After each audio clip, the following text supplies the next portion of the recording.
Hey, that's good shooting, little Jim. Clean a back shot as I ever seen in my life. Called for another one.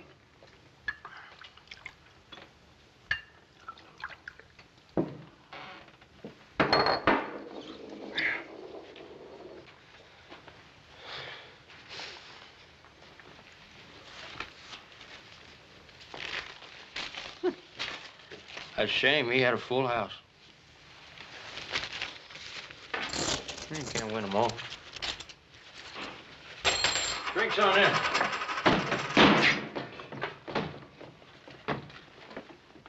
Them's the meanest, toughest killers I ever saw. Who are they? Well, them's the Slade boys. Didn't you know that? No. We're sure lucky they didn't plug us, too. The Slade boys. I'm sure glad they're riding on through. Do you know where they're heading? I heard him mention a place called Kiowa Flats. Slade boys. Kiowa Flats. Remind me to ride clear of that place, will you? Come on, give me a drink. Yeah, I'll come up with you.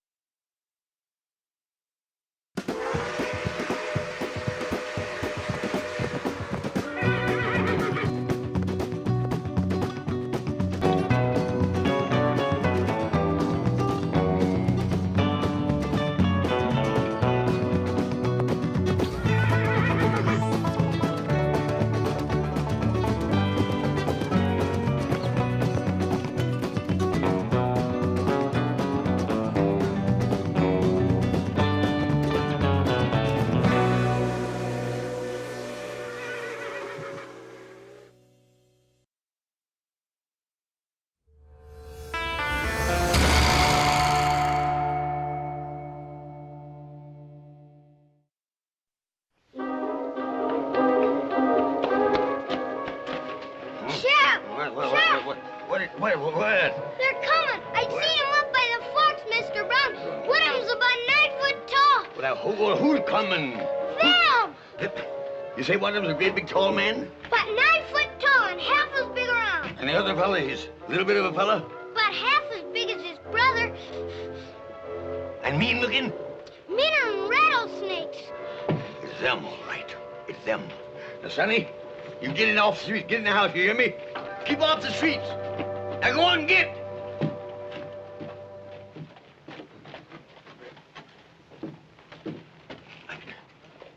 Ain't no sense looking for trouble. Darn thing never was no good nohow. They're coming!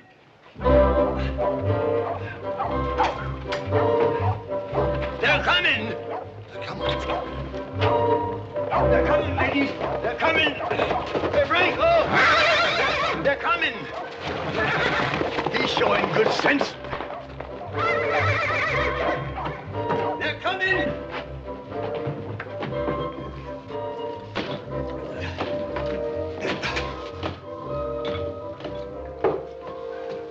They're coming.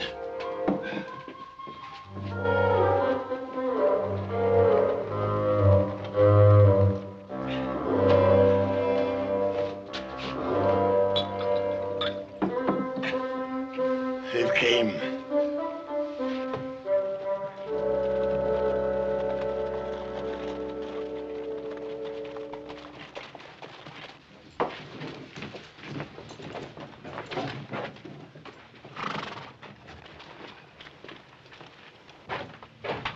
I don't nobody start nothing.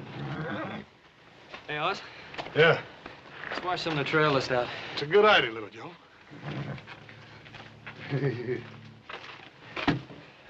Howdy. Howdy. Howdy. Howdy.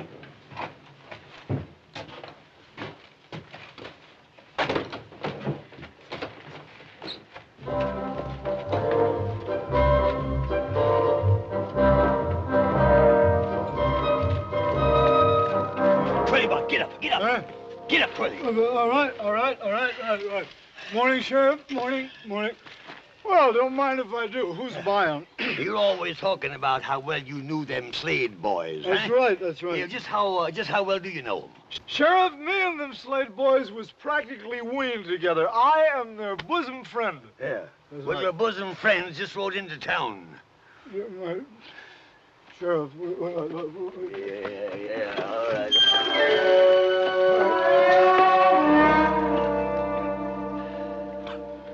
You say that again. Your bosom friends just rode into town.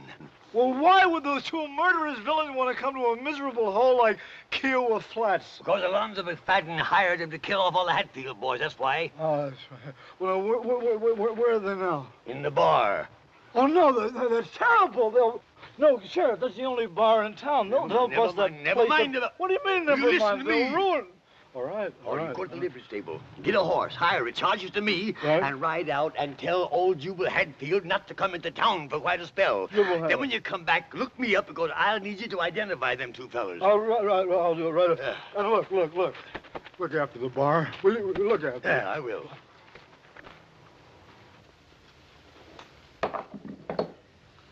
Hey, little Joe. Is there something wrong with me? Do I smell or something? Oh, you smell about the same. How about me? About the same. Say, mister, Yes, sir. is there something wrong with us or something? Oh, no, sir. No, you're just fine. Just fine. Bring us another beer.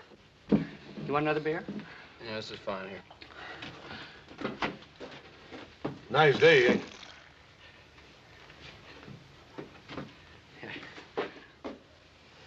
Ain't good enough to drink, ain't good enough for sheep death. I say it's a nice day, ain't it? Oh, yes, it's fine day. I mean, it's a nice day. About as nice a day as we ever had.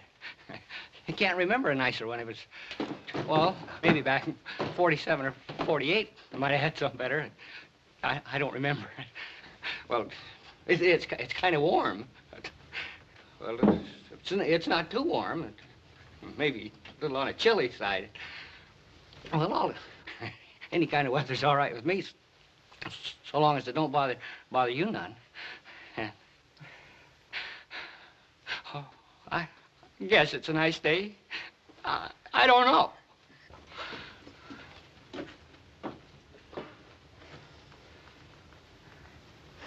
I reckon they ain't used to strangers or something, little Joe. Yeah, something. Let's get out of here.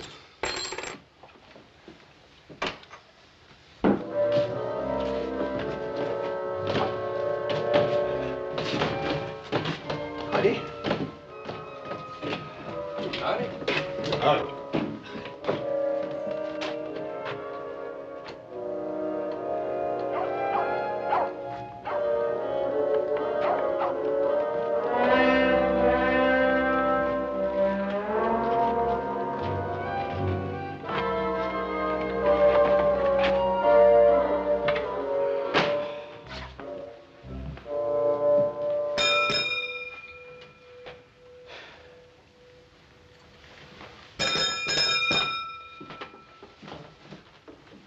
Don't look like nobody's here.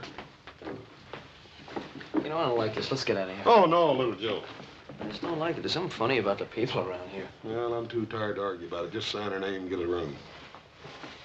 How are we gonna get a room? There's nobody here. Just sign her name and pick one. One with a lock. Hang the expense.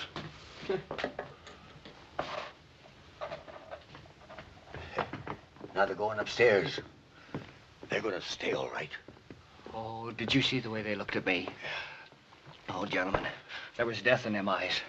Sudden death. Oh, I tell you, when they took that swallow of beer, and that big one made that face, and he looked dissatisfied and uneasy like, oh, I tell you, I could hear them pearly gates a-jarring open. If you gentlemen will excuse me, I feel considerable shook. I'm a mite shook up myself.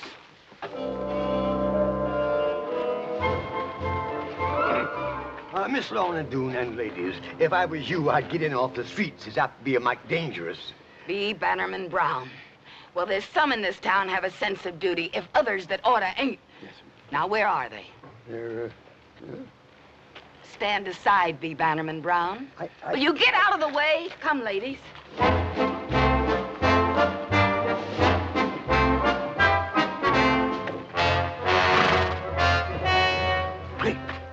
Jehoshaphat.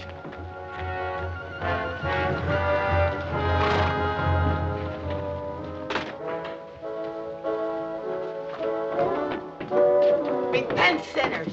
The day of retribution is at hand. Yes, ma'am. I reckon it is. Us poor, frail females have come to throw ourselves on your mercy. You come to do what, ma'am? We want you should spare us, our men. Amen.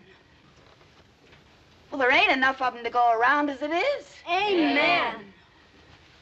Don't you worry none, ma'am. We'll spare you men if they're worth sparing.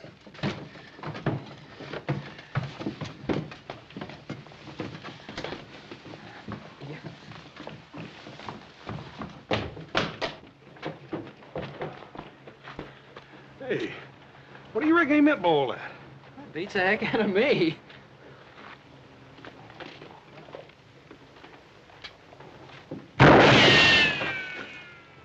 Hey, somebody's shooting at somebody. I think it's us.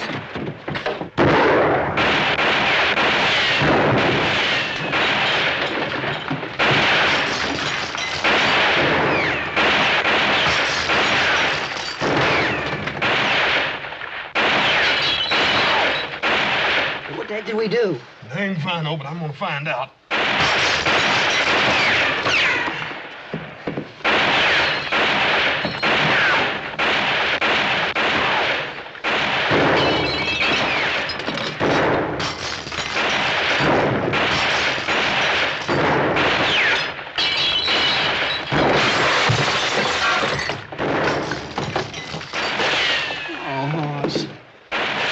$2 for this. Sure ain't worth much now. Man, wasn't that good shooting? Well, look, next time we use your neckcloth, please. I just hope there's gonna be a next time. Hey, you in there! Huh? We know who you are and what you're here for. You can die now or later. And if you want a chance to make your peace, throw out your guns. Hey, they got us mixed up with somebody else. I sure hope so. Well, why else would they be shooting at total innocent strangers if they didn't have us mixed up with somebody? I don't know. This is Texas, though, huh? Yeah, well, reckon we better go ahead and do what he says. Throw our guns out and then go out and see what it's all about. Come on.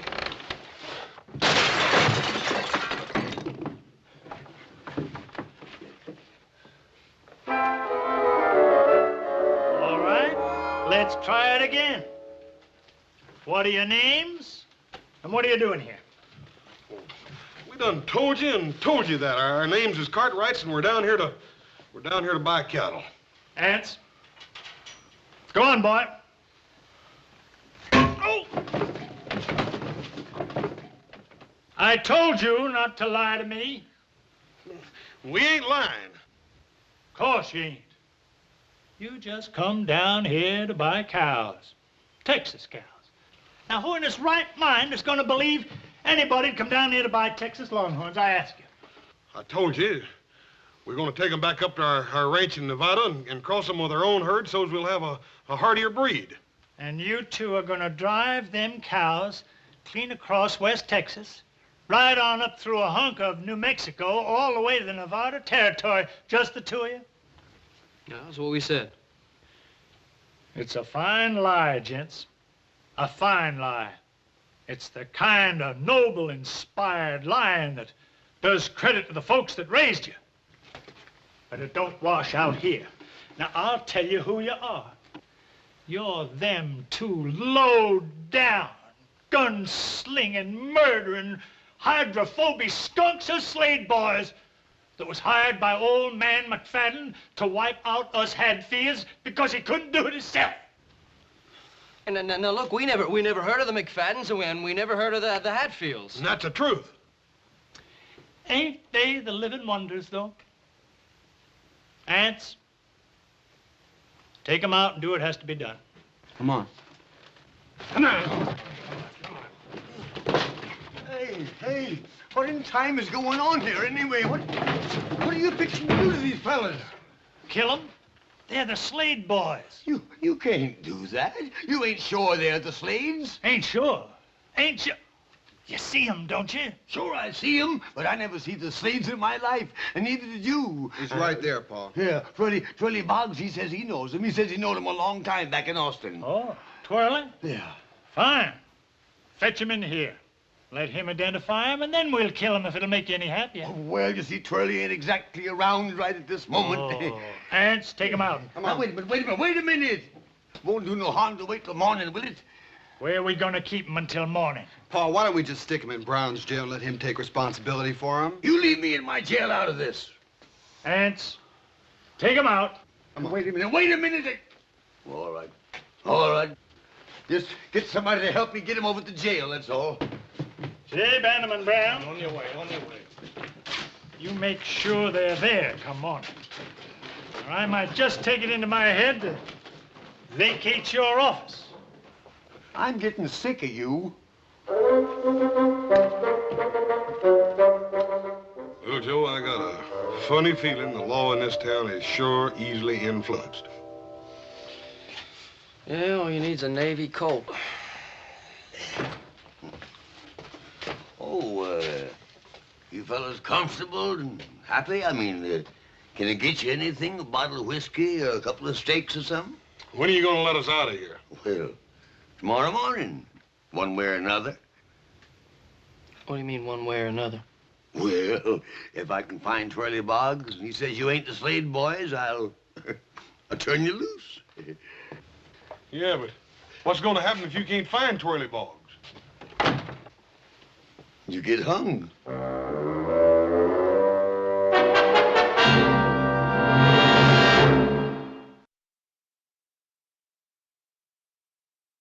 I just about got it figured out. Yeah, what? This whole dang town is touched. Oh, come on. Who ever heard of a whole town being touched? A feller told me one time they got a weed down here and they call it a loco weed. When the horses and cows eat it, they get wilder and all get out. Oh, so? People don't eat weeds. Yeah, but they eat beef, don't they? One of them critters gets all filled up on that there loco weed, it'd kind of salt the meat down, wouldn't it? Yeah, that makes sense. Sure does. Little Joe, you don't reckon they're really gonna hang us, do you? I don't know. If they're joking us, they're sure pushing it pretty far.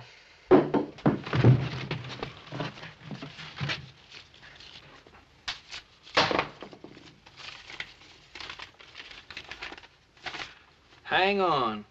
Don't blob. Blab. Oh, don't blab. Rescue is at hand. Signed Black Alonzo, the red-handed Avenger.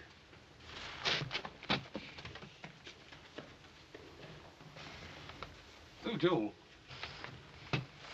even the kids have been affected with that loco beef in this town. Sheriff Brown. Oh, good evening, Miss Lorne Greene. Evening, ladies. I have fetched my tribute. Yes, I guess as much.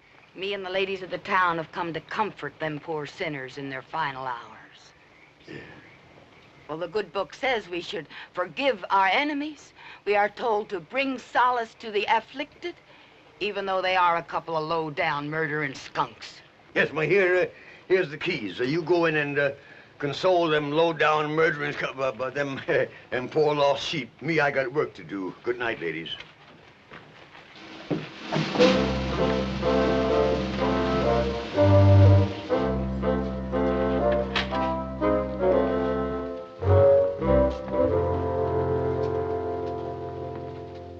Oh, poor doomed prisoners. It ain't too late.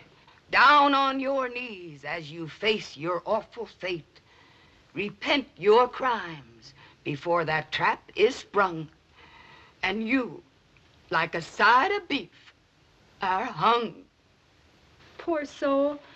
If when you come up close and scooch again the bars, you could kind of rest your po head on my shoulder.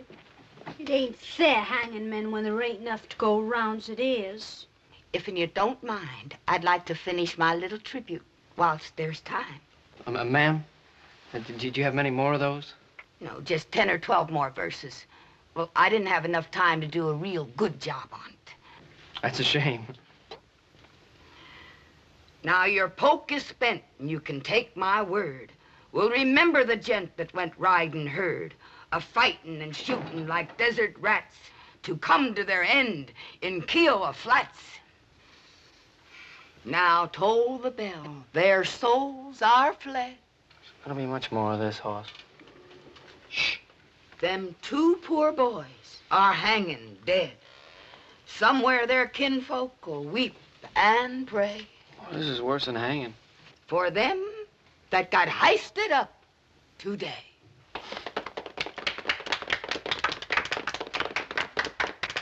Did you really like it? Ma'am, I thought he was prime, just prime. Well, it ain't often I get a chance to recite my tribute to the dear departed before they're departed. No, ma'am, I don't reckon you do. I suppose you'd like to have it buried with you. Most folks do.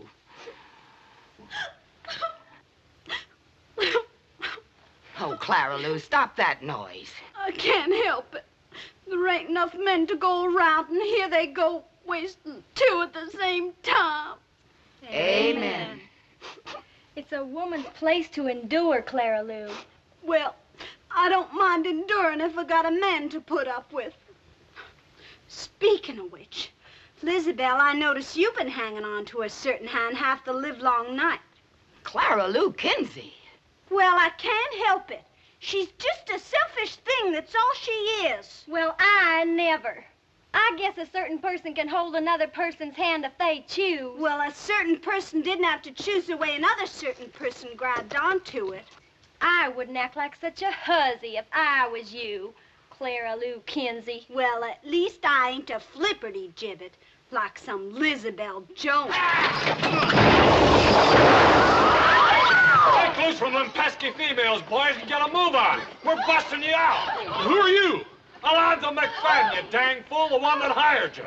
Well, come on. Oh, Alonzo McFadden! Bring him back here! Bring him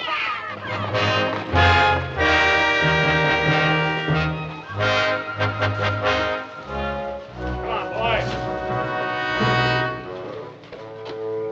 Women, I want you to meet my friends. My good friends. Big Jack and Shorty Jim Slade. Boys, say howdy. My wife, Wheezy, and my daughter, Manda. Howdy, ma'am. Howdy. Mr. McFadden, you're making a terrible mistake. You see, we ain't really the... Never mind that now. We'll talk in the morning. Yeah, but look, Mr. McFadden, we're... Adoration. How you boys go on and on. Dad burn it, Mr. McFadden, we ain't the Slade boys. You ain't? No, we ain't. That's what we've been trying to tell you all the way in from town. Look, we're the Cartwrights. What's the matter? You scared?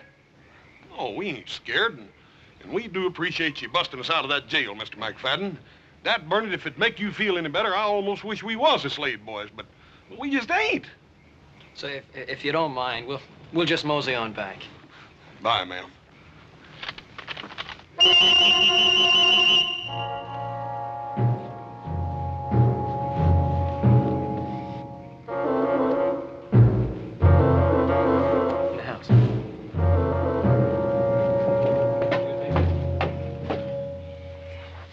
First one side don't believe us, and then the other. Yep.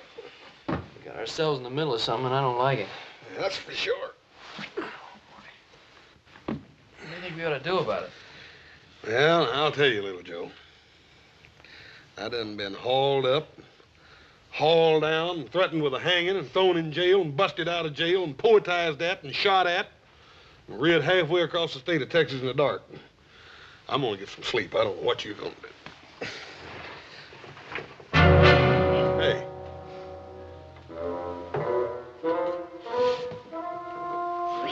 3 in the morning. Who are you? Turn him around, little Joe. Yeah. I thought I'd recognize that patch.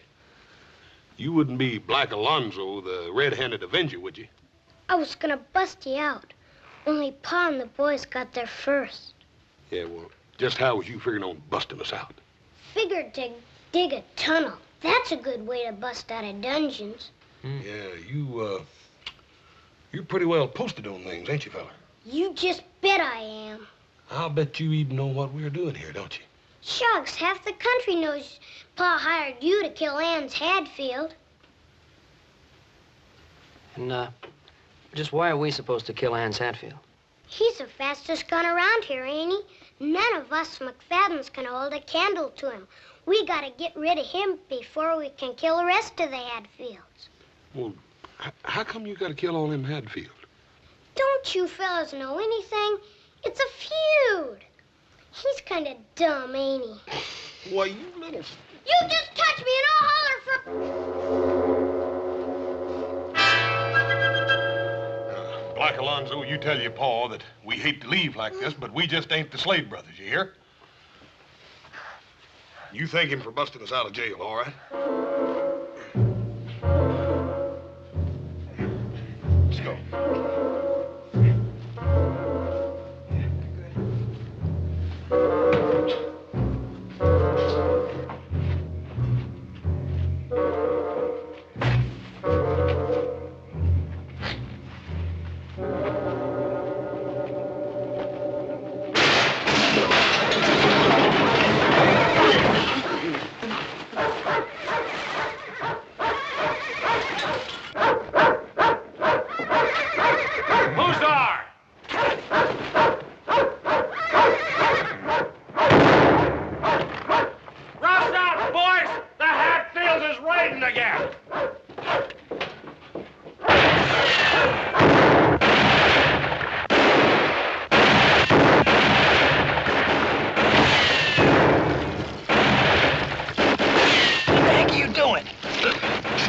Shot at.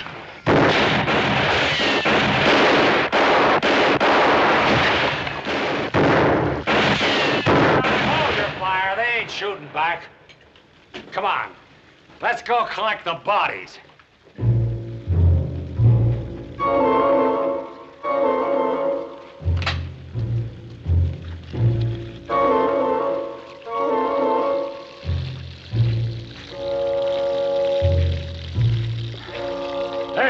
Slade boys, on your feet.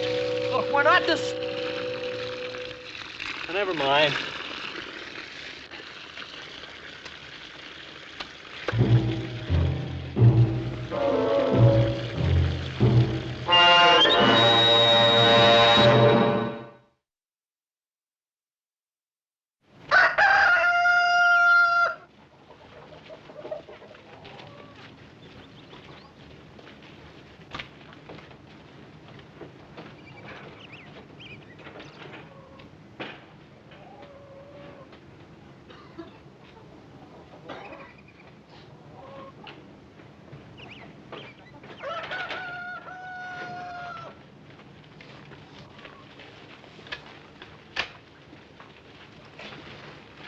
I want you two to listen and listen good. I hired you to do a job for me, and last night you tried to run out on your obligations. And I'm Mr. McFadden. Shut up and listen. I'm giving you fellas a fair choice.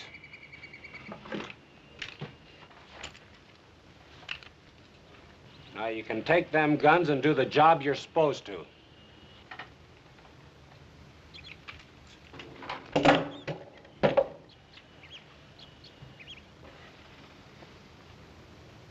You got another choice.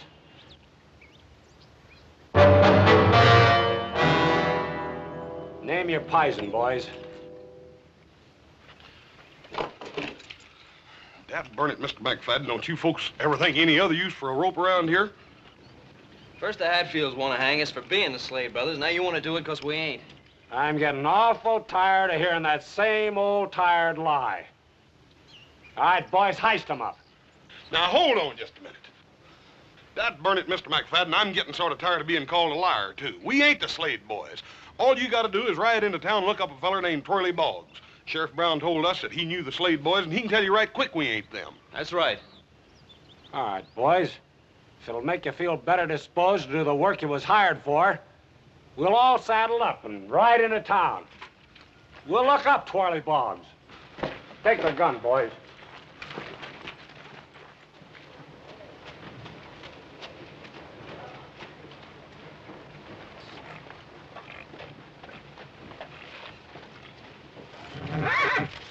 Horse.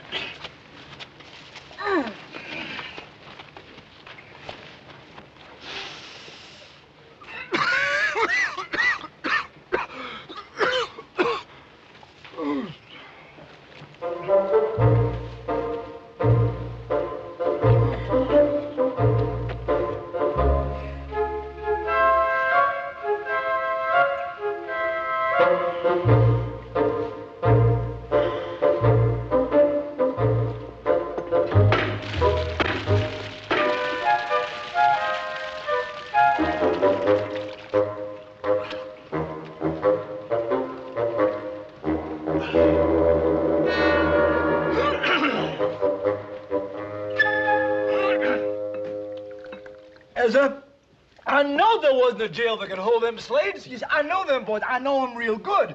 I went to school with the Aunt Emmeline, see? I tell you, those boys would gouge your eyes out if they thought that you looked at them in the wrong way. They would shoot you if they wanted a little target practice. Why, them boys... Who's buying, gents? Them boys, they had a man for breakfast every day of their life from the day that they put on long pants. Yes, sir. They had 2 on Sundays. Never touched me, though. No, sir. They like me. You see, they like me real good. But Oh, come on now. Somebody stole my drink. Let's have a drink here. I tell you, them 2 Slade boys is 2 curly wolves. They are the big wind off in the prairie. They walk in blood, and where they breathe, they leave behind them ruin. Get ready for ruin right now, because here they come.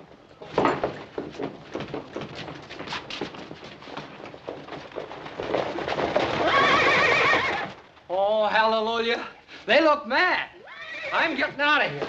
No, wait a minute, fellas, wait a minute. Wait a minute, help me save the whiskey. Wait a minute. Let's get it over.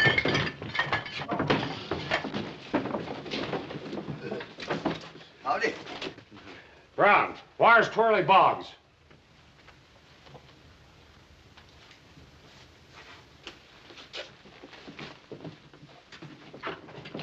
Come out of there, Boggs.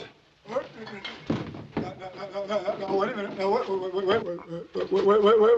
a minute. Now, take it easy. Let's not go massacring Twirly Boggs now. I ain't never done no harm to nobody. Come here, Boggs. Yeah, I'm right here. Take a look at these 2. Are they or ain't they the Slade boys? What? Are they or ain't they? You just go right ahead and answer, Mr. Boggs. Tell him the truth. Ain't nobody gonna hurt you. Correct. Ain't nobody gonna hurt you. That's fine. Well,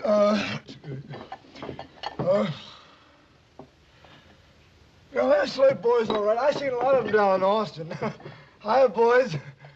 What's the matter, boys? Don't you know me? I'm Twirly Boggs. Remember? I used to go to school with your old Aunt Emmeline. That doesn't. Take these and do the job you're supposed to, or you won't be around to taste air come tomorrow morning. Thanks a lot, Mr. Boggs.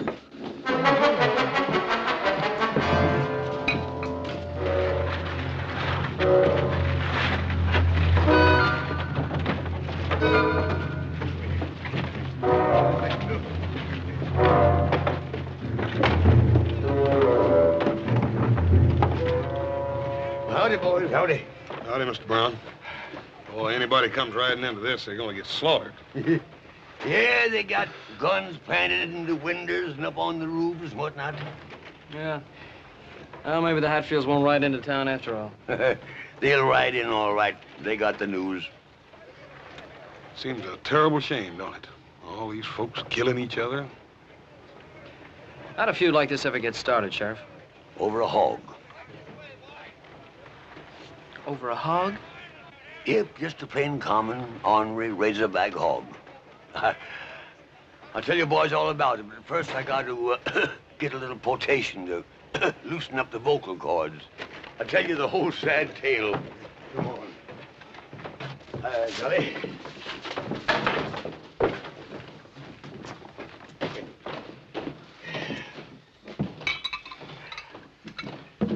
Thank you, son.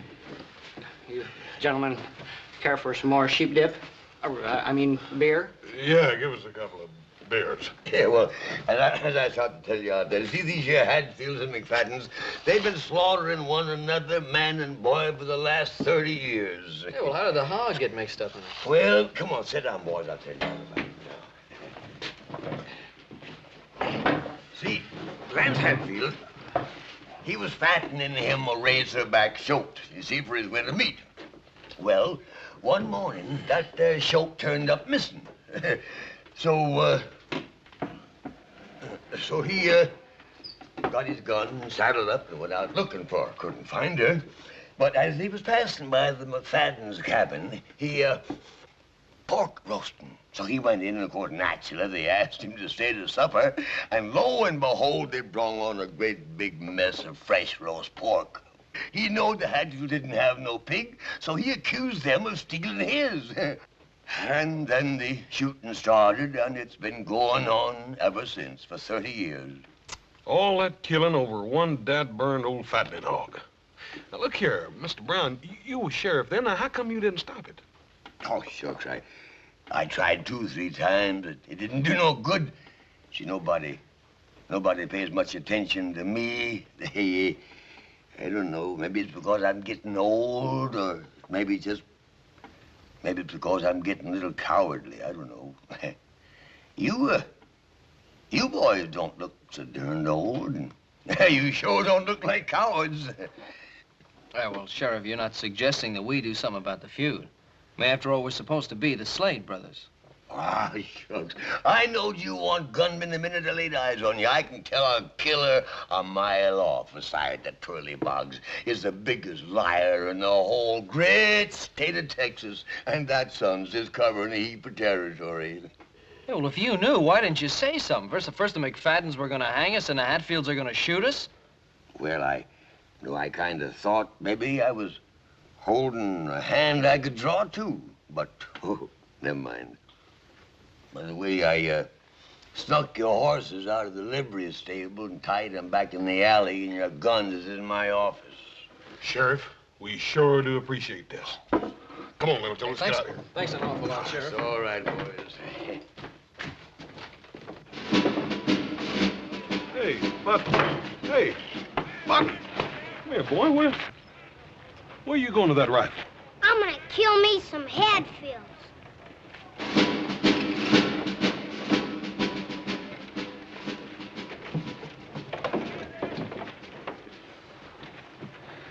Yeah, even the kids are thinking like that. That seems like a shame, doesn't it? Yeah. Well, let's go. Come on, who you joking? That's what I like about us as a family, little Joe. Pa always taught us to never do nothing the others be ashamed of. I'd like to keep it like that. I just wonder if there's anything we can do, like B. Bannerman Brown said. Well, I don't know, but let's try. Come on. You boys change your minds about going? Well, sir, you might say we had our mind changed for us. I don't know what we're going to do, but whatever it is, I think we better get started. Hey, listen, you got any ideas, Sheriff? Yeah, got one. Lorne Doone Mayberry. Lorne Doone Mayberry. Yeah. See, my grandpappy always told me, he says, son, you get the women on your side, and the battle's won.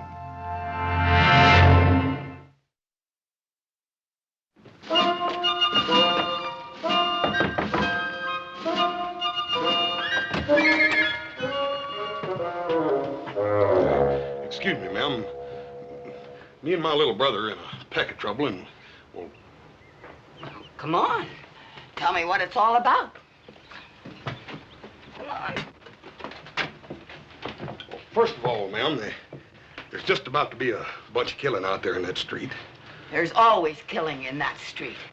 Well, yes, ma'am, and that seems to me like it's a terrible waste. I mean, there not being enough men to go around for all you ladies like it is. There ain't a woman living can keep men from fighting. Well, ma'am, I beg to differ with you. You see, sometimes women folk can sort of get around men folk in little ways, and I figured maybe if you ladies tried right hard, you might be able to get around these. You ain't as dumb as you look. What do you want me to do? Well, ma'am, here's our plan. We figured if you...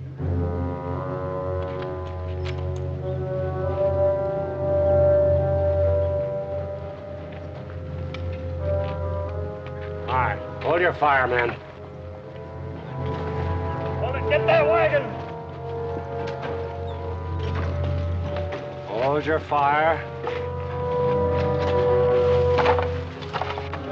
Hold it.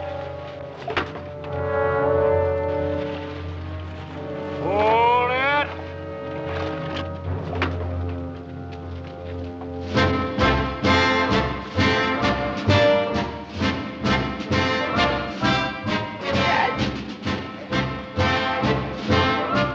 Florida Dune Mayberry. Dag nabbit, you get them women off of this street. We're staying right here. Lorne Greene, have you lost what few wits you ever had? I got my wits, Jubal Hatfield, and that's more than you can say. Us women got a few things to tell you. And you can start your fighting after you hear us out. All right, ladies. Well, they gotta listen to you. I got something to say. You all know me. I'm Wheezy McFadden. My man's Alonzo McFadden. He's over there behind them barrels and things with the rest of the McFaddens. Alonzo, I want you to listen to me. I can't have no more chillin'. But I ain't gonna cook for you, nor wash for you, nor do anything a wife's bound to do for her man till you put down that gun and come out of there. Alonzo, I mean it. I'm Susan Hatfield. I guess you all know who I'm talking to. What Wheezy says goes for me too, Jubal. I won't be the kind of wife I should till you stop this fighting. I'm talking to you, Anse Hatfield.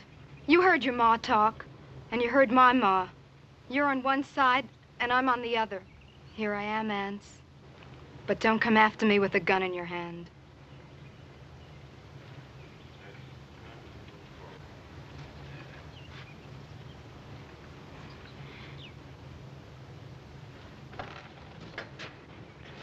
Boy, you get back here. You hear me?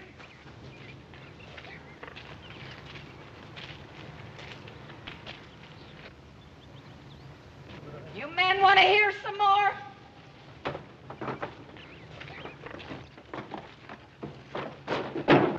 Just a dang minute. What tarnation's going on here? Hey, confound it, get back here.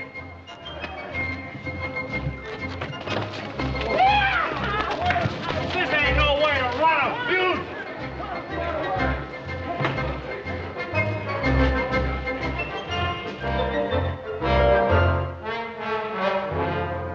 And it was such a nice day for it, too.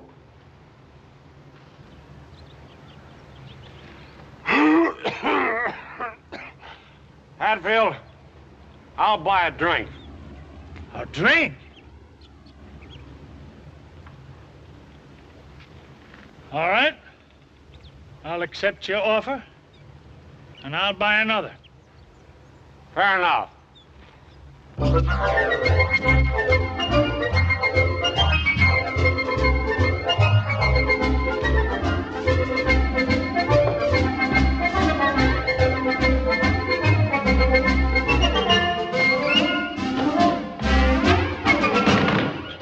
Whiskey. Whiskey. Yes, sir.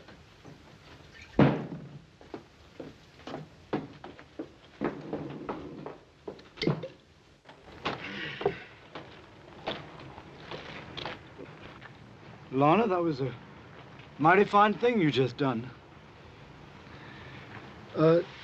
Lorna, 15 years ago, you said to me that if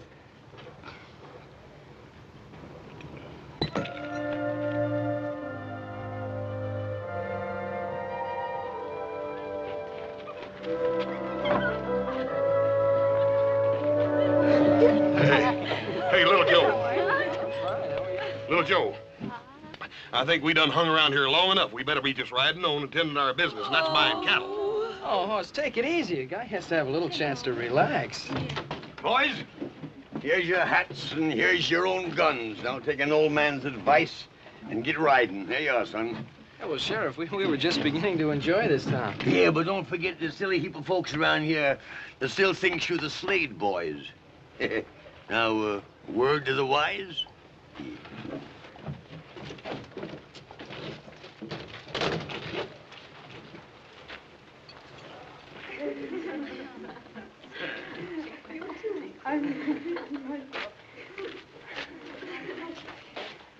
You've had plenty for today, Little Joe. Come on.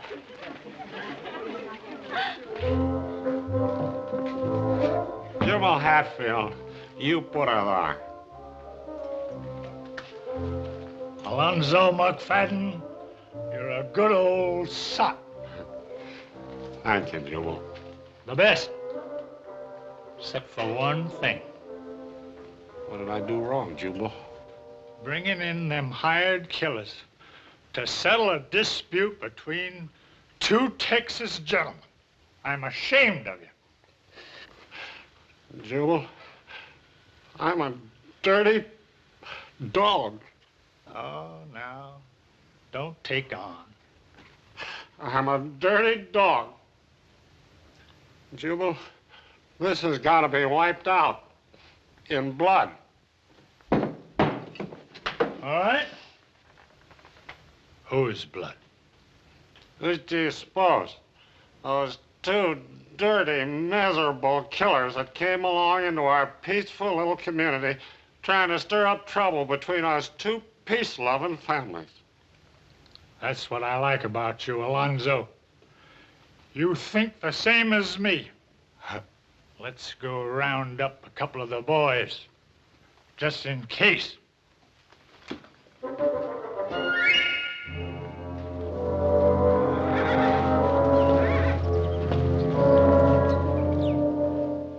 Hey, how far is it to Kiowa Flats?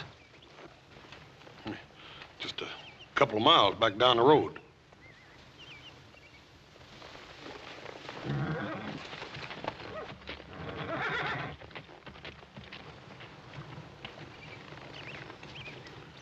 You don't suppose that... I think so. Come on, let's get out of here.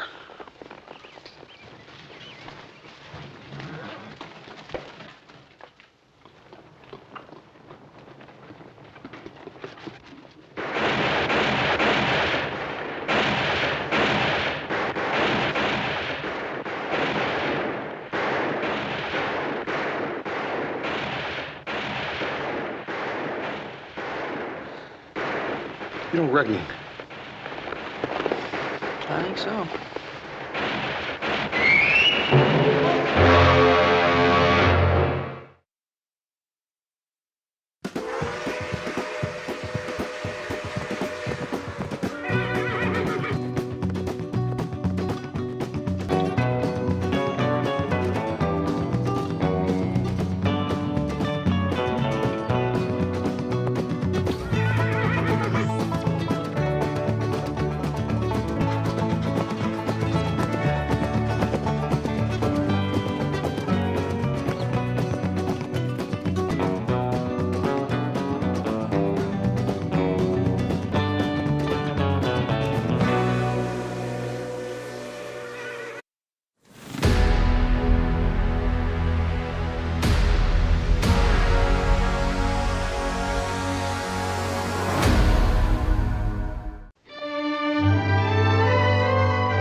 Not many men are so privileged as we are to see a new civilization born before our own eyes.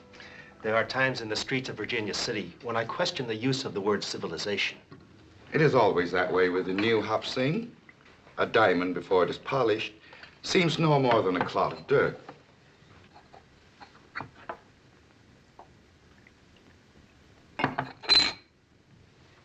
Is this the American way to toast on an American occasion? To your son on his 18th birthday. To my son Jimmy's American birthday, to the joining of the past and the present to create a finer future.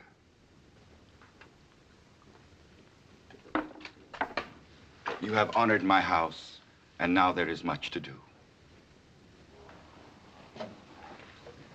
You are fortunate to know the Cartwright family so well, Hop Sing.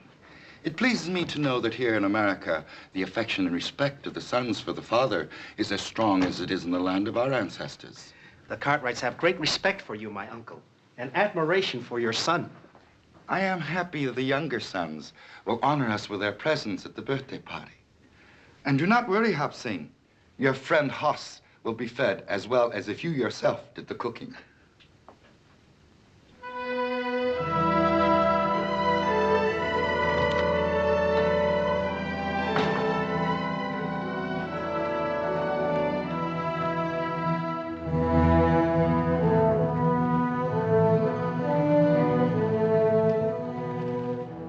Hey, you. You speak to me?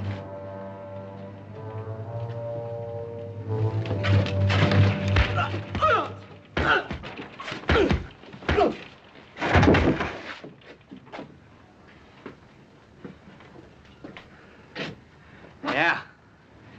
You and me work good together, Billy boy. We're gonna have to clean a lot more of this dirt out of here before Virginia City is a fit place to live.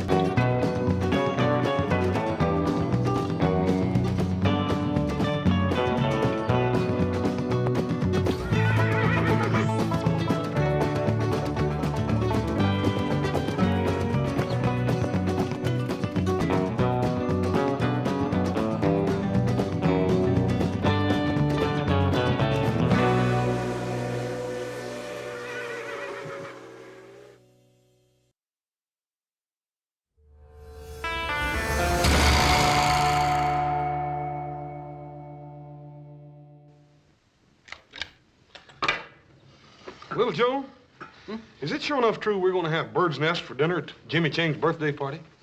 Well, that's what Adam told us. I ain't for sure I'm going to like that. Well, it's something to eat. You'll like it, all right. Upset. Paul, Adam, come out here, quick! Say, what happened to your boy?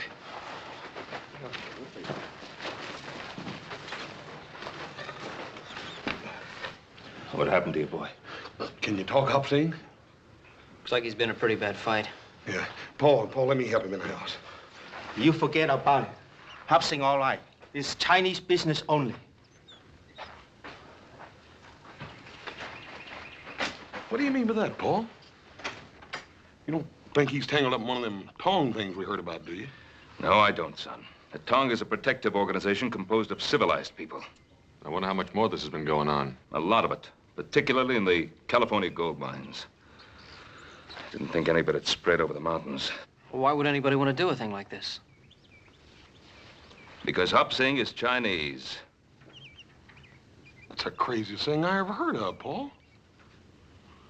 I feel like going in there and tearing that town apart board by board. No, you won't, son. You'll go to Jimmy Chang's birthday party tomorrow, just as you planned. I suppose we just forget about the fact that somebody beat up on Hop Sing. We're not going to forget about it, but we're not going to stir up more trouble for the Chinese than they already have.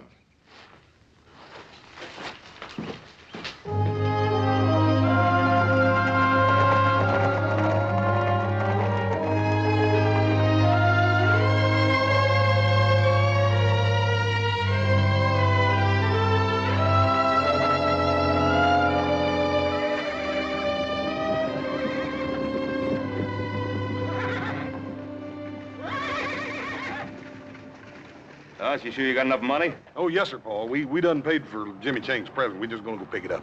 All right. Well, we'll see you later. Come on. What was it you wanted, Lee Chang? Oh, today is birthday of my son. Oh, ain't that nice? Would like to buy 18 small American flags. All right. Why, You're plumb out of them flags, ain't you, Hammond? Hmm? Oh, yeah. Yeah, that's right. I forgot. I don't have any American flags, Chang. I'm sorry. What are you sorry for? I don't have any. You'll have to go some other place. Thank you. I will try Campbell's on C Street. He don't have none either. And neither does anybody else in town.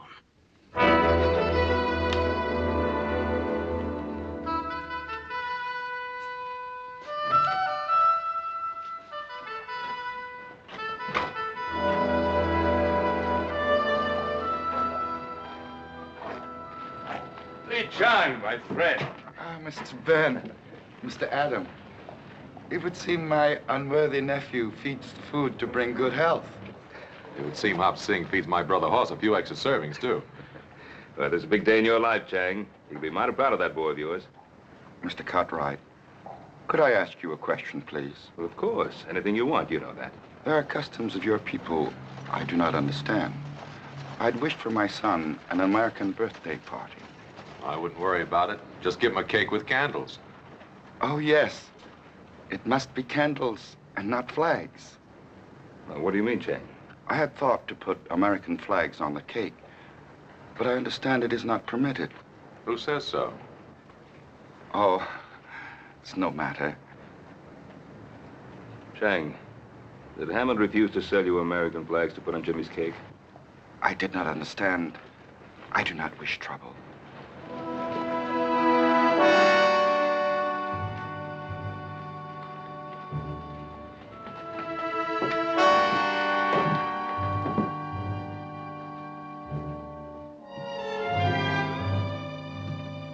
Adam, Ben, it's good to see you.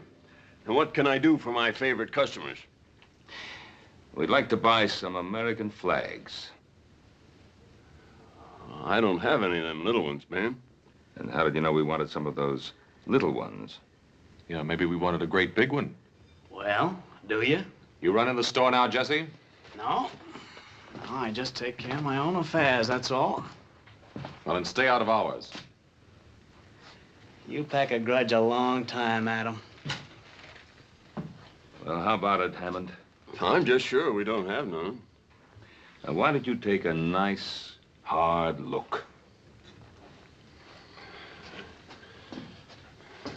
We're right here. Well, here's some of them. I didn't know I had any left. Let's see, that's 3, 4, 5, 6, 7. How many of them did you need? 18. They're to be put on a birthday cake. Oh. There's a few extra. That'll be $1.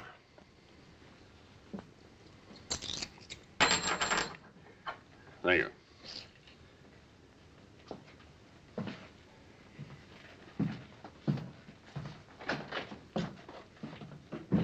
Adam, you shouldn't let Jesse Tibbs get under your skin that way. I can't help it.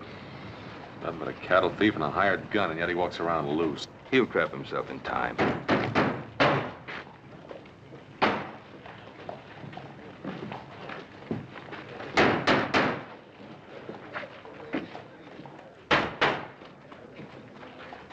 Andy Fulmer. Well, this town's getting pretty hard up for somebody to run for mayor, isn't it? Adam, is Jesse Tibbs still foreman of that ranch that Andy Fulmer bought out south of Carson? As far as I know. Yeah, Hop Sing, the business with the flags with Lee Chang. Yeah, that sounds just about like the kind of tactics that Fulmer would use.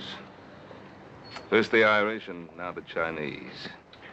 America for the Americans. That's a pretty tired platform. Adam, do me a favor. Will you take these flags over to Lee Chang? Tell him that Hammond just misunderstood him. What are you up to? Somebody I want to talk to.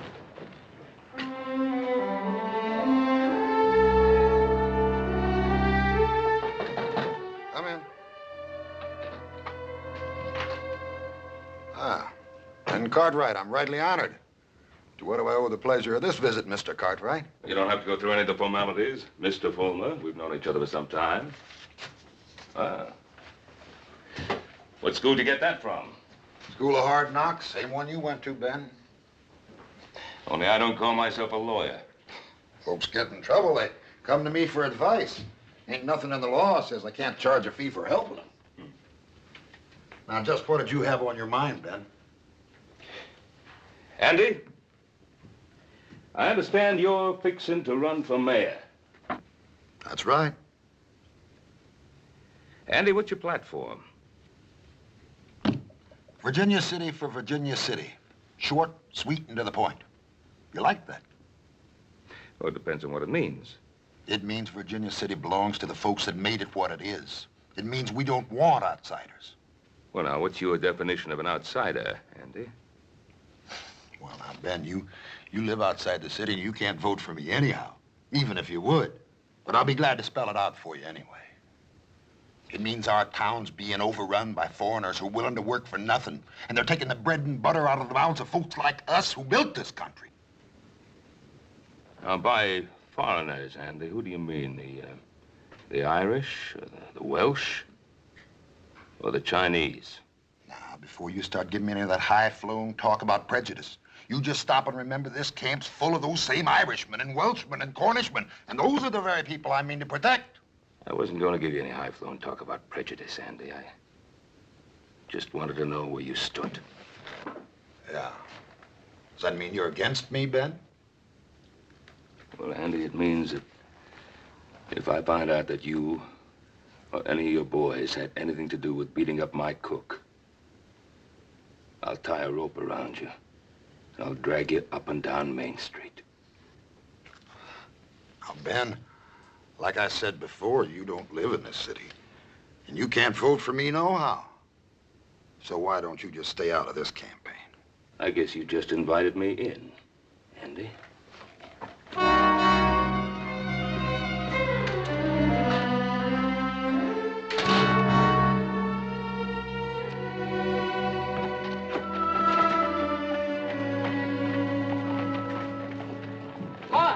Little Joe. Doggone that Jimmy Chain. Just when I got a surprise birthday present right out in the open, we'd have to run into him. I didn't expect to see you till tonight.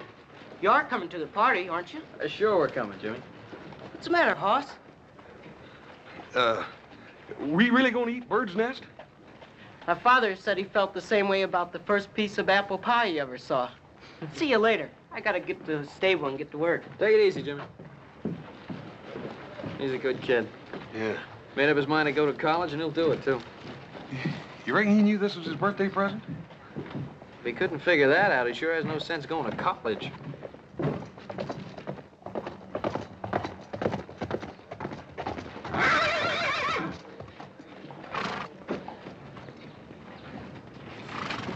Hey, good looking.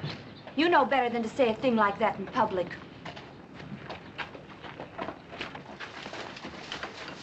You didn't seem to mind it so much last night. Why, Billy Wheeler, I wasn't even with you last night. Then who were you with, Sally? Tommy Gaines or Ned Wilkins or the Pierce kid? Or maybe him? What if I was? I didn't know you was making fun. I'd slap your mouth. Let go of me. Suppose I told your daddy what you just said. What do you think old J.R. did to you, huh? Now, you just be nice, and I won't tell. Let go of her. Let go of her. Why don't you try and make me? Boy, you just made the biggest mistake of your life. The biggest mistake you'll ever make. Jimmy. Oh, let me look at that cut. That's all right, Miss Sally. Leave me alone. All I did was bathe your face. A girl would do that for anyone. Yes, anyone. I didn't mean it the way it sounded. That's all right. I'm used to it. Here, I'll put some more water on it. Sally, Father. get into the house. But, Father... Did you hear me? Why, what have I done? You've disgraced my name, flouting yourself in front of this heathen. I was just helping Jimmy. Billy Wheeler hit him. And I thank Billy Wheeler for that. Father, how can you say that? Jimmy didn't do anything. You get into the house before I thrash you. I'm not afraid of you, Father. I haven't done anything wrong. Every time I look at a boy, you see evil. Shame! Sally! You keep away from her. You shouldn't have done that, Mr. Ridley. Why? Oh, Father, no! No! Father, no!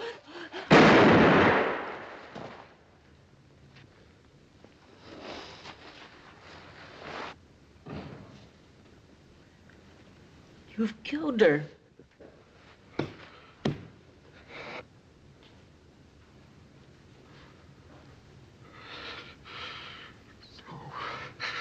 No. No.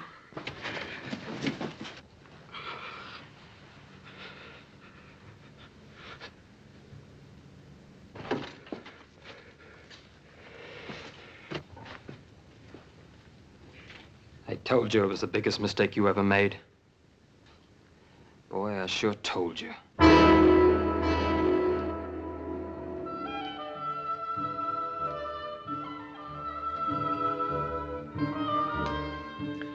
I wouldn't be too worried if I was you, Lee Chang, about Jimmy. He'll be around in a minute.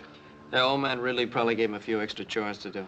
You know, Mr. Ridley, he's tougher than nails. Oh, Jimmy not mine. He work hard. He do what Mr. Ridley tell him.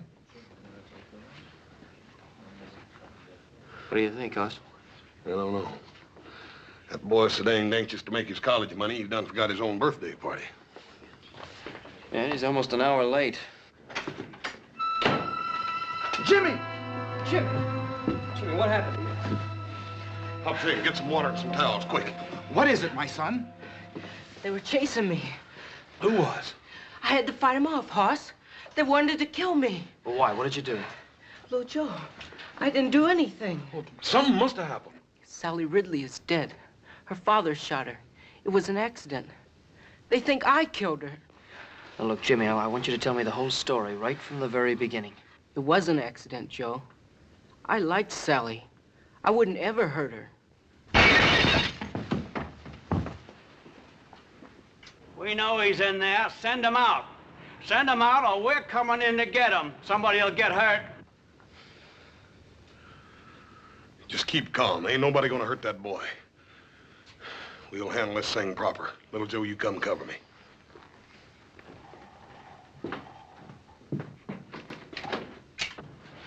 First man that tries to come in this house is gonna have to climb over me. We're not looking for any fight. We want the boy is all. Well, you ain't getting him. He killed somebody. And he's gonna get what's coming to him. Now, that's a bit hasty, Billy. Suppose we give him a choice. Either we take the boy in jail, or we get a rope. What about it? You wait here.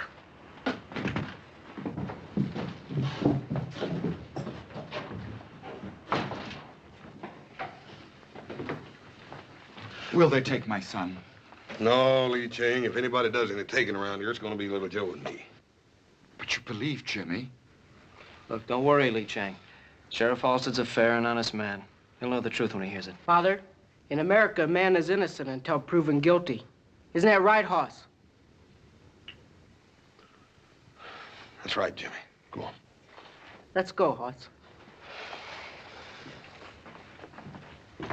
Hop Sing, Adam's gonna stop by for us. Tell him we're down at the jail.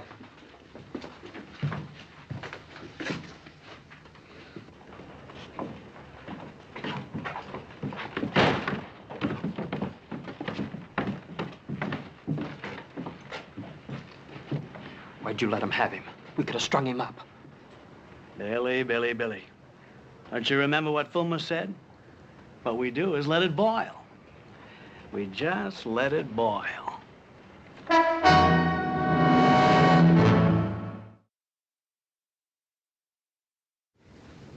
Now, you've told me the whole truth.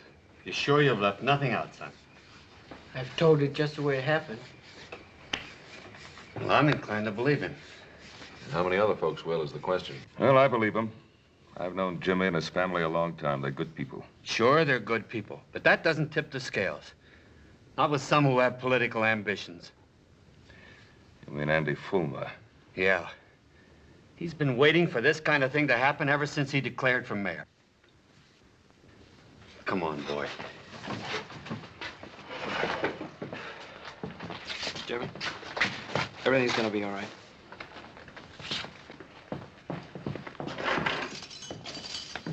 This is for your own protection, Jimmy. You'll be better off here than you will at home. I understand, Sheriff. See, Jimmy, this doesn't mean that you're guilty. Even an innocent man, if he's suspected of murder, can't be allowed to roam the streets. I know. You'll be all right here.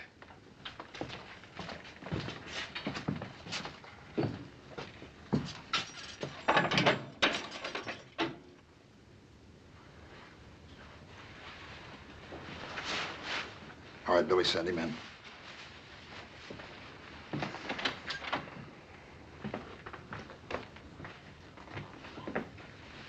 How are you, Mr. Ridley? Andy. Won't you sit down? All of our sympathies are with you, Mr. Ridley. We all want you to know how deeply we feel for you in this hour of your great loss. Thank you, Andy. It's a tragedy, Mr. Ridley. It's a real tragedy.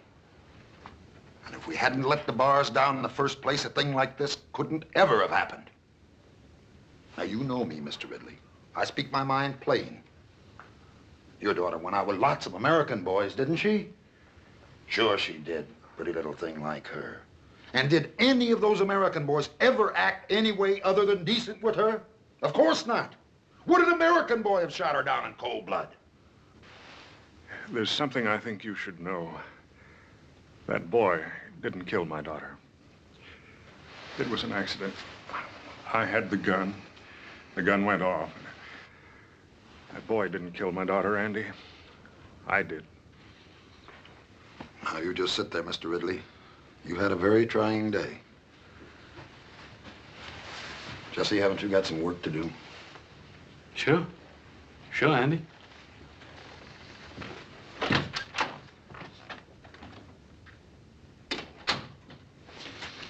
You know, sometimes when a man suffers a great tragedy, it can affect his mind. You understand that, don't you, Mr. Ridley? Yes, I understand that. And in his grief, he might forget things or even imagine things that never really happened. Yes, that's true. Oh, I'm sorry to say this, old friend, but I see signs of that in you. In your eagerness to do what's right, you're willing to shoulder all the blame for Sally's death. Well, shouldn't I, Andy? Now let's face the truth. Didn't that boy, that James Chang, didn't he provoke whatever caused Sally's death? As the Lord is my judge, that boy caused Sally to die. Yes. And our city's overrun with these undesirables. And that breeds the sort of thing that happened to you. And every decent citizen in this town wants to see that don't never happen again. Now, ain't that right, Mr. Ridley? Yes, Andy. All right, then. Now let's you and me sit down and examine what's really right for Virginia City. You asked me to order members of our town to fight if need be to protect your son. My son has not killed anyone. He has committed but one crime. He is Chinese. Is James Chang Chinese? Has he not given up the ways of his ancestors? Has he not taken the dress and the custom of another people? He is ambitious. He desires to educate himself in this new land. He knows that one day the Chinese will take their place alongside other people who have come from many other places to make this great country. Young eyes can see great distances, and risk is the privilege of youth. Your son has accepted the new ways, and with this, he has accepted the risk. He is my son, and they talk in the streets of killing him. It is written, it is better to sacrifice one lamb than to cause the slaughter of the entire flock.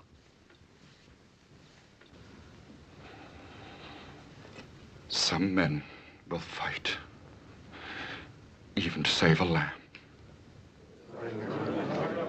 Order, please. Now, I don't want to have to remind you folks. This is an official inquest, and I expect order. Continue, Mr. Wheeler. Like I said, I seen this Chinese boy carrying on with Sally Ridley. So naturally, I went and told her father. You know the rest. Now, Your Honor, aren't we taking an awful lot for granted here? Now, surely, Your Honor. Ben Cartwright's been around long enough to know the facts when he hears them. But this is not a trial, Andy. It's an inquest. Is that all, boy? Well, ain't that enough, Your Honor? Don't get smart with me, son. Now, you just get down and let's have the next witness. Miss Amanda Ridley.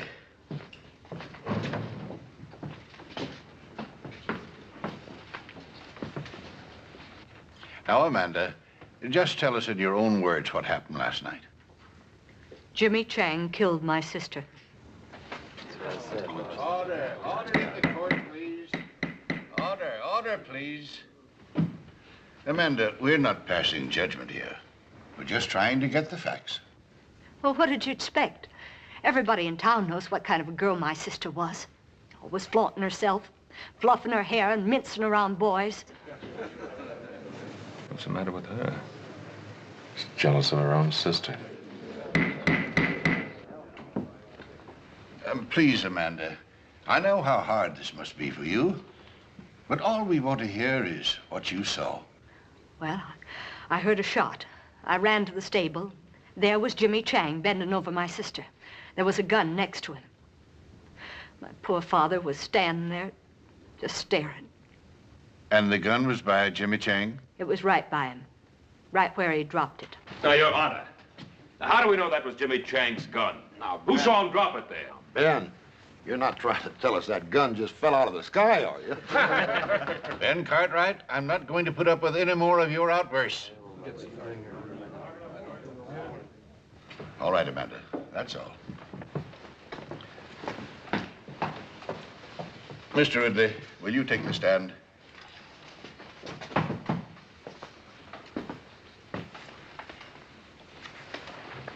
Mr. Ridley, do you feel the testimony you've heard here is substantial of the way it happened?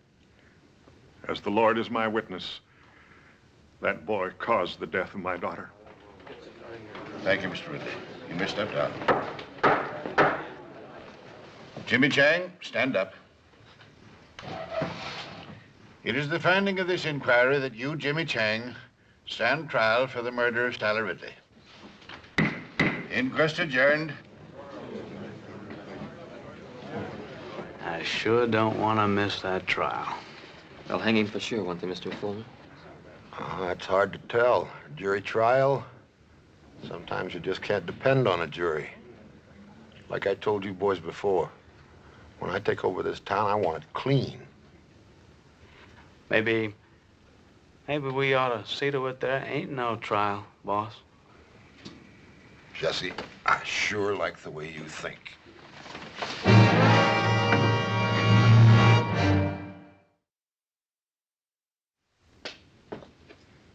We owe no obligation to this town, boys.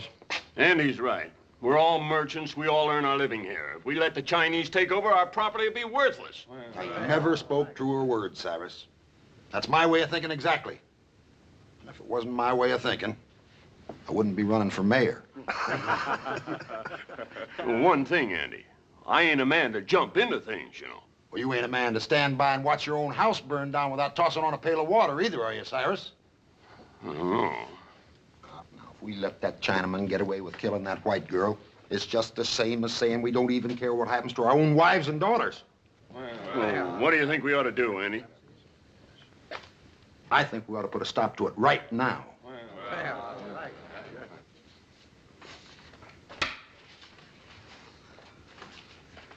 Looks like you're a little off your game today, little Joe. Hmm?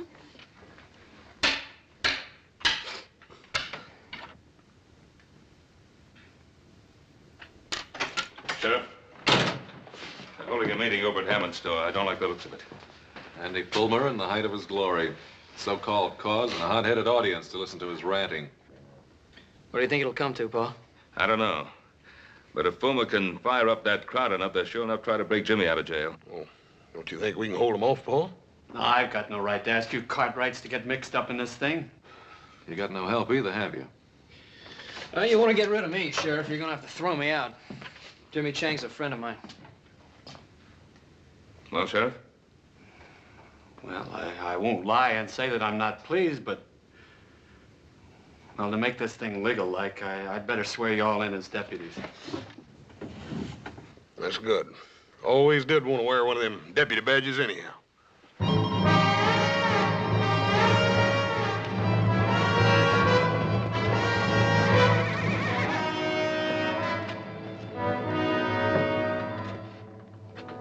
Ben? Looks like you were right. I don't think there's any more doubt about it, Sheriff.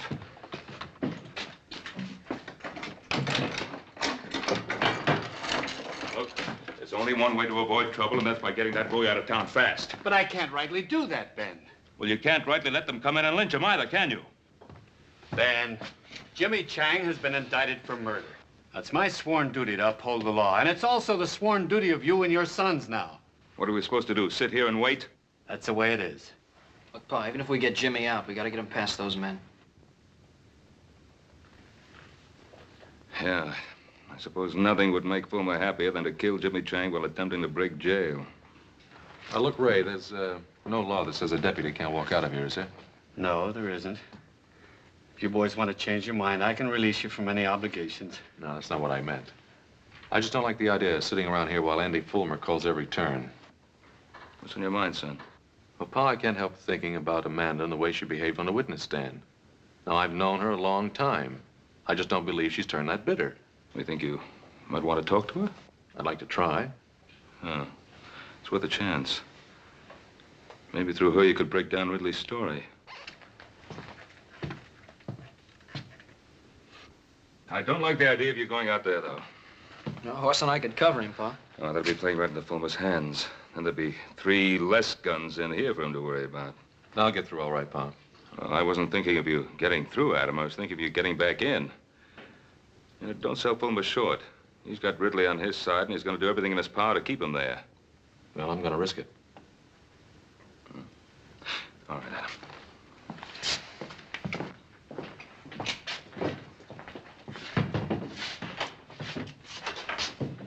Look at him.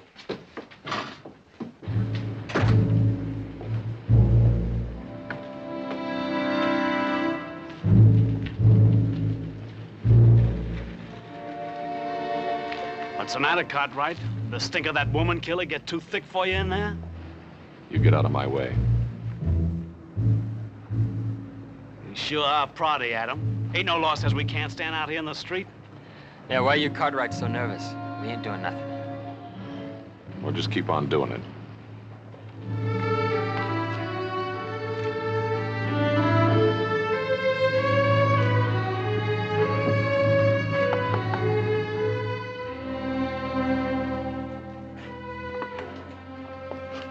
May I come in? I suppose it'd be all right.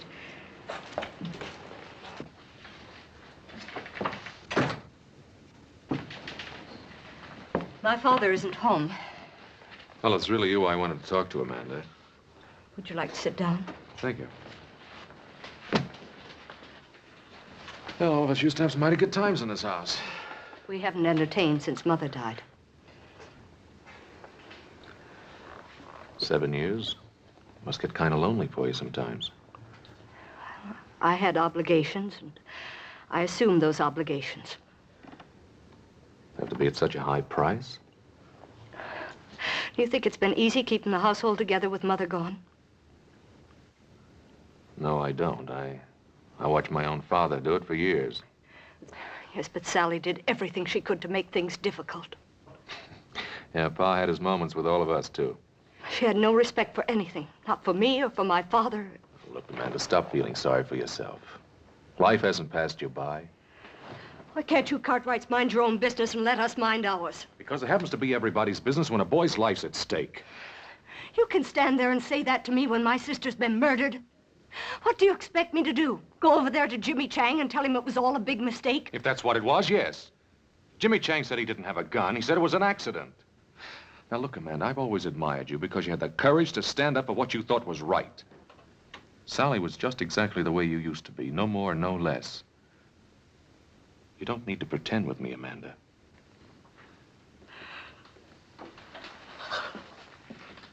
Oh.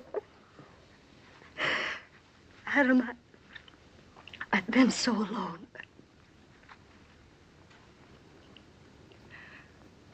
What should I do? Tell the truth. What are you doing in my house, Cartwright? Is no woman safe in this town? How dare you persecute my daughter? It's not your daughter that's being persecuted. There's a young boy over in that jail that's just about to face a lynch mob. That boy's a murderer and a heathen. He's been indicted for his crime. Indicted, but not convicted. Or don't you think Jimmy Chang deserves a fair trial? James Chang will have a fair trial. Not unless you tell Andy Fulmer that's what you want him to have. Oh, Mr. Fulmer's an honorable man. He doesn't need me to tell him what to do. What's the matter, Mr. Ridley? You afraid to face up to Andy Fulmer and the principles you value so highly?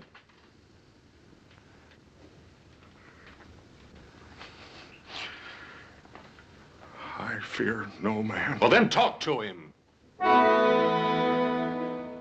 I'll go with you, Father.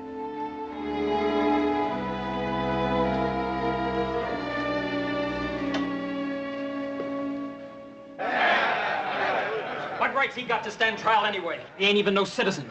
That's right. We cannot let those Cartwrights tell us how to run our town. They don't live in Virginia City. And this town is for us that lives here, for us Americans. That's right. There are only 3 Cartwrights in there. Adam left. And we'll see to it he don't get back in again. I say rush the jail. Sheriff Halstead will be on our side when he sees we mean business.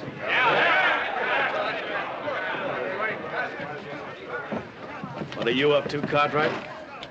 Just out for a walk with some friends of mine. What's the matter, Jesse? You seem nervous. Mr. Ridley, is Adam trying to force you to do something against your will? No man forces me against my will. I want to talk with Mr. Fulmer. You wanted to talk to me, J.R.? I've got to talk to you about everything. About those people out there. Why, certainly, J.R. Not a man in this town can't speak to me whenever he wants to. You come right on in. Miss Amanda?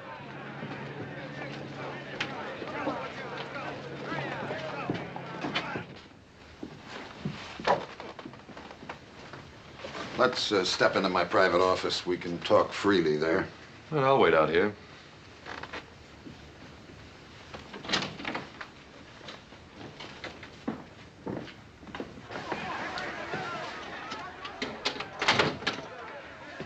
Won't you sit down, Amanda? Thank you. J.R.?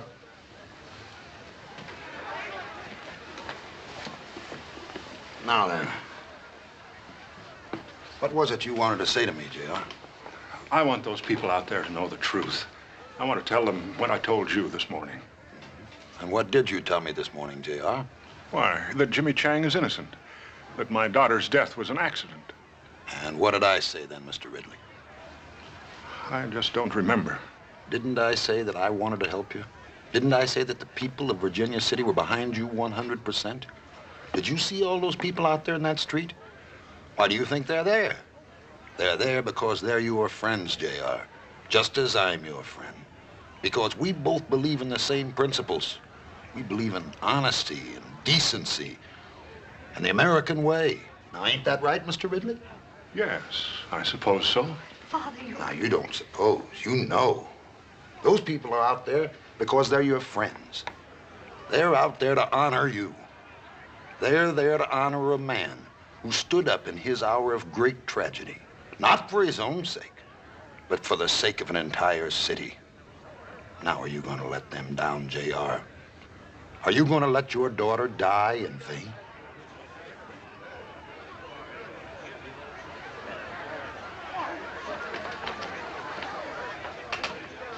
They're waiting for you out there, J.R.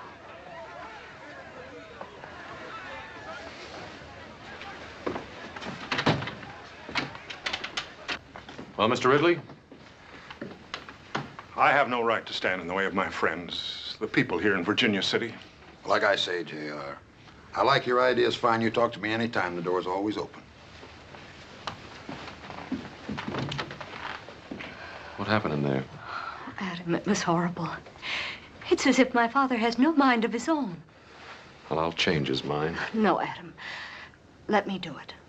I can make him understand that he's got to tell the truth. All right, if you think you can. Remember, Amanda, Jimmy Chang's life depends on your father telling the truth. I realize that now, Adam. Come along, Amanda.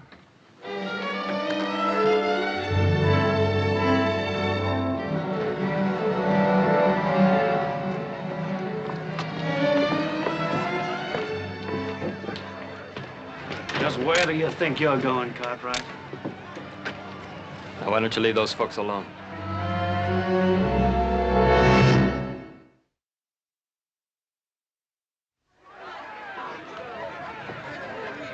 Boys, what's going on here?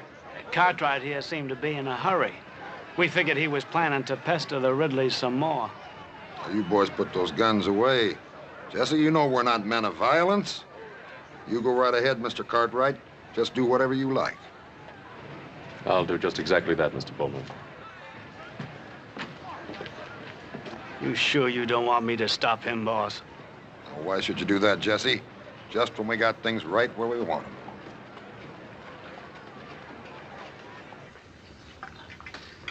Little Joe, did you ever taste anything like these jailhouse beans? Yeah. Yeah, but I'm trying not to remember it. What you mean to say is you don't ever remember tasting anything that's good, don't you? Yeah, that's what I mean. It's almost worth breaking a law to get this kind of chow. Jimmy, you ain't eat a bite of yours. Why don't you try to get some of that down? Thanks, Hoss, but I'm not hungry. Hungry? What's that got to do with it? You think the only time a man can eat's when he's hungry? Yeah, you haven't got any kind of fool idea like that, do you, Jimmy? I didn't kill Sally. You believe me, don't you, Hoss? Jimmy, you ought to have more sense than even ask such a question. But there are some people in this town who think I did. How can they, Hoss? Jimmy, don't you worry none. You got lots of friends in this town. Friends that aren't gonna let you down. Here he comes. Let him in.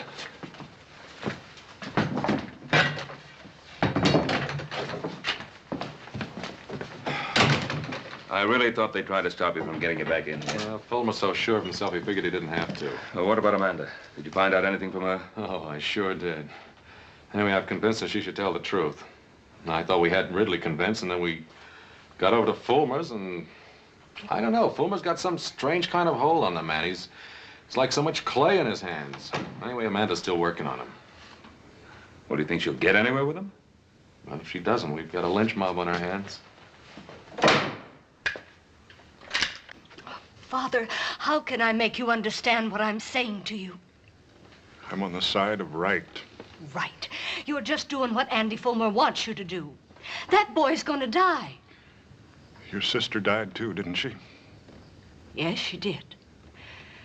Until now, I don't believe I really cared. But now I know you don't care. How dare you speak like that to me? I dare speak like that because it's the truth. Your sister brought disgrace on us. And it isn't really Jimmy Chang you're trying to punish, is it? You're trying to punish Sally.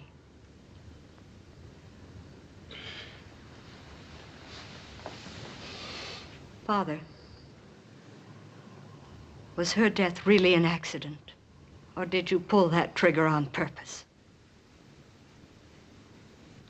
Is that why you're afraid to talk? Amanda, as God is my witness, it was an accident. Then go out there and tell them. Oh, Father, we've both lied to ourselves. We never really believed the things we said about Sally.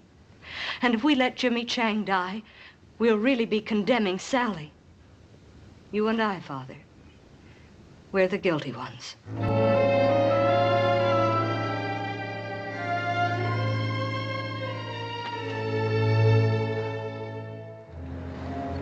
Now, boys, you all know where I stand. I'm just interested in doing what's right for our city. Are we gonna let those Cartwrights stand between us and what we know's right? I say let's rush him and get him out of that jail. Come on! Huh? Here they come. Let's put a few shots over their heads. That should scatter them.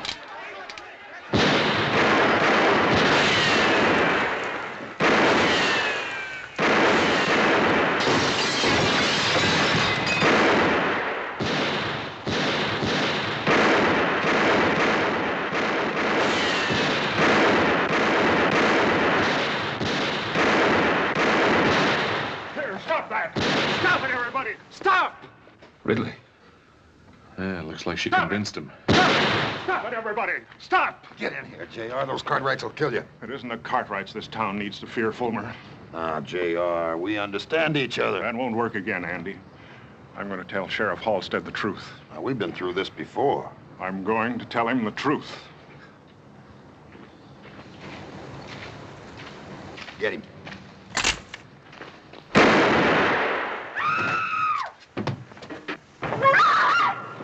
Fool. Why did you kill him? What? What are you saying? You told me to kill him. Murderer. You filthy murderer. Get him! He just killed my best friend! Jesse, drop the gun. Father. Father.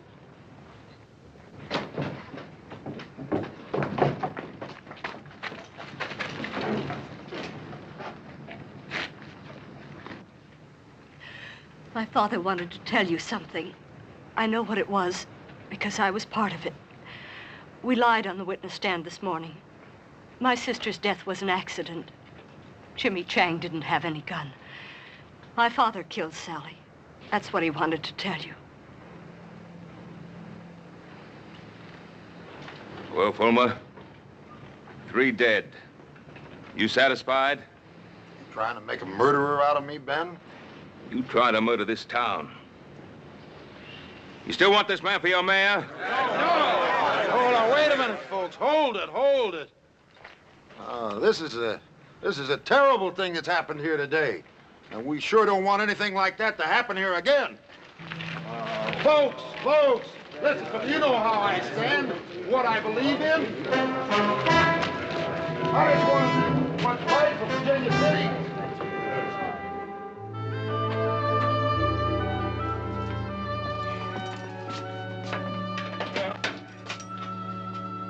I'm afraid you're at liberty, Mr. Chang.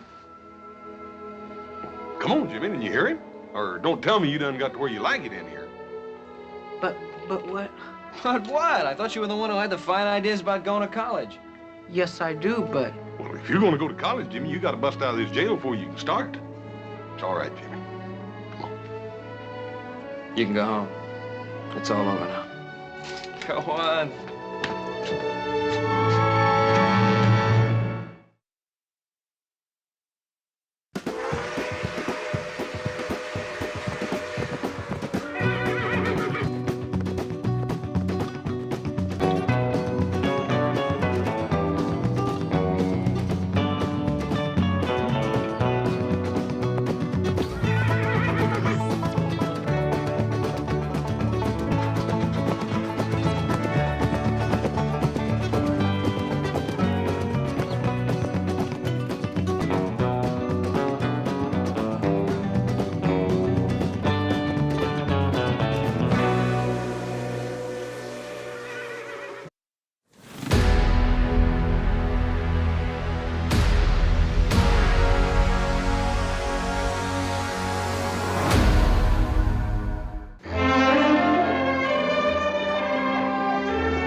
Stay where you are.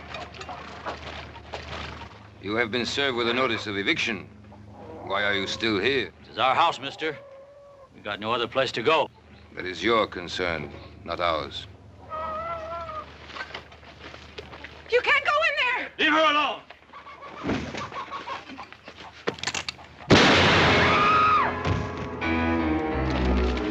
Sounds like coming from the south, boy. the Logan place. Put up the sign.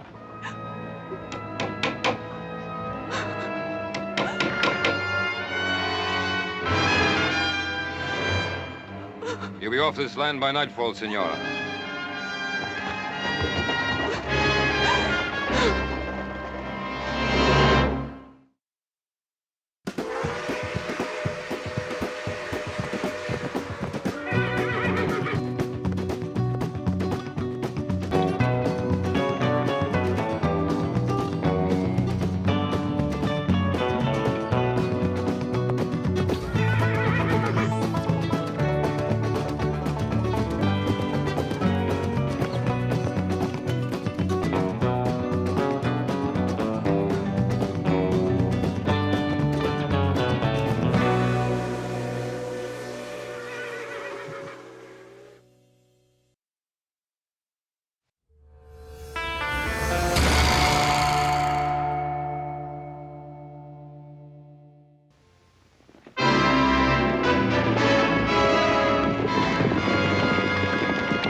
Badly hurt?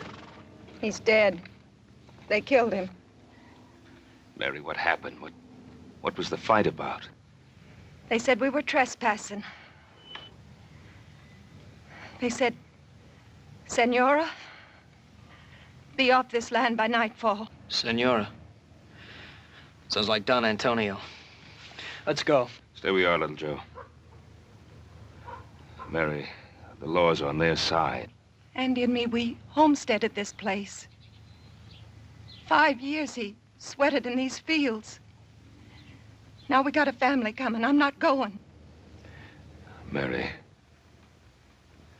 come with us. We'll be back. I promise. Give me a hand, boys.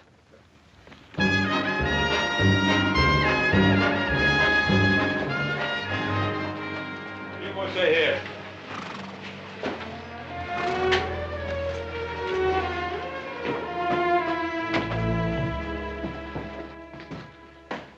Ben, Adam? I've come to report a killing. Andy Logan has been shot down in cold blood. As a matter of accuracy, he was killed in self-defense. Sheriff Hawkins has all the facts. That's right, Ben. Senior Logan has already made a complete report on behalf of his men. Well, did he report that it was his men who committed the murder? There's a difference, Ben. Logan was given a notice of eviction, so he had no legal right to be on that land. And a couple of witnesses saw him attack Senior Luger's man. All he was doing was defending what was his. There's no evidence of that. Well, there's Mrs. Logan's word. Do you think that'll stand up in court, Adam? Stand up in court? They talk of lawlessness of the West. Well, this is lawlessness backed up by law. They're evicting families, throwing them out of their homes, killing men, and you protect them. Now, keep your shirt on, Ben. I don't like this any better than you do. But this is not really your fight, Senor Cartwright. Why do you insist on interfering? Interfering? Of course it's our fight. You're trying to take part of our land, too. Technically speaking, yes. But although the De La Cuesta land grant takes in a few hundred acres of Ponderosa property, it is such a small section of your great rancho, you will hardly miss it. We happen to value every foot of our property, Senor Luga. Your pardon, Senor. It is the property of my niece. Perhaps she will be gracious enough to permit you to retain it, if your attitude is cooperative. Well, you know what you can tell your niece. Some respect, sir. You are talking about Isabella Maria Inez y Castro de la Cuesta, descendant of one of the oldest and noblest families in Spain.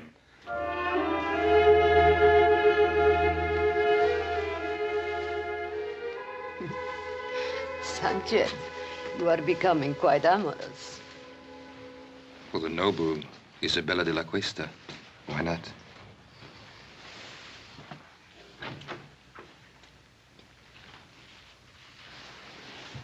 Why don't you knock? Since when do you require privacy? One man meeting another in your presence. It's a common thing.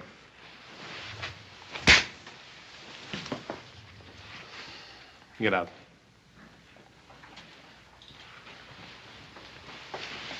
My respects, dear lady.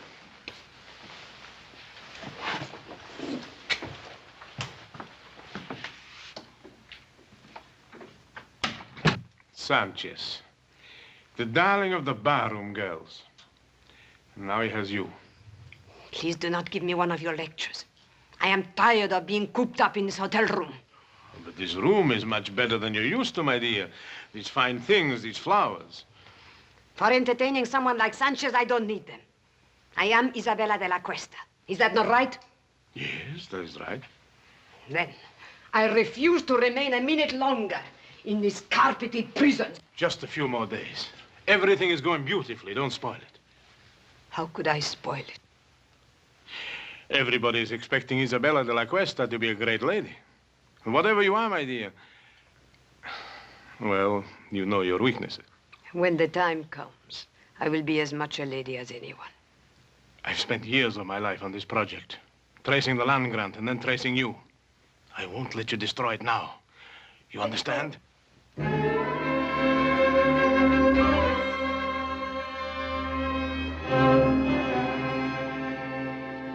Why, you mean this Luca can just come in and throw homesteaders off their land and there's nothing we can do about it? Well, the Spanish land grants go back hundreds of years. Mexico recognizes them, we recognize them, and the De La Cuesta claim has been examined and validated by the Territorial Land Office. Apparently, it's in perfect order. I would suppose it wasn't all in perfect order. Well, then we could go to court and try to stop them. The records of the Spanish land grants are kept in Monterey, aren't they? Mm-hmm. Maybe worth looking into. Paul, would you like for us to ride down there and check on it? Yeah. Yeah, you and Joe. First thing in the morning. Check everything on file. Get a complete history of the De La Cuesta family. Meanwhile, Adam and I will file an action in Judge Blankney's court in the name of the Carson Valley settlers and ourselves. Well, what chance do you think we stand there? No. Very little, I suppose, if Isabella de la Cuesta is actually the true and rightful heiress. Well, there's still one more thing we could do. What's that? Talk to the great lady herself. After all, no one's seen her or talked to her except Senor Luger. What good will that do? You don't think she's going to help us? Well, how do we know till we find out? Well, here's hoping we can prove that Isabella de la Cuesta is not Isabella de la Cuesta.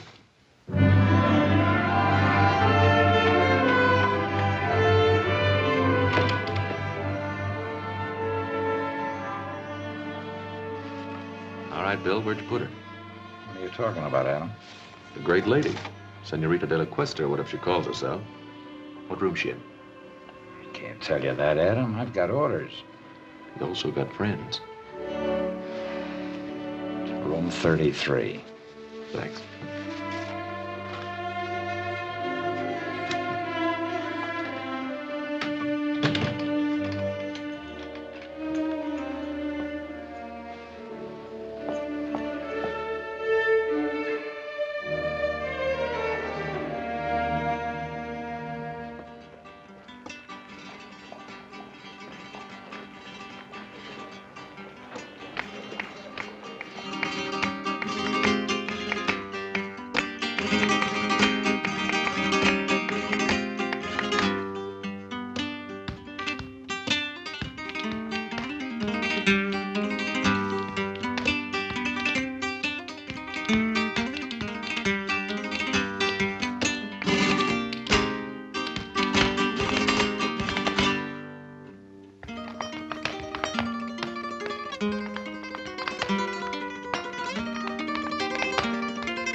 Very, very, very nice, Rosita.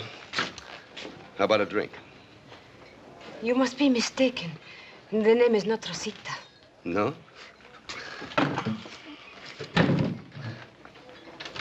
What is it, then? Go away from me. Look, Rosita, you wouldn't happen to be that woman that everybody in town is talking about, would you? The one that's claiming all that land? Let go of me. Come on, just a couple of hundred. Nobody has to know the name is Rosita. You are wasting your time. The name is Isabella de la Cuesta. Go away. Don't get off that easy. All right, let her go.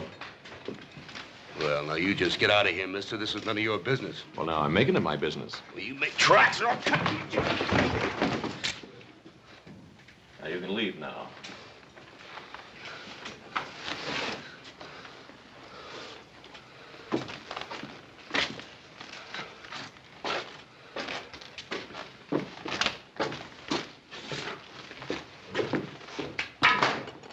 Exciting place. Is he hurt? No, he'll get over it.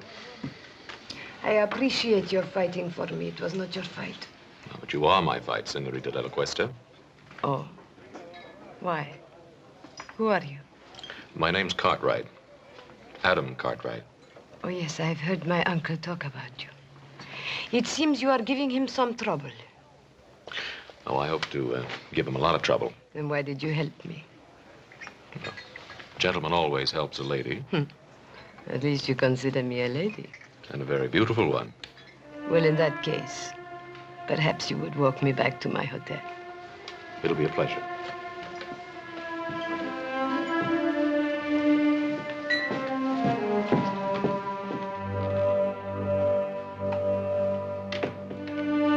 I believe the lady's in room 33. I have the key.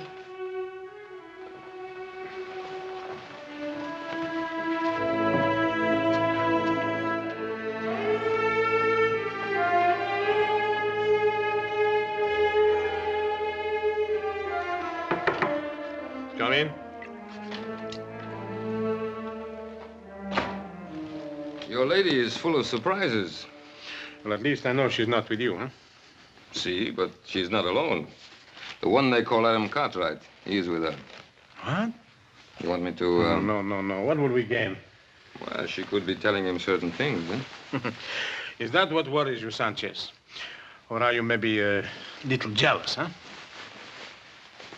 Don Antonio, I work for you. But if you make fun of me, I'll kill you. Oh, kill for her. Don't be a fool. No, just keep an eye on her. And let me know when this young Cartwright leaves.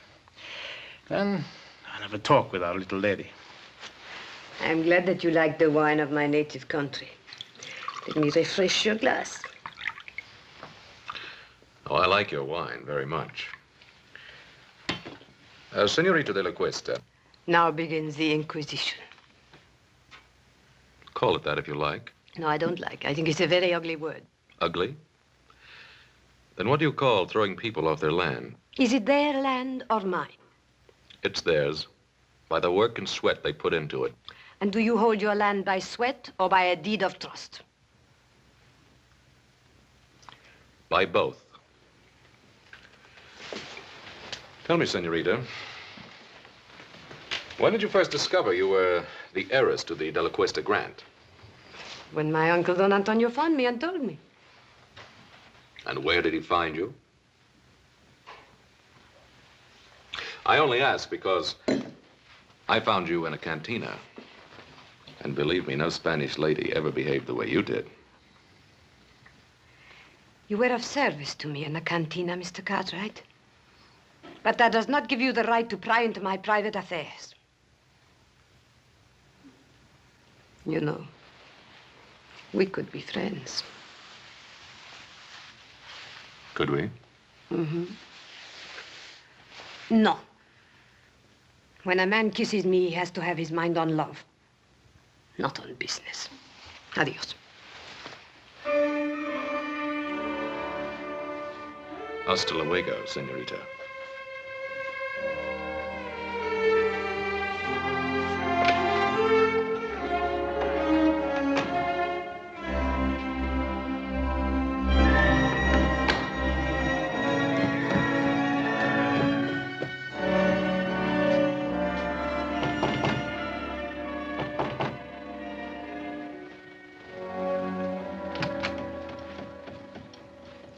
At least you have learned to knock.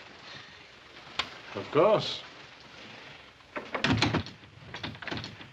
You've had a visitor? That is my business. Young Cartwright. Where did you meet him? That is also my business. It's mine also. The Cartwrights are our main opposition. They will do everything they can to stop us. Supposing we had the Cartwrights on our side. Impossible. Supposing we had one of the Cartwrights on our side. Isabella, you have learned to handle men to perfection.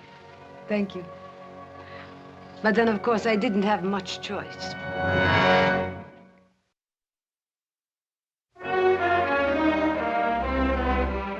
Adam, well-bred Spanish ladies don't usually spend their time in a saloon. I know. I thought the same thing myself. I went back to the hotel with her and had a glass of wine. Oh, good, good, good. Did you find out anything? Yeah. One thing, she's quite a beautiful woman. Well, we knew that. What else? She's very sensitive about her past. Uh-huh. Won't talk about it at all. Adam, you may be heading in the right direction. Maybe so, but I don't know how happy I am about it. Why not? It was your idea. Yeah, I guess it was. But she's not exactly the kind of woman I thought she'd be. Adam, this is the woman who's trying to grab all that land. Is she? Or is it Senor Luga? Well, what's the difference? They're both in it together. Why are you defending her? Well, look, I'm not defending her. I'd just like to know more about her.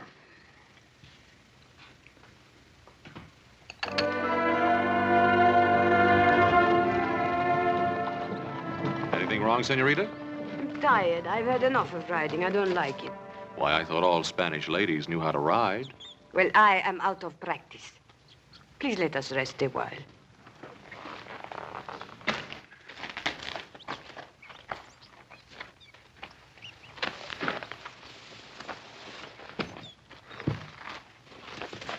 Why did you bring me out today? Just to find out if I could ride? Well, there's something about you, Isabella. Is there? What is it? Well, it isn't nobility, I'll tell you that. Then what is it? It's...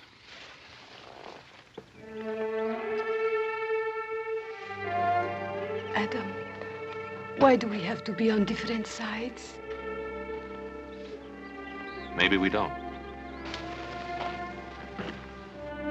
Come on, there's something I want to show you. But I'm very happy here. It's very important.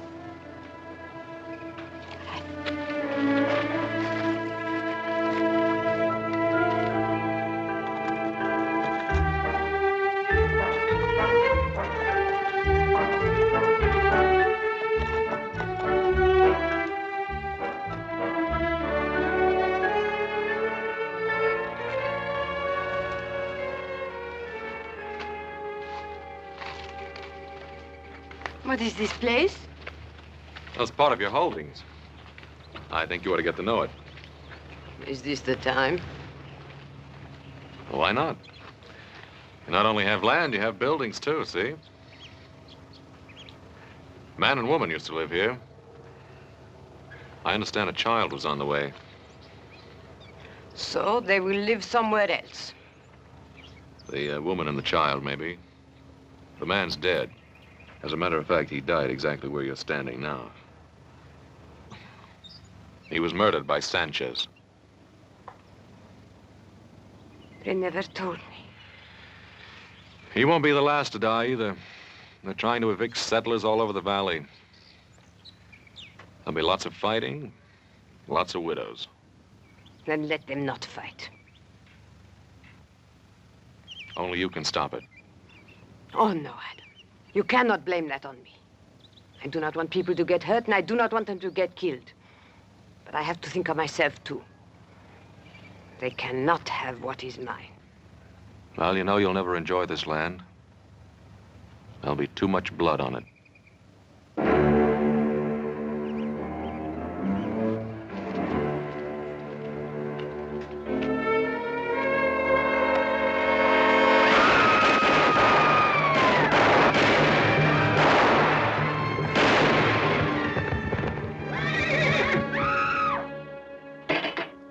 Antonio, the southern section is all clear of settlers. Good, good. Now you can start on the north section.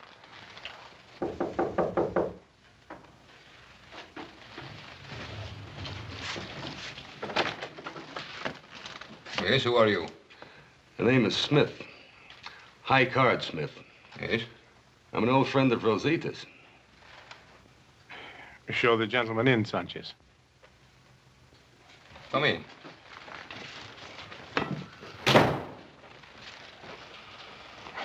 Now, what is this about Rosita?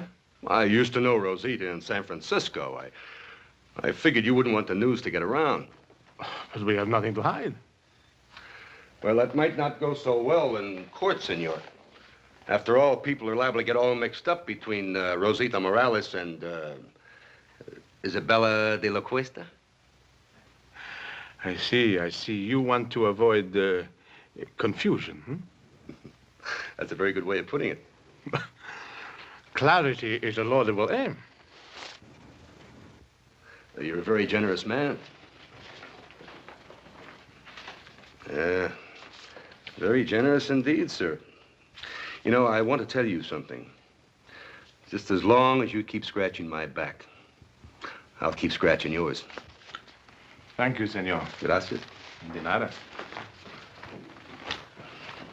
Adios. He'll be back, senor. Yes, I know, I know. Unless something happens to him first, eh? You expecting trouble, Mr. Cartwright? No, not really, Hobson.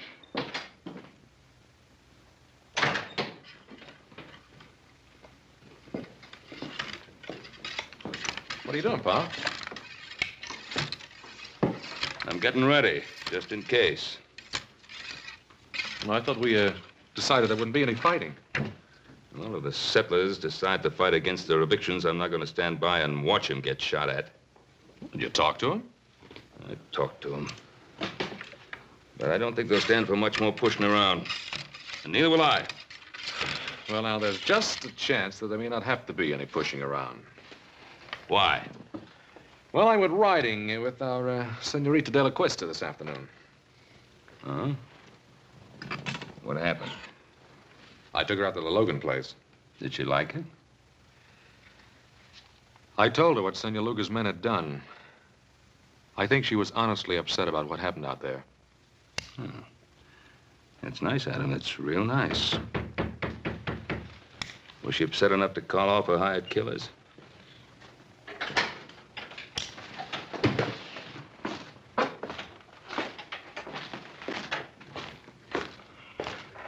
Well, if it ain't the great lady's knight in shining armor. And what do you want here? Just a few words, friend. The name is Smith, High Card Smith. You must be the main Cartwright, huh?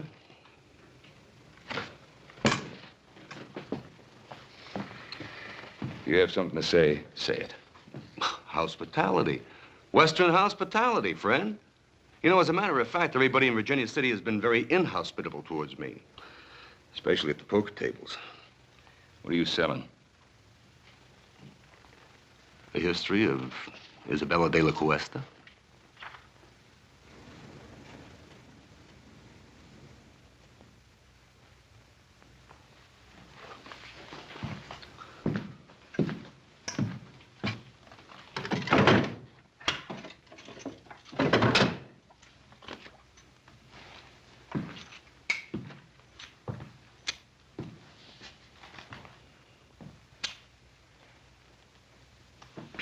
Mr. Cartwright? Well, her name is Rosita Morales. She used to be a barroom girl and a dancer in a cheap waterfront dive in San Francisco. And just how do you know that? Son, I was there. I'll bet you were. Just a minute. Just a minute, Adam. That's what we wanted to find out, isn't it? You know who her family was? Family. A comanchero, Pedro Morales. He runs a little store in a dirty little spot a few miles south of here called Los Altos. I want you to stay in Virginia City till that trial comes up. You know I can't do that. Make it worth your while. All right, friend. But don't you try to find me. I'll find you. I'll find you often.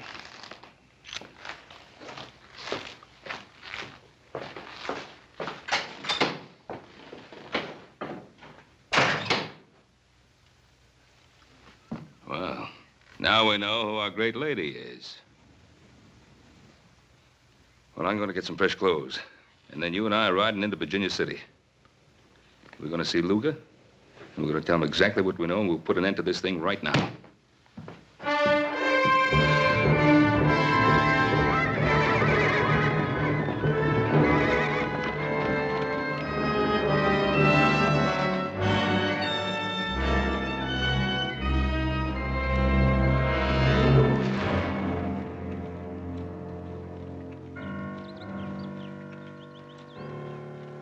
I think we better keep our little appointment with Senor Luger.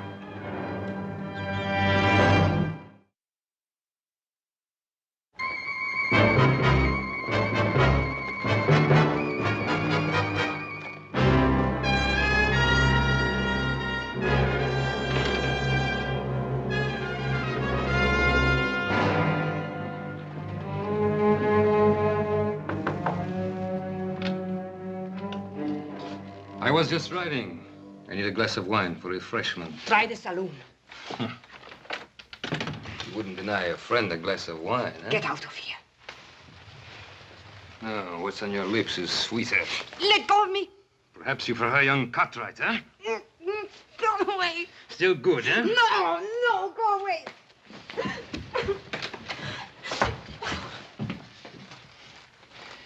You're surprised, Senor Cartwright, huh? To see your great lady in a lover's quarrel with one of her servants, huh? May we have a moment with you, senorita? Yes. He forced his way in here. You do believe that, don't you, Adam? I think it's about time this masquerade came to an end. We know who you are. You're Rosita Morales. Maybe I am, but I am also Isabella de la Cuesta. Your father's Pedro Morales. My father is not Pedro Morales. He bought me from some Indians after my family was massacred. I was too little to be killed. But soon I became big enough to chase around the shack. So I ran away to San Francisco. Now, Miss Morales, how can you possibly expect us to believe that kind of story? Because it is the truth. And if you want to believe anything else, you will have to prove it. And while we're proving it, more killing, more bloodshed, is that what you want? I don't know anything about that. You can put an end to it. How? Withdraw your claim to that land. It's the only possible decent thing for you to do. The decent thing to do. Rosita Morales is not decent, is she? Then Isabella de la Cuesta will not be decent either. But she will be rich. And how many lives is that worth to you?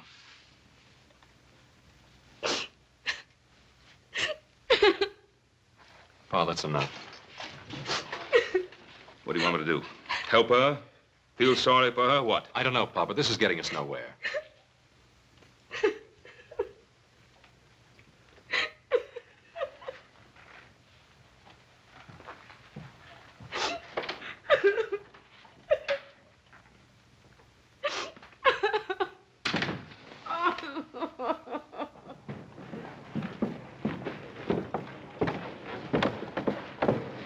Adam, I think it's up to you to find Morales. And if you can disprove that story of hers, bring him back here. And if not? Well, then do whatever you think best. But whatever it is, do it quickly. All right, Pa. But I don't want to miss anything, so don't start shooting till I get back. How much do they know about you? They'll probably go after Morales. I'll take care of it. No. No, what can poor Morales do? He can't help us. I'll be the judge of that. Don Antonio, I don't want any more killing. Please, no more killing. Yes, no more killing. Why are you crying? Those Cartwrights have an unfortunate effect upon people.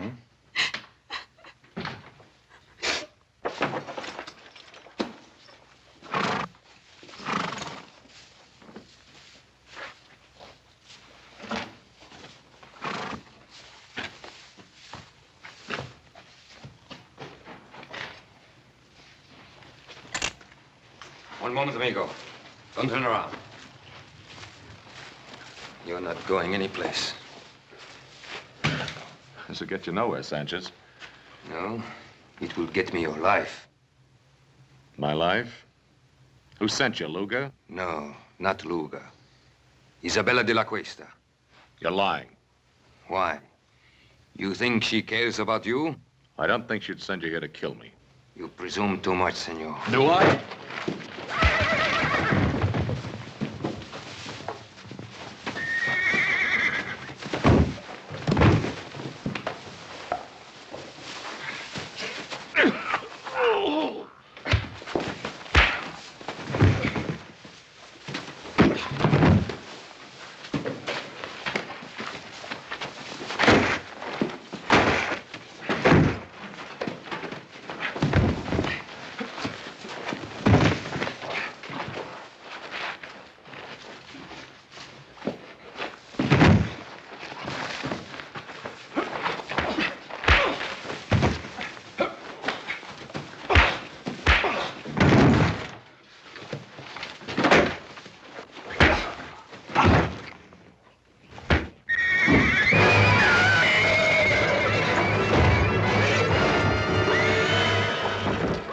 Get him out of there.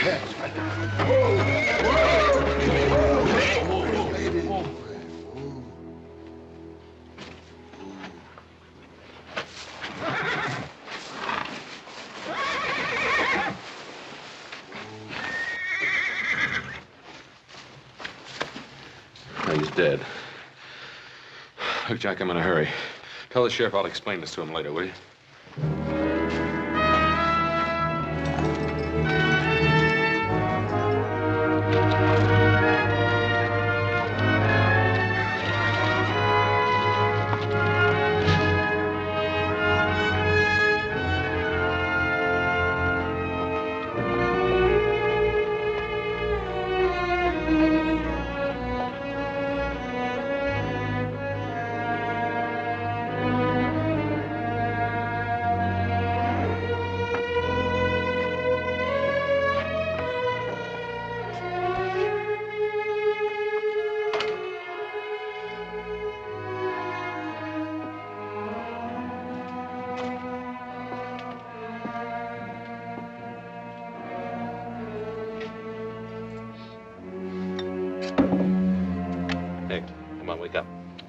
Wake up.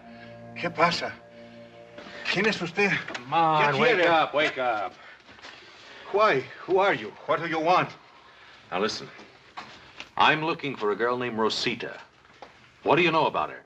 Rosita. She remember Morales? She remembers. A year ago, a man come and ask about her. But he gave me a bottle of whiskey. What'd you tell him?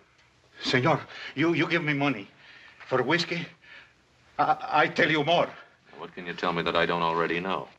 5 years back, a woman come, very old, from Mission San Jose. She say she looking for a little girl. Who was the old woman? Whiskey, senor. Come on, who was she and who was she looking for? Whiskey, senor. All right, all right. Now, who was she and who was she looking for? Her name was Doña Teresa Esperanza. She was looking for a girl named Isabella Maria de la Cuesta. Isabella Maria de la Cuesta.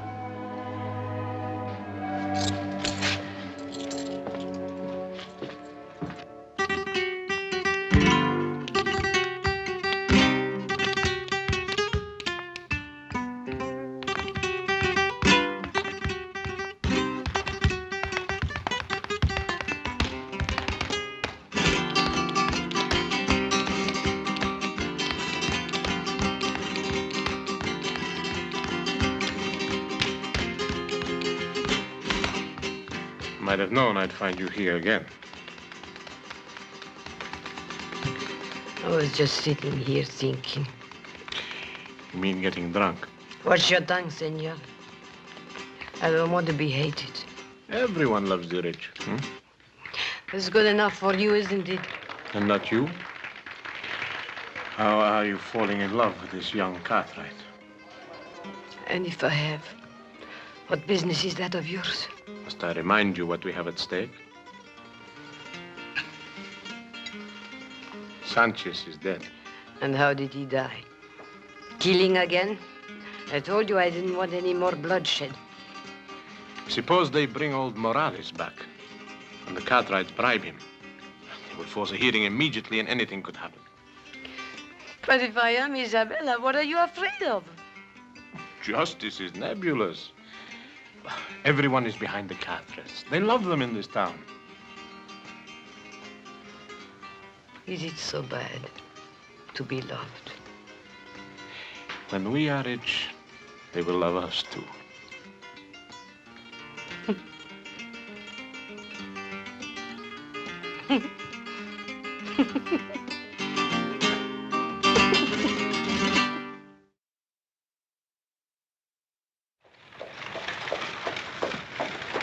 Howdy, Judge. Oh, hi, Ben. Come on in for some refreshment. I can't, Ben. I'm just rushing back from Carson Valley. Oh. But I did want to speak to you for a second. It's about that hearing.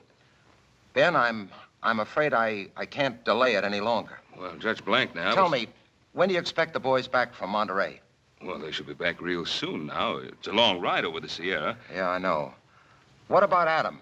When do you expect him back, Ben? Well, it should be any day now, maybe tomorrow. Now, I'm counting on you holding off that hearing till he gets back, Judge. Ben, I can't. I can't hold off any longer.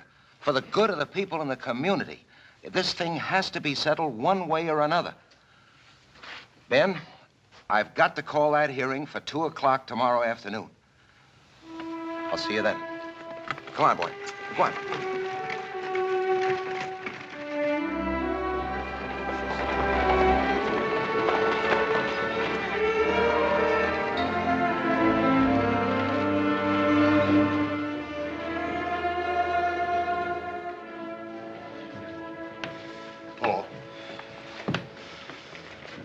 Hello, boys. I'm glad you got back in time. How much good is it get going? Why didn't you get the information I sent you for? No, we got it, Paul, but that's just the point. What? It's just as they called it. That De La Cuesta land grant's as solid as a rock. The family was given possession of all that land, and what was that word, little Joe? Perpetuity. Yeah, by the Spanish king himself. That Senor De La Cuesta must have been quite a feller. We'll have to wait for Adam. What good's he gonna do? He's our only chance now.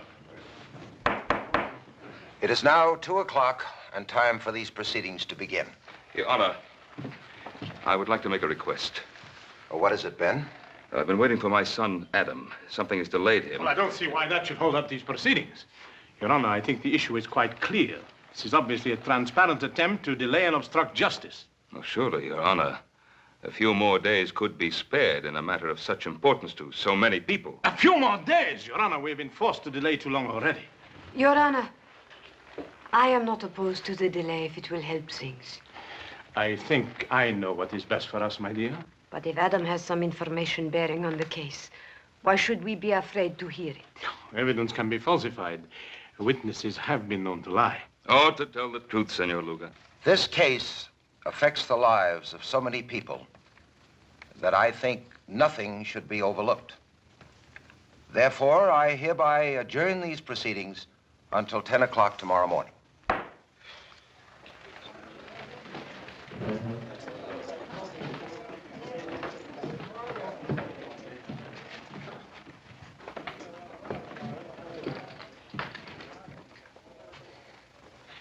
It was a very foolish thing you did, my dear.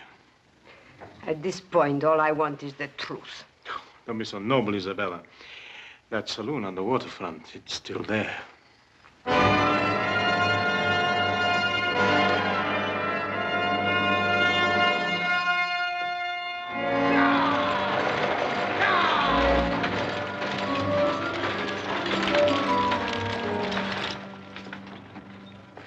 They're here. Well, Adam. Hello, Pa. How's everything? All right, outside of a little shooting. Somebody tried to stop us outside of town. Oh, That's why you couldn't get here yesterday. Nope, I had another reason.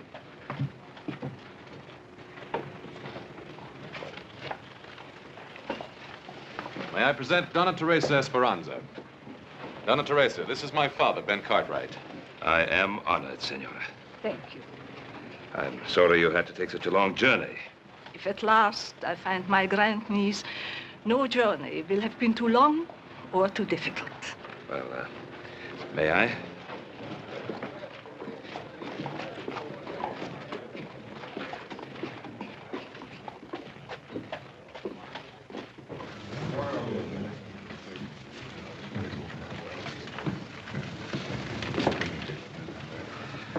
I think you will be comfortable here.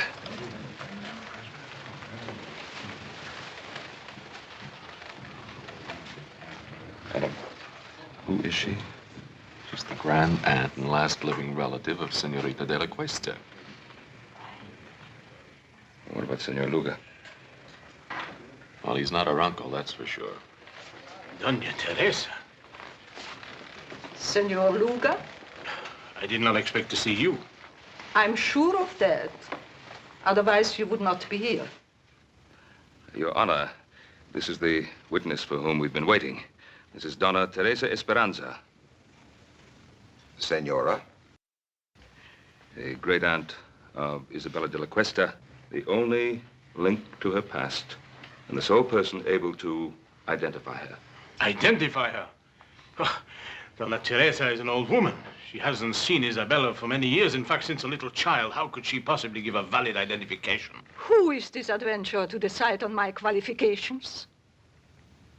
Not so long ago, he dared to visit me and seek to enlist my aid in his evil and corrupt scheme. What scheme do you refer to, Senora? His plan for me to vouch for the identity of my grandniece, the last of the De La Cuestas. Would you be able to identify the girl if you saw her? Without question. Very well. Your Honor, I protest this entire proceeding. Senor Luga, you are out of order. If you please, Senorita.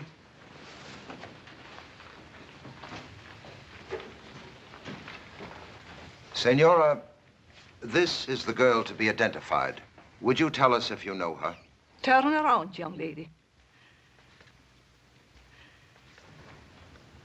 Raise your head, please. The carriage, the tilt of the head, the dark eyes. Your Honor,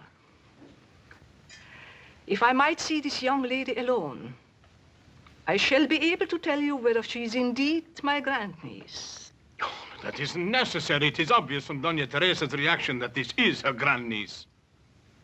Your Honor, I would like to talk to this lady in private, as she suggests. Sheriff, will you clear the room, please?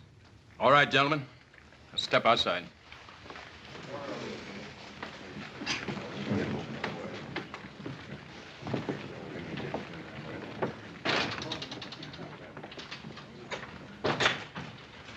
Doña Teresa.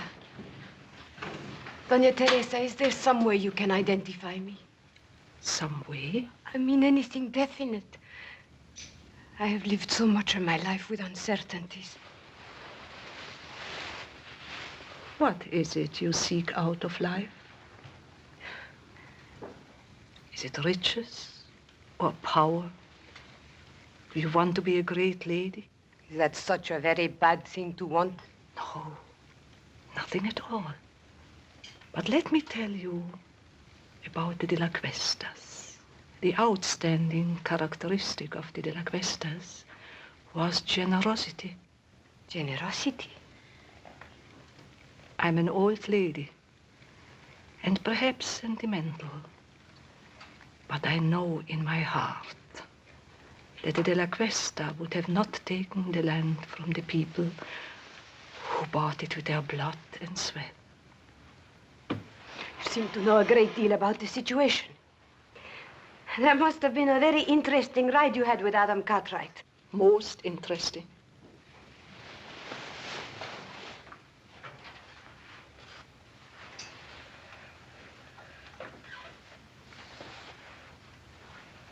I know who I am now.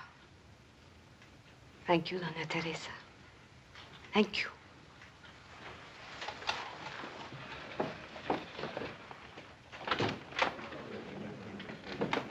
Your Honor, there is no need to go on any longer. I am Rosita Morales. She's lying. What did you do to her? You are Isabella de la Cuesta. Tell them the truth. Senor Luga, you'll have your share of truth-telling. Come with me. You fool. You could have had it all. You could have been the richest woman in this country. Where are you going? I'm going back where I belong. To San Francisco.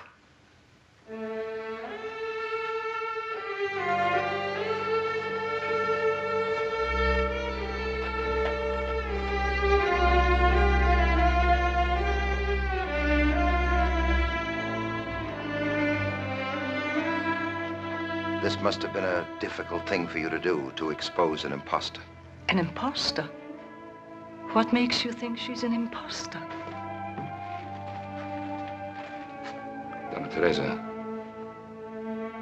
is she Rosita Morales or Isabella de la Cuesta? Who knows?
I got the lay of it just the way you told me, Jeb. It's good forage land, as far as you can see, with a clear path through the Sierras off to the left. Looks like our luck is running for a change, Billy boy. Desert south, nothing but rock and bramble north. And right in front of us, it's opening up like the Red Sea into the land of milk and honey. Right in front of us. That's the Ponderosa, Jeb. We can't cut through there. You don't understand, Jeb. That's Cartwright land, far as your eye can see. You mean they own all that? Own? Man don't own nothing unless he's willing to die holding on to it. I worked out this way. I know Ben Cartwright. Why, he'd kill every last one of us before he'd let a sheep set foot on the Ponderosa. Start bringing up that flock. Now. I come a long ways with you, Jeb. But I ain't riding against Ben Cartwright for you or nobody. Start bringing up them sheep, Burton. I'm pulling out, Jeb.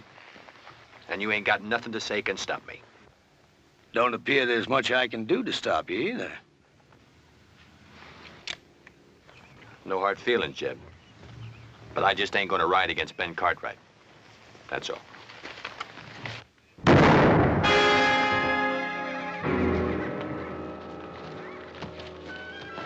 All right, you two, get them sheep moving. Leave him, Billy. He's past fussing. You got to learn to kill a man once you draw on him. But I shared second plates with him, Jeb. Just a few hours ago. Once a thing is dead, you got to get clear of it. The scruffiest hole squirrel knows that. Sure, Jeb. You're lettered, ain't you, boy? Yes, sir. I spell out some. All right. You read that to me, boy. And Moses went up from the plains, and the Lord showed him all of the land. I've been near 40 years myself, just like Moses. But the Lord has finally showed me my land, and I'm gonna take it to myself. I have to kill everything on it and burn it to the root.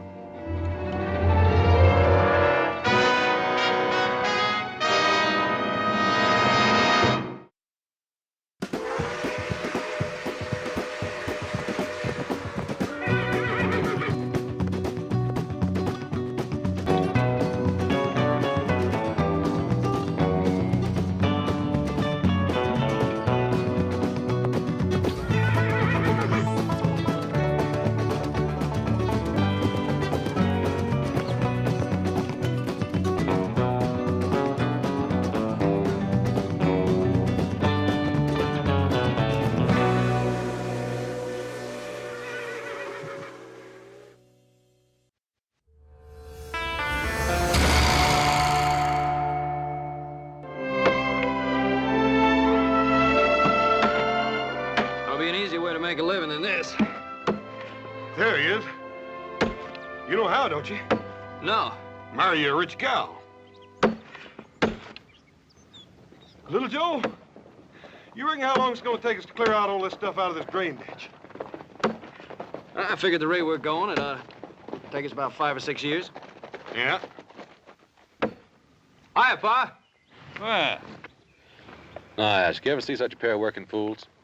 Well, Adam, I wish some of that would rub off on you. Well, now, Pa, the way I look at it, if a man expects to get ahead in this world, he's got to use his brain instead of his back. Adam, with a place like the Ponderosa, a man has to be able to use both. Now, come on, let's give the boys a hand.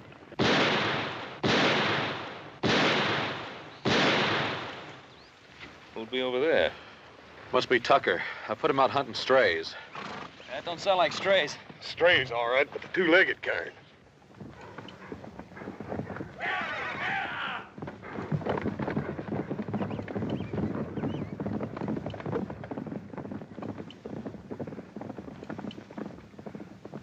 That was just a warning. Where do you men think you're headed? Why, we're aiming across the Sierra. We better find another way. Nobody goes through the Ponderosa. That's Ben Cartwright's orders. You figuring to stop us all with that gun? Well, maybe not all of you, but I'll drop the first man that tries to come through here. How much is Cartwright paying you, mister? Well, what's that to you? Is it enough for a man to get himself killed for? Look, we're coming through. Now, you can shoot me if you've a mind to, but as soon as you pull that trigger, you're the same as a dead man. All right, bring him through. And you better get out of the way, mister, before you get yourself trampled.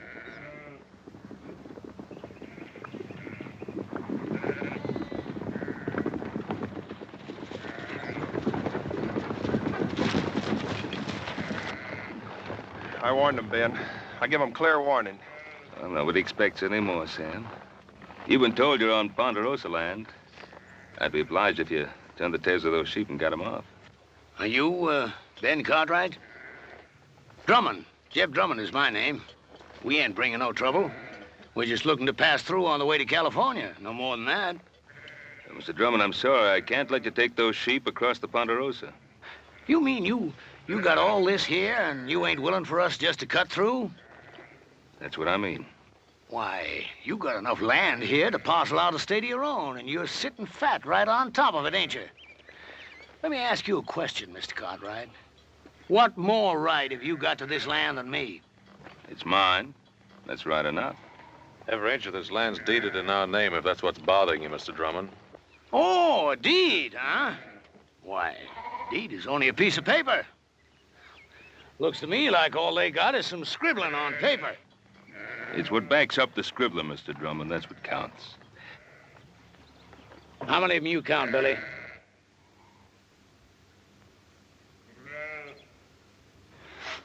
Five, Jeb. Just 5. Less than we got.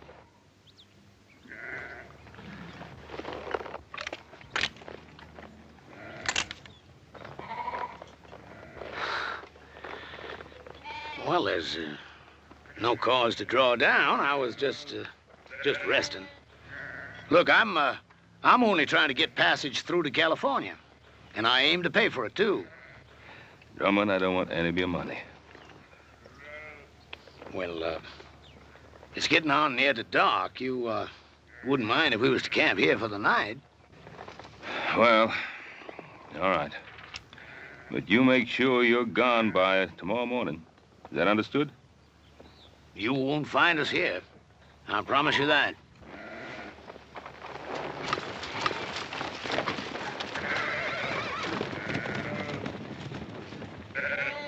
Yes, sir. You can count on it, Mr. Cartwright. You won't find us here.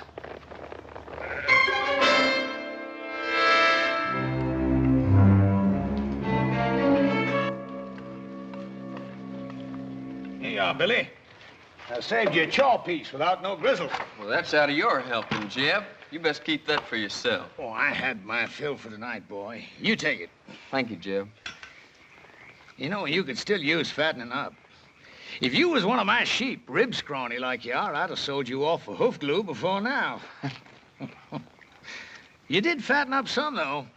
When I first come on you and them wranglers was fixing to string you up, well, you didn't look like no more than a fence post.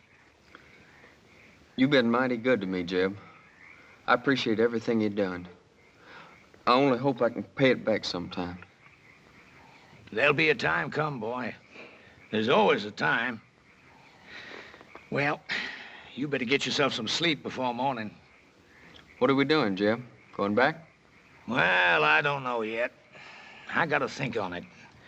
You see, the way I figured it, we'd have made California just about spring market time. That flock would have been fat and woolly.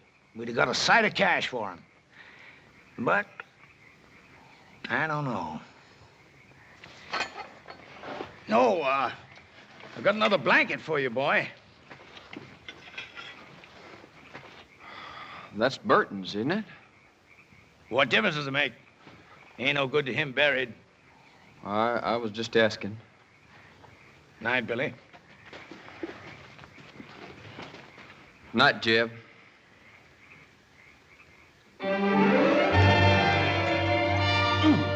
Burn it, little Joe. Cut it. Don't pull it. I wouldn't be having all this trouble if you hadn't gone and lost that chili bowl I always fit on your head. Just take it easy. It's getting thin enough up there like it is. Now, keep your head still.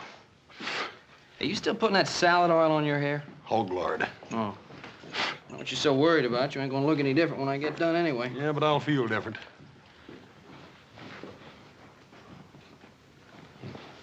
What's the matter?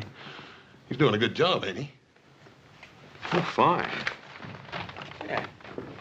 Hey, let me see that mirror.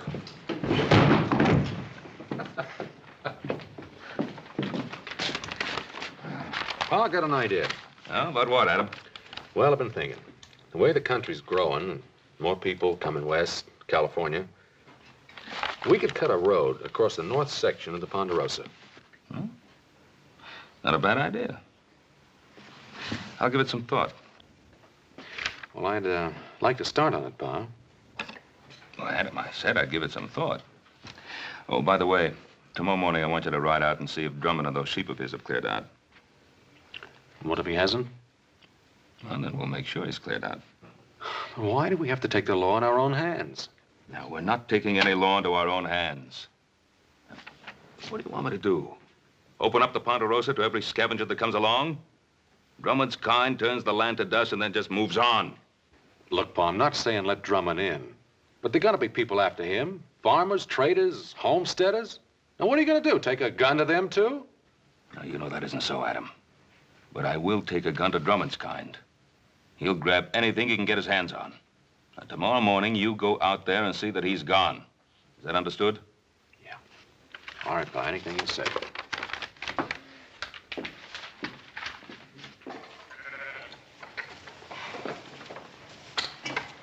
Come on, roll out. Come on, hustle it up. Come on, we gotta be making tracks. Want me to get the flock shifted around and headed out, Jeb? I'll lead out the bell sheep if you want. I ain't taking them out. You ain't? You mean we're not crossing the Cartwright line? No, we're crossing all right. But I've been thinking maybe we won't cross all the way. You heard what Ben Cartwright said. Cartwright. I'm through being shoved and hauled by his like. A man takes something, it's his. You gotta start learning that, Billy boy. Yes, sir. But ain't we taking on a peck of trouble? Trouble. I'm an old man now, but I once had me a flock of sheep was like looking across a big white sea. I run them from the Snake River in the north to the Mexican border and back. Then the cattle come, and the farmers plowing up the earth. I've been pushed so hard, Billy, there ain't hardly a corner I can squeeze myself into. But I'm through being pushed now. All right, hurry it up, you men, and get that chuck wagon loaded. Them Cartwrights will be after us before it gets much lighter. Billy, you take them two and hang back to ride guard. And if them Cartwrights come tailing us, you let me know. All right, Jim. And Billy, you make sure you stop whichever one of them it is. You mean kill him, Jim? Is that what you mean?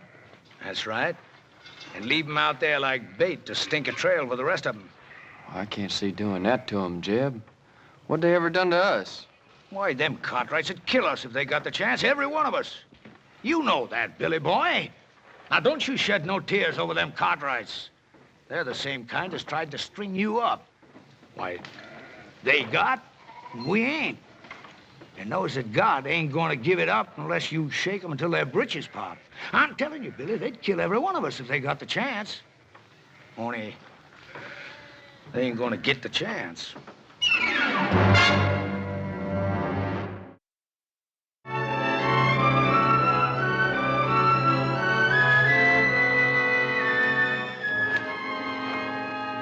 This looks like about as good a spot as any to set up.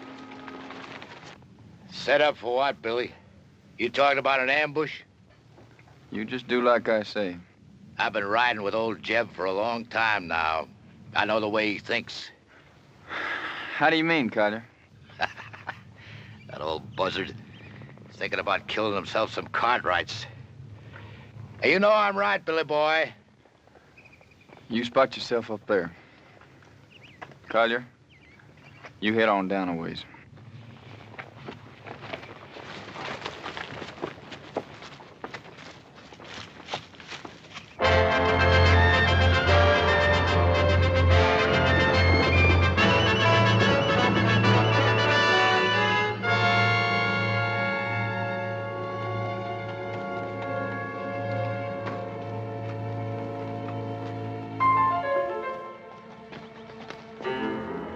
I'll tell you, Billy boy, I don't want to get mixed up in no range war. Not for what we're getting out of it.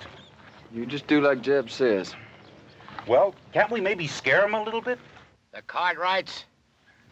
That kind don't scare.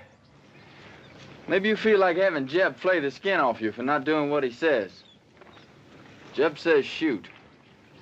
Shoot to kill. Hey, Collier, what about all this? You mean about killing the Cartwright? I mean about getting strung up for Jeb Drummond. I don't plan to get strung up for Jed Drummond or nobody. Come on, let's get out of here.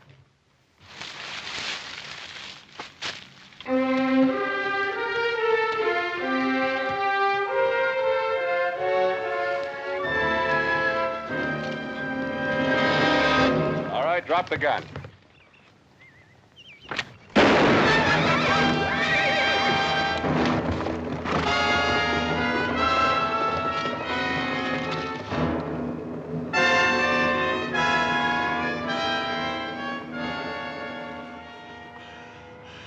You win, mister. I lose again.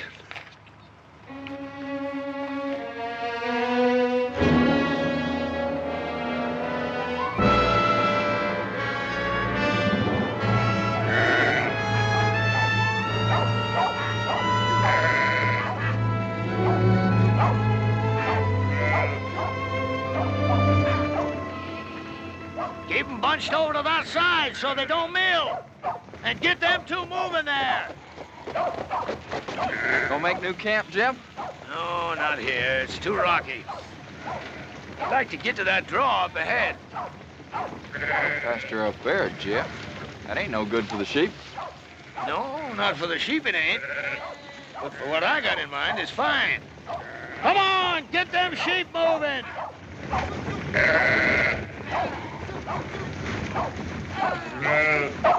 Jim! What? One of the Cartwrights come upon us unexpected like. Well, did you kill him? Nah, he got Wheeler. There's nothing I could do about it, Jeb. He had position on me. He'd have finished me off, too, if I hadn't got clear. I'll give you a job. I mean to have it done right. Now, instead of the rest of them coming looking for him, he'll tail back and tell them which way we went. Well, maybe it's for the best. If we can get us to that draw ahead of them, might be they get a little surprise, huh, Billy boy? All right, drive 'em! Oh, we run 'em!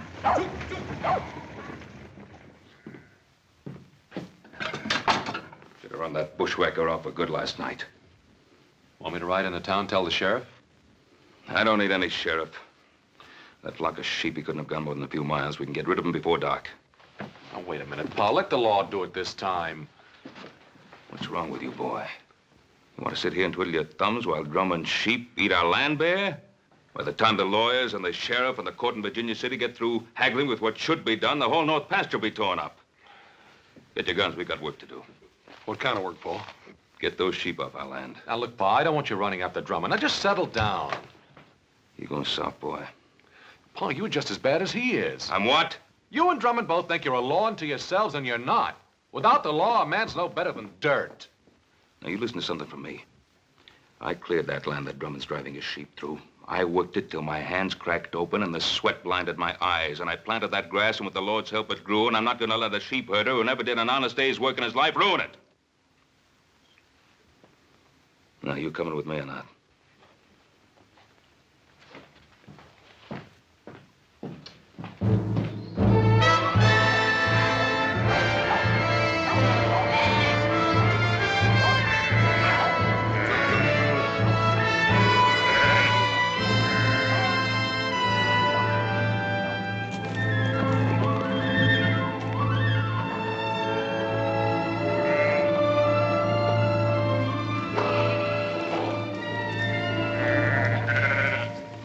Jeb. That's good. Now it's the Cartwrights who are going to be in open ground. Jeb, you sure you ain't picking off a bigger piece than you can chew? It's a blind draw, Jeb. You let them come in here, it's us that's going to be trapped. Well, if that's what they thought, might turn out just a bit different. It don't matter if they got us trapped, as long as we get one of them. Just one. You let them walk in here, what's going to keep Ben Cartwright from killing off the whole lot of us? Of course, Cartwright is the kind of guy that don't shoot unless somebody else fires the first shot. Well, I don't like sitting here like a treed squirrel. I say we get out there and face them straight off. All right, go ahead. Well, what's the matter? You ain't going, are you? Because you ain't smart enough to tackle a man like Cartwright. He'd chew you right up and spit you out on the ground. Any fool can go out and get himself shot dead. If you ain't gonna face them, what are you gonna do? You ever see Injuns go after a herd of buffalo? They dog out the strays one by one. And then pretty soon the rest of them are scared and running over each other. Collier, I want you to take 2 men and hide yourselves up there on that ledge over there. Billy, I want you to get back down the path by the draw there. Because if we split them up, that's where some of them are liable to run for it. Well, sounds good, don't it, boy? Yeah, I guess so. That ain't what you're thinking, is it? What are you thinking, boy?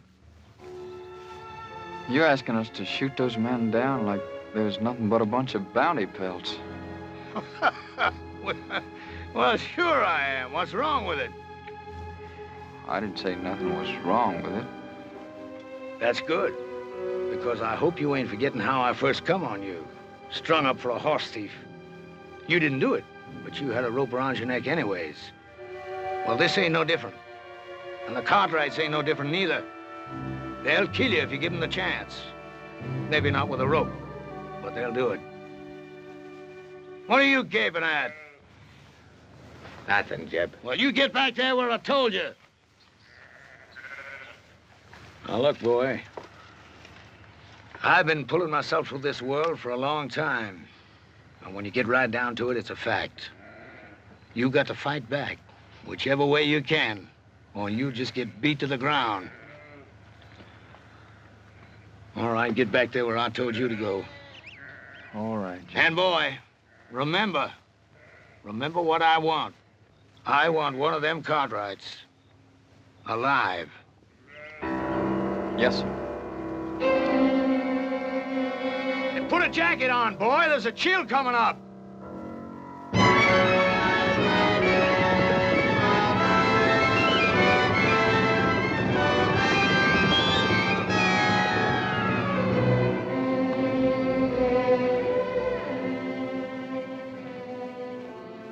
Well, what do you make of it, Hoss? Well, I can't figure out why, Paul, but it looks to me like he took them sheep right up into that blind canyon. That old scavenger. He isn't leaving the Ponderosa at all. He's planted a camp here. What makes you say that, Pa? Well, why else would he be heading up into that blind draw?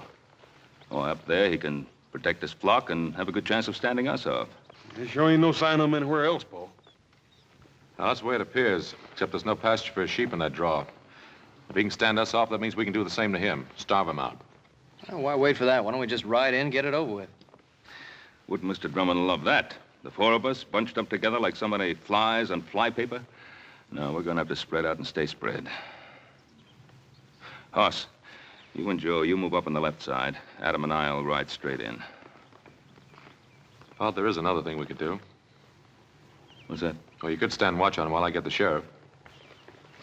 I thought we'd settle that. Well, we could pin him down, like Adam says. And wait for some judge to serve a paper on him? The court in Virginia City doesn't own the Ponderosa. We do. And if we're not willing to fight to hold on to it, we might as well turn it over to the first settler who feels like staking a claim.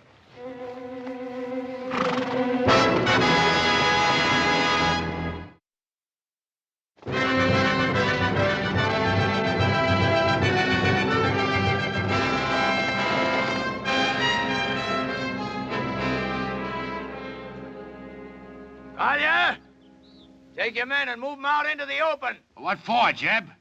We got good position on them Cartwrights right here.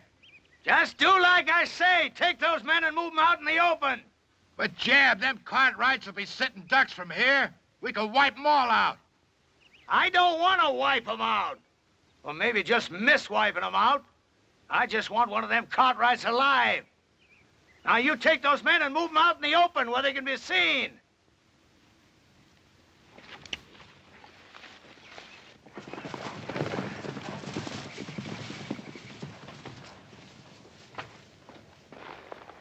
They're all right.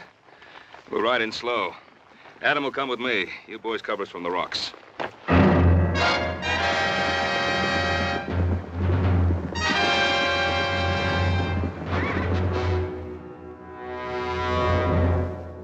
Don't fire. I'll tell you when to shoot.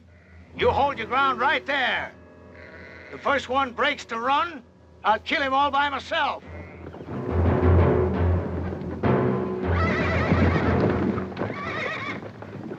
I hear you, Cartwright. My son and I are coming in there. You fire one shot, there won't be a one of you ever comes out of that draw alive.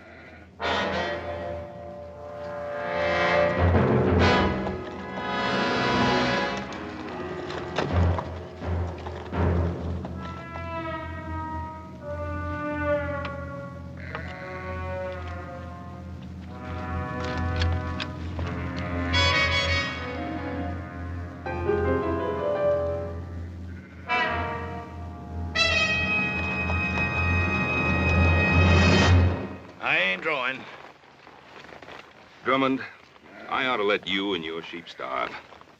Looks like I did work myself into a hole, kinda. And Drummond, you broke your word to me.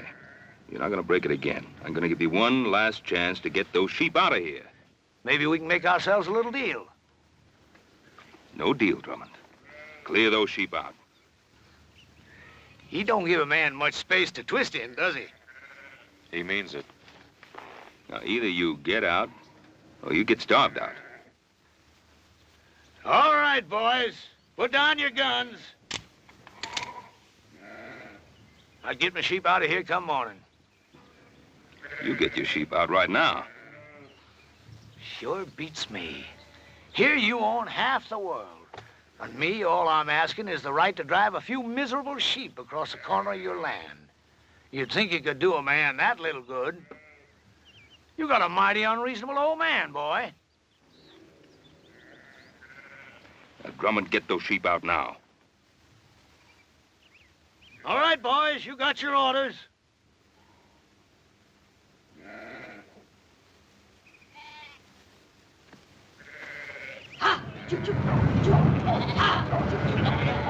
Adam, let me get those sheep moved.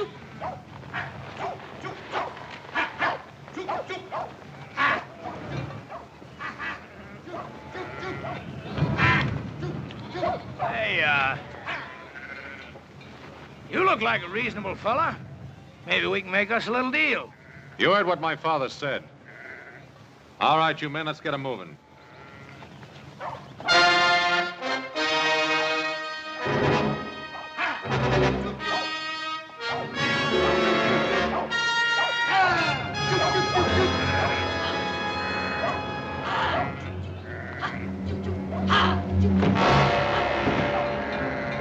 Take cover, men!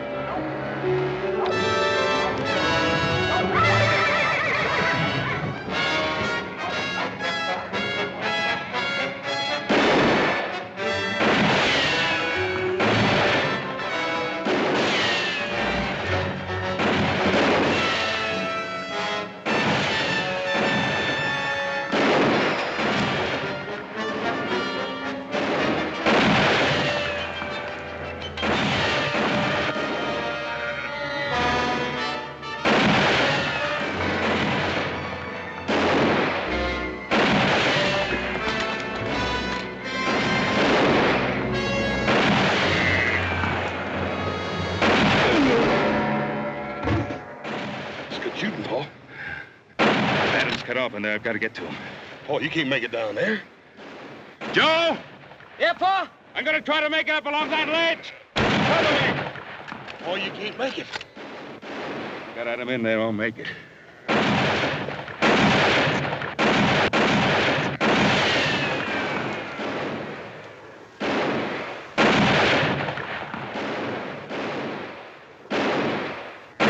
Joe! Yeah, Pa? That Drummond is behind the wagon. I can't get a shot at him from here.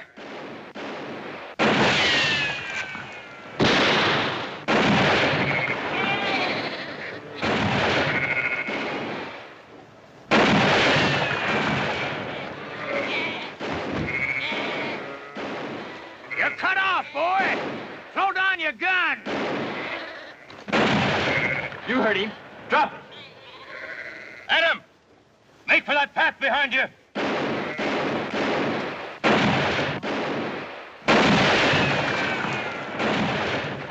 Come on, Billy, cut him down!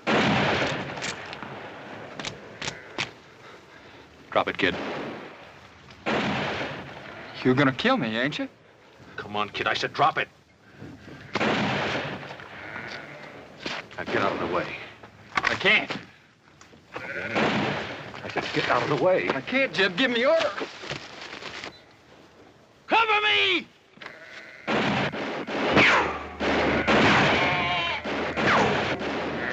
Drop that gun and put up your hands. All right. Now come on down here.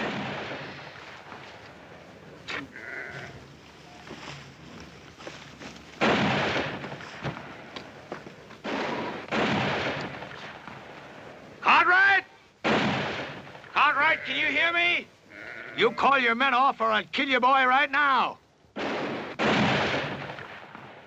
Joe! Horse! Hold your fire. All right, now clear out. You still trapped in that hole, Drummond? Am I? You got yourself an empire, ain't you, Mr. Cartwright? Is it worth your boy's life? Well, is it? What do you want, Drummond? You hear that, Billy boy? What I want, Mr. Cartwright? Ain't that what you said? Well, I'll tell you flat out. First off, I'm going to run my sheep across your land. and I'm gonna graze them till they're full enough to bust. And your son is gonna be with me every step of the way. And if you try stopping me, I'm gonna put a bullet right in the back of his skull. It's been a long ways to here, Mr. Cartwright. A long ways and a lot of time. And if you got any doubt about my meaning what I say, well, you just make your play. All right, Drummond. I can't stop you. But you listen to me, and you listen good. If you put a scratch on my boy, I'll find you, and I'll kill you if I have to follow you clear to hell. Paul, we gotta do something. Maybe Adam was right. Maybe we should have called the sheriff in the first place. I don't know. He was right. My fault. Oh, Paul. You know we don't blame you for nothing. It's just the way things turned out. Hoss and I would have done the same thing if it were up to us. That's right. I made Adam do it my way. I let Drummond outsmart me. Paul, you heard little Joe. Any of us would have done the same thing. I couldn't have done it any differently. Couldn't just invite him in and ask him to make himself and his sheep at home in the best pasture. Paul, we know you couldn't do any such thing. But don't blame yourself. Should have thrown him and his sheep right off the property right away. I was soft. Paul, we've all learned our lesson. From now on, we'll know better than to try to fight this sort of thing ourselves. We'll go for a sheriff. You mean from now on, the Cartwrights don't fight their own battles anymore? Is that what you're saying? From now on, whenever we get into any kind of trouble, we have to go begging for help? Not begging. It ain't begging. Well, then what is it if it isn't begging? It's asking. It's asking like other folks do when their rights are violated, Paul. It's asking folks whose sworn duty it is to uphold the law to come and help us. Paul, ain't that what you always tried to teach us? Pa, you know I've always wanted us to take care of our own troubles. But this time they've got Adam. I just don't think there's anything else we can do. Yeah. Yeah. All right, you two saddle up. Ride into town, tell the sheriff what's happened.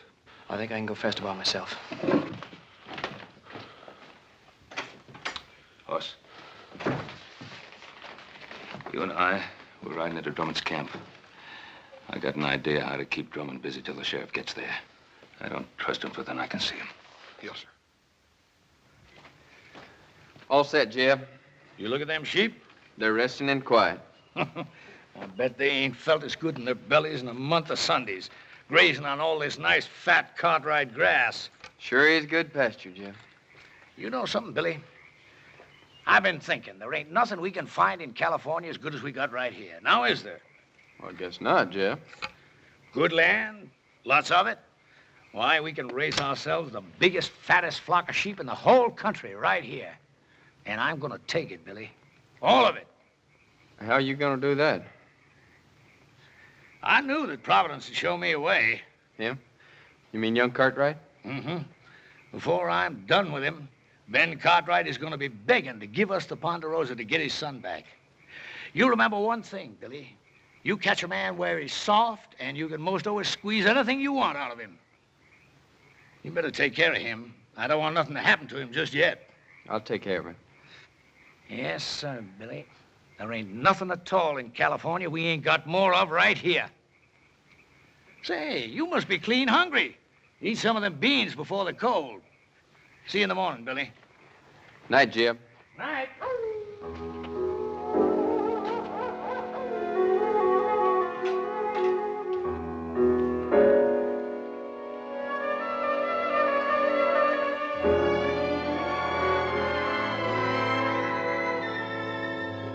Brought you some beans.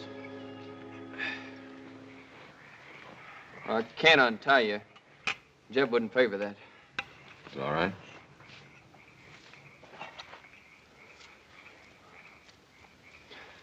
You could have killed me yesterday when you had the chance. Guess I could. If you had, you wouldn't be here like this now. Yeah, I guess that's true.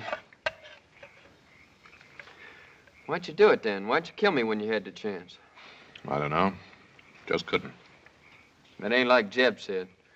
I mean about what you and your pa'd do to us. Oh, what'd he say we'd do to you? Kill us. First crack out of the barrel. How long you been with Drummond? Oh, a year. Maybe a little more.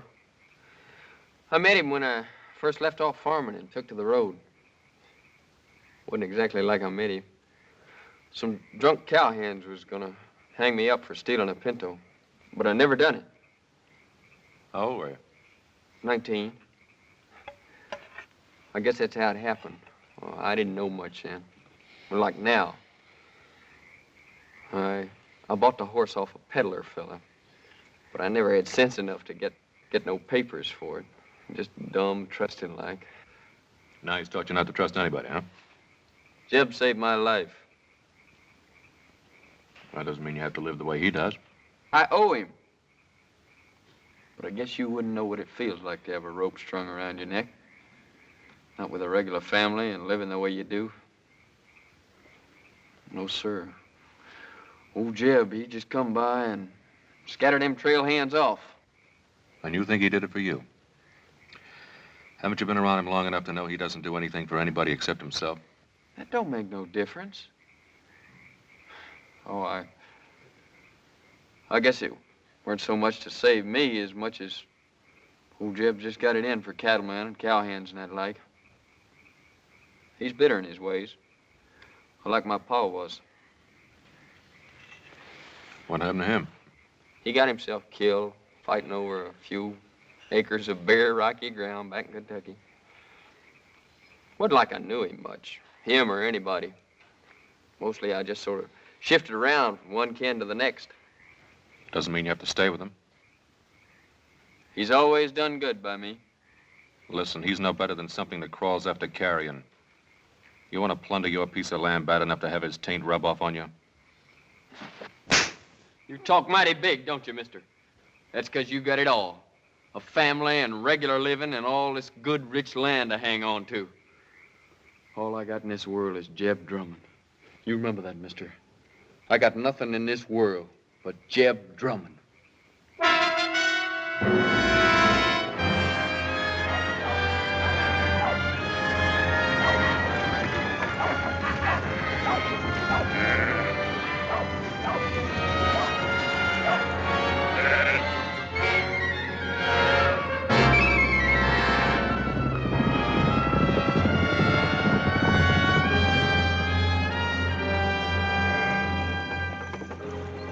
Jeb, two men on horses. Looks like the Cartwrights.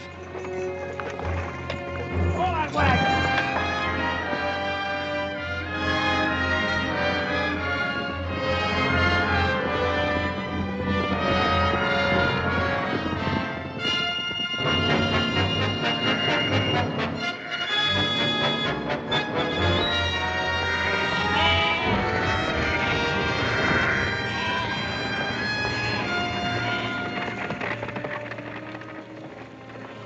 I left my gun, Drummond. He ain't left his. Get that gun, Billy boy. Adam. Hello, Pa. All right. Now suppose you dismount and say your piece.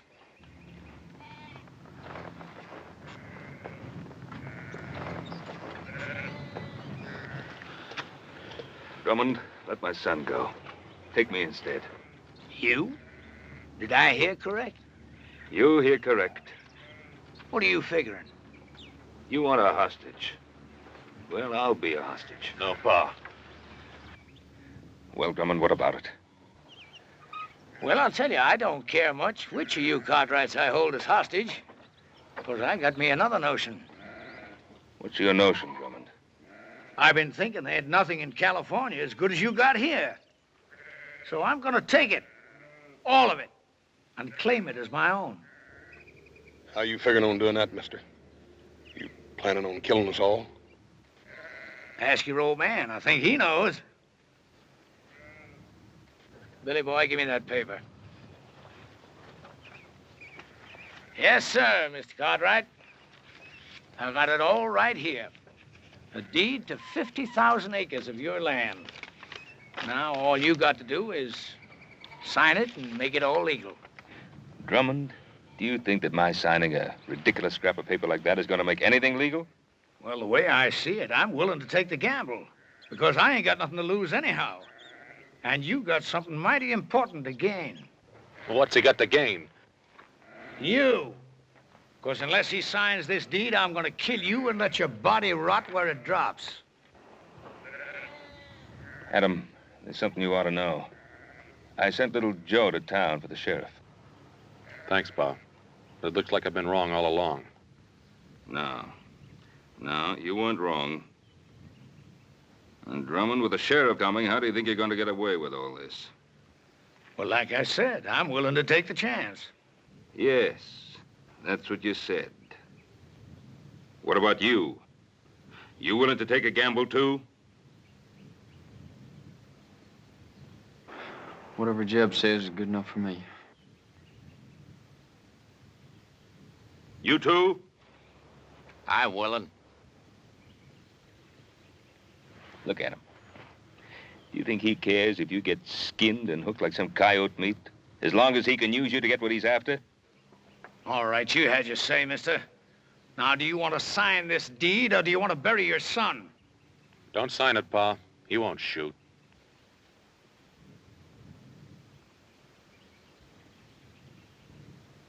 That's the difference between you and me, Drummond. I'm not a gambling man. Give me that paper. Pa, don't. 50,000 acres, it isn't worth it. Isn't it?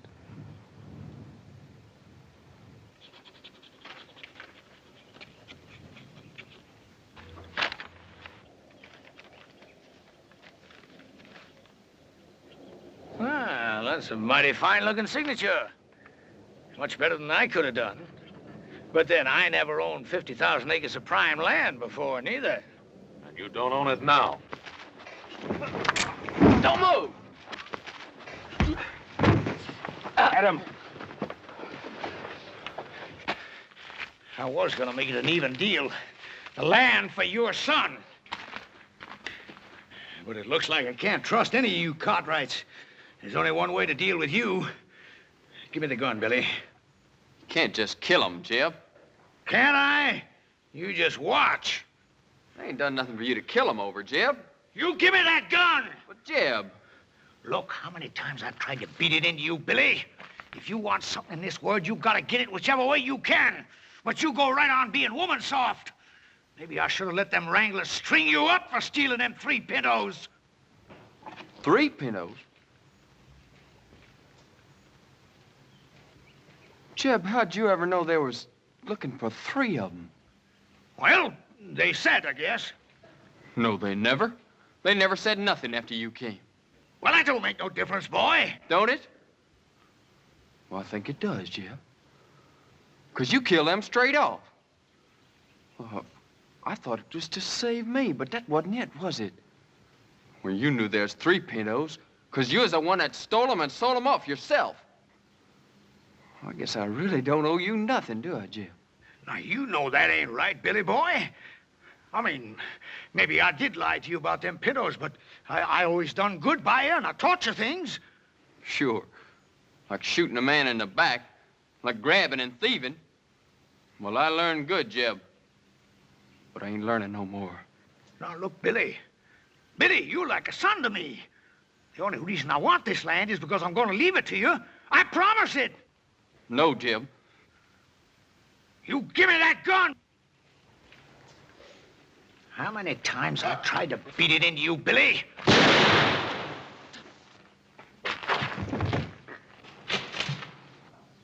Jeb. I should have let him hang you. You no good thieving, dirty double-crosser. Shoot him, Kaya. Kill him.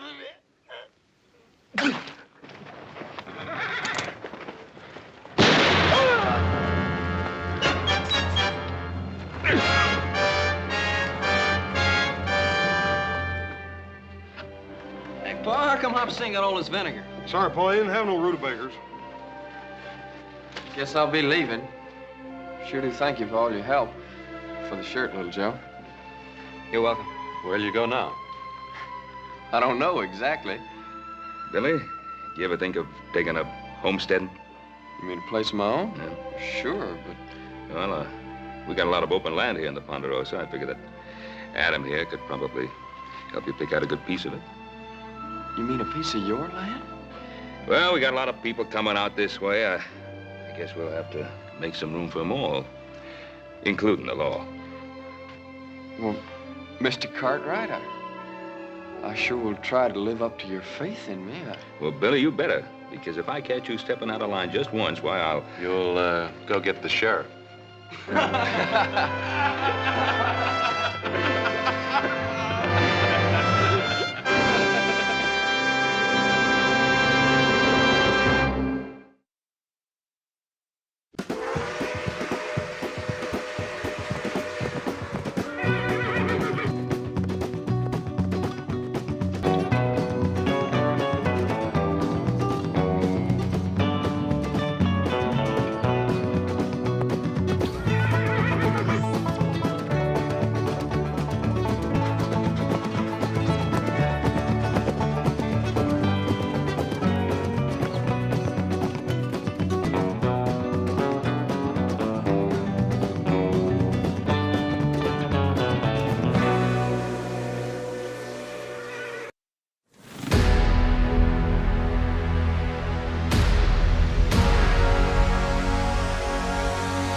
Little Joe, can't you load no faster than that?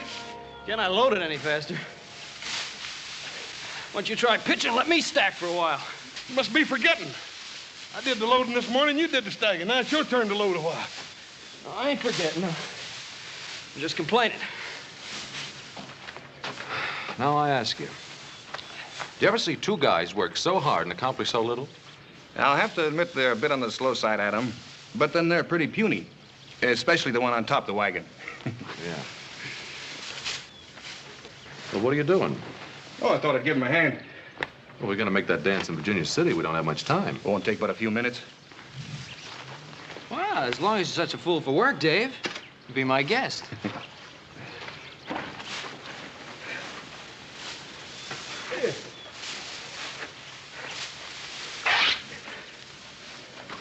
Oh, hey, ain't that shirt you sent all the way to St. Louis for? Yeah? It's pretty bad shape now. Well, I can send for another. Come on, we better get the rest of this hay loaded before your paw skins us alive. And he can sure do it, too.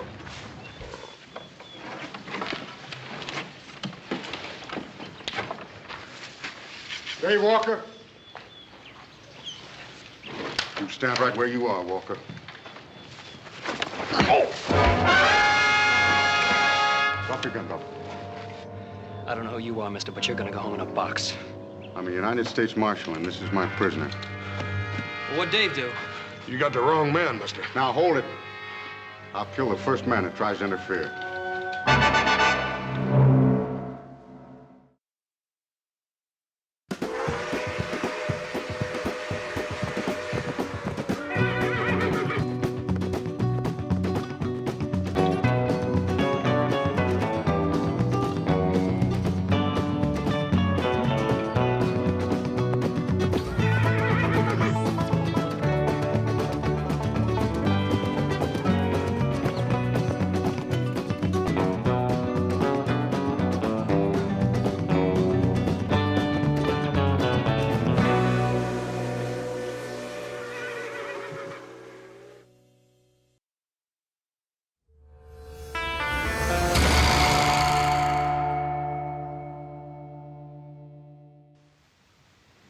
Dave didn't have a chance, Pa. Marshall clubbed him before he knew what was happening.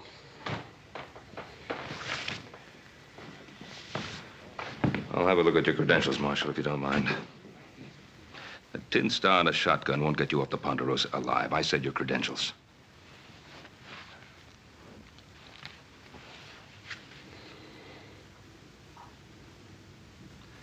United States Marshal Emmett Dowd, Los Angeles, Office of Southwest Territory. Now, Was it necessary to half kill the boy, Marshal? He had a pitchfork. I don't take any chances. Dave's the one who didn't have a chance, Marshal. Marshal, Dave Walker has been working for me for almost a year now. In all that time, I've never known him to commit an act of violence of any sort. If you have any complaints, you can lodge them with my superiors. Oh, I'll do that. You can count on it. In the meantime, you tell your boys to step aside. I'm going to take my prisoner into Virginia City. On what charge? Murder.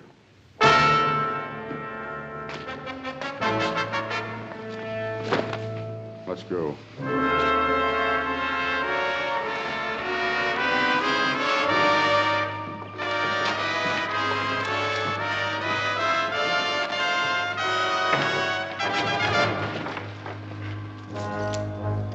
You have to treat him so roughly. Cartwright, I'll handle my prisoner in my own way.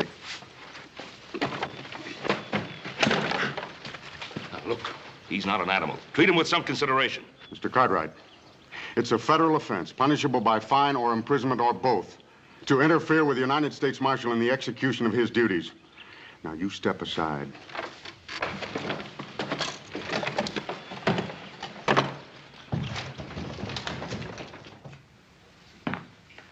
Don't you fellas think you'd better get dressed if you're going to make that dance? After what happened to Davy, I don't feel much like dancing, Pa. Me neither, Paul. Paul, do you really believe what that feller had to say about Dave being guilty of murder? Well, the question of Dave's innocence or guilt still has to be proved at a trial. Yeah, that is if he gets one. Dowd acted as though he's already been convicted. Yeah. Ain't there some way we can stop him, Paul? Us. He's the United States Marshal. His orders are to take Dave back to Los Angeles to stand trial. Well, maybe some of Dave's friends got together. We could change all that. Now, Joe, whatever we think of Dowd as a man, he still represents the law. Must be a better way to help Dave. We're listening. Well, we can ride into town tomorrow morning, for one thing. Talk to Dowd. The stage for Southern California doesn't leave till noon. Yeah, but how can we help him? I don't know. I do have a lawyer friend in Los Angeles I'd like to telegraph a message to. Yeah, I'd like to buy old Dave a shirt, too. Replace that when he tore up helping us load the hay. Yeah, that'd be a good idea, Hoss. Well, 3 of us will leave in the morning, then. 3 of who? Well, Hoss, Adam, and myself. No, what about me? I think you'd better stay here, Joe. Well, somebody has to get the rest of the hay in. That'll keep him busy till spring, Paul.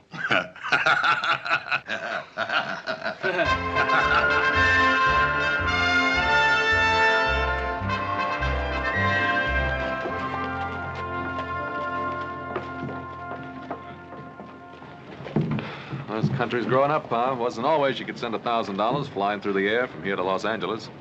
Well, at least it'll provide Dave with the kind of help he'll need. Paul, I'm getting just about ready to kill a man, Paul. Oh, what now? Well, I just took that new shirt over to Dave, and you ought to see what that marshal's done to him. What about the sheriff? Didn't he try to stop him? No, he's up at Pyramid Lake or someplace. Ain't nobody over there but that deputy, and Dowd just shoved him aside. We better get over to that jail, see what we can do.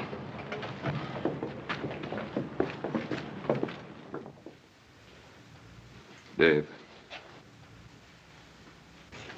Let me see your face, boy.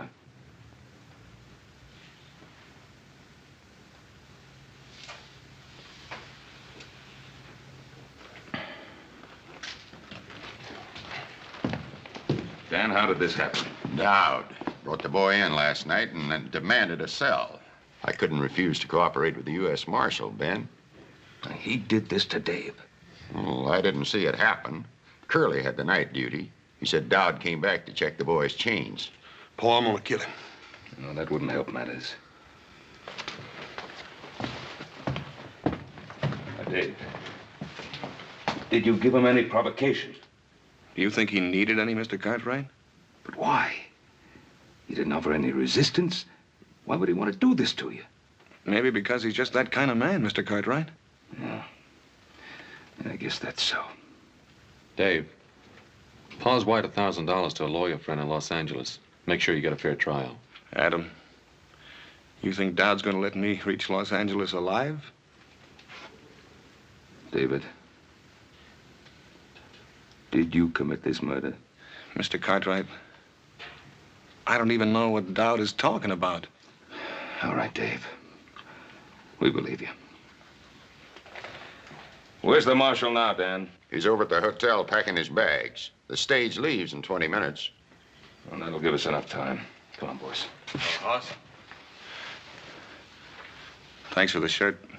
Nicest one I ever had. That's all right, Dave. Mr. Cartwright, thanks for everything you've done for me, but don't bother trying to talk to Marshal Dowd. It won't do any good. Well.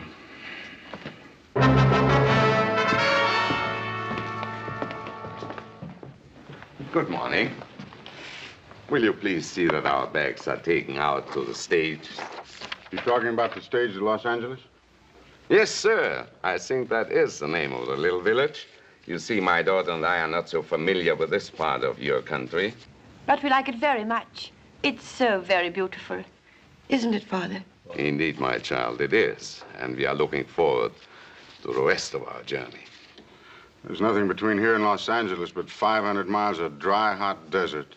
But your desert is most remarkable. We have never seen anything to match its rugged splendor. You'd better wait for the next stage.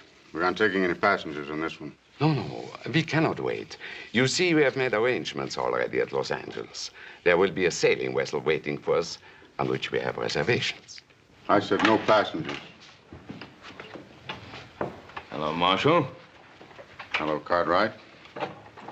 You're blocking the door. Yes, I know. We've just seen what you did to Dave Walker. He resisted my efforts to shackle him. Was there any need to chain him to that bed? Just the need to make sure he didn't escape from that flea bag jail. What about his face? What'd you hit him with? Cartwright. Get out of my way. Mister, if you weren't a United States Marshal... The point is, I am.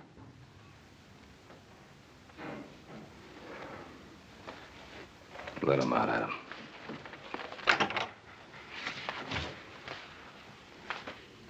Excuse me, gentlemen. May I present myself? My name is Dr. Anton Strasser.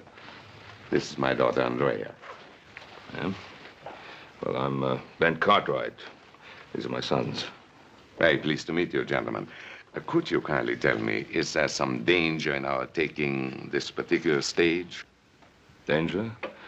No, there's no danger. It might prove to be a bit unpleasant for you and your daughter. Unpleasant? How do you mean? Well, Doctor, you see, they're taking a young man in chains on that stage to Los Angeles. In chains? But why? Is he a criminal? No, ma'am, he's not a criminal. But it might be safer if you did take the stage next week. But, Father, surely he cannot prevent us from taking the stage. Easy, my child. Sir, I don't understand. This gentleman who carries a gun, is he an officer of the law? Well, he's an officer of the law, all right, but you must remember, Doctor, we're a young and rough country. Well, we have seen men like this who carry guns and abuse their power. It happens everywhere, even in my native Vienna. But, Father, we've got to get on that stage if we're going to make our connections. We'll see what can be done. Thank you so much, gentlemen. Alles wird in Ordnung sein.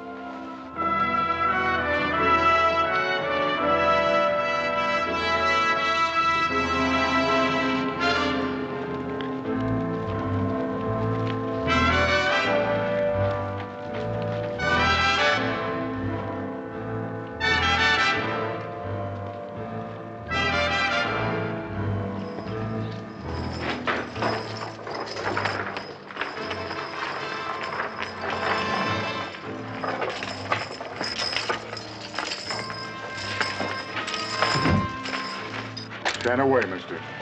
He doesn't need any help. On your feet, Walker. I said get up.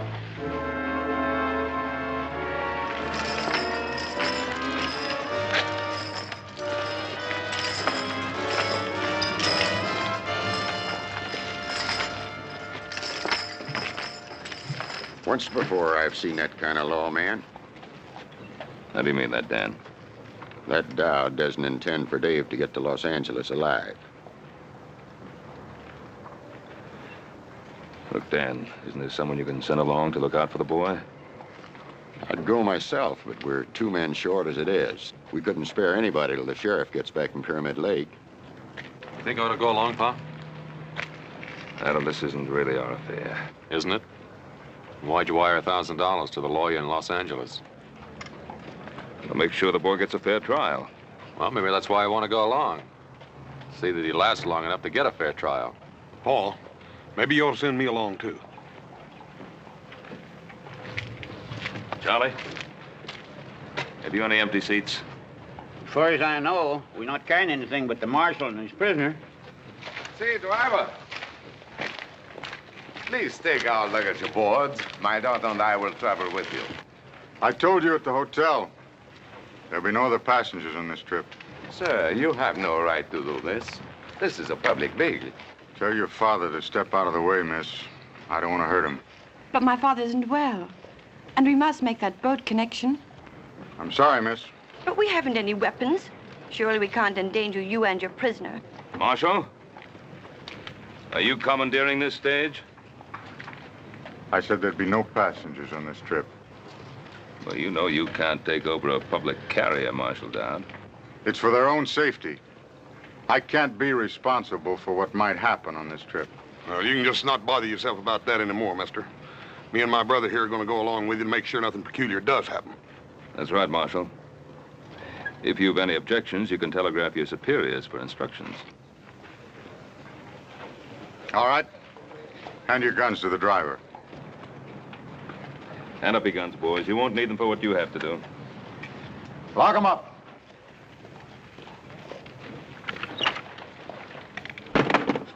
Yours, too.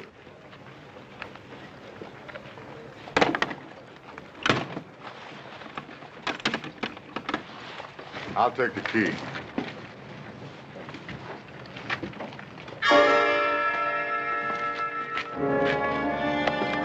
Look at him.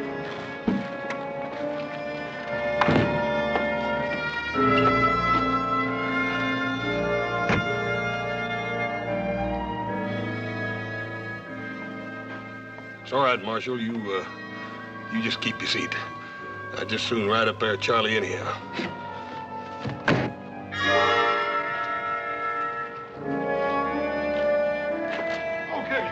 Ah, get up there, Lucy. Take them hips, Maybell.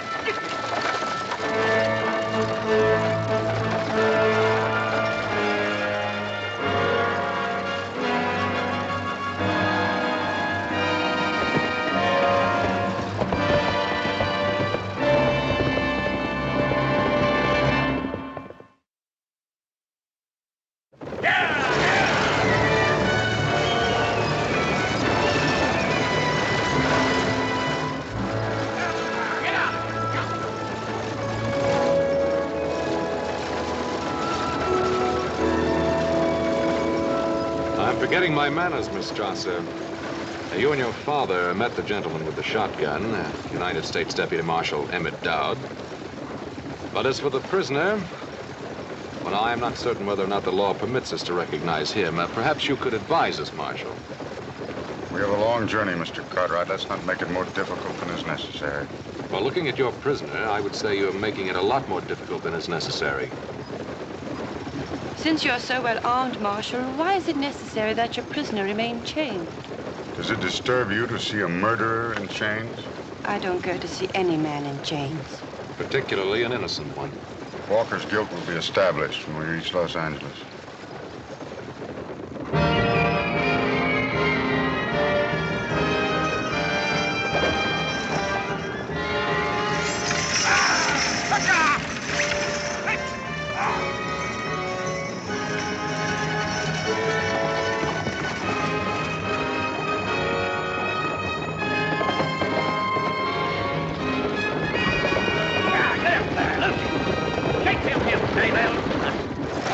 Charlie, why don't you try missing some of them juggos every once in a while? It's a good long ride ahead of us, Adam. There's no sense in your getting redneck because of me. I'm finished. You can't say that. If you're innocent, you can't even think it. Wait, please. You mustn't submit to what he stands for. These chains don't encourage a man to fight back, miss.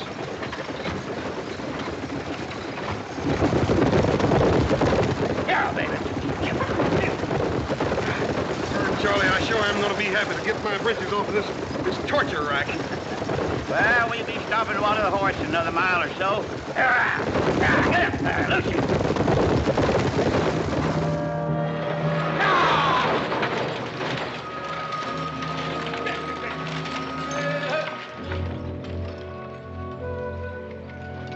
Howdy. Howdy. 10 minutes, folks. You can get out and stretch if you don't mind the snakes. Well, sure, I'm glad you folks came by. What's wrong, mister? Oh, my horse lost a shoe a ways back.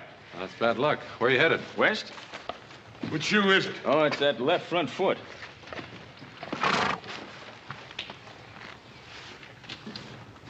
Yeah, it ain't no shoe, mister. You ain't going very far from that old pony. He's got a bad stone bruise. Well, maybe you got room for an extra passenger. I got the fare. Hold it. What's your name, mister? Cutler. Herd Cutler. Where you from? Up north. I asked you a question, mister. Answer it. Well, that's a good enough answer. Up north. Ranch near the Truckee River. I'm headed for Los Angeles. All the way across the desert with that one canteen? Well, I figured I'd get me another one at the next stage station. Marshal? Well, how about it, driver? You got room for me topside? Yeah, I guess so. We can't just leave him stranded out here. It's better than a week till another stage comes by. Didn't I see you in Virginia City? Oh, I don't reckon so, Marshal. Nearest I ever got to a silver mine was Laredo. The land jobber sold me and my partner a salted claim. Did you get back at him? No. Hanging party got to him first. Well, how about it, Marshal? Be grateful to you if you let me ride to the next stage station. I can have my horse shod and be on my way. I'll let the driver keep your gun. The marshal's taking all our guns. He's afraid one of us might lose his head.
California. That godforsaken desert's California? You ain't never been to California before? Yeah, I've been to California. I've been to San Francisco lots of times, Charlie, but it sure didn't look nothing like that. Well, this is Southern California. Stationed right beyond those hills there. Southern California, huh? Yep. I can tell you one thing, Charlie. It sure ain't gonna ever amount to much.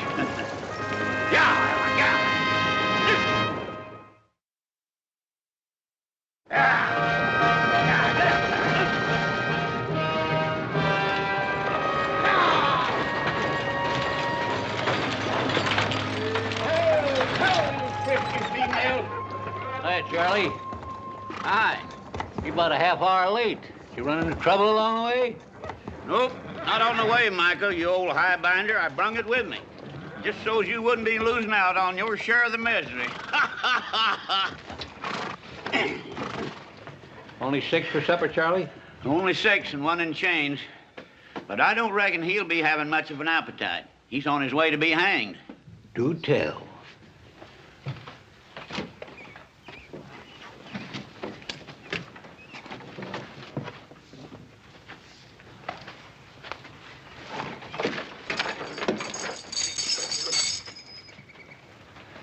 Ah, a young one, huh? I bet you some gal's gonna be crying her eyes out. Maybe more than one gal, eh, Sonny? I'd like to think so, old-timer. What are they gonna hang you for? Horse thieving or card sharping? For twisting the arm off a nosy old desert rat. Oh, say, I like this boy, Marshal. Yes, sirree. Say, are you plumb set on hanging him? I suppose you're the station master. Yeah, me. That's me, Micah Bailey. Now, the gents will bed down in the dining room, and the ladies in the parlor. Don't you have any private accommodations? What's he talking about? Well, I reckon what he means, Mike, is that he wants a private room. Well, I tell you, mister, the only thing private out here is the hole that a man gets buried in. And even that's liable to be stolen out from under him by thieving Apaches. Breakfast at daybreak, supper at sundown. If you're late, you don't eat. Everybody hold it just a minute.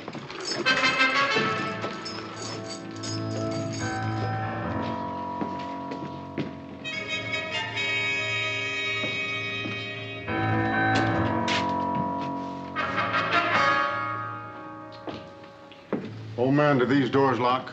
Yep. I'll give these back to you before we leave in the morning. Dr. Strasser, you and your daughter will occupy this room tonight.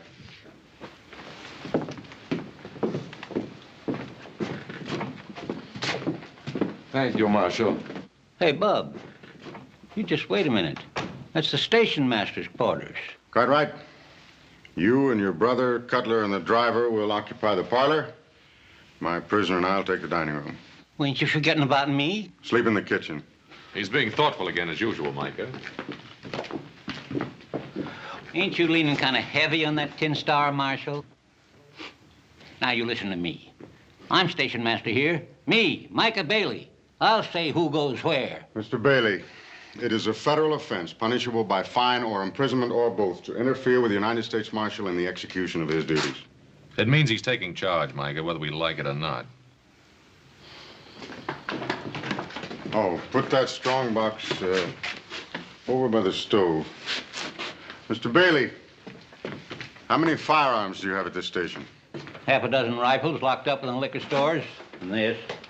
Are the keys on here? Yeah. Well, until I leave, I will take charge of all firearms. Mister, this is Apache country. I wouldn't let loose of my shooting iron for any man. Especially a blowed-up tin star. Bailey!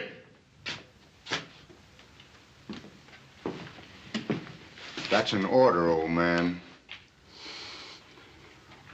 Can he do this to me? Oh, dadgummit, Mike, I reckon he thinks he can. You better go ahead and do like he tells you. For the time being, anyhow.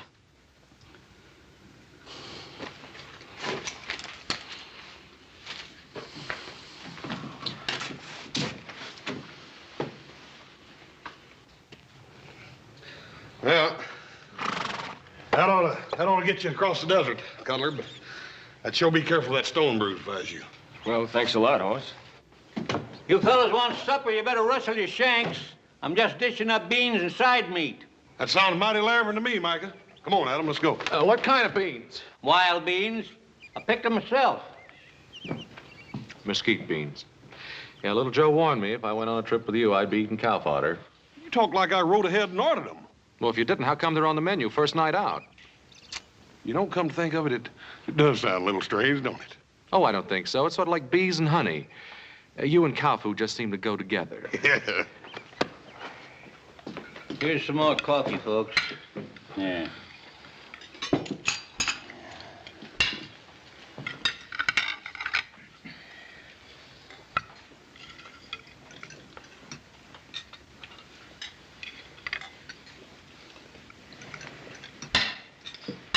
You haven't touched your food.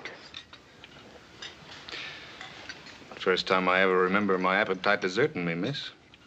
I can hardly blame you. I wouldn't feel much like eating either. Andrea, please. But you must eat. We still have a long journey, haven't we? Yes, miss. A very long and rough one. You must eat.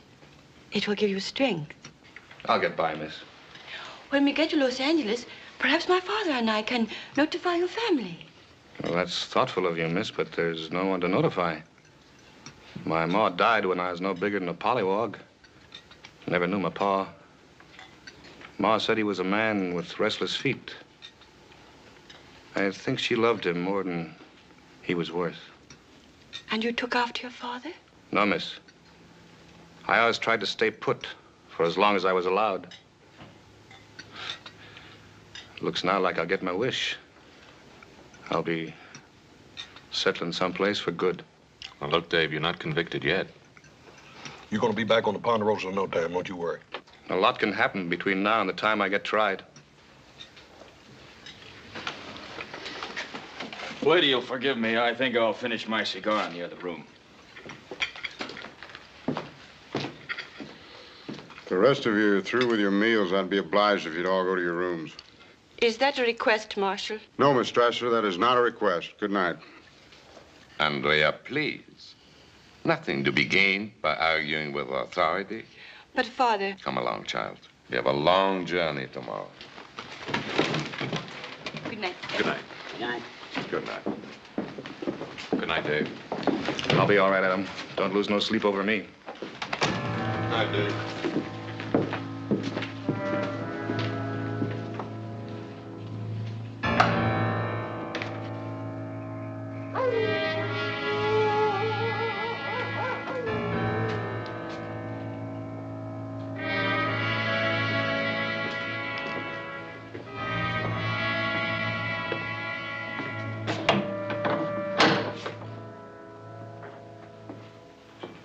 You afraid I'll sneak out in this harness, Marshal? Or that one of them will jump you while you're asleep? Adam Cartwright, for instance, or the station master?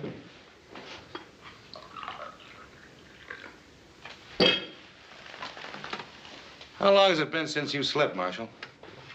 Almost a year. Has it really been that long? I can't imagine what keeps you going.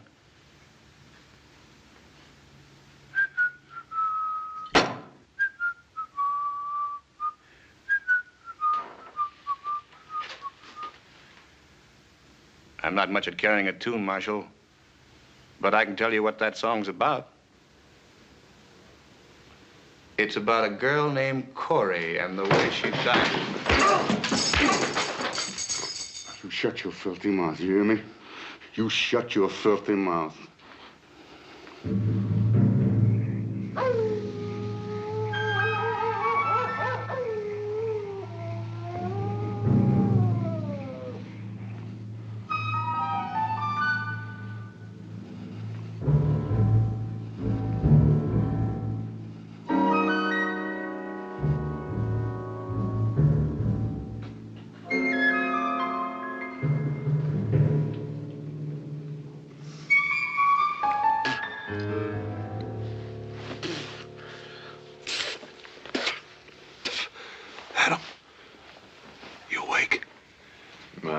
Sleep with you rolling and tossing.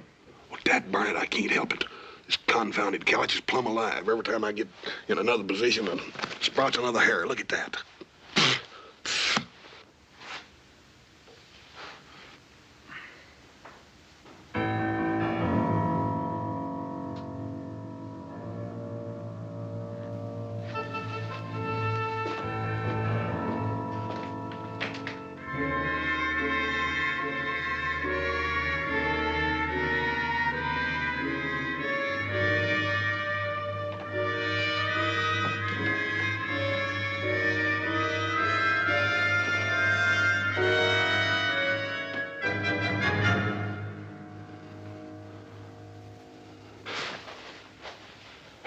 Cutler's gone.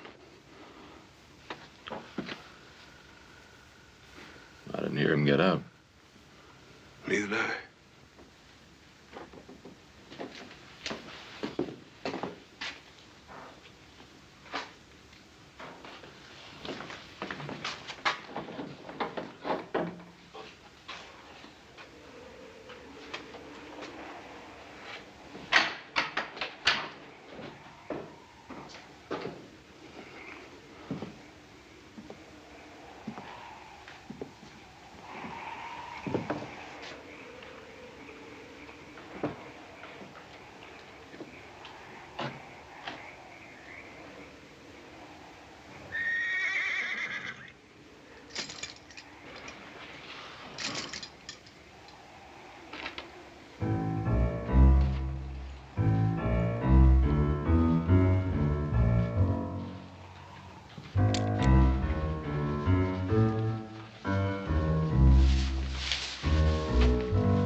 Cutler, come on out.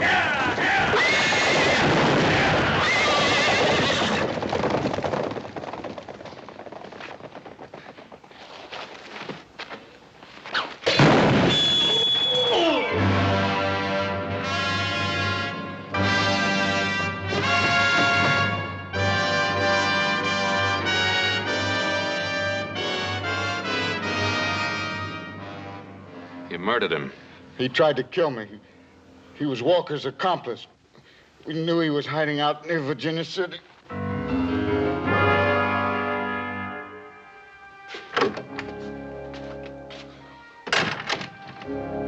wouldn't count on catching that boat, Dr. Strasser. Why? We lost the horses. Well, my brother and the others are trying to find him. How's he? His collarbone is shattered, several ribs broken, and he may have serious internal injuries.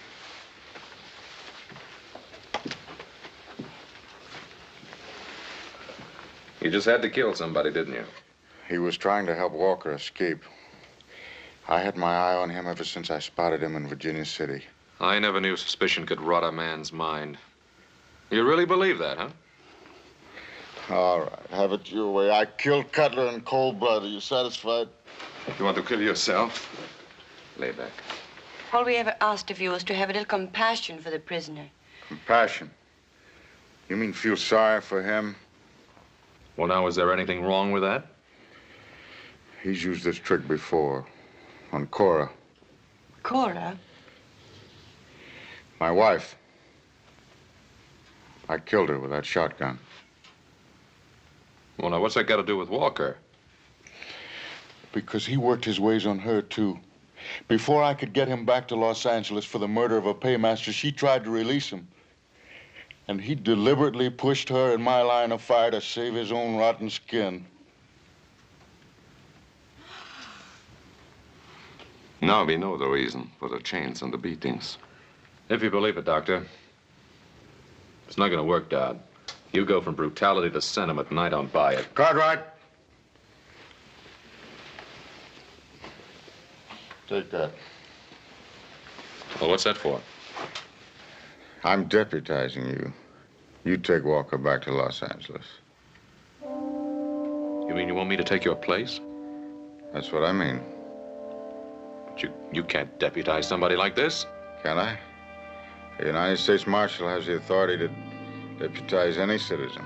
And if I refuse? You can't refuse. It's your duty to take that badge. And you are bound by law to accept and carry out any reasonable commission.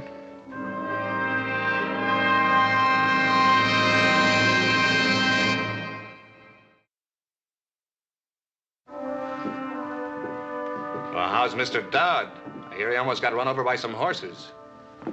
He was trampled, almost killed. Oh, now ain't that too bad? And to such a nice fella, too. Dave, you have anything to do with it? You hear that, miss? Adam, you don't mean that, do you? Look, I'm asking if you had anything to do with the attempt to kill Dowd. Why, Adam? Why are you asking me that? Because he gave me this, his badge of office. We'll give it back to him. It's his, not yours. I can't do it. It's mine now. He deputized me to act in his place. He did what? Dave, I'm a deputy United States Marshal now. Sure, and I'm Billy the Kid or Jackass Sam. Look at him. I'm the same man I was an hour ago. I'm Dave Walker. I'm your friend. I know that, Dave. Well, for a minute there, you had me worried. You started to sound almost like the Marshal himself. This badge is mine. I can't give it back. That was pretty funny. Yeah, I guess it was. Well, now that's settled, Adam. Well, what about these shackles? Well, what about him? Well, I want them off. Like you said, Adam, I'm not an animal. Why should I be chained like one? You did say that, didn't you, Adam? Yes, I said it. Well, then take them off. I don't like the idea any better than you do. I think the marshal would rather they stayed on. The marshal? Who cares about the marshal?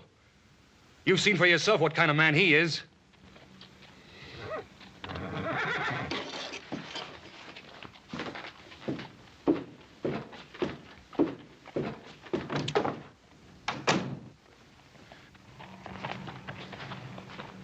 Well, I found one of them. Where are the others? Which others you talking about, horses or men? I mean Mike and Charlie. Hey, what's the matter with you anyhow? Nothing's the matter with me. Now, where's Mike and Charlie? Well, if I know Micah, he's probably fallen in a chug hole someplace. Don't worry, Adam. I'll find him.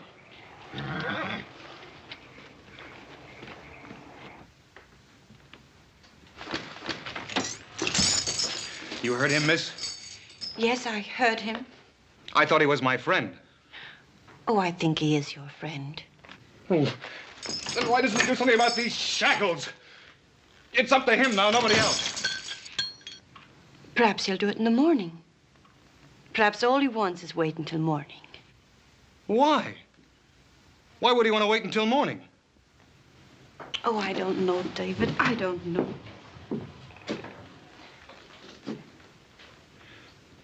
You know something? You called me David. Yes, I'm dreadfully sorry. I didn't mean... Why not? It's my name, isn't it? Yes, it's your name. Sure it is. David. I like the way you say it. Say it again. What? My name. Go on, say it again. David? Yeah, David. Only you say it better. You say it better than I've ever heard it before in my life. You're not going anyplace. Sit down.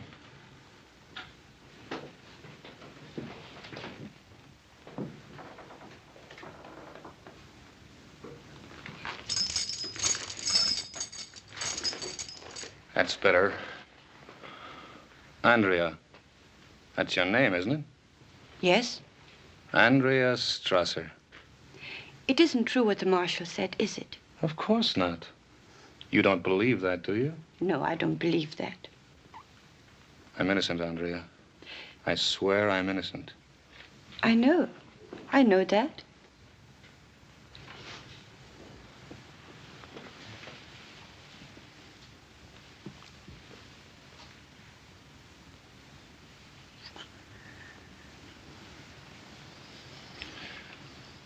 Andrea? Yes, David. These chains. I can't stand to be in them any longer. I know, but you'll have to wait until morning. No. No, we don't have to wait until morning. What can we do? The marshal, he's got the keys. You can get them, and he won't be able to stop you. But what about Mr. Cartwright? Well, you heard him. He's pinned on that star. He's just like the marshal now. Oh, I don't believe that.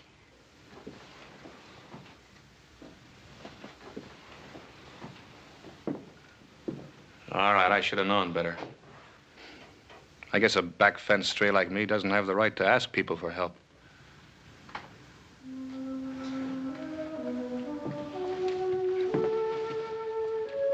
I'll help you, David. I'll do anything you ask. You know, I was right. The way you say David, I've never heard a sound as beautiful as that in all my life.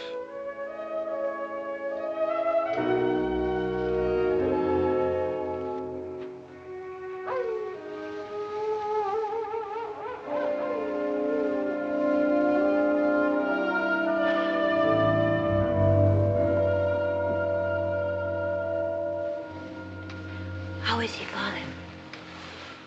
He's asleep now. Fortunately, I had some pills in my case. Poor man. He must be in terrible pain. Strange, isn't it, how one can feel sorry even for a man like him? We are in a strange land, my child. Yet it isn't so strange. A man is a man, and unfortunately a doctor is also a doctor. And so he helps, whether he wants to or not. Yes, Father, and so he helps. Let's go back to bed. How about the marshal? Him? He won't move an eyelid until morning. Then you go to bed, Father. How about you? I'm not very sleepy. I'll be in soon. Good night, my child. Good night, Father.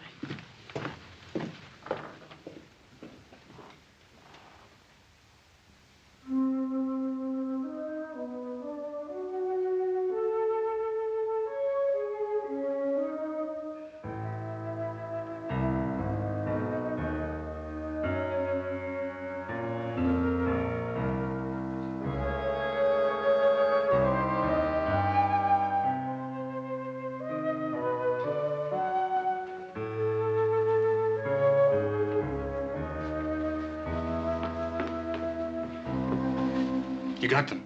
Yes. Here. That's it. Out here. That's right. Give me.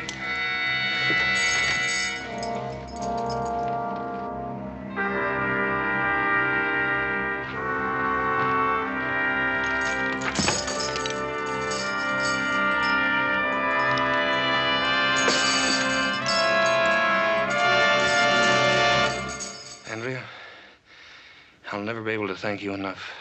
David, you're free. Yeah. Yeah, I'm free until the next time I run into Marshal Dowd. David, what are you going to do? I'm going to give the Marshal a taste of his own medicine. Oh, no, David. No, you mustn't. Mustn't I? I killed his wife, didn't I? You think you'll ever be able to forget that? No! Hold it right there, Dave. You shoot me, Cartwright, you'll have to kill her first. Is that the way it happened to the Marshal's wife? No, I'm not gonna shoot you, Dave. That's right, I forgot. The Marshal put all the guns in the strong box. You don't have anything, Cartwright. You're wrong, Davy. You still don't have nothing. Out of the way, Cartwright!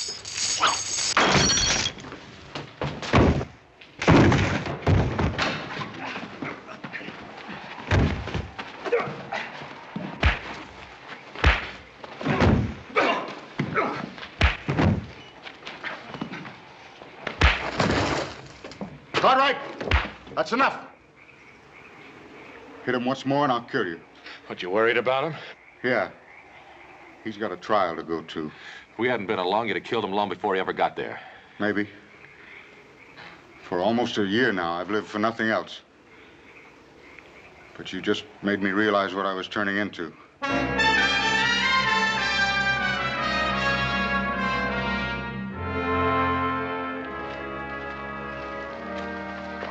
Get in.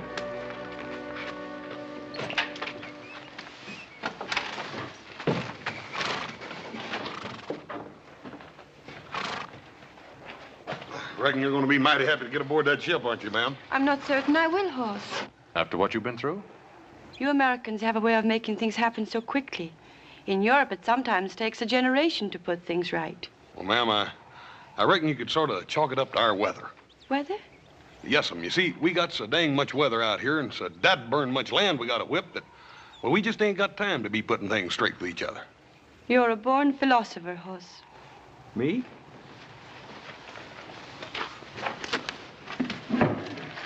What's she mean by that? She means that if you was any smarter, you'd still be the second dumbest man in creation. And you're looking at the first. It's a toss-up. Let's get going.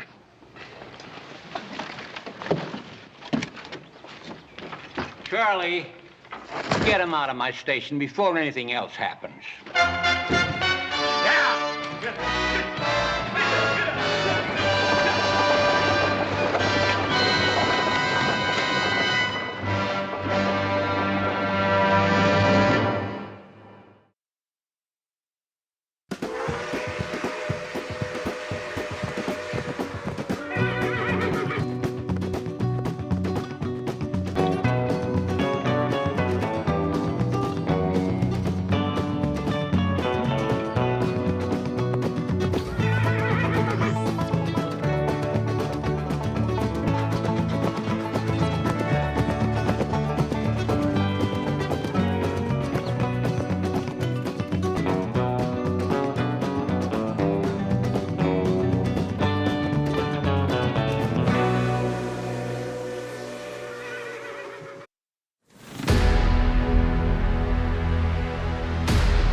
I help you? Yes, a couple of the own newspapers came into my hands in New Orleans. They mention a man called Ben Cartwright. Aye? Well, is he a rather large man physically, about my age? He has 2 sons. 3 of them. 3. What do you want him for? I'm Joe Cartwright. Your father and I have urgent business together. Where is he? Well, he's out of town right now. What kind of business? Out of town where? At Silver City. At a reception they're giving in his honor. Look at this. A whole newspaper story about him. We're booming him for politics. Fine man that he is. He'll make a fine governor, so he will. Little Joe here is checking me on the facts of his life. Be in tomorrow's paper. Nevada and Ben Cartwright, a great future together. Well, I don't know about Nevada, but Ben Cartwright has no future. What do you mean by that? When he gets back into town, tell him I'm at the hotel. Charles LeDuc. I asked you a question. Right, now.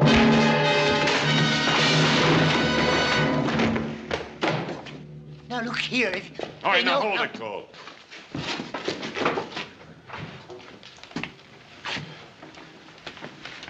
We'll smash Ben Cartwright just like we smashed the story of his life.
Hi, Jack. Joe Cartwright, how are you? What can I do for you? Listen, you got a fella named Charles LeDuc registered here? Yeah? Oh, what room is he in? You got anything to do with that? Yeah, maybe. 218. All right, thanks. Hey, Joe, that's good news, isn't it? I mean, about your father running for governor. Yeah, it's just fine, Jack.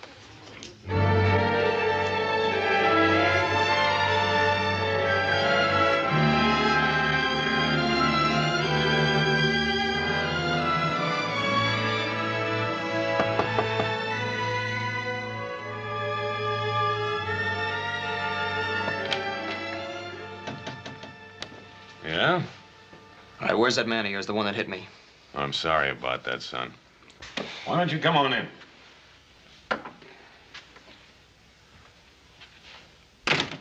Mr. Cole will be back shortly. Meanwhile, is there anything I can do for you? Yeah. Yeah, you can tell me who you are and what you want with my father. Oh, I'd rather spare you that ugly story. Oh, what ugly story? You know, it's really remarkable, the resemblance you bear to your mother. I'll just leave my mother out of this. It's a little difficult, considering the fact that she and I were good friends. Oh, you said you had an ugly story. Couldn't have been about my mother. You're right. That story was about the man she married. You're lying, mister. Take it easy, boy. You got something to say it. All right. You take a message to your father. Tell him to stay out of politics because the plans I have for him are liable to interfere. What kind of plans?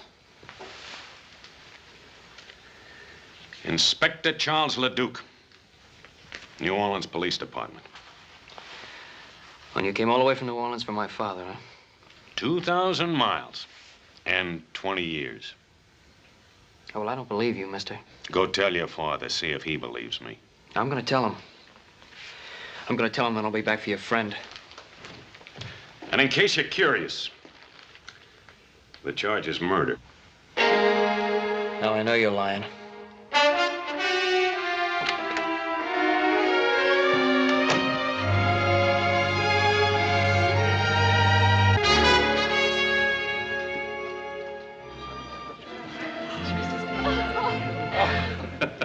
Ben, I must tell you, it's unusual in these parts for a man to be so graceful on the dance floor. Well, I must tell you, I haven't danced in such a long time, but so lovely a partner would make any man graceful. Your compliments are as smooth as your dancing. I'm sure you learned both arts during your stay in New Orleans. Perhaps. Ah, Pa, Alice. Well, Adam.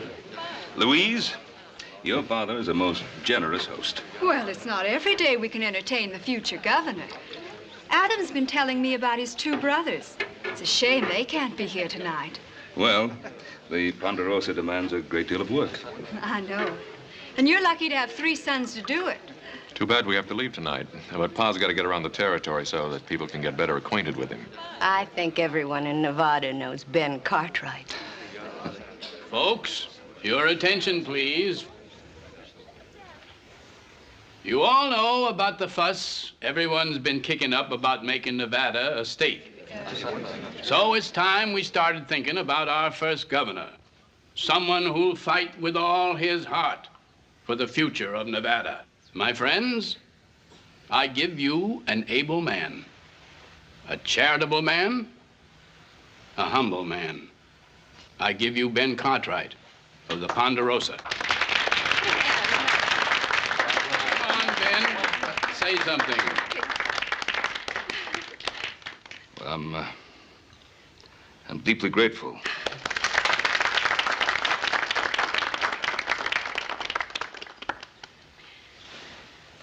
Well, I won't make a speech. Oh, no. In this country, we don't talk much about things. We get out and do them. The things I want, I believe you want also. A free country where we can raise our families in safety under God. Now, Nevada is not yet a state.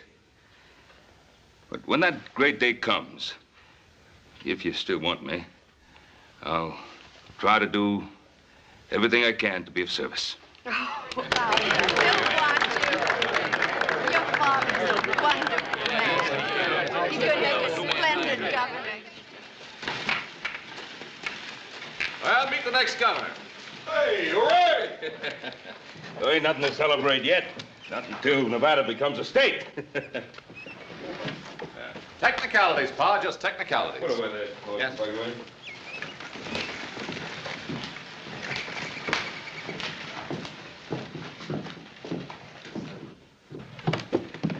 What's the matter with Joe? Well, Paul, you've had a long ride. Won't you go on up and get in some fresh clothes? We'll have something to eat, and then we'll talk about it later. Sounds good. Pa? What? I don't think this can wait. What? There were a couple of strangers in town today. They came into the Territorial Enterprise. Made a few remarks about you I didn't like. Well, I imagine there are quite a few people. Well, what kind of remarks? Well, first I better tell you who they are. They say they're on the New Orleans police force. One of them's an inspector named LeDuc. LeDuc? Charles LeDuc? And you know him? Is he at the hotel? Yeah. Saddle my horse.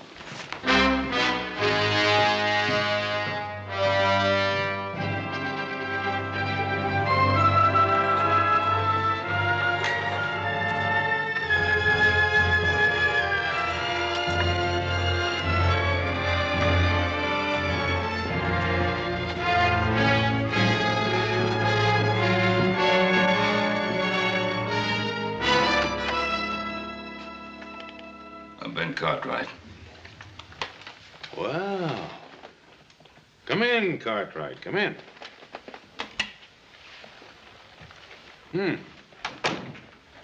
Been 20 years. You haven't changed much. You remember me? Yes. I remember you. I understand you're a big man in these parts. They're even thinking of putting you up for political office, governor, isn't there? I have a lot of good friends. A lot of friends and 3 fine sons. Well, I haven't been as fortunate as you have. Of course, a policeman doesn't have much chance to accumulate family, friends, or admiration. Well, most people admire an honest man of the law. Seems like you have everything and I have nothing. Of course, I've always been handicapped by this unfortunate infirmity. I'm sorry. Well, a bullet was responsible. Hurts. Every step. Yeah, see, the kneecap is shattered. Happened 20 years ago. I was on a murder case. The murder case of Simon LaRoche. You remember? I remember. You should, because you're going to hang for it. Mr. Leduc, that charge against me was dropped 20 years ago. Was it? Yes, it was. I offered to return to New Orleans a month after I left. My lawyer wrote, said it was unnecessary, since 3 witnesses had testified that I had shot LaRoche in self-defense. Well, do you have any proof, any documentary evidence? Well, no. I was to have received a letter from the New Orleans chief of police. But you don't have that letter. You know, Cartwright, your lawyer gave you some very bad advice. You are a fugitive from justice. You are still wanted for the murder of Simon LaRoche. Mr. Leduc, that can't be. Well, here's a warrant for your arrest. Go ahead, look at it.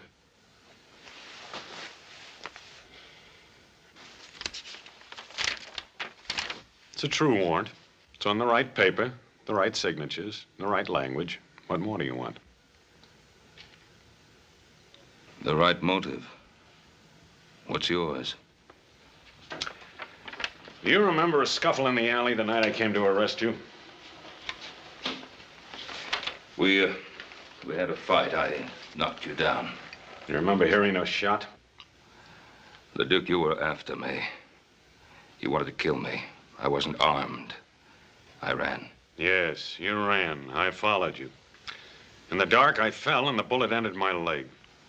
I'm sorry I didn't know that. I didn't look back. Well, you should have. Because it gave me a very special interest in your case. I started following you that night, crawling on my belly. And I'm going to continue to follow you until you hang. I can't hold myself responsible for what happened to you that night.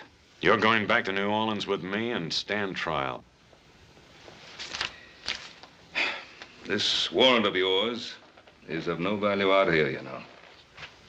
You know, if you're innocent, I think you'd be anxious to go back and clear your name. My name is clear. What do you think your name would be worth if people found out about your wife and Simon LaRoche, Governor Cartwright? Cartwright, before I'm through, you're gonna beg me to take you back to New Orleans. You don't believe that, do you? I swear it.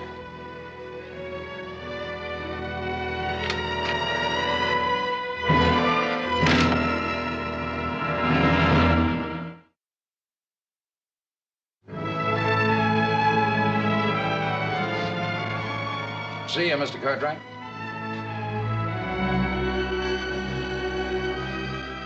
That's Ben Cartwright. Gonna be first governor in Nevada when she becomes a state.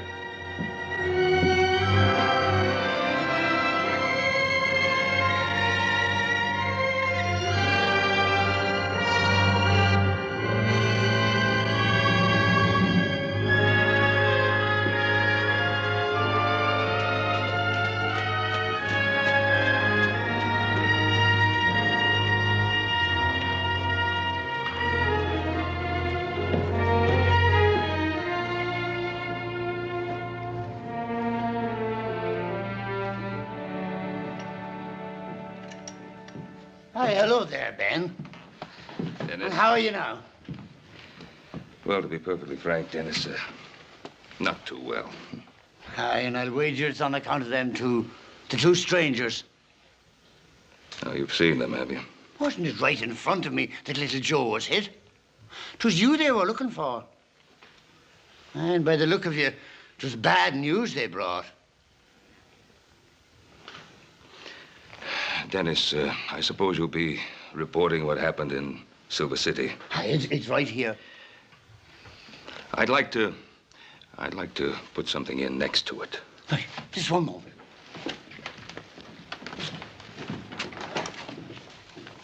Ready now. To all of my friends in Nevada, my deepest appreciation for the way you've honored me.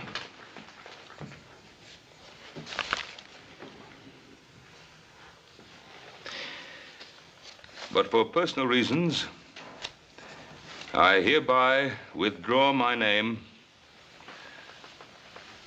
from consideration as a possible candidate for governor of the state of Nevada.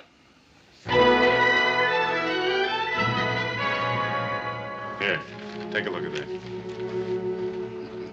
So he's withdrawing his name. Uh-huh. Seems like you've already begun to reach him. Yes, sir. Things are beginning to fall right into line. But for personal reasons, I hereby withdraw my name from consideration as a possible candidate for governor of the state of Nevada. But, Pa, there was no reason to withdraw, not yet. I didn't want to, Adam. Believe me, I didn't want to. Why then, Paul?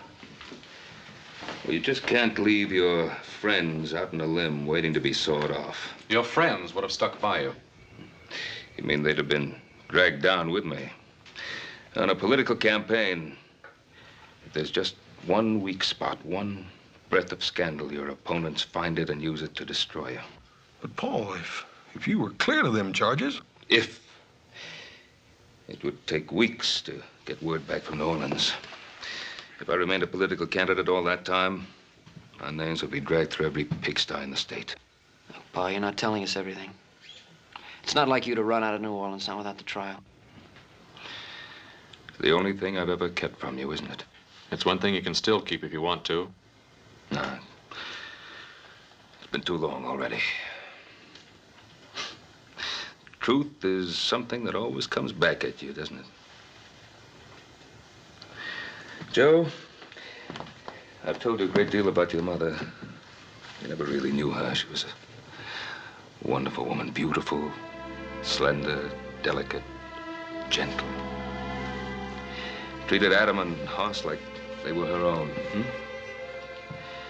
She was like an angel to everyone that ever came into contact with her. And then this man, this LaRoche, Simon LaRoche, came into our lives. The man I killed. Why'd you have to kill him? Your mother came from a certain notorious section of New Orleans. A section the sailors call the Flats. Well, what difference does it make where she came from? No difference, not to me. But to a man like LaRoche, it presented an opportunity to cash in on her past by threatening to destroy her reputation. Threatening her with what? He blackmailed her to keep her past a secret. To keep what secret? Joe, What secret? Joseph, I don't... To keep what secret? What your mother did or did not do before I met her is of no importance. I loved her, and I married her. She was a wonderful person. But your mother was afraid of scandal. Not for her sake, but for mine, for Hoss's and Adam's. So she paid LaRoche. She paid him. Until I found out about it. I went to see him. We talked, got into an argument, a fight. He pulled a knife and I killed him. In self-defense, but I killed him. I felt I couldn't stand trial because then everything that your mother wanted to forget would have come out. So it comes out now, 20 years later. Yes. That's why I feel that maybe if I go to New Orleans, I can put a stop to it. There's another way. Joseph. Paul, let me go. Not the mood you're in. Now remember, the Duke is doing his duty. I want you to promise me that you will do no harm to him of any nature. I want to go out for a while. I'll go with you, little Joe. I'd rather go by myself. Joe? I promise.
Friend looks kind of lonely. Well, hello there, cutie. Hey, what's your name? Dixie? Well, that's a pretty name. Say, how'd you like to come over to the hotel tonight and have supper with me? Ooh, that would be nice. Is that all right with you, Inspector? Go right ahead. You look like you could be fun, Mr. His name is Charles. Charlie, huh? Charlie, bet you I could get you out of that lonesome mood. I like being alone. I have a lot to think of. Think, you're wasting time. Mister, it's against the law to be alone in Virginia City. I think I could like you. Child, if you got to know me, you'd hate me. Hey, why is he so hard to get to? Well, he's got his reasons. With that leg and all, I feel kind of sorry for him. Here, have a drink. What about your friend? Friend? He's not my friend, he's my boss. It's my job to look after him.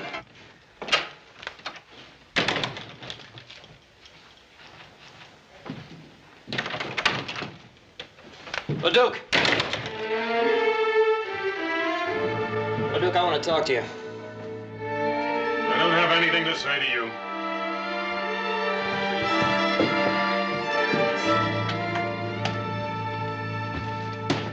I said I want to talk to you, LeDuc. And I told you I don't have anything to say to you. And Pa told us the whole story. When you say the whole story, I figure you mean the part about your mother, too. I'm warning you, keep my mother's name out of your filthy mouth. You know, you and I ought to be on the same side. You just get your father to take that little trip with me, and your mother stays an angel. You know, I gave Pa my word I wouldn't kill you. But if you drag my mother's name through the dirt, so help me, I will. You'll have to kill me first. Oh, maybe that'll be the best part.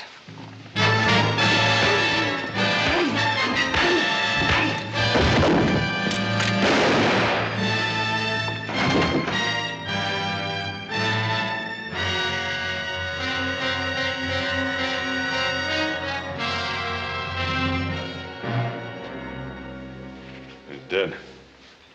It was self-defense. Not the way I saw it. Well, you saw what happened. You just got through doing me the greatest favor of my life. Because now I can tell my story under oath in a courtroom where everybody can hear. The whole story about your mother. You just give me the chance. That trial will be about her, not about you. Well, you're not going to get that chance. What happened?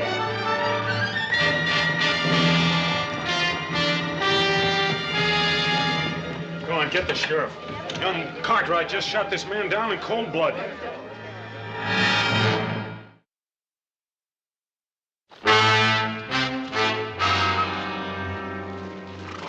Evening. Anything wrong? I'm afraid so, Ben. We're looking for Little Joe. Little Joe? You ain't gonna like this. He shot a fellow in Virginia City. Killed him. Oh, no, Sheriff. No question about it, Ben. Where is he? Who was it he was supposed to have shot? One of them fellows from New Orleans, name of Cole. Oh. This Inspector LeDuc, he witnessed it. He said Little Joe just up and did it in cold blood. Oh, Sheriff Brady, you know Little Joe better than that. All I know is he shot a man and run away. And we gotta find him. Sheriff. Now, I know Joe will be coming home. Let us bring him into town to you. All right, Ben. Your word's good enough for me. Come on.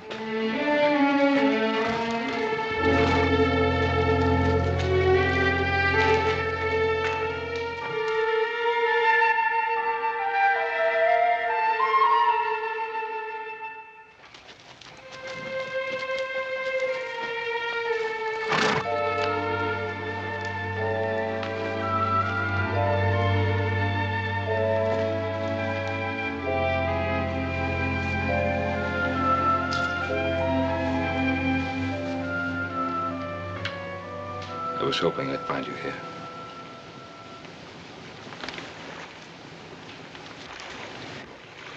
I thought you'd come. I wanted to say goodbye. Son, you're not going anywhere. I got no choice. Well, there's always a choice. Here it's the choice between running away or facing up to what's happened. What did happen in town? Well, I went to see LeDuc. In spite of what you promised? I promised I wouldn't harm him. I didn't say I wouldn't see him. While I was talking to him, Cole came in. We got into a fight. He drew his gun and I killed him.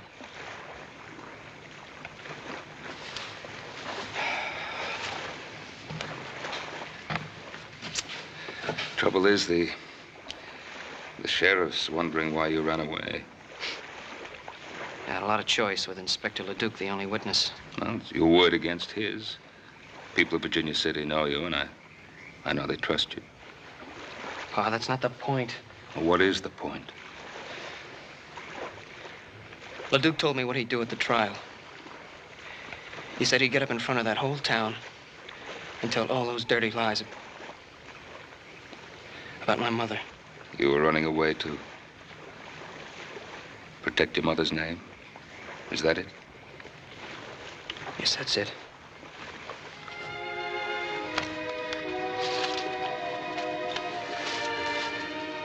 Your mother begged me to stand trial in New Orleans, no matter what the consequences to her. Well, Pa, I can't do that. I made a mistake, Joe.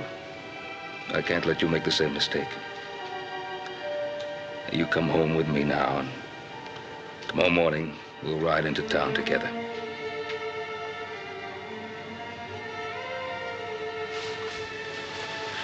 Son, you've always trusted me. And running away will ruin your life. And it won't help her. Come home.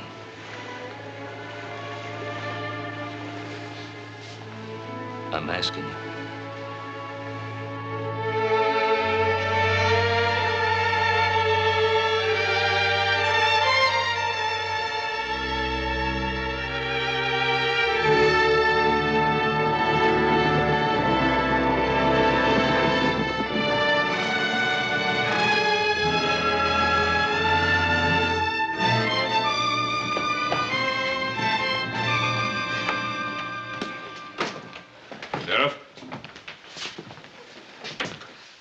Your prisoner. Thanks, Ben. What have you got to say? Shot him in self-defense. Cole's gun was in his holster. That's impossible. He drew first. It was there. Why'd you run away? Maybe he figured he'd be framed, like what's happening now. You know better than that, Adam. You'll get a fair trial. God lock you up, son.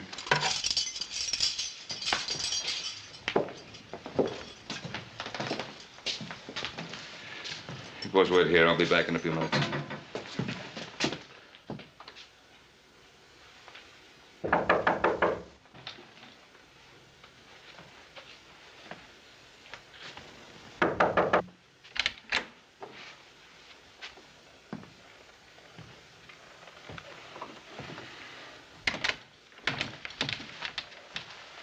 I saw you riding into town with your son. If you've come to plead for him, you're wasting your time. The Duke, you didn't come to Virginia City for my son. You came for me. I do rather admire you for bringing him in. It shows a certain respect for the law. Respect? My son tells me you saw the shooting. Mm-hmm. He also tells me you can clear him. Every criminal claims he's innocent. Don't call my son a criminal. And let's stop beating around the bush. You came to Virginia City to close the LaRoche murder case. Well, I'm going to give you a chance to do just that. Are you offering me a deal? I'm offering you a deal. Now, you clear my boy. And I'll go back to New Orleans with you. Well.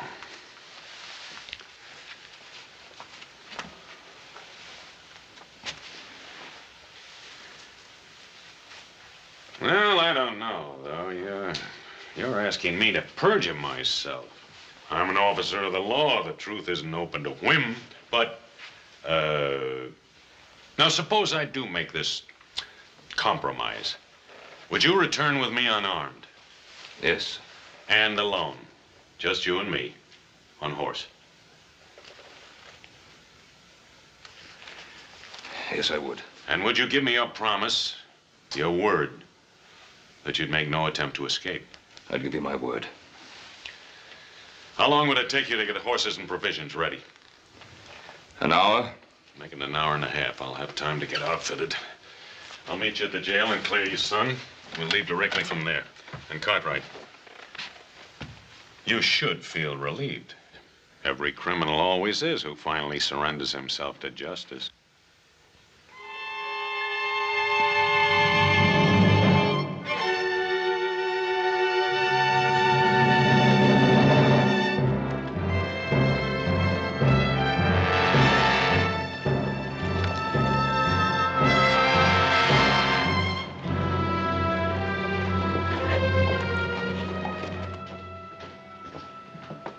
Pa, he's coming. Pa, who's coming? Inspector Leduc. He's agreed to tell the truth about the shooting. Tell the truth? Why? I'm going back to New Orleans with him. Now, I'll be back. I'll be back soon. Sheriff? Inspector, Ben says you got something you want to tell me. Yes, about the death of my associate, Mr. Tom Cole. Step over to the desk, please.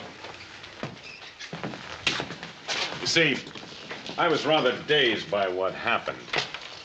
And so I rather confused the facts. Unconfuse them. Well, as I recall now, Cole was drunk. He drew first. Joe Cartwright fired in self-defense. What about the gun in Cole's holster? He put it there himself before he died, sort of a reflex. Mister, you really was confused, wasn't you? Maybe the strange climate. I rarely bungle the facts like this in New Orleans. Well, mister, from now on, stay in New Orleans. We need you around here like we need the plague. You belong in that cell instead of little Joe. Oh, sure, if everybody makes mistakes. Ask Ben Cartwright. All I want to ask Ben is, will he accept my apologies?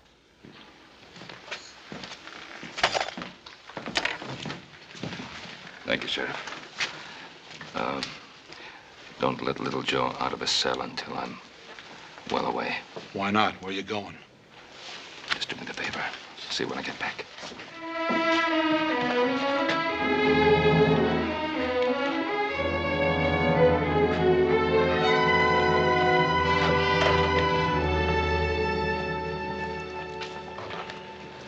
Well, little Joe will be out pretty soon now. Boy, I know you told us not to, but how come me and Adam can't ride out about 10 miles and intercept you? If a couple of outlaws rode up on you, it wouldn't be your fault, would it? Forget it, Hoss. Well, at least we can ride along with you. You can't object to that. Oh, he does object. I said I'd go alone. Well, now, why is that so important? What's his motive? I don't know. Anyway, I gave my word. I'm waiting.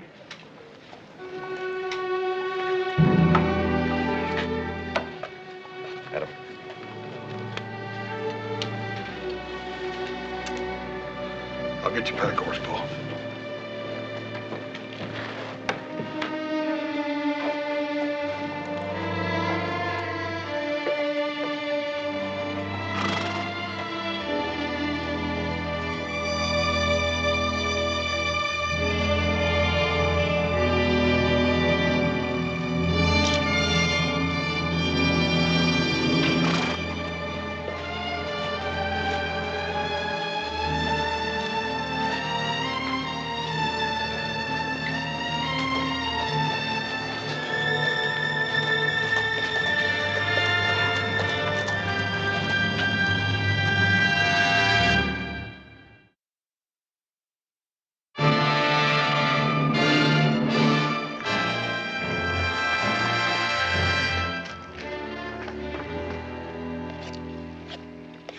You're not a bad cook.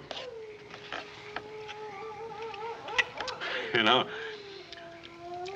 reminds me something happened recently. There was a case where a condemned man wanted to cook his own last meal. And then he didn't have time to eat it. So I did. You know, it was very good. I'm sure it was. Leduc, why did you wait 20 years to come after me? I'm an officer of the law. I'm subject to the orders of my superiors. I just can't believe that your superiors suddenly decided after 20 years that I should be brought back. Well, I made that decision myself. Of course, I had to become an inspector before I could do so. The fact that it took 20 years is your fault, not mine. My fault? Yes, I've already told you. A man with a physical handicap doesn't rise fast in police work. I told you before, I don't hold myself responsible for that accident. It was an accident. It happened in the line of duty. Now, when you became a police officer, you must have figured that you'd have to take certain risks. Well, strangely enough, I used to use those same arguments with myself. I knew that my hatred of you might become an obsession. I wanted to control it. I wish you'd been successful. Oh, I was for a while. But then as I watched inferior men being promoted over my head, I began to wonder whether I wasn't being too charitable in my thoughts about you. Is that when you started to think about vengeance instead of justice? Well, didn't I have it coming to me after all the misery you've caused me? I don't believe that any man is justified in using a badge to satisfy his personal hatreds. You're so cold-blooded in your thinking, Cartwright. No, I've hated men in my time. But I've been able to control myself and not allow that hatred to influence my life. Oh, why not? You're a rich man. You have sons. You've loved women and been loved by them. Oh, that smashed knee of yours, huh? It's really been of help to you, hasn't it? What do you mean? The way you use it to lean on like a crutch to explain away your personal little failures in your police work with women and your relations with other people. Stop it. Well, face it. It's not your knee, it's you. You stop it or I'll shoot you now. Now. That's true, isn't it? You never intended to take me all the way back to New Orleans, did you? You got it all figured out, haven't you? How was it to happen? I was to be killed while trying to escape, is that it? You'd like me to say yes, wouldn't you? So you'd be free to break your word. No? I don't intend to break my word. I don't intend to try to escape. Because I'm going to get all the way to New Orleans. Just in case you have any idea of killing me first. No. I don't want to kill you.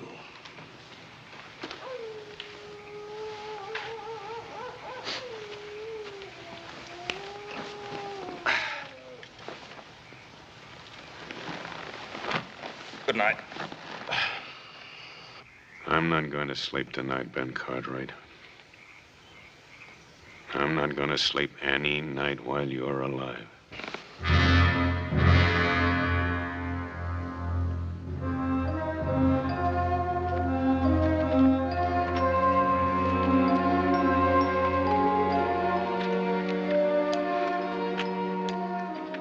like a warm one today.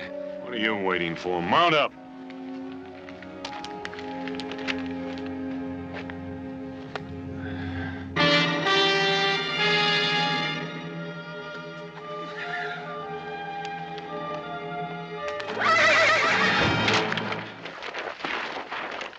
Get away from me. You heard me. Get away from me, Cartwright.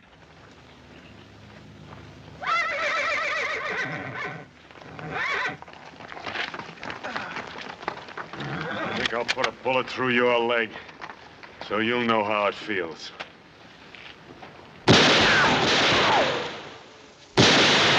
All right, get over.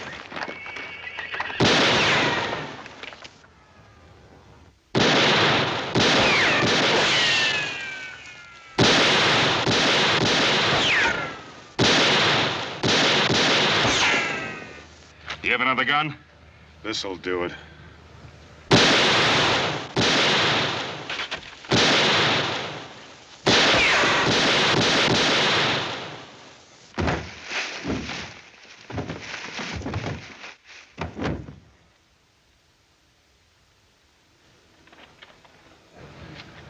They've had enough.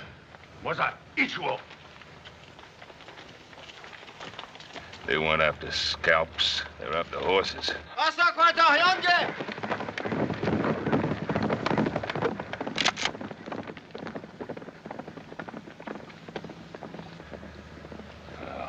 How far is the nearest settlement? Well, there's a way station up ahead. How far? About 20 miles. 20 miles. Over those hills. Without horses. And without water.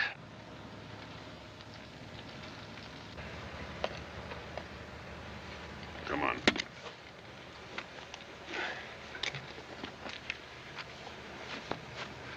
Stay ahead of me.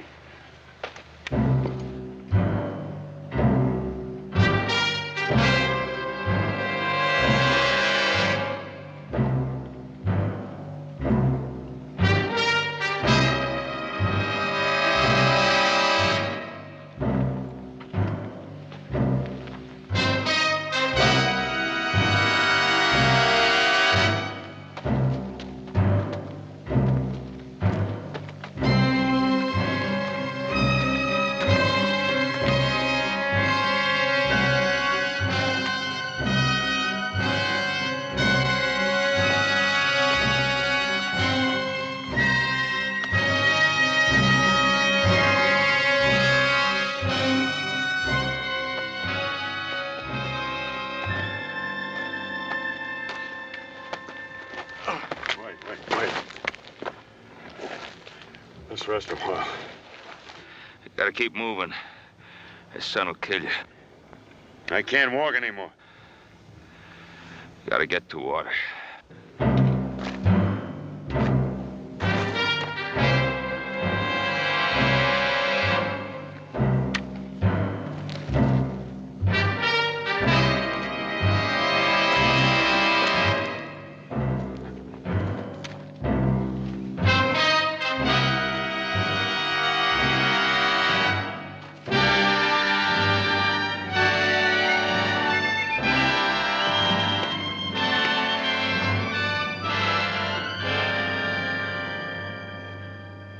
Help you.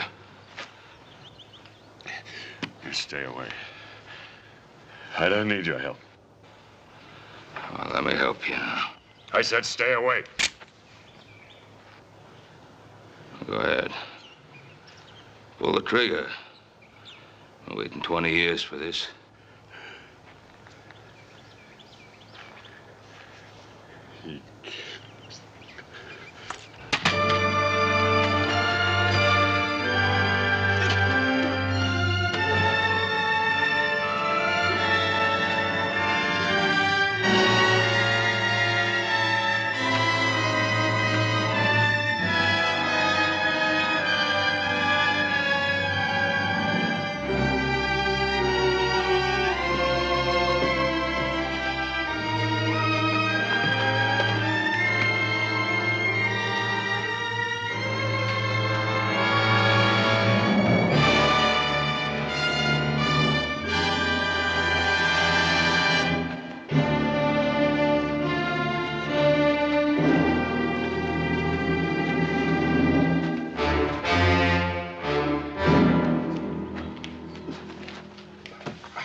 Let me get him some water.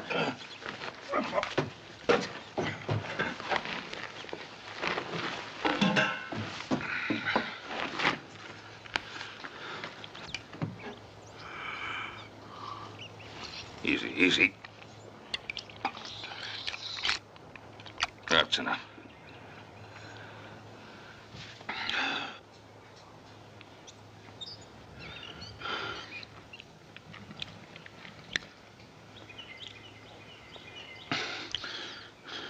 You brought me in. Yeah. Why didn't you leave me out there to die? Couldn't let you die out there. Why not? We'd have both been better off.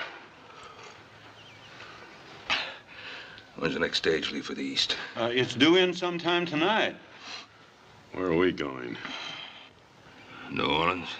There's nothing in New Orleans for you. You were warned for my arrest, don't you? You were right. I intended to kill you before we ever got there. But you can't kill without hate, and now the hate is gone. Sort of a relief.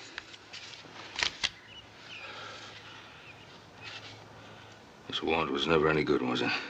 You were cleared 20 years ago by everybody except me. That letter the judge sent you, I intercepted it. Why didn't you leave me out there to die?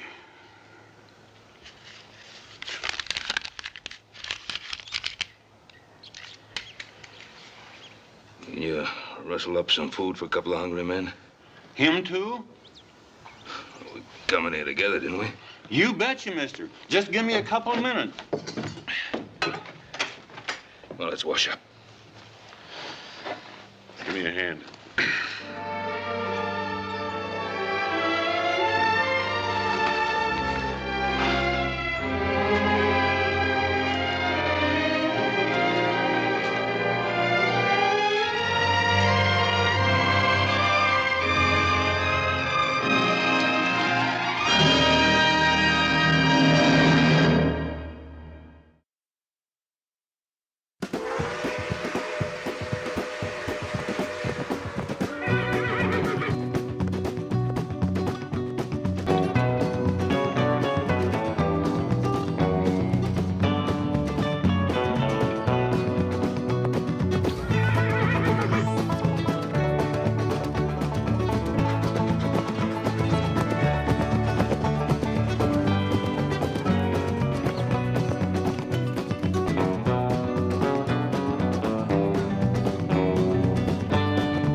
Take this bunch on in. I'll look over that hill over there, see if I can find any more. You be along after that? Well, if I don't find any, I'm liable to be sitting by the fire by the time you get those in the corral. Take it easy. Right.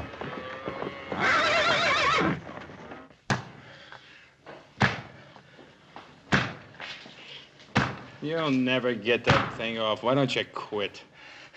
We can try, can't we? Much good as it'll do. Tyler, he's slowing us down. Telling you, Bolton's picked up our tracks by now. You ain't gonna leave me, Sutton. We're not leaving you. If you hadn't killed that guard, Bolton wouldn't have found out about us for another day. I never meant to kill him. I was just paying him back for something he done to me.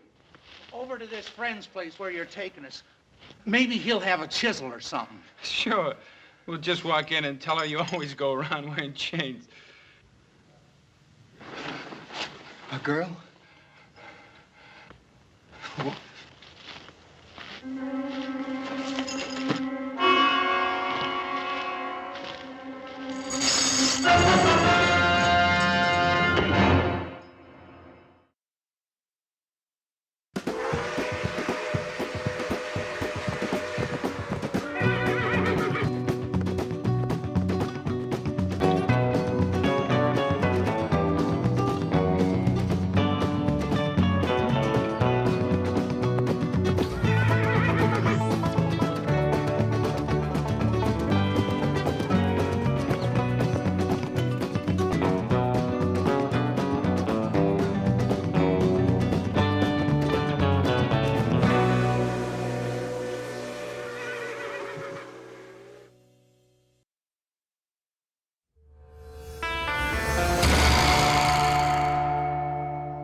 I always knew you were good for something, brother, but I never figured to be making houses out of cards.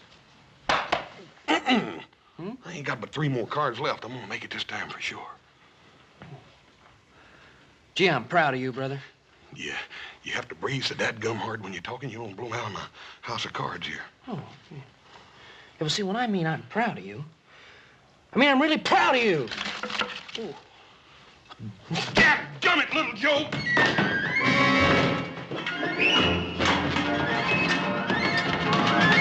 Well, hiya, Pla. How are you?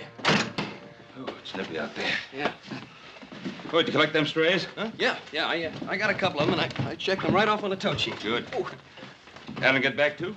No, but he said he'd be right along. Good. Sit down, Pa. Glad to see you. Huh? You boys are riding the line out by the oats ranch, weren't you, little Joe? Maybe Adam just decided to go by and pay Miss Netta a visit, Paul. You know, I wish one of you boys had sparked to Miss Netta. She's a fine girl. She's a handsome one, too. Hey, Paul. What about little Joe? Don't you think he'd make a nice husband for Miss Netta? Yeah, you could arrange it, too, couldn't you, Paul? That's not a bad idea. Hey, look, you're kidding. I don't want to get married, Pa. Well, she's a pretty girl, isn't she? Well, yeah, but... She's pretty, ain't she?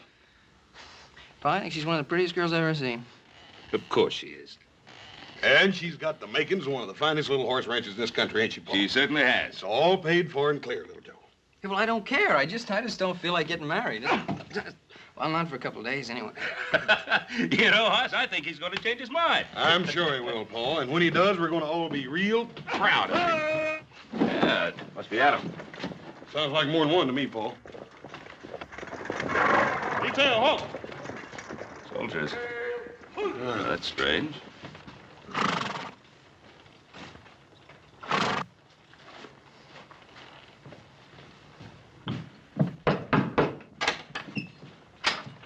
Mr. Cartwright? Yes, that's right. Detail, dismount. Stand to your horses.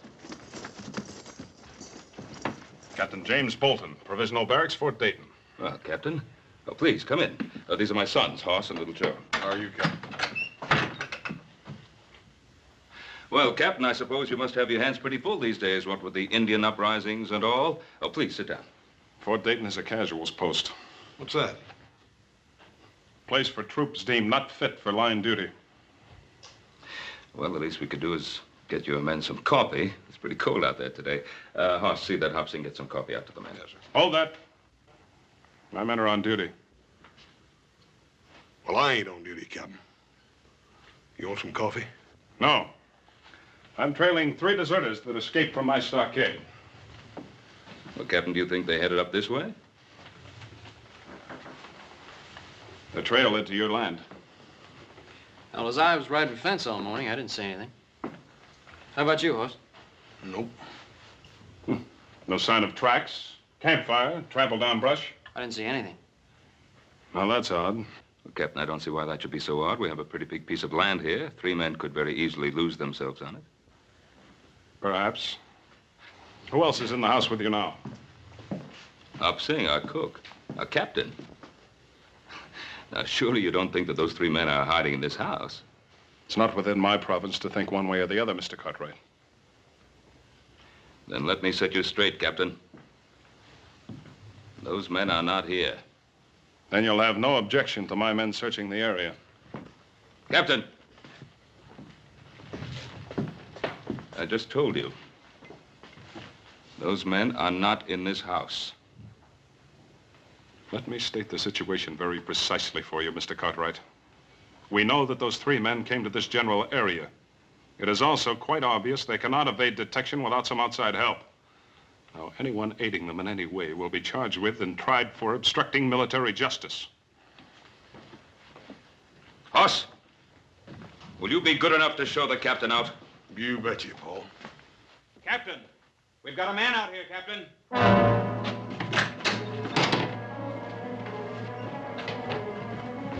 Adam, if my son, let him go. Let him go. Release him. Adam, what happened? I don't know, Pa. Just west of where me and Joe split up, I heard this noise, turned around, somebody jumped me. Did you see their faces? Well, let's get him into the house. Joe, get the liniment. Okay, boss. Well, it's not as bad as I thought at first. The men that assaulted you, because you told us there were 3 of them. I know there were at least 2 of them. Somewhere in the back of my mind, I heard them talking about whether they'd kill me or not.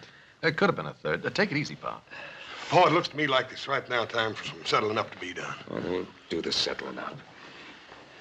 Move over. Now, Hoss, I want you to bandage Adam up and get him up to bed. Well, Paul, I kind of figured on riding with you. Well, little Joe knows exactly where Adam and he were rounding up those strays. Now, here. Anytime you say, Pa. Yeah.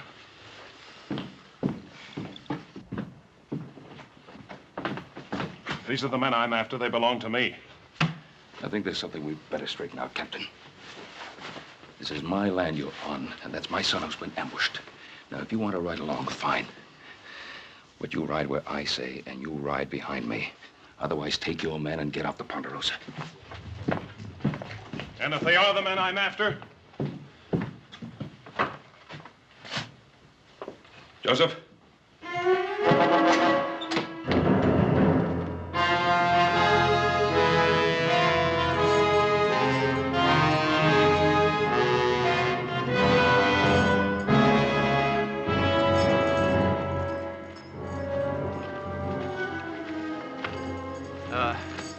Let's take a breather. Sutton, are you sure you know where you're taking us? Well, if you want to strike out on your own, go ahead. I'm not stopping you, am I? The ranch is over that way, I think. Yeah, I'm sure of it. Well, how do you know they're going to take us in? I told you I worked there when I was drifting west a couple of years back. Yeah, I'd have stayed on, maybe, except the old man running it booted me off because his daughter took to me. I was promised Netta I'd be coming back for.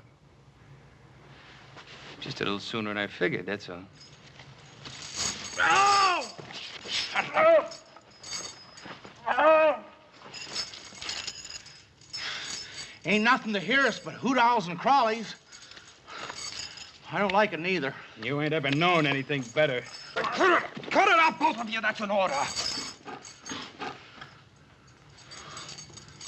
That's an order. You hear him, Mertz? Only you ain't an officer no more, Tyler, so maybe you ought to forget about issuing orders. You know, I still don't figure you out.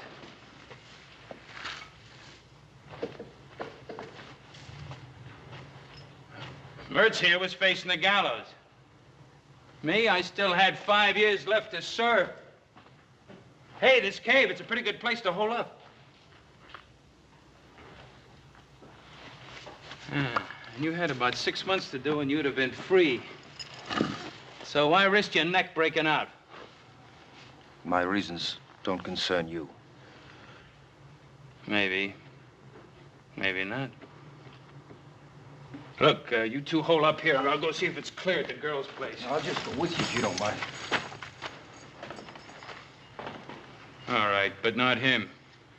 Netta'll scare off. She sees him parading up in them chains. You gonna leave me? Yeah, he's right. You lie low here till we get some other clothes and something to pry those chains off with. You coming back for sure? You give me your Bible word? You have my word. Well, if you're coming, let's get moving.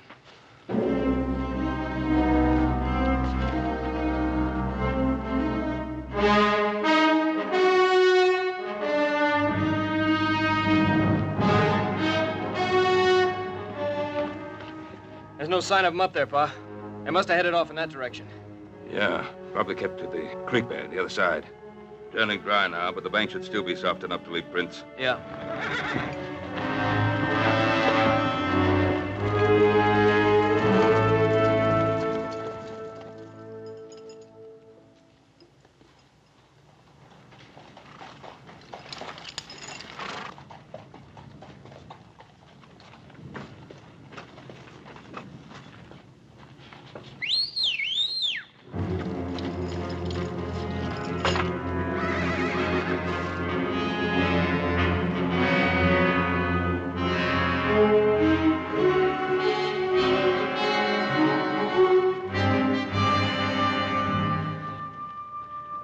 Somebody came through here, Pa.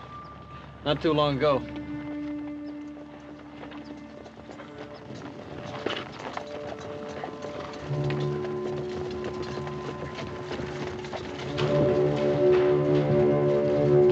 Hold it. Here they are again.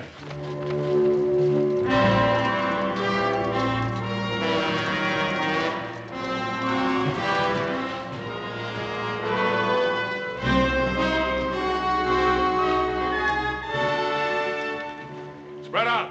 Search any spot that's big enough to hide any of them. If that's all right with you, Mr. Cartwright.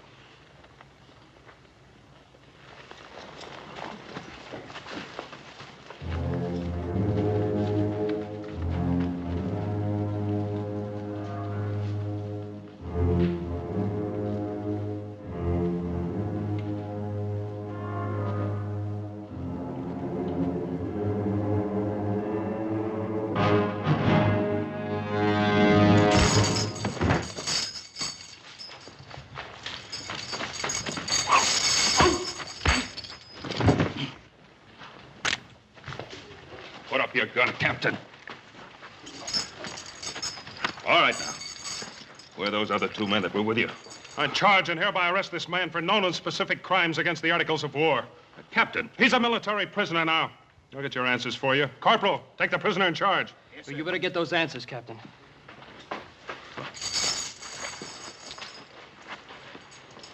All right, Mertz.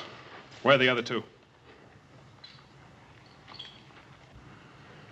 You put a blotch on my record, Mertz, and I intend to erase it.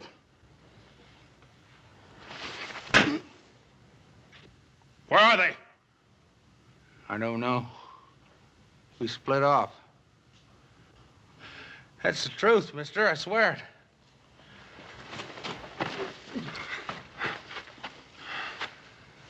Just get the answers, Captain.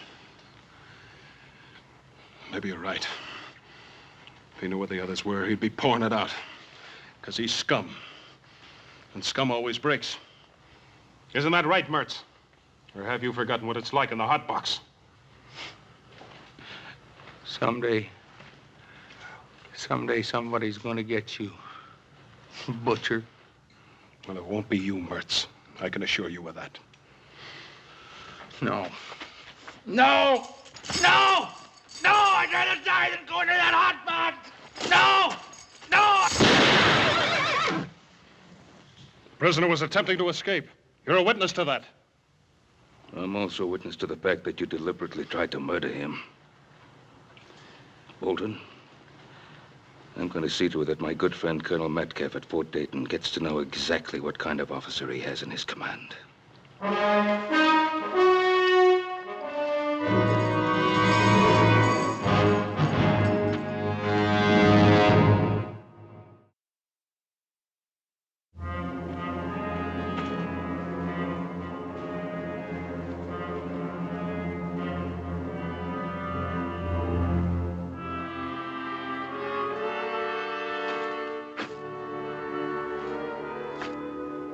Nice ranch. Yeah. Where do you see the gal who lives on it? We better get cleaned up. First, scared to death walk in this way. Scare? I guess you didn't listen good when I told you about her. We were real friendly, Netta and me. That ain't her I'm worried about. It's her pa. Stable's over here.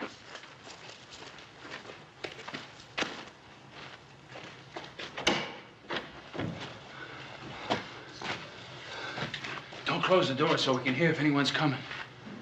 Hey, there's what we want.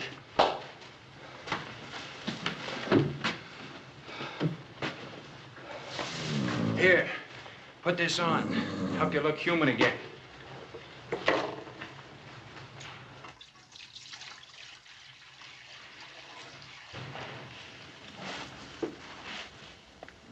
Good-looking colt.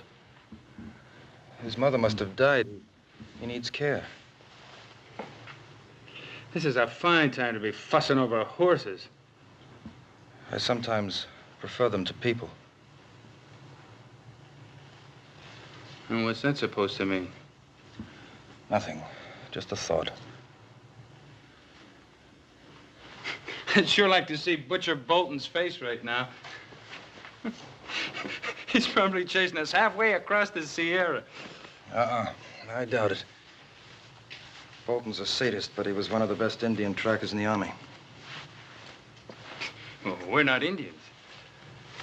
Besides, after we hole up here for a couple of days, they'll probably quit looking for us. Not Bolton. All right, not Bolton, maybe, but the brass. They'll figure it's not worth the effort. You're an officer. You know how they think. I was an officer. About this girl of yours. You've been gone for 2 years. How do you know she hasn't married or something? I know. I'd like to make a little bet on it. You already have. Your life. Yours, too. And don't you ever forget it.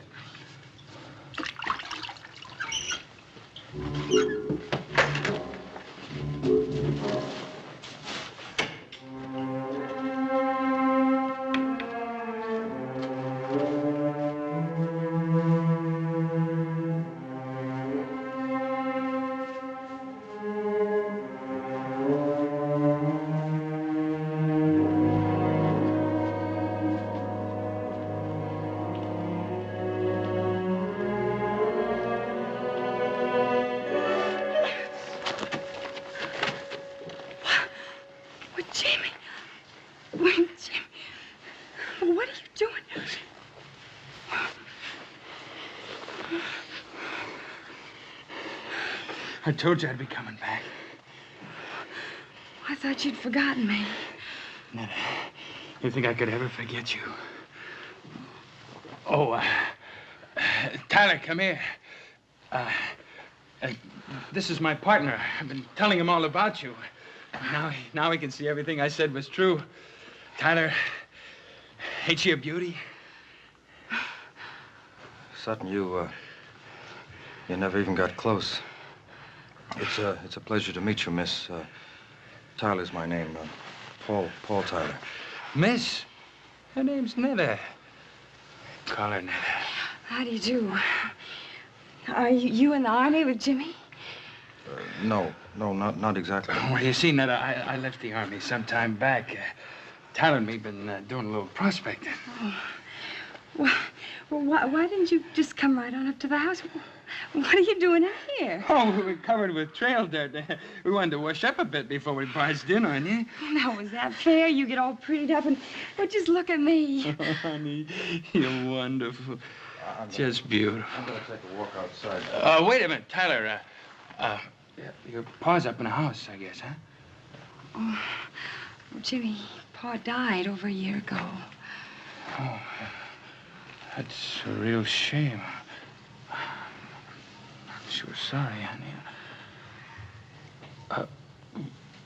Who's taking care of the place?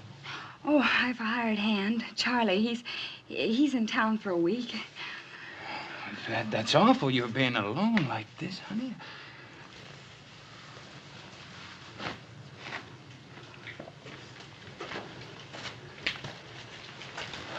Oh, it sure is good to see you again. Why didn't you write to me? Oh, I couldn't. I was moving around a lot. You know how it is. Yes, I know how it is, but do you? Oh, Jimmy, after a while, I gave up hoping, and then I just stopped dreaming. I didn't stop. That's the only thing that kept me going. Netta, I'm gonna make up all that lost time to you. Jimmy, I don't think you can. I just don't think you can. Let me try.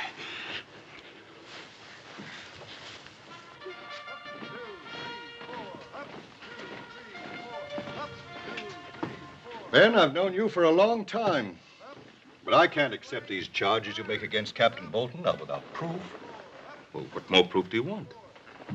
Well, at the moment, it's your word against his. That's right. Well, what did he tell you? That Mertz was trying to escape? That's what he says in his report. Well, have you spoken to Mertz? Have you heard his side of the story? I would have done so, of course. Unfortunately, Private Mertz is dead. dead. He attacked a guard in the stockade last night. During the ensuing struggle, he was killed. And you believe that? You really believe that? Colonel, how many men have died in Captain Bolton's stockade?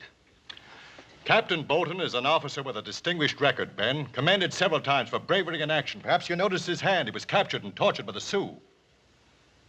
The Sioux are savages. Captain Bolton, I presume, was a civilized, responsible person. Come in. Adams, yo, Boyd, right.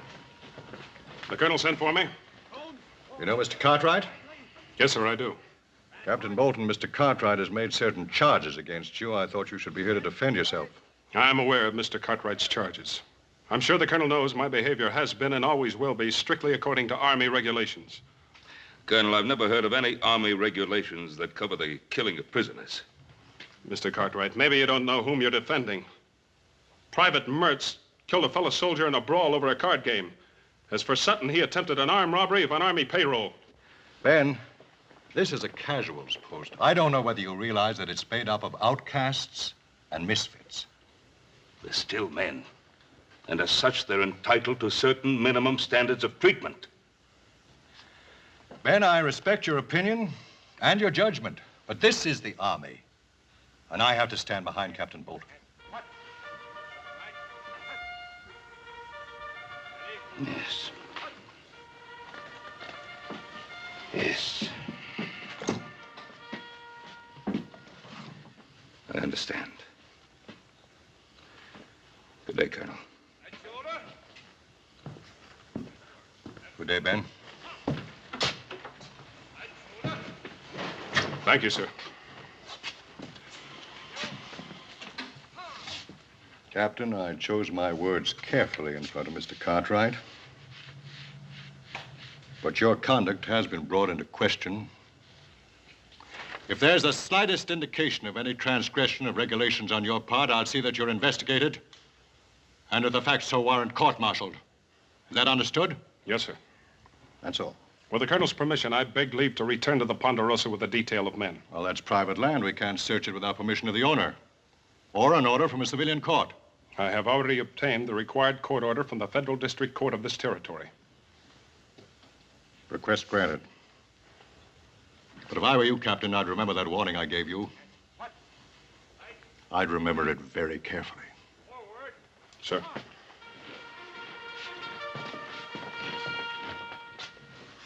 That was great, honey. Nothing like a good meal to make a man feel like he belongs. Thank you. Well, you haven't touched your food. Oh, I'm sorry. I guess I've spent too much time eating army chow. Army chow? Well, he was in the Army, too, before we started prospecting. Who's that? Well, I don't know who it could be at this hour. Netta, honey, would you do me a big favor? Don't say anything about Tyler and me being here. Well, why not? Well, we just hit a big silver strike, maybe, and it's best nobody knows about it. Not yet. You understand.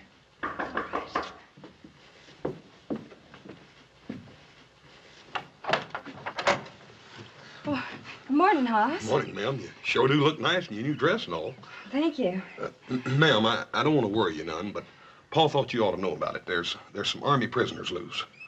Army prisoners? Yes, there was 3 of them, but they ain't 2 now. One of them's already been caught. Oh. Well, thank you very much, Hoss. Ma'am, everything's all right here, ain't it? I mean, there ain't been nobody around here. No. I'd ask him for coffee, but my stove, it's not working right. Well, ma'am, I'll be happy to No, fix it. Hoss. It's not broken. It's just hard to handle.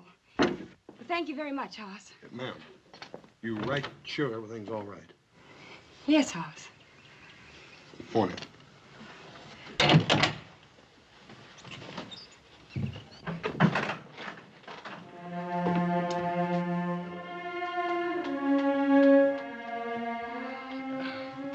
Is he going? You can never be sure about people, honey. We heard about them Army prisoners, too.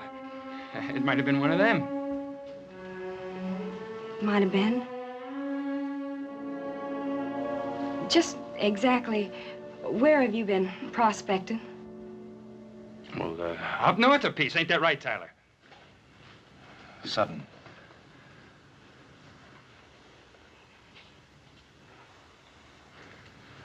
Yeah. Yeah, I guess it is, if you say so. Sure, it's right. What's got into you? Jimmy? Is it you they're looking for? Is it? I guess it is. But I was framed. Honey, you know me, I was wild, but I never did anything dishonest. And I tried to serve out my time. But you don't know what that stockade was like. Beatings, starvation.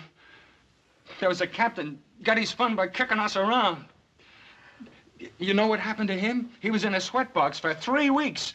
When they brought him out, he was almost dead. Tell her! Tell her! Yeah, that part's true. Why didn't you tell me all this last night? I was going to. I was afraid. Of me? You were afraid of me? That's what Captain Bolton does to you. It makes you feel like an animal all the time, and you're scared. Netta, if you love me, Netta, if you love me, you help us. What can I do? Hide us out. Oh, Sutton. Why do you have to drag her into this?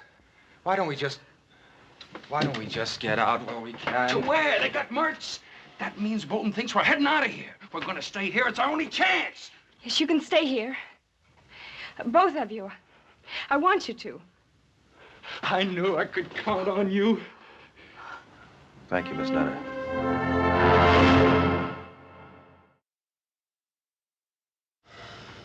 Oh, I don't know, Paul. She seemed all right. It was just that she was kind of nervous like or something. You mean by her not letting you in the place? Well, that and it was just a feeling I got. I don't know how to explain it. If I didn't know Miss Nutter better, I'd think she was trying to get rid of me or something. Well, if things didn't seem right, why don't you have a good look around the place? I kicked myself all the way home for not doing just that, little brother. I think we'd all better take a good look around that place. Suits me fine. I'm getting tired of being an invalid. Adam, I'd rather you stayed home. Oh, Pa. Now, what, with Captain Bolton and those deserters still in the area? Can't leave the house unguarded. All right, I'll hold the fort.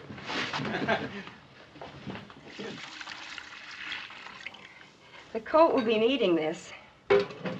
You and that Tyler, you sure do a lot of worrying about that colt. I'll see you later. Where are you going? Scout around the area.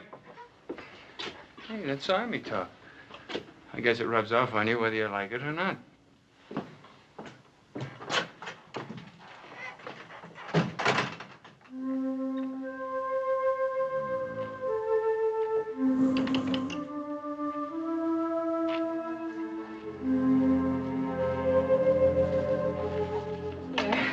Brought him some milk. He needs it. Is it warm? I think it's just right. Come on, little fella. Drink some milk. Drink it. Poor substitute for your mama, huh?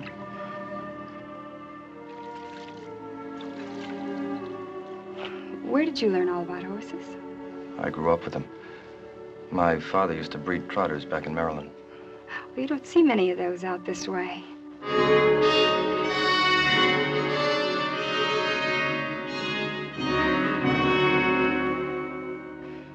I love to watch them, the way they move. You ought to see them being trained. Oh, they fight you, make it tough, but once you have their trust, you can depend on them. I wish you could say as much for people. You've been hurt pretty bad, haven't you?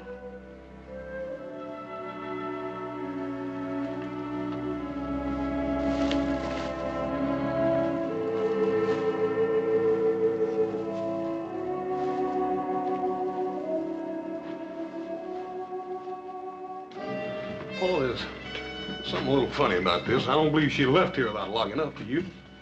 I don't know. You fellas take a look out back. I'm going to look in the stable. Right, Pop. You know, I get a funny feeling about you. Like you don't care whether you get away or not. Oh, you're wrong, Netta. That's something I care about very much. Bolton's never gonna get me back again. Did they do that to you? Oh, that's terrible. That's just terrible. I'm sorry you had to see that. Oh, I'm not. Netta. Netta, don't worry about me. I'm not worth it. I haven't known you very long, but I think you are.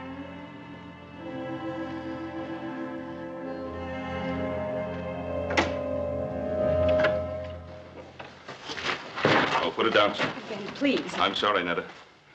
I mean it, my son. Put it down. Come on, put it down. And you drop that gun. Now, mister. I got the drop and I ain't gonna miss from here. Oh, this has been Cartwright, don't you? Get out of the way, Netta.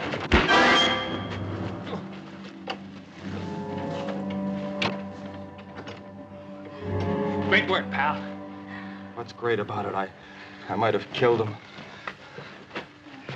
Will he be all right? I hope so. I hit him hard. Too hard. Ben Cartwright, huh? The way he was talking. He knows who we are, doesn't he? I'm afraid he does. Nothing to be afraid of. His hard luck, not ours. Netta, get away from him. No. Get away from him. It's him or us. Put it down, son.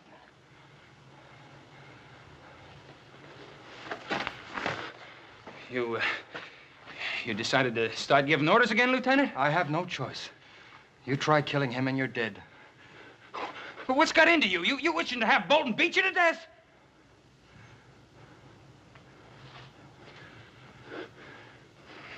All right. All right. But we gotta get out of here before he comes too. Where are you gonna go? Do you have another friend?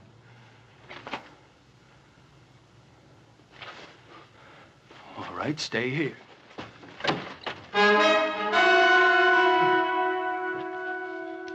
What's the matter, Sutton? You forget something?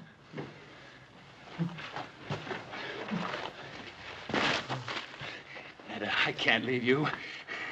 Not with all the plans made for us. You and me, honey, we're gonna make a great pair. Are we, Jimmy? Drop 'em, boys. Drop 'em. Right, get up. Move. Move over. Come on, get over there. You all right, Paul? Yeah, I guess so. That was quite a wallop, young man. What are you after? Give us a break. You can help us get out of the territory, but give us a break, that's all. Mister, you turn us back there and they're gonna kill us. Yes, I saw the scars they got in the stockade. Please, Ben, can't you help them? That it's an army matter. It's out of my hands. Well, what if one of them was your son, Hoss, or little Joe? Please, you gotta help them. Well, if they were my sons, I think I'd ask them to give themselves up. To the mercies of a Captain Bolton?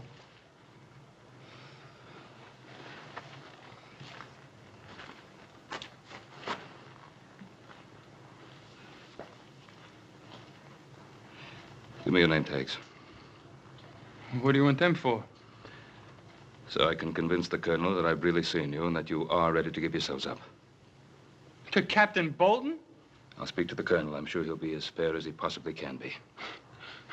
You ain't gonna do it, mister.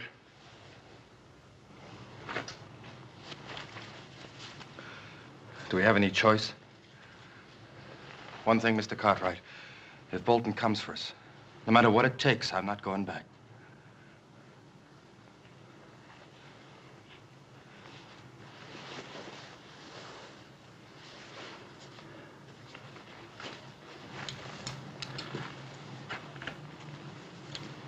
Take care of them.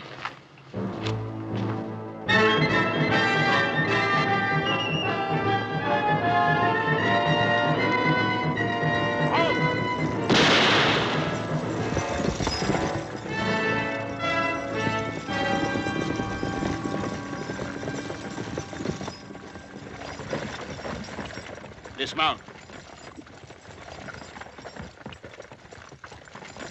I'm taking you into custody. On what grounds, Captain? For aiding and abetting the escape of an Army prisoner. Search him. Yes, sir. You're stepping over that line, Bolton. I'll be the judge of that.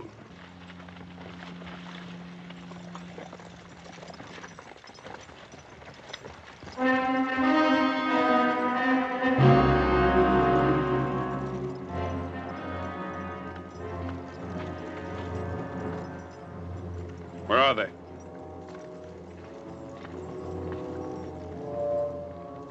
Which direction was he coming from? From the west, sir. Take your men in that direction and bring him along. Yes, sir.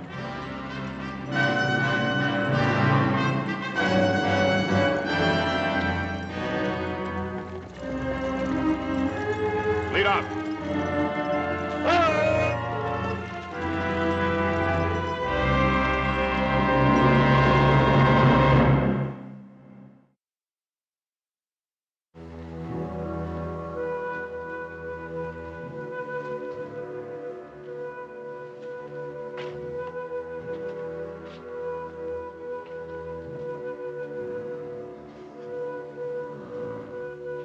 Come on, little fella.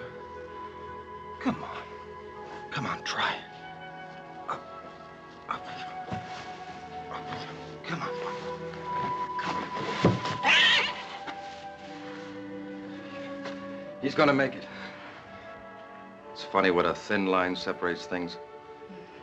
Yesterday, I wouldn't have given him much of a chance. Sometimes it can be the same way with a man. Yesterday, I might not have thought you were worth saving. Well, what makes you think I am now? Well, you saved Ben Cartwright's life. You know, we're going to be here for quite a while. Why don't you set yourself somewhere? I'm just stretching my legs. Well, I think you got all the kinks out. Sit down. All right, friend. Don't get angry.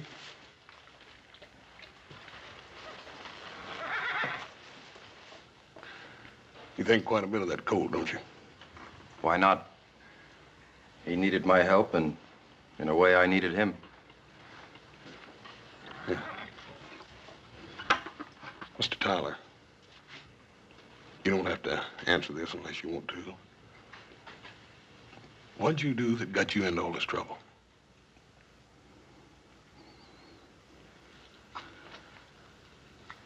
I was convicted of cowardice.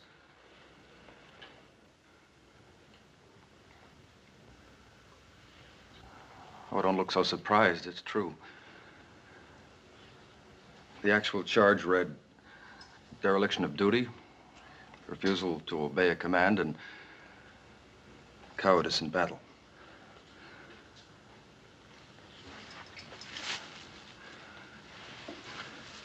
It was in the border campaign against the Apaches. My first command. The regiment was pinned down, and I was ordered to take my platoon and make a flank attack in the open. 27 men against 400 Apaches. I refused. Maybe it was because I was afraid. All I know is that I couldn't bring myself to lead 27 men to their deaths. How come they want you to do that in the first place? That's the terrible part.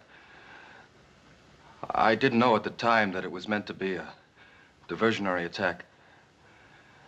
The real attack was coming from the other flank. Well, they were thrown back and half the regiment wiped out. Maybe my life and the lives of my men could have made the difference. But now I'll never know. It wasn't cowardice, Paul. How could you obey an idiotic order and commit suicide with all your men?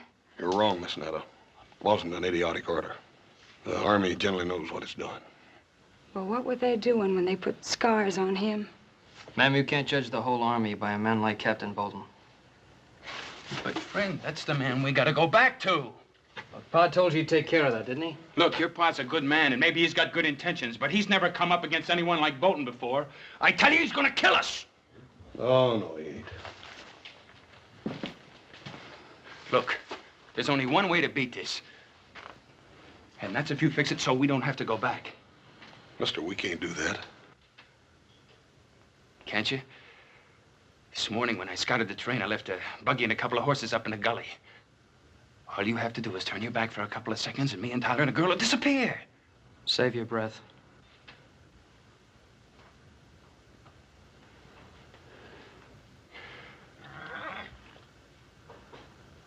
Look, you think a lot of Netta, don't you? Don't you want her to be happy? Well, all right. What do you think she's going to feel like when she's watching him taking me away to be killed? She's been waiting for me all these years. Tell him, Netta. Tell him to let us go.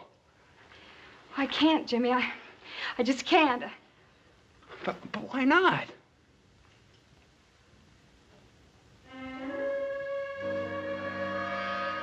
Hey. What's been going on in this stable besides taking care of sick colts?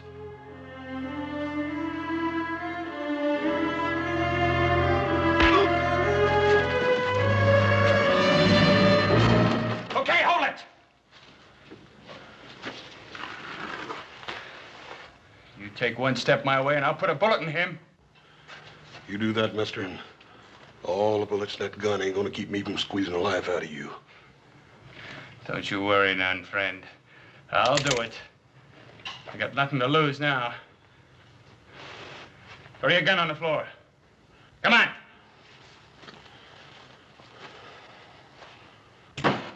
The other one. All right, you. Over there with him. Move!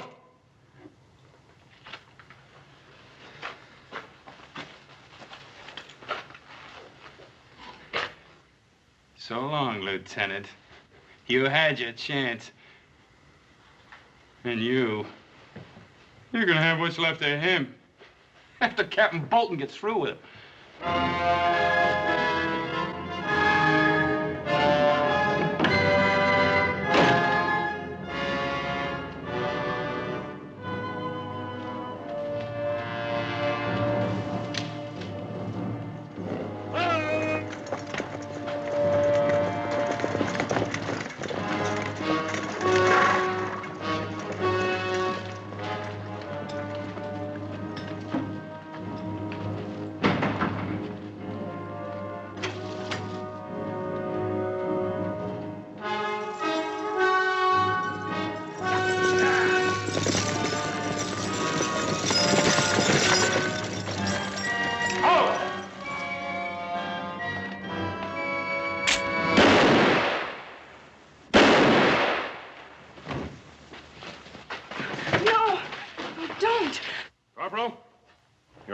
He was armed and dangerous. You too, Mr. Cartwright. Let's tell him that Paul's going to give himself up and that he doesn't have a gun. I'll tell him, Miss Nettie, but Captain Bolton ain't gonna wait long. Well, just give us a minute. Yes, sir. Come on, little Joe. Come on. Where are you going? The back door. We can still make it to the gully. Oh, Netta. Bolton would shoot you down just as fast as he would me. I don't care. I don't want him to kill you. No, honey, I can't risk your life. Paul, I love you. Me? You love me?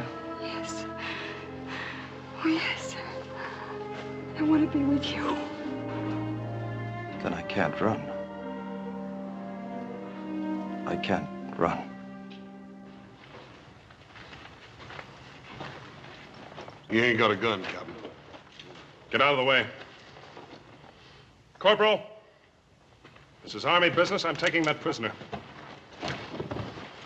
Don't forget he hasn't got a gun. Take them aside, Corporal. Tyler!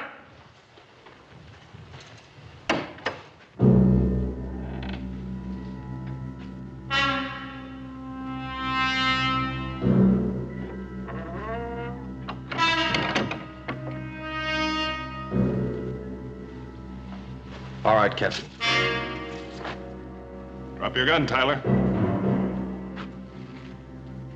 Captain! I said drop your gun. All right! Cartwright, you're gonna be sorry you interfered with the Army.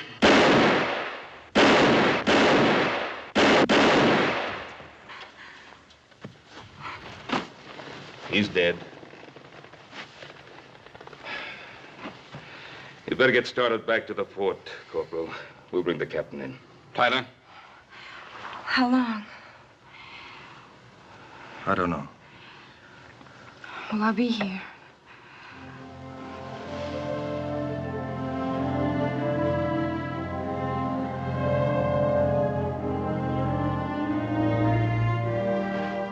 Let's go, Corporal.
Keeler, put the horses away.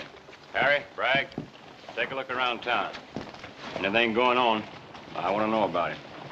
Well, now, ain't that a beautiful sight, huh?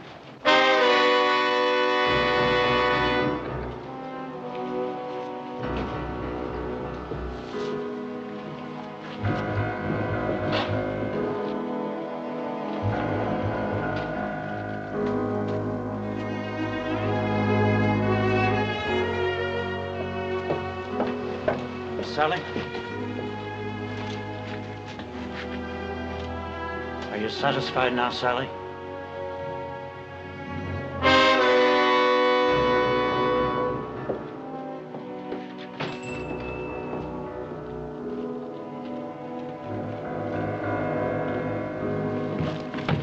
Howdy, Mr. Baxter. I've been looking for you.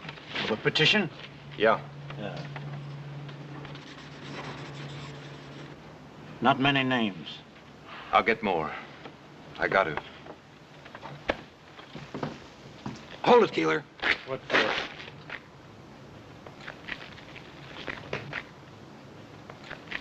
This one's tight enough. Here, Giles. The old man's a 200-pounder. Yeah. A little... about 3 field shoot him. It's good. Yeah. All right. Well, young boy's lighter and wiry. You need about 4.5 feet, which is exactly about what we got. Yeah. Well, I never did like these night hangings. Ain't like in the morning when it's cheerful. Well, guess don't matter none to Ben and Adam Cartwright.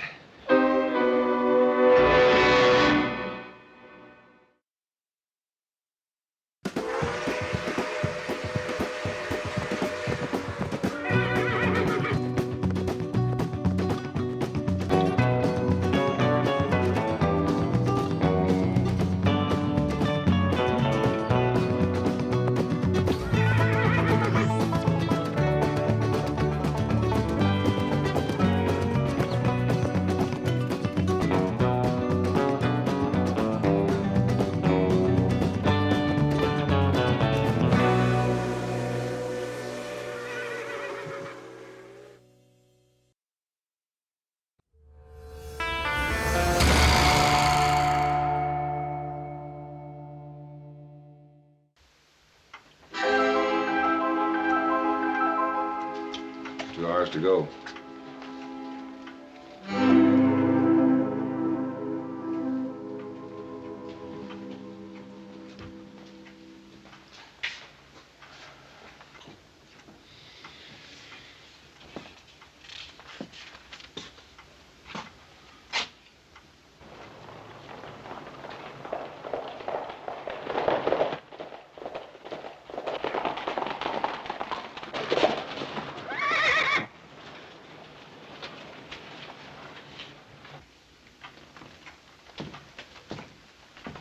No guns in sight.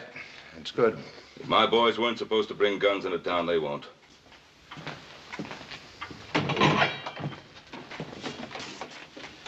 Morning, Joe.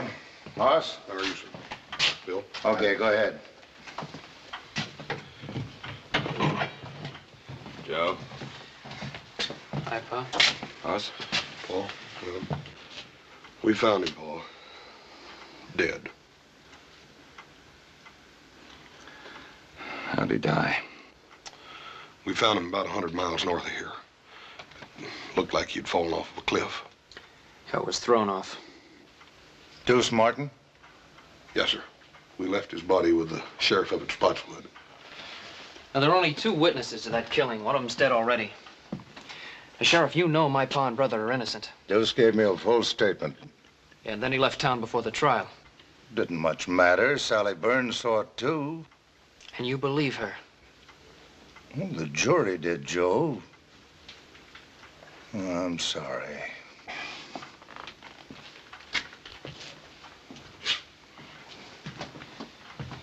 Joe, Hanson's doing a hard job the best way he can. Now, time's getting short, but we may still come out of this right side up. Well, what do you want us to do now, Paul? 3 things. Now, first off, talk to Sally Burns again. And second, help Ed Baxter. He's putting out a special edition of the newspaper. What good's that gonna do? It'll make people think a little bit. And I'd like you to think of the 3rd thing, which may be our best chance. Barney Ogden's taking a petition around town. The governor will grant a stay of execution if we can wire him the names of 50 citizens, asking that our case be reconsidered. Oh, and Hawkins' men are in town, so stay clear of them. Well, we won't fool with the Hawkins boys. We better get to getting Little Joe. Look for your horses first. I heard you coming into town fast after a long ride. A good rancher looks to his horses first.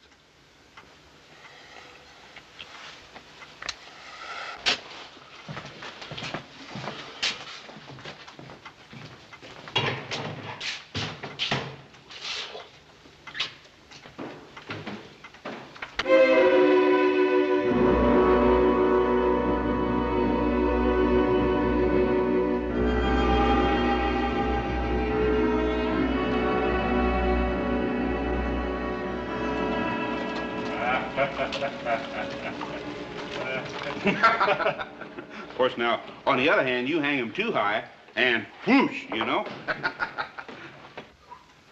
This town's like a graveyard. What's the matter with everybody? I just don't know. Well, mostly people come from miles around to watch the neck stretching. They bring a lunch and make a day of it. There's some folks around here kind of fond of the Cartwrights, who wishes there wouldn't be any hanging. It'll make Hawkins the biggest ranch in the territory. You like our boss, don't you? Sure. Sure. Just don't like to see anybody hang. Sounds to me like you ain't got no respect for the law. I'll just have to drag you out to watch it. Us and the boss will be audience enough. Hey, you know old Ben Cartwright been reading a good book? You don't suppose he's praying for one of them miracles, do you? Chaps, Keeler, take a look around town.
Howdy.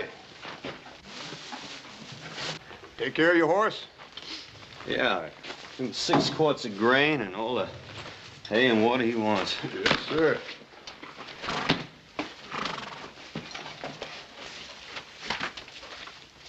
Where you from? Lassiter? Hey, ain't Lassiter that town in Kansas that them raiders looted and burned?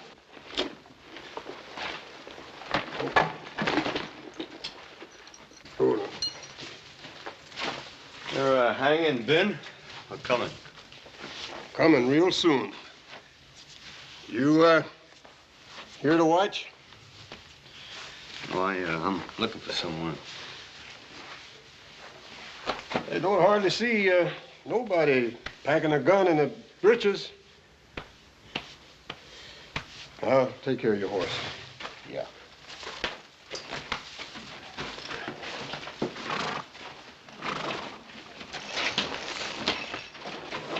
Hawkins sure has a lot of hired guns in town. Yeah. Easy. We'll get out of the way. Sure, kid. Joe! Just watch who you're calling kid. Just take it easy, Joe.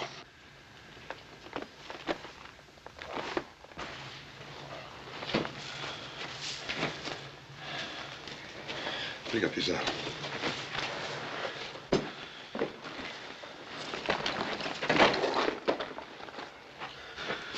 Joe, you're gonna have to watch that temper, boy. Well, Hawkins better keep his men out of my way.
You open?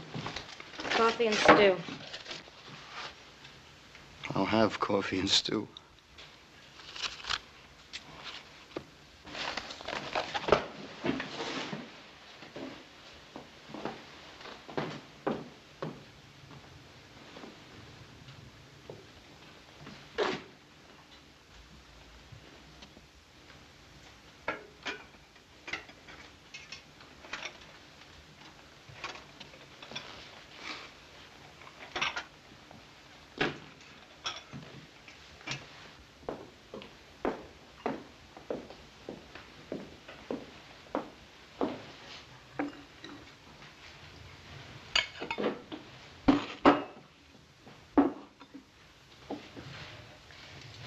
Is something wrong? Oh, it's just that I've never seen a lonesomer town. Well, it's just that everyone's afraid to watch the Cartwrights die. Not everyone. That calendar there says someone's been counting the days.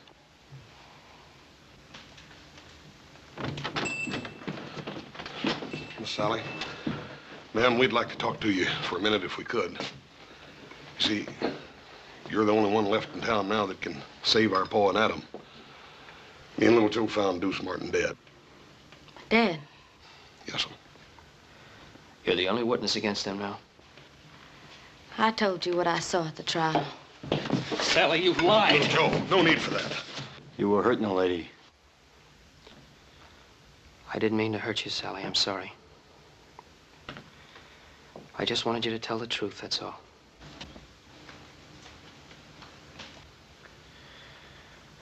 We're not doing any good here. Let's go see Bonnie Ogden. Ma'am, are you sure that nothing had caused you to change your mind? I'm not gonna lie for you.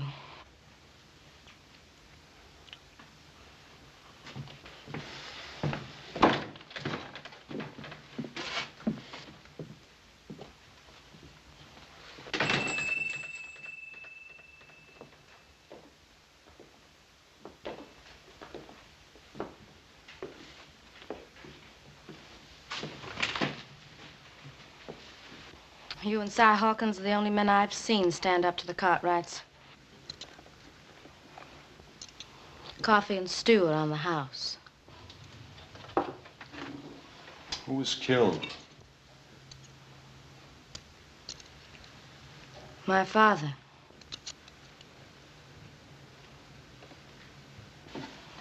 Ben Cartwright come here one night with his son Adam. They were boiling mad and claimed Pa had been buying Mavericks stolen off their Ponderosa. They went out back where Pa and his hired hand Deuce Martin were cutting wood. I could hear them arguing. And then there was a shooting.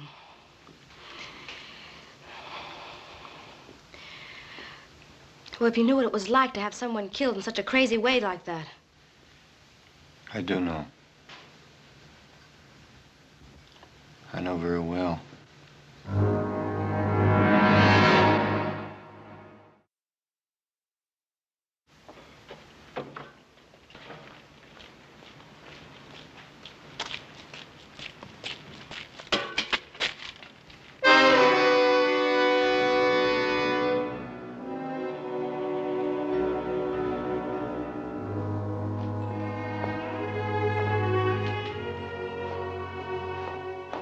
Sheriff Henson sent me. Give me a nickel if I'd bring some stew for supper for his prisoners. All right, Jimmy.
No trigger. Yeah, that's right. Looks kind of old, Well, my pa used it for a long time.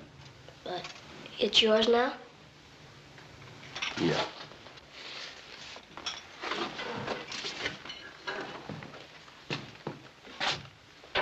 Does the town of Lassiter in Kansas mean anything to you?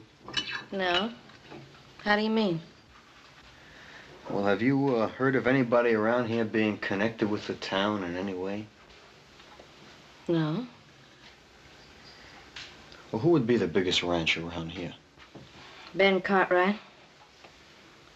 I thought everyone knew that. Cartwright. No, I didn't know that. Is he a tall fella? He's big. Why? Well, he may be a fella I'm looking for. Well, don't you know by the name? No, I'll know when I see his face. Thank you.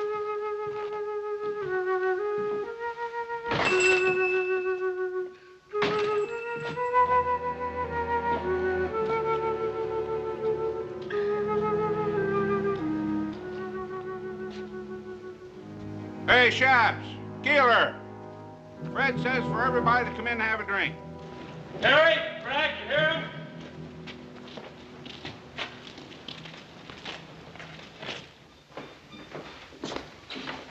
Nothing to worry about. Everything's under control. I'll be handling the final details. I'll do what I can to be helpful. That's very kind of you. Just how can you help us? Your throat should be clean shaved as possible. The hemp is new and stiff. It sometimes pulls short whiskers. That can be painful. Also, your boots should fit snug. Otherwise, they may fly off. Oh, we can do without your help. I believe you mean well, friend, but we thank you. I understand. Put it in my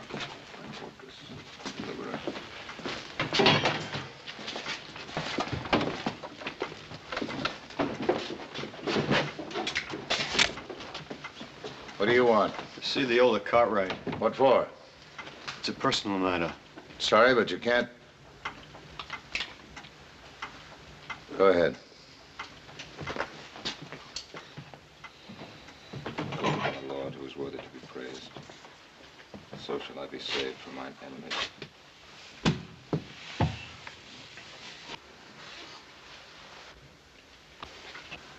What is it? I thought I might know you. And I don't.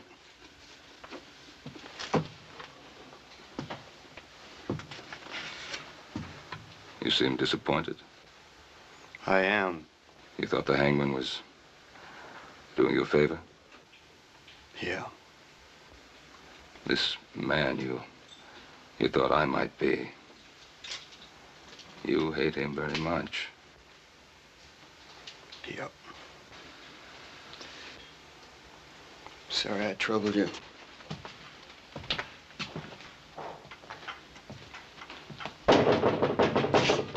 Who is it? Me, Hoss.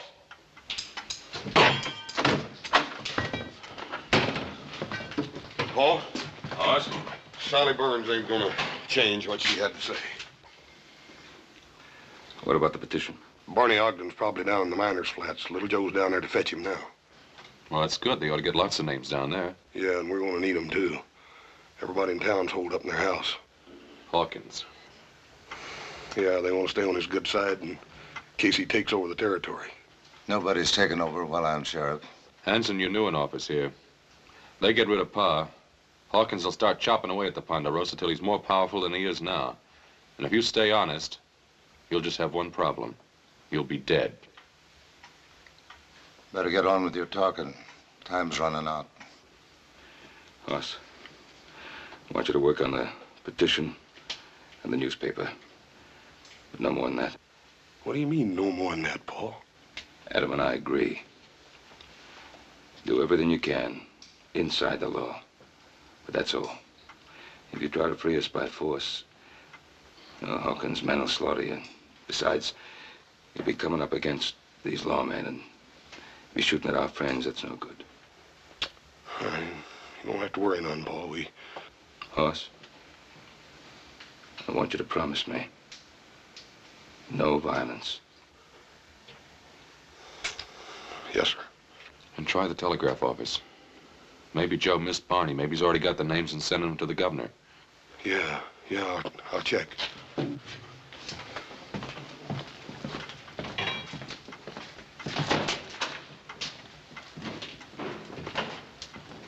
Mr. Cartwright? Yes? I had reason to think that the man I wanted was around here. You thought I was him? Yes, but there were never two more different men in the whole world than you and my man, and I'm sorry that I bothered you. Don't worry yourself.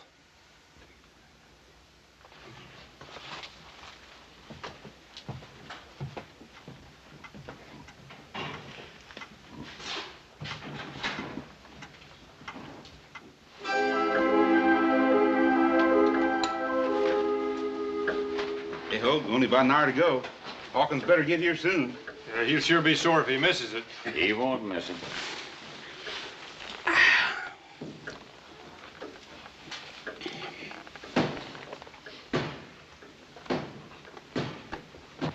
You looking for something? Can I have a whiskey, please? You're a stranger been going around, ain't you?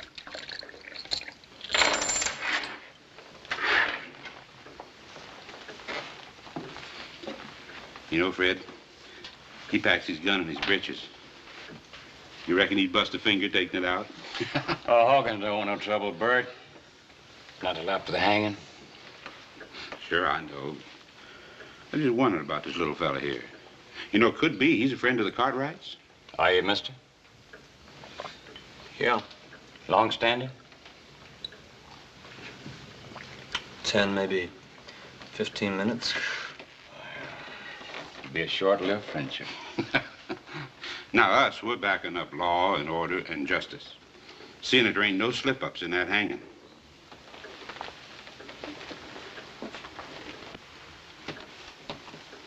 Now, you forget that for just 1 minute, and I'm gonna personally turn you inside out.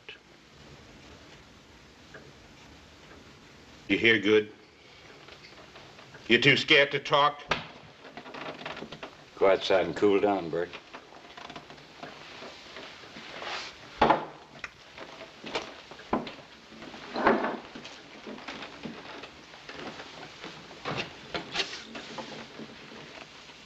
Yeah. Cartwright's got any friends around here? Not many.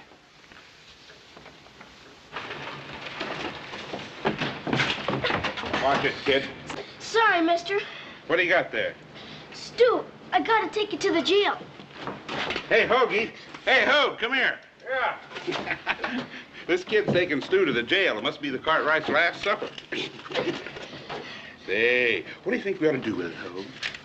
Well, let's just flavor it up a little. No! Stop! Oh, let's just do her upright, Hoag, huh? Don't, please, mister! Come here, kid. No, please, stop, mister!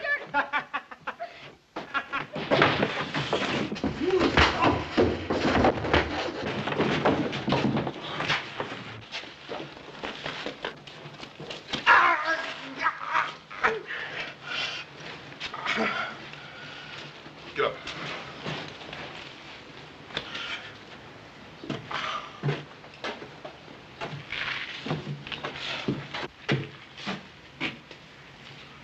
That's enough. Get him inside. Move on in.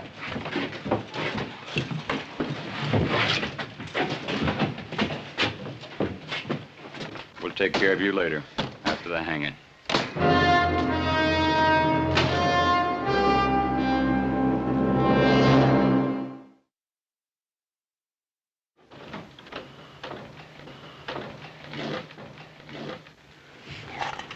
I'll go get more. It don't matter none. You just finish what you started, son. Yes.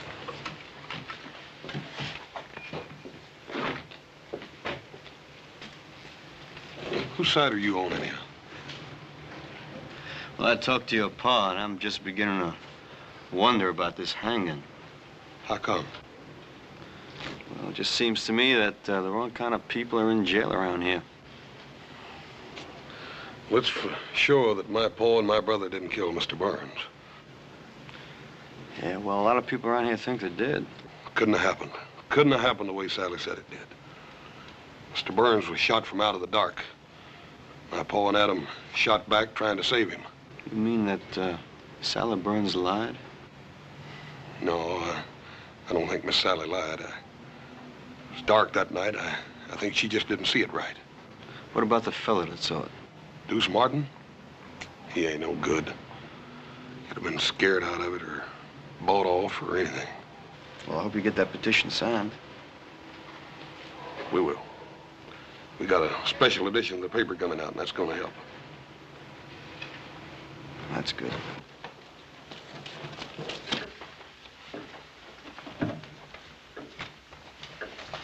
Still talking about that petition. Something about the newspaper. Better cover ourselves.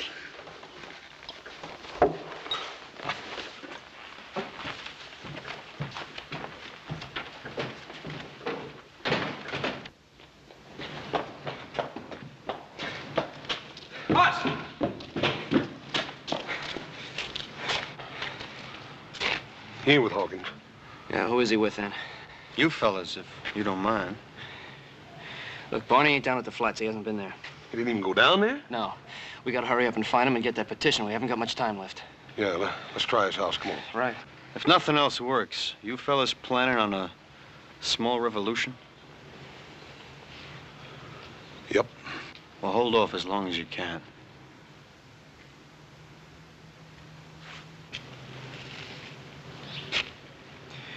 What do you think he's got in mind? I don't know.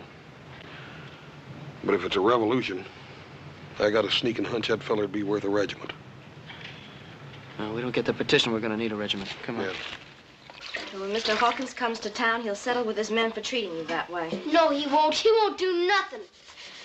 Well, he can't be held responsible for what his men do.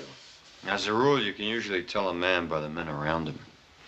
Now, Hawkins was forced to hire those rough men to stand up to the Cartwrights. Better pull him down, Bert.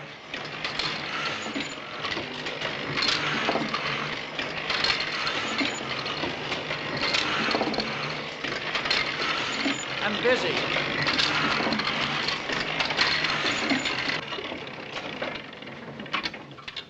Hawkins won't like folks reading words like that. I can't prove the Cartwrights didn't murder Burns, but the Lord willing, I can help stop the hanging. I sure wish we could change your mind.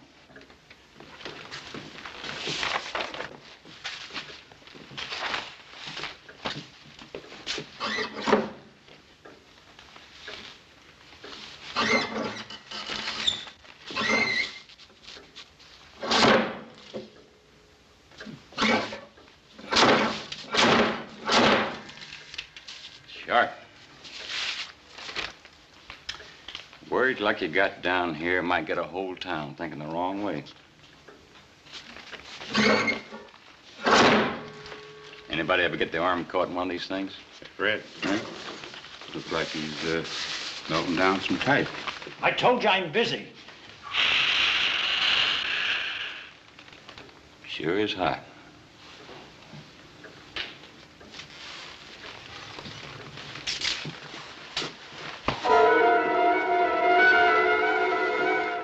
I knew a fellow once who got his face pushed in some boiling lead.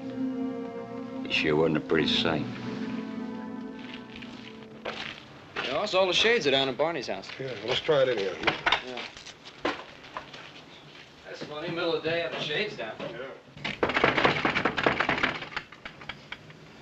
Try again.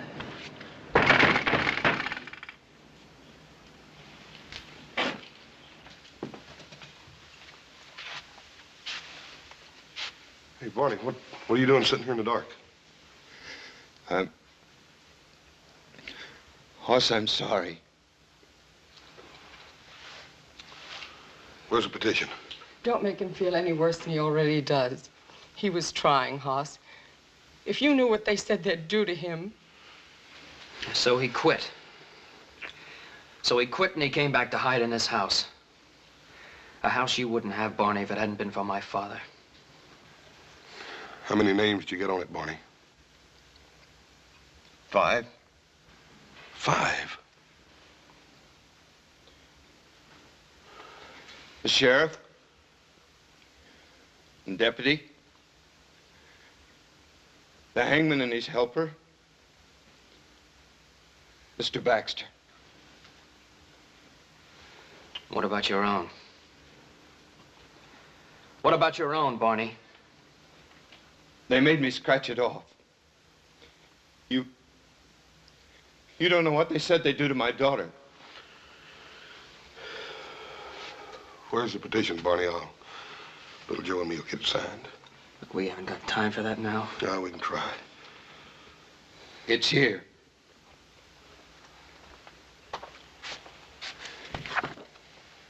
I'll light the lamp. Don't bother, Barney. I think I can see you better in the dark than I ever did in the daylight anyhow.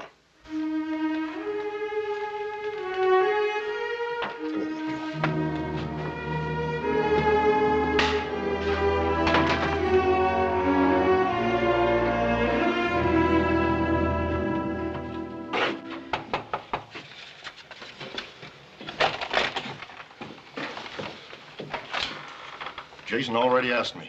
And you wouldn't sign it? Nope.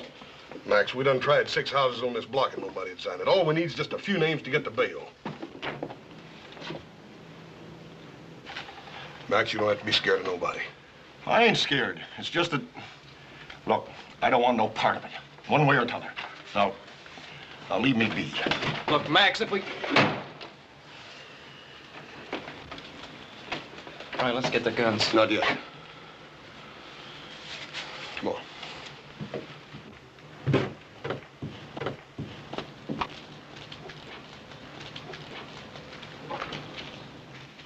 Well, now, the way I look at it, they was tried fair and square. And I ain't one to go again a judge and jury. Now, Zeke, you know they're not guilty. Well, now, I'm sorry, but I don't know no such thing. Come on, Joe.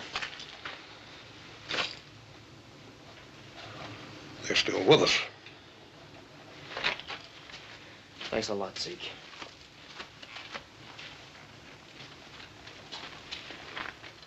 Gil, you've always been one of our best friends. It ain't fair you're bringing this in here. Besides, one more name won't do no good. Look, we said we'd protect you. I know you mean that, and maybe you would. Every day of the year but one. Come on, Joe.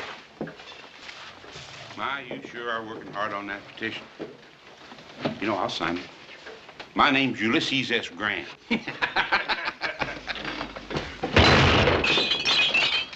I wouldn't have found you.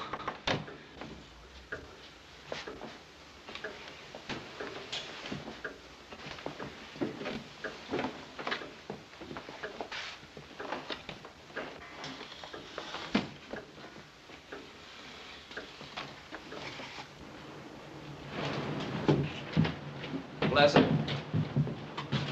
Thanks. So you're headed there. It's about time for Mr. Baxter's paper to be out, little Joe. Let's go over and see what's keeping him. Forget it. There's no time for that paper now. If it comes to shooting. We'll do just like you said. We'll hold off till the last. Let's go.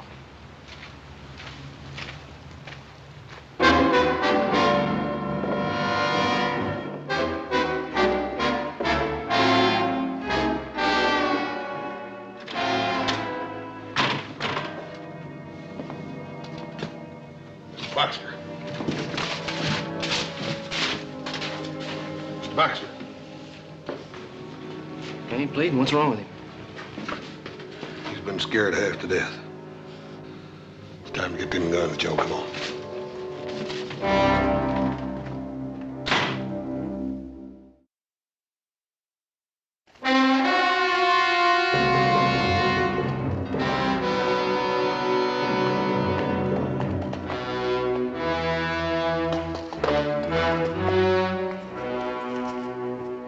Hey, it's the boss.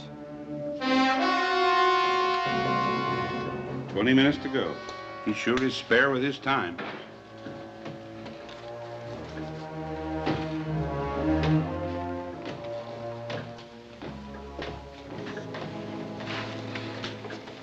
Anything happen I should know? Oh, nothing much. They gave up on the petition. They didn't try anything else?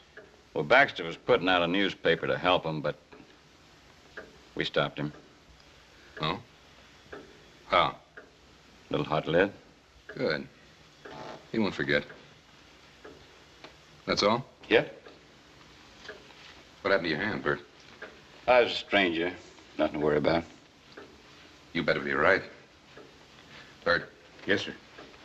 Put my horse up and build a fire out there by the gallows. We'll be able to see better. Jay, Hoagie, come on.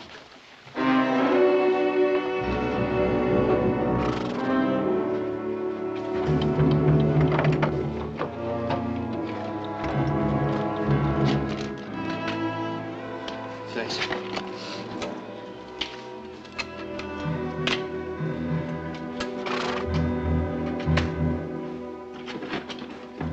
Little Joe, horse. Feed box. Mr. Jackson, I don't need to do this to you. You make one sound, I'm gonna do worse, you hear? Let's go.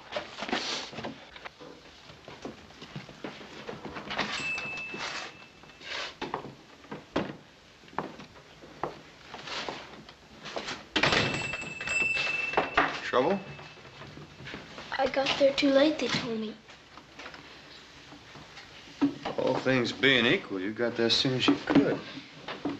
Yeah, but I wanted to do something good for Mr. Cartwright and Adam, and I didn't even get them their last meal on time. They're tying their hands up so as to hang them. Thought it was a plain business deal. Sheriff gave you a nickel for the job. I don't care about the nickel. I want to do something for Mr. Cartwright before they kill him. I know it's hard, Jimmy. That's the way it's got to be. They're murderers. They're not. Mr. Cartwright gave me a Christmas horse. What? Last year, when Ma and Pa were liking to die with a fever, Mr. Cartwright came over and gave me that pretty piebald mare of mine. Said it was for Christmas. And it was in the middle of the summer.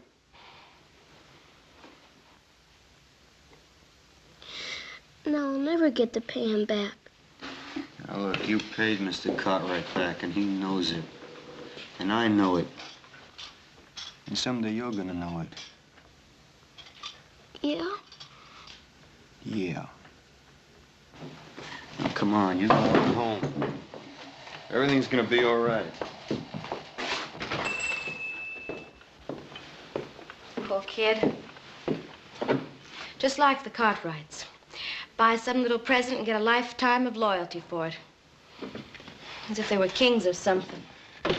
With the fire they're building, you'll get a good view of the hanging from here. What makes you think I want a good view? Don't you? And why'd you mark the calendar towards this day? Look, I want this to happen. I don't want to see it happen. It'll be over in a few minutes. I've got things to do.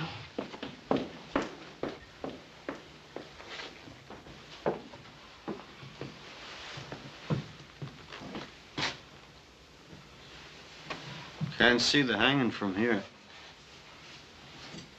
Just hear it. Hear it? The hanging sounds almost as bad as it looks. Trapdoor bangs open, and there's a loud thump. Probably a few fellas watching will give a whoop or a holler. Is this the window you saw the killing from? Mm-hmm.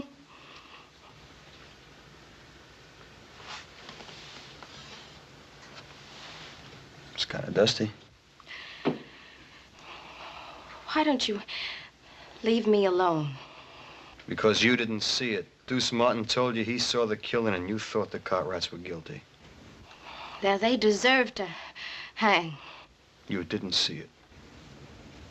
Look, I've gone through enough. I've lost my pa. I know the Cartwrights are dying on my word alone. Now, you just leave me be. I thought you were a friend. I am, and I won't let you do this. Look, Hawkins told me what it'd be like.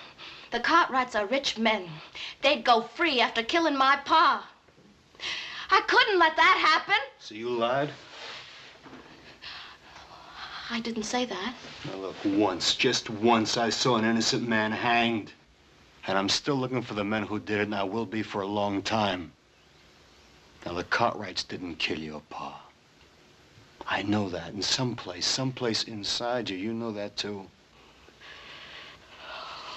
Leave me be.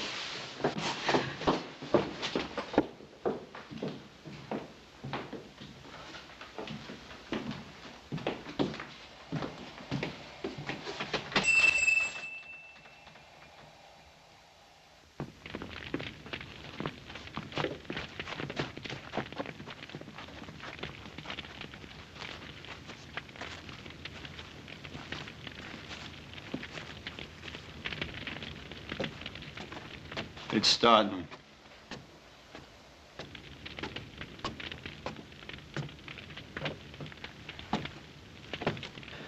All right, we better move. Not yet.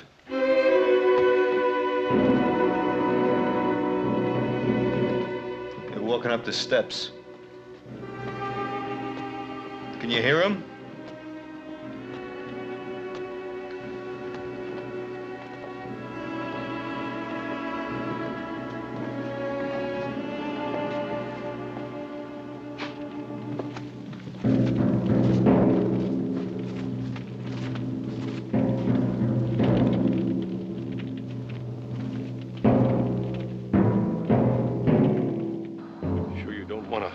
Over your head.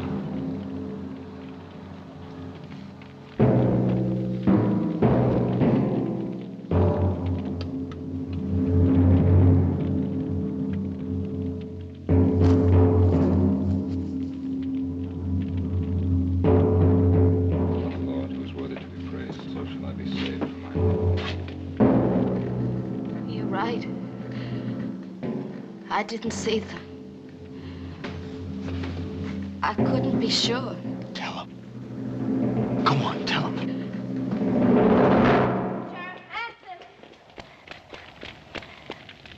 Sheriff Hanson. Sheriff Hanson, I lied. I didn't see them do it. Stay out of this. We met before, mister. Who are you? In Last City, Kansas. Remember? At another hanging party. Remember? Remember?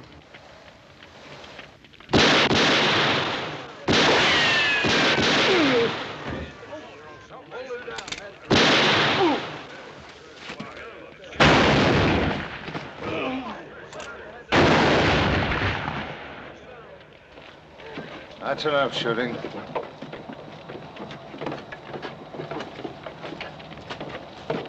All right.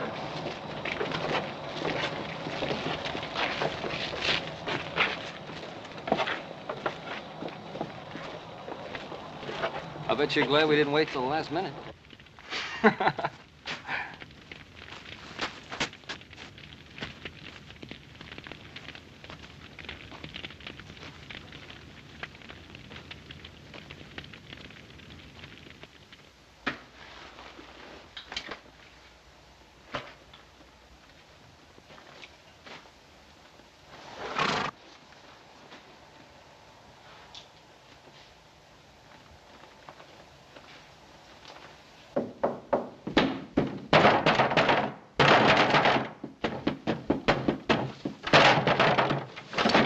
Confounded Cartwright!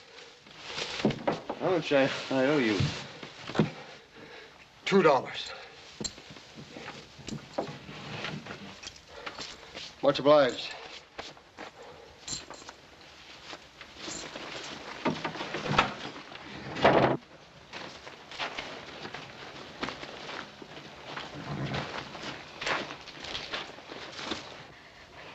Lassiter, I guess I'll never know who killed Pa. Hanging innocent men. I owe you. I want to thank you. You don't have to thank me. You did what you thought you had to do. And you made it right.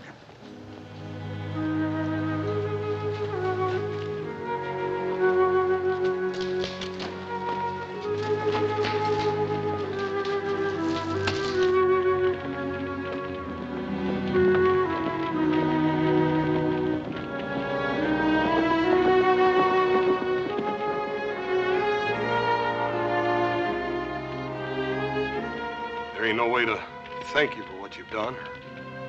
Tell you how we feel. I know how you feel. My pa was hanged wrongly. Why don't you stay here? Found the man you were looking for. Thank you. But the men who did that hanging, there's more of them. A lot more. I'll be seeing you.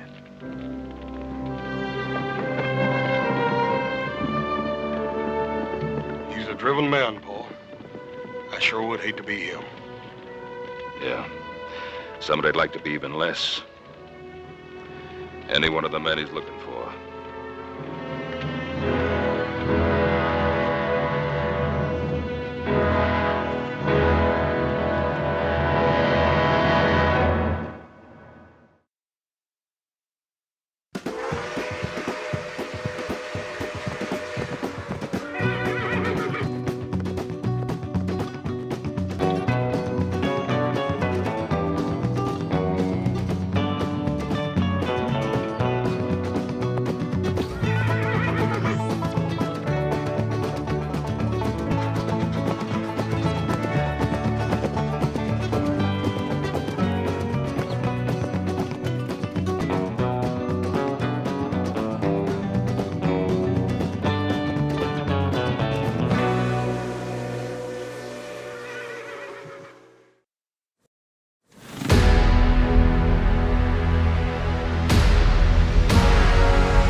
Well, here we are, my dear. I'd expected Ben Cartwright to meet us. It's really rather strange, isn't it? Hey, we can't just stand out in the street like this. Of course not. I'll get someone to bring the baggage. Would you bring up the baggage, please?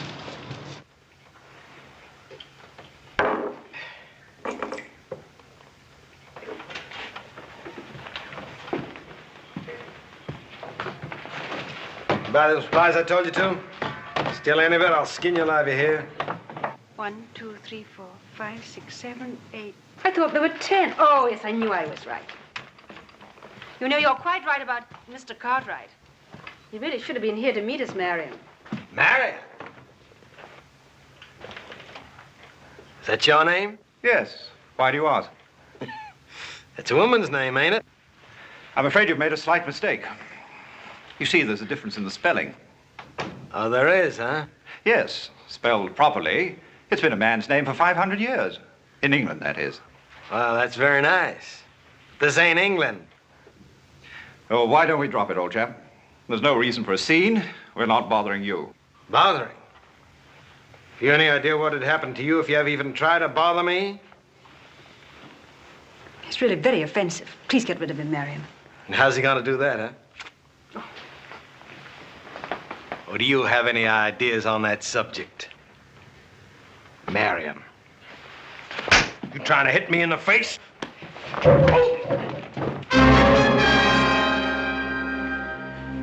I'll get you for this, Cartwright. Maybe, Belcher. But this isn't your day.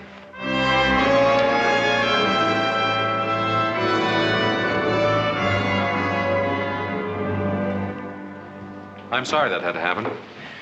Took me by surprise. I had no idea. Well, don't judge all of us out here by that one. Lord Dunsford, I'm Adam Cartwright. Adam Cartwright? One of Ben's sons? My father couldn't make it. He's waiting for us at the ranch. Sorry I was late. May I present my wife, Lady Beatrice? How do you do? How do you do? I can't tell you how much we've both been looking forward to this trip to America. I have a carriage outside. We'd better get started. The boys will bring us stuff later.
Greatly indebted to you, ma'am, for a most memorable evening. We won't soon forget it. Thank you, Mr. Cartwright.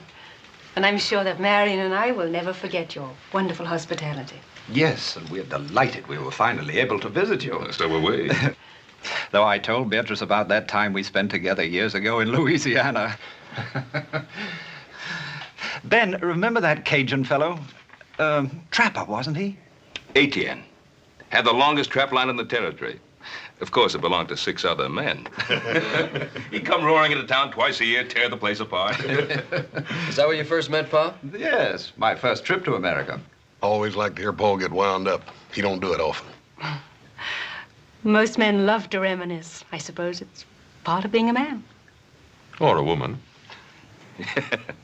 I'm sorry to break this up. Boss and I have some cows we have to bring down early in the morning. Yes, you do. If you'll excuse us. Why, of course. I hope your stay will be a long one. Thank you, little Joe. I agree with little Joe, ma'am. It ain't often we get an opportunity to have a filly like you visit us. Philly? Oh, that's Hoss's greatest compliment. Night, ma'am. Good night. Good night. I get to see the New York papers now and again, Dunsford. I was reading about your last African hunt. I wish I could have been on it with you. I'd be interested in seeing some of your guns. I hope you brought them along. As a matter of fact, I did.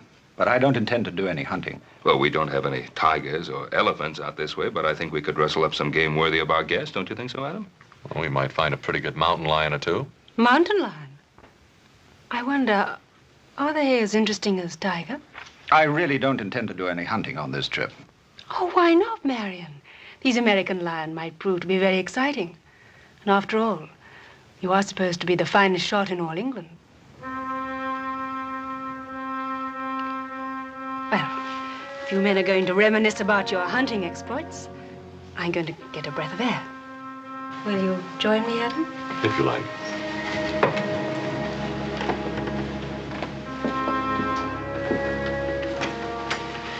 Well, Dunsford, you really shouldn't look down on our American cougar. They're awfully good hunting. Well, I don't know very much about your American lion, or cougar, as you call them. Oh, dangerous, mighty dangerous if they're wounded and cornered. Another brandy? Yes, thanks.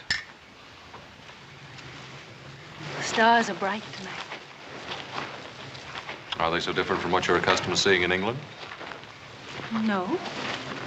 I suppose I just imagine they're a little brighter. Why? I think in a strange place, everything seems kind of new. My husband and I have traveled all over the world. We've seen many strange places and many strange people. And nothing is ever new or entirely different. Oh, no, I can't go along with that, ma'am. Ma'am, don't call me that. Makes me feel old. Call me Beatrice. All right. I'll admit I like that much better. But I can't agree with your premise that nothing changes. Can't you? My husband never does. Well, perhaps he shouldn't. From what my father says, he's very fond of him. Your father isn't married to my husband. I am. Look what happened this morning. My husband is always the perfect gentleman. He allows even a ruffian like that to take advantage of him. Oh, you mean that little set-to with Belcher? Well, we don't know what might have happened. I just jumped in before the dust settled, that's all. I know my husband. But it's a strange town. Your husband wasn't even carrying a gun. He wouldn't have used it. How do you know? Oh, don't let's talk about it. It's much, much too beautiful a night. You know, I think I'm going to like America more than I thought I would. Thank you for being so kind to me this morning.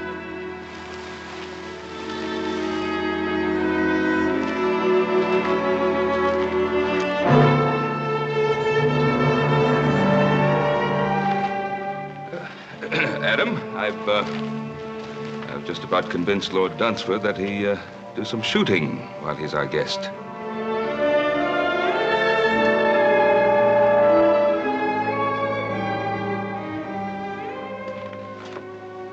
Nice chap, Ben Cartwright. How do you like him? Yes, he's rather nice. Quite charming, in fact. Quite a place. Spread, I think they call it out here. Well, it's large enough. Fine family. Fine boys. We're really rather back where we were, aren't we, Marion? Did you have to start that business about the hunting and what a good shot I am? Well, you are, aren't you? We're guests here. And Ben's an old friend. I hope I don't have to remind you to behave properly. I always behave properly. Exactly properly. Then how do you describe the way you threw yourself at young Cartwright out there? If I did throw myself at him as you say I did, why didn't you do something about it?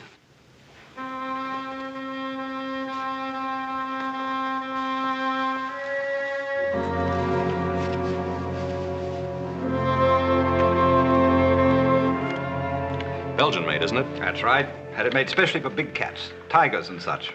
Well, if we have luck, some of these mountain lions around here can run pretty big. How many beaters do you think we'll need? Beaters? No, this isn't Africa. We don't use them. Just you and me and a camp wrangler. It's not a matter of how many men we take along, but how few. I don't understand. Well, if we're to get within seeing distance of a cougar, we'll have to travel quiet, light, and fast. Once you get the knack of it, I think you'll enjoy it. Yes, I'm sure I will. As far as the eye can see, even farther. Thanks, boss. This is beautiful. Oh, I hope we're not interrupting you. It's a pleasure. How are you doing, my dear? All the guns came through in excellent shape. You sure have some beautiful weapons here. I think I mentioned to you before that my modest husband is considered one of the finest hunters of his time. Oh, you flatter me, my dear. Hardly, when all England says as much. We got in a little target practice this morning. Oh? Is he as good a shot as I said he is? Sure is. I'm glad I wasn't betting against him. Have you decided where you're going hunting? Well, some of the boys found some fresh signs up near Papoose Peak. I think we'll try up there. Papoose Peak? That's rather a quaint name. Where is it? 2 days north of here. We'll camp one night on the way up. When do you plan to leave? Tomorrow morning, as soon as it's light enough.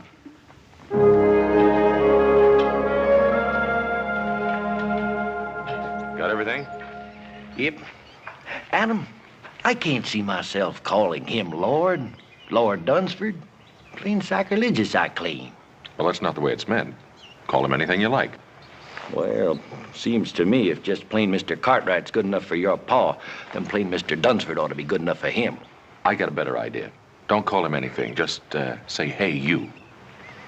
Well, now, Adam, that don't sound polite, seeing as he's a guest and all that. I'll do some more thinking on it. I'll see if his lordship is ready.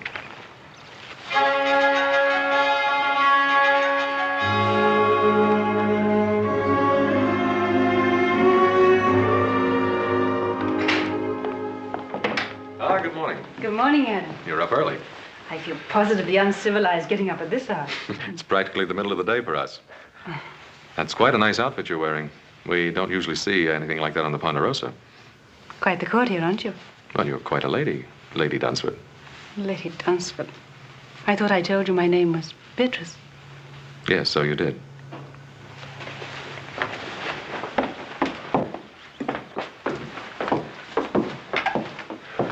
Why, only 3 horses, Adam? Well, there are only 3 of us going. Your husband, Whitey, and myself. But I'm coming with you. This is no trip for a woman. Oh, but why not? I always accompany my husband on the hunt. Besides, I've been in much more dangerous and much more wilder places than this. You can ask him. I will. Marion, I've just been telling Adam that I'd planned to come on the hunt with you. Is that the way you figured it, Dunsford? Well, I hadn't given it much thought one way or another. I planned it that way. If you've made up your mind, my dear, she's used to this sort of thing. Well, she's your wife.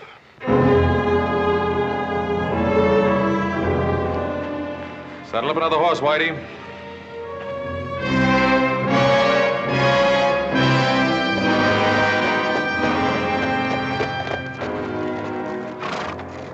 Howdy. Howdy. I was, just riding by. Well, this place ain't hardly built on a highway. I can't say that it is, but I can't say I know where it is. You a stranger? Lost? I guess you could say that. I'm, out of tobacco. Could you sell me a mite? Ain't got none to sell. I can let you have a little to tide you over till you get in town. Well, that's real neighborly. I appreciate it.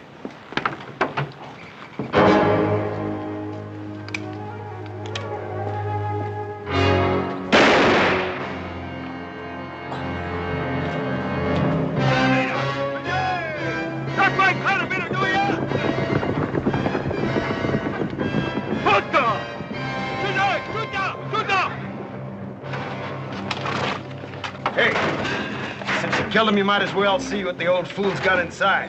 Don't hold out anything on me.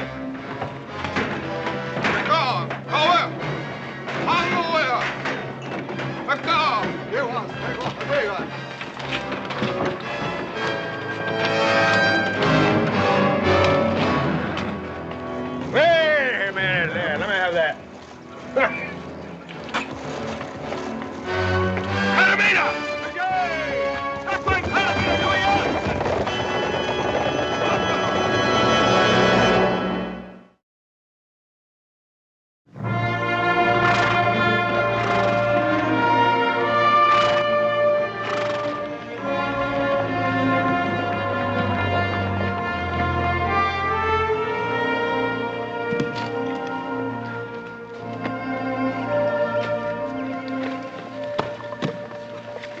in the morning, Whitey and I'll start looking for signs. You tired? Mm-hmm. I admit I am. Oh, I know I was warned. Which is Papoose Peak? That one over there? Rather ghostly, isn't it? I think I'll give Whitey a hand. Toss me one of those cones, will you?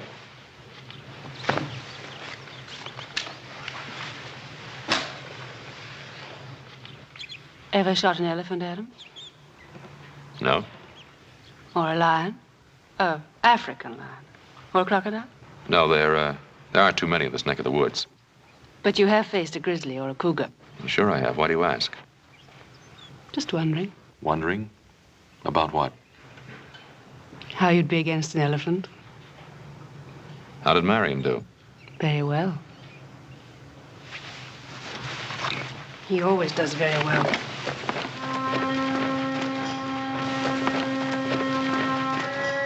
You got any sprays, Captain? Like old Adam's got his scooter yet?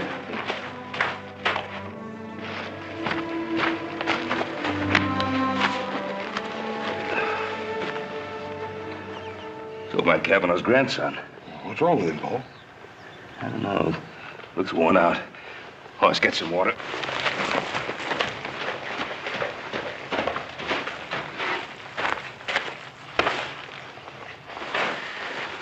You all right, boy? Can you hear me? Grandpa's dead. Injuns. Oh, there ain't no Indians on the warpath around here. Not regular ones. You mean Belcher and his renegades? Yeah. Adam saw Belcher picking up supplies in Virginia City day before yesterday. Paul, if he went up by Kavanaugh's, that means he swung up north. There's a half a dozen isolated settlers up there, Paul. Adam and Dunsford and his wife, too.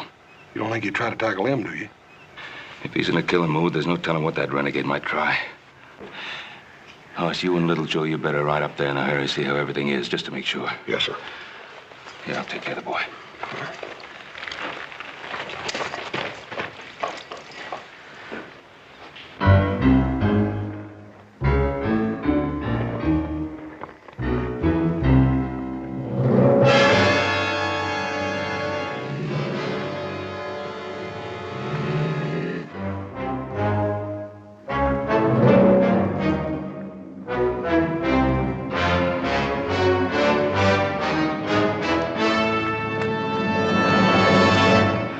Big one top of the bluff. Want to try and tree him? No, I'd like our guest to get a running shot at him. How are you going to do that? Well, I'll get behind him. As soon as he spots me, he'll run. From the lay of the land, 10 to 1, he'll run right straight towards you. You found him, Adam. I think you'd like a shot at him. He's all yours. He shouldn't be any trouble, Marion. He's only a big cat. Yes, ma'am, but he may be plenty big. Wait till you see him up close. Look, lady, you better get yourself back here. Now, you look here, Lord. That cat's gonna be running blind scared. You get him before he runs over you. Because them there cats, they don't give you two chances.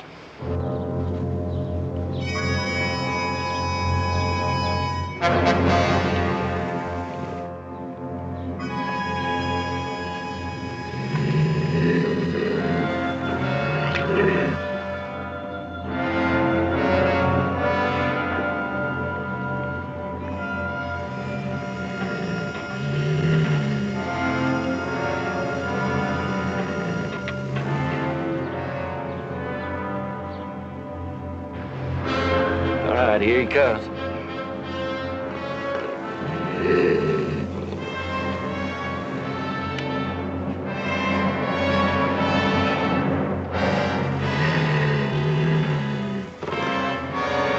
Fire! Go on, fire!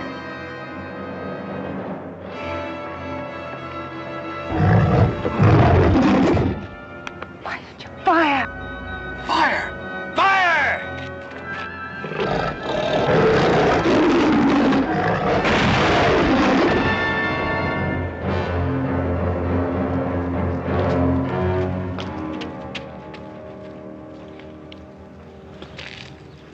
Sorry you didn't get a shot at him. He'll never get a better chance.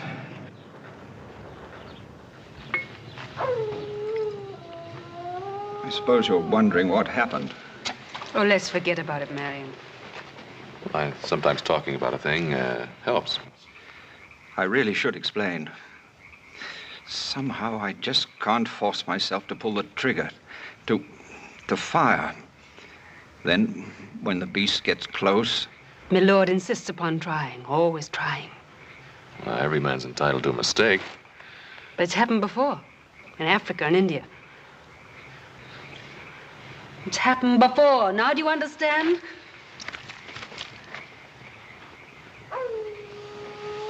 I think we'd better get some sleep. I'd like to talk with you, Adam, if you don't mind. What I'm going to say is going to be difficult for a man like yourself to understand. Look, Dunsford, I've seen other men freeze on the trigger, even when facing a deer. But I'm not talking about other men. I'm talking about me. I'm talking about what happened today. Well, look, why don't we just say it was a bad day? Can't you realize that it's much more than that? Adam, do you believe it's just a matter of courage? Dunsford, why go into it? Comes a day in every man's life when he has to evaluate that word. Makes no difference whether he be soldier or sportsman. Are you saying it's a matter of degree? No, it isn't. Reckless courage is the privilege of youth. As a man grows older, he stops to ask himself which is more important, himself or the tiger. And why do you go on? Unfortunately, Adam, I'm in love with my wife. And she's still in love with the image of the man that she married. That man passed out of existence 5 years ago.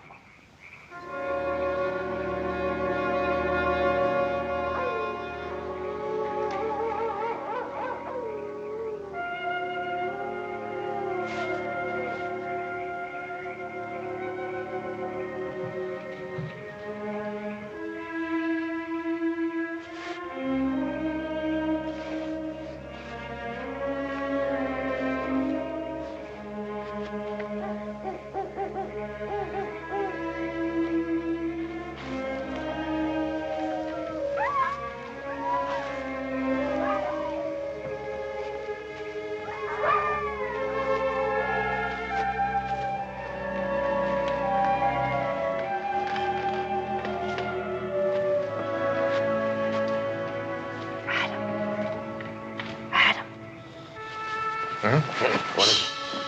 Marion and Whitey are asleep. I was cold. I'll poke up the fire. No, don't do that. Wake the others. Oh, this is better. You should be over there with your husband. I watched you dispatch that cougar. It was beautiful what you did. You call that kind of killing beautiful? You talk too much for a man of action. You're, wasting your time, Lady Dunsford. Am I? Do you rather I wasted it with my husband? Your husband's a friend of my father's. That means he's my friend, too. You are an honorable man. There are worse things to be. You're trying very hard to hurt your husband, to get even with him. Why? Can you blame me? Yes, and in more ways than one. You insisted on coming along on this hunt. You knew what was going to happen. If you had any feeling for the man, you'd have stayed behind. You're trying to force him to break, to make him disgrace himself. Now, why? He's a coward. He's shot through and through with fear. And you don't know the meaning of fear? I refuse to accept that I'm married to a coward. Is it that? Or is it just the need to keep the image alive of what he once was? Or what you thought he was? You're quite a backwards philosopher, aren't you, Adam?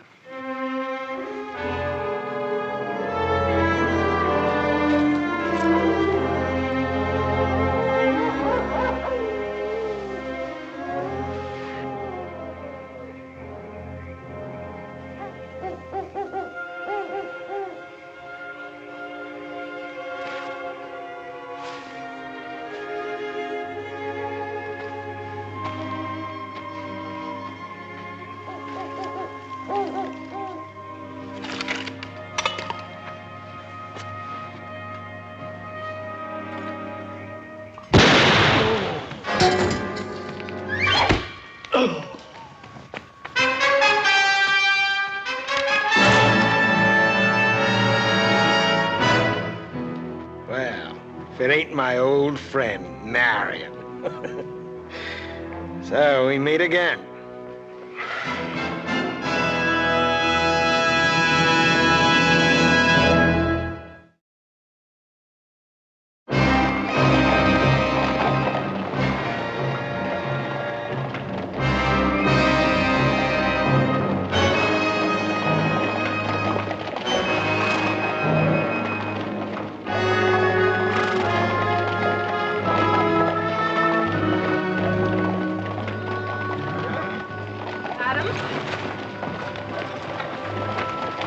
How's your shoulder? Thanks for the bandage. All right, up ahead. Keep riding, keep separated.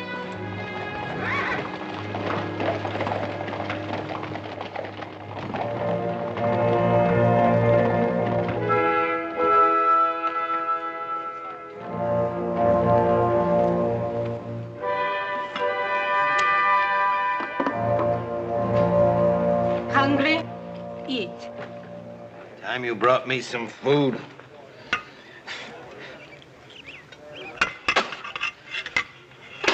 Don't like.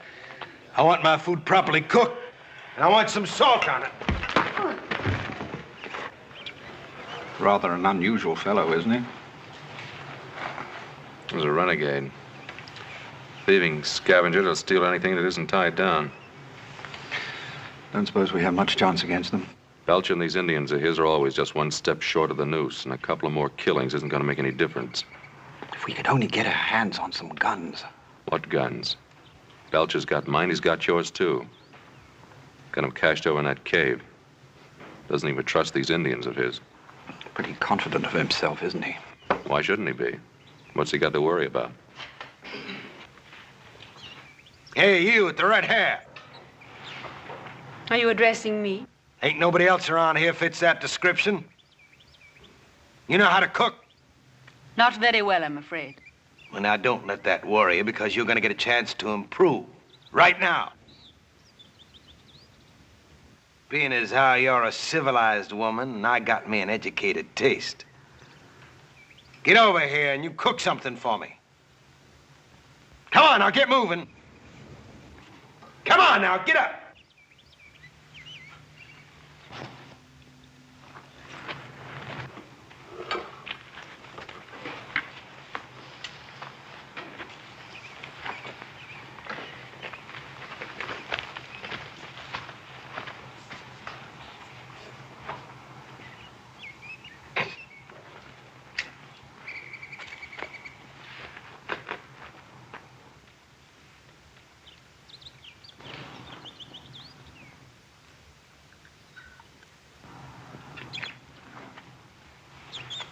Try this, Mr. Belcher.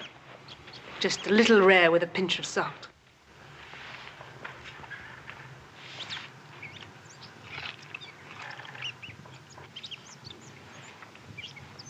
Better? What, no complaints? Don't get sassy with me.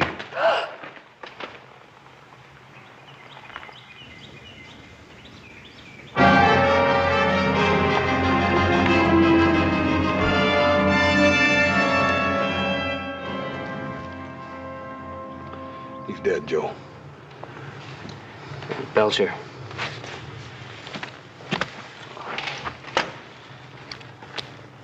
Yeah, this must have happened last night. They didn't build this fire up for breakfast. Maybe Adam and the others got away. Either that or Belcher took him with him. If he'd have killed him, he would have left him here the way he did with old Kavanaugh and Whitey here. Why would he want to take them with him? I don't know. How do you figure a man like Belcher? Let's have a look around, see what we can find. Hey, Joe, come here. It's Indian ponies, I make it. Adam left his ponies picketed over here, you see? Looks like they rode out in this direction. Yeah, they took Adam's horses with them, all right. From the looks of those tracks, all the horses were ridden. Yeah, maybe Adam and the Dunsfords are still alive after all, huh? They were when they left here. Let's bury Whitey and go after him. Yeah, we'll do that, little brother.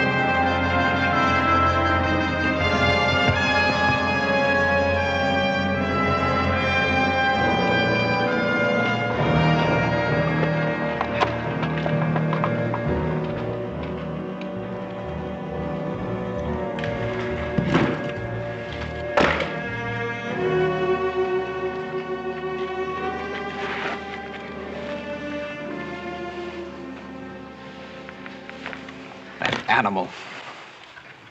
The way he's had you working all day as though you were his slave.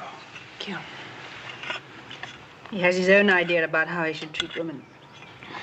Perhaps you could try keeping out of his way. Don't do anything to attract his attention. You think I don't have his attention already?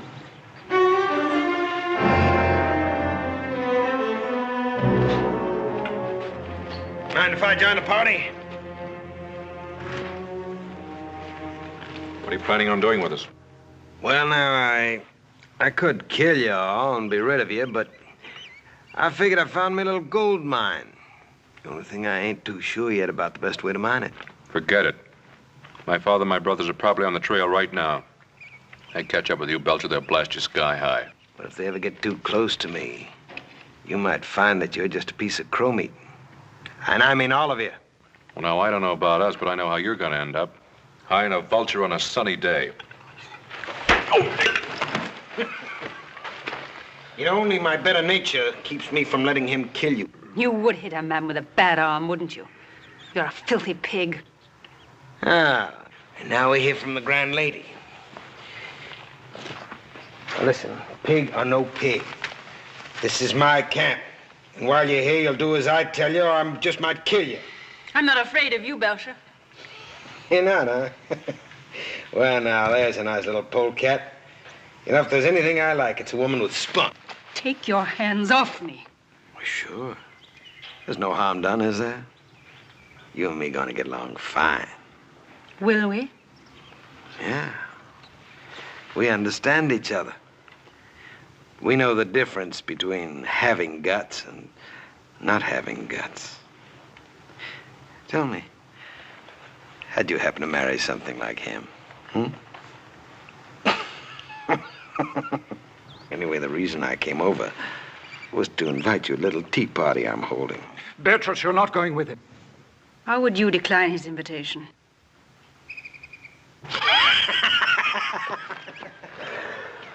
Sit down. Woman! You call? Give me the jug.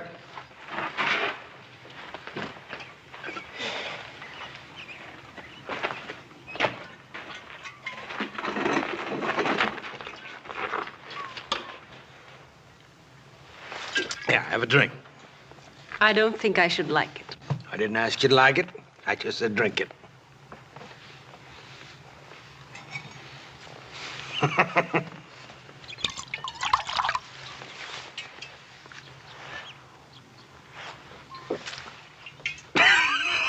Don't worry, you'll get to like it. Tell me something. You got another name, haven't you? Beatrice. Beatrice. I'm not so sure that I like it. See, I once knew a girl in St. Louis by that name. Well, I can't say that she could hold a candle to you. You've had your eye on old Solomon for a long time now, haven't you? You and me gonna be great pals, you know that? Let's have another drink.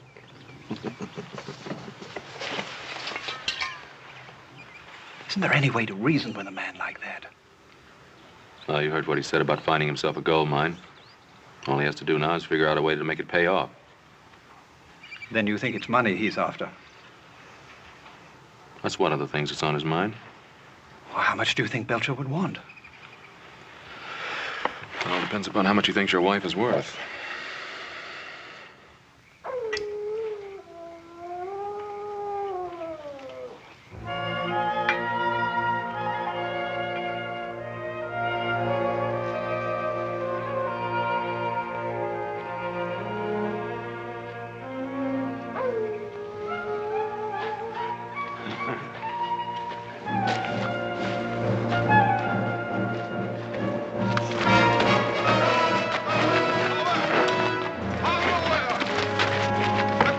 Stop it, you thieving Indians!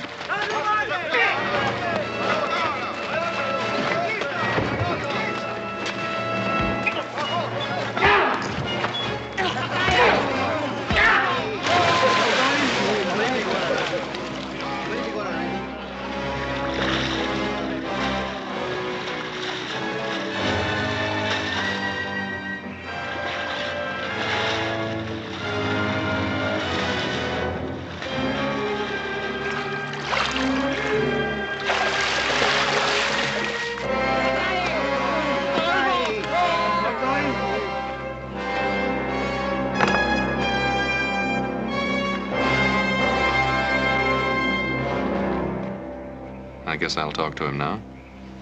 Do you think this is a good time? Belcher's a typical bully boy. He's probably feeling pretty good since he's shown who's boss.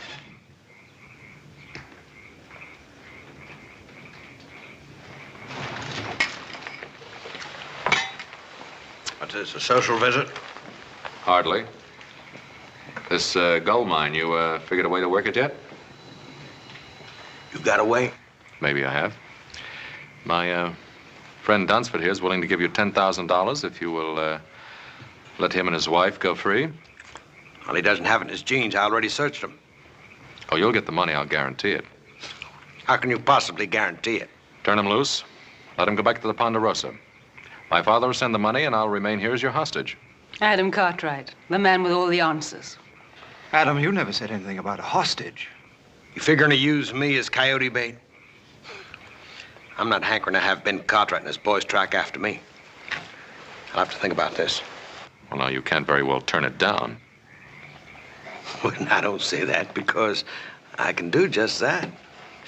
I can kill you and Marion there anytime I feel like it. Forget the whole business. What about my wife?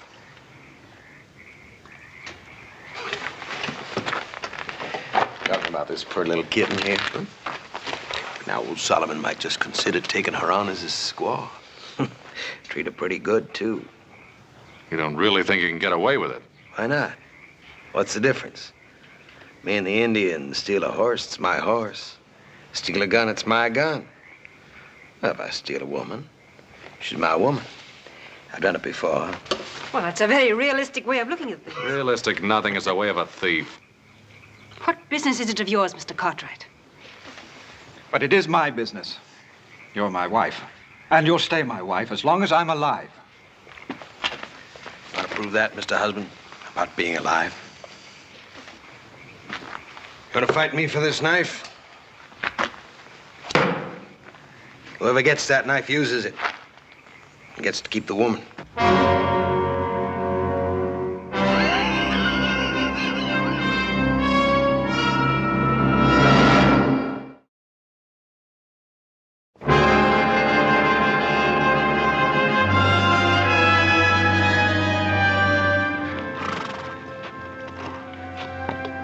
Seems to disappear here. Yeah. They backtracked and brushed him out. That's what they've done. Yeah, we must be near Belcher's camp for him to do that. Yeah. I think we better leave the horses here.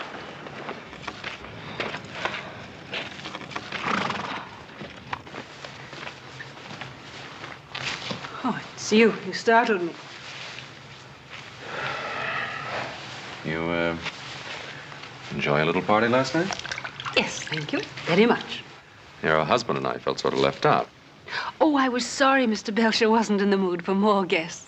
Well, now, I think being a guest of Mr. Belcher is something I can do without. Look, it's easy to criticize a man who is so completely different to yourself. Belcher's no glamorous, romantic highwayman. I didn't say he was. I know he's crude and he's rude. But he did make you a fair offer last night, and I didn't notice either you or Marion rushing to take it up. The knife is still where he left it by the cave. That fascinates you, doesn't it? What do you want me to do? I'm worried about your husband. He may try to fight Belcher. Marion? There's little danger of that. Well, there is unless you tell him not to. He doesn't love me. That isn't true. He loves you very much. Then why doesn't he fight for me? Oh, you'd like to see him dead, is that it? He doesn't stand a chance against Belcher.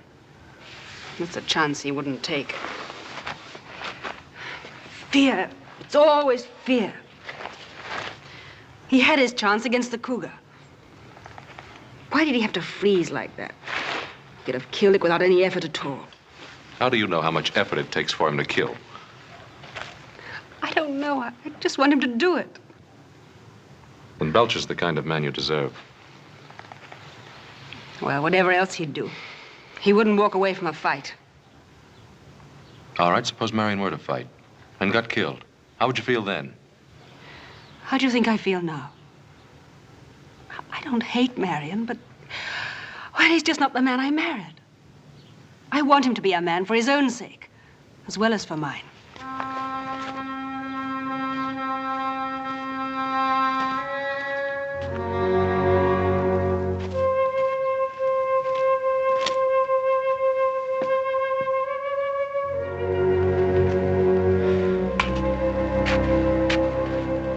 Belcher sure knows how to cover up his tracks.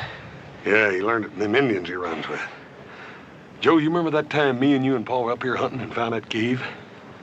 That was, so that next ridge in the canyon. Yeah. You don't reckon Belcher could be holed up in there, do you? Yeah, it's worth a look. Why are you sitting there like that doing nothing? Come on, gather some wood. Well, come on, you heard me. Come on.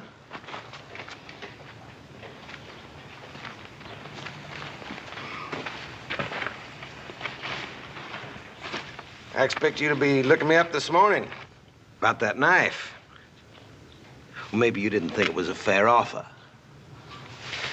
What about my offer to you? Oh, you mean that money?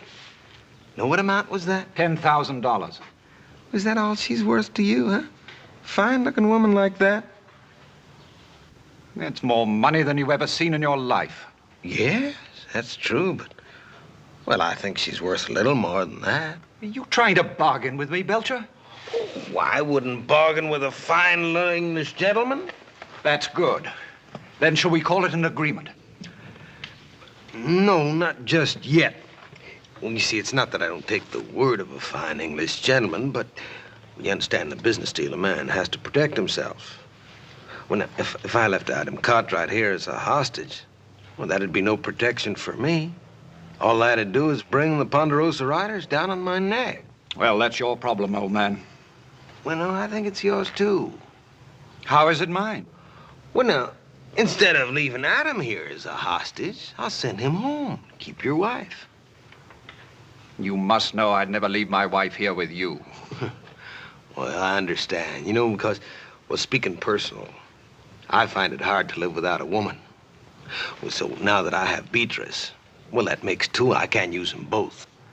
So I figured since I'm getting your woman, well, I just give you one of mine. That old squaw, Toma. Now, that's fair, ain't it?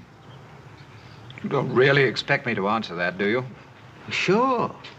Look, if you don't take her, I'm just gonna have to take her out back of that rock and bash her brains in. Why all the sentimentality? Huh? Oh. Well, you know, Toma, she's a little jealous, and if I move that new white squaw in tonight, it could get touchy. I'm giving you a reasonable deal now. Been fed everybody. When you think about it. Adam, what shall I do about Beatrice? What do you want to do? Do you think I should fight Belcher? I don't think you have a chance in a hand-to-hand fight. He's bigger, heavier, been raised on brawls and barroom fights. What do you suggest? Yeah. I might try him. And it's up to me, isn't it? Well, man can only do what he can. What he can. I suppose that's the whole point, isn't it?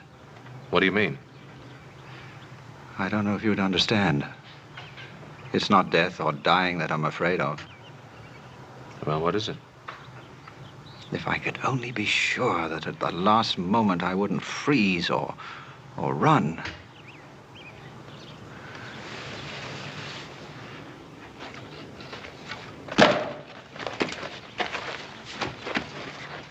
Just made a bargain with your husband. What kind of a bargain? I traded you for Toma. You're gonna stay here with me. He's gonna go safely home with Mother Squaw. Sounds good, doesn't it? I like my women to fight a little, but only a little. When you're my woman, you learn one thing. You do what I tell you, or I'll kill you. Belcher, stop it. Well, Marion, I didn't know you had it in you.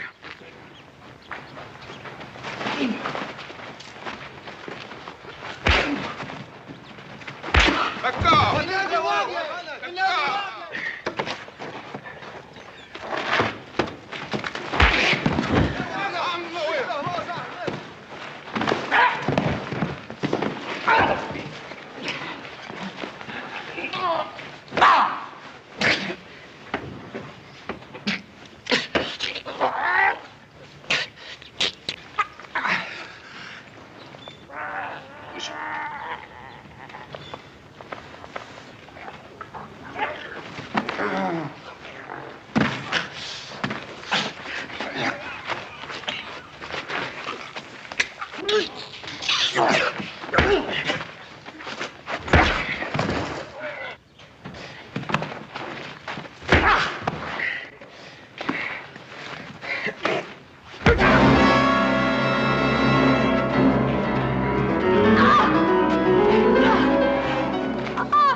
Told you, you cross me, I'd cut your throat.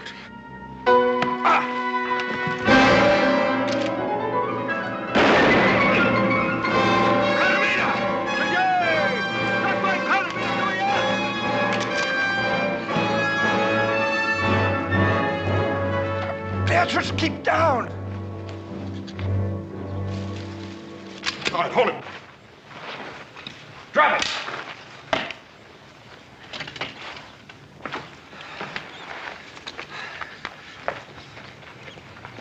You all right, Adam?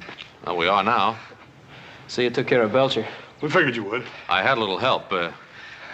We made quite a team, didn't we, Marion? We really did. We certainly did, Adam.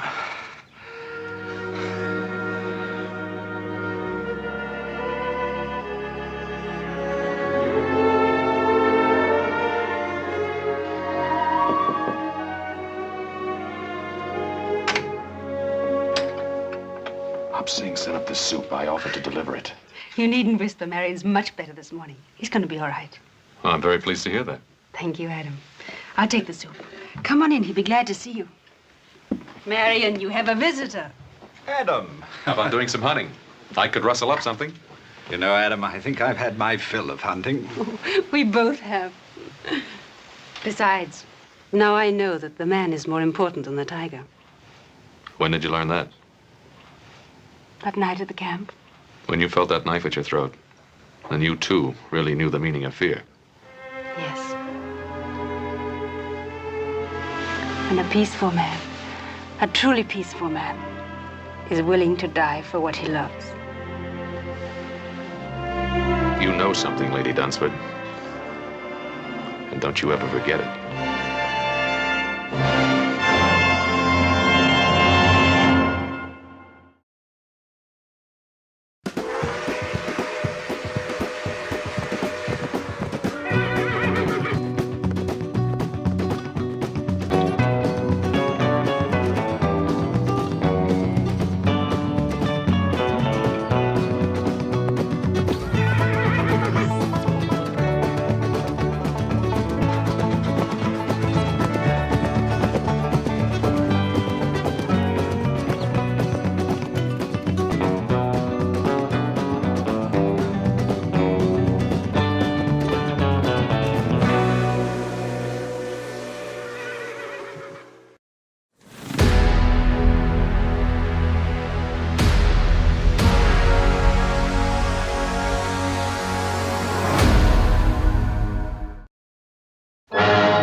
Top price for our beef, beautiful San Francisco weather. What more could we ask? Well, a few days out of the saddle. By golly, we'll have that, too. Listen, as a change from Hop Sink's chuck wagon, I'm throwing a little supper party tonight. Oysters, steak, champagne, the works. After that, 5 days for all of us in San Francisco with nothing to do but have a good time. Oh, that's what I've been waiting to hear you say. What's the matter, Johnny?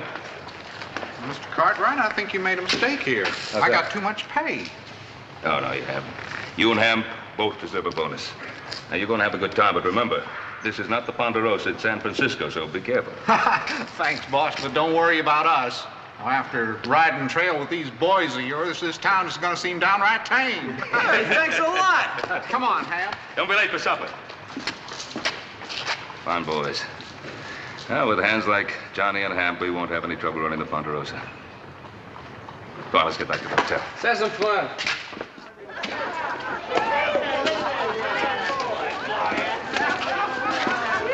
Well, I'm beginning to like this San Francisco town. You know something? You know what I'm gonna do? I'm gonna buy that sweet wife of mine a whole bolt of Chinese silk. Silk? You say silk? I said silk. Nothing too good for that sweet wife of mine. Gentlemen, I just happened to overhear. Now, as you see by my card, I'm a silk merchant, and I just happen to have a brand new shipment from the Orient. It's the home of the silkworm. Now, if you'll follow me to my establishment. Why, sure, neighbor.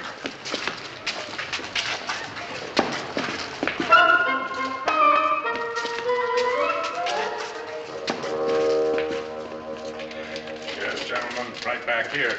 I have my shop because it's wholesale. Right this way, gentlemen. I hope Shanghai Pete takes them off my hands. That ship sails for Hong Kong at midnight. Take them in, boys.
That's very strange.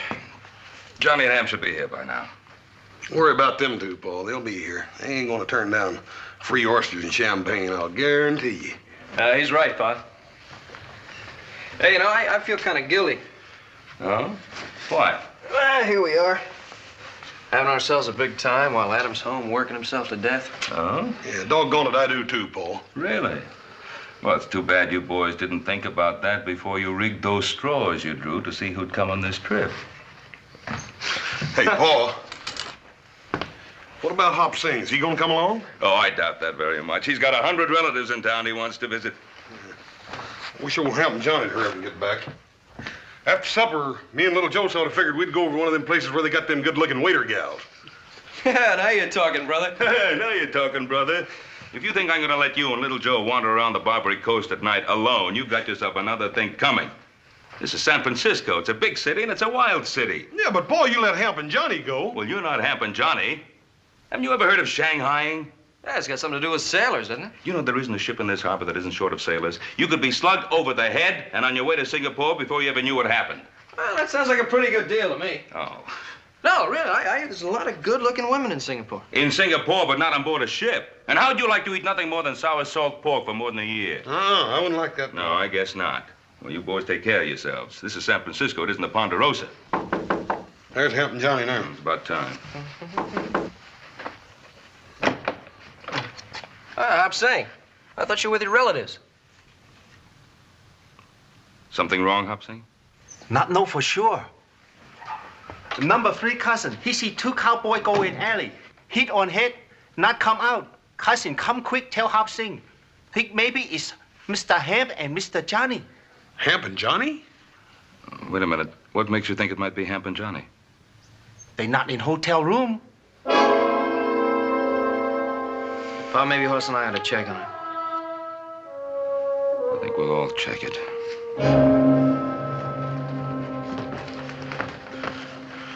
They're probably just over in some saloon having themselves a good time.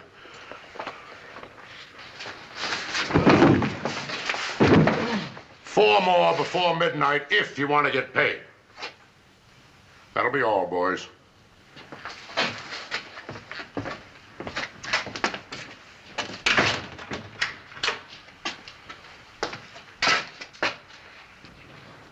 Cowboys. What can I do to make them look more like sailors?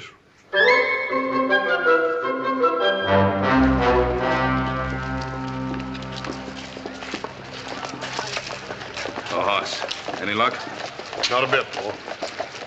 Any luck? Nothing. Well, I'm going to the police. Hey, listen, you mind if Hoss and I have a look around some more? Well, I guess it doesn't take four of us to talk to a policeman. Just a moment. Remember, this is not the Ponderosa, so you two stay out of trouble. Do you understand? Oh, Pa, you know us better than that. Yeah. Yeah. Come on.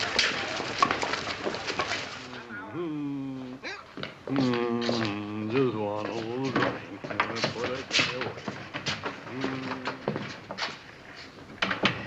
Are you the man in charge here? What can I do for you?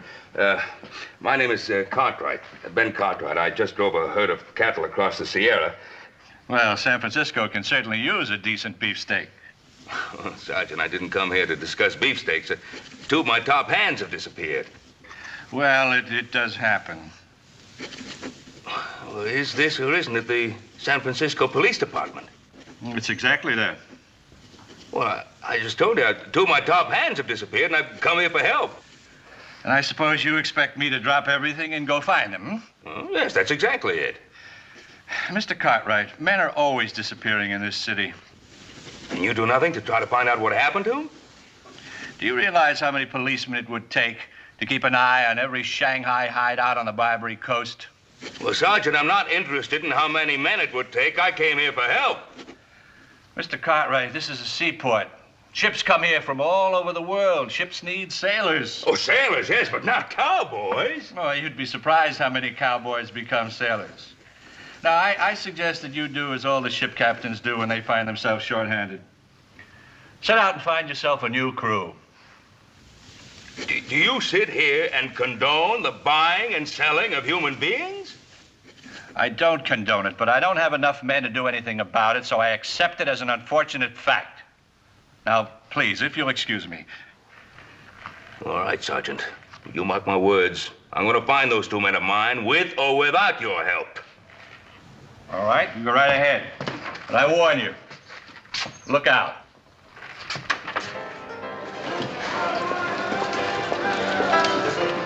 Hey, we're getting pretty close to that waterfront, ain't we? Figure it out. If you were going to Shanghai somebody and put them on a ship, where would you take them? Out on the desert? What do you keep talking about Shanghai for, little Joe? You know as well as I do that Hemp and Johnny are right around here in some of these little joints. The only thing is these bartenders don't seem to want to give out much information, do they? That's because they're all in cahoots. Oh, quit worrying. Come on. Hey, now, wait a minute.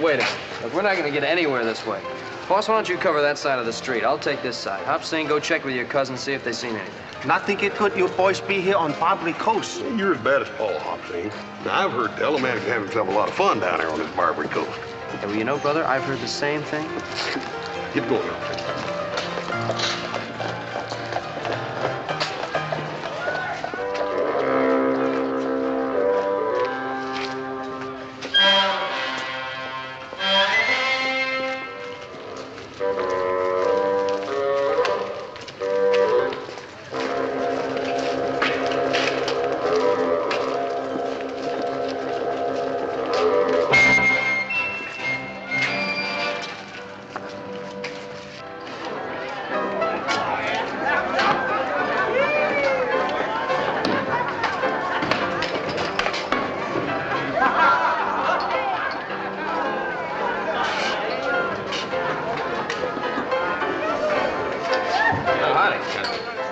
I'm looking for a couple of friends of mine. I thought they might have come in here, two cowboys. Sonny, we serve out drinks here, not information. Yeah, well, I just And thought... you look too young to drink, so, why don't you get out of here? Wait a minute, all I...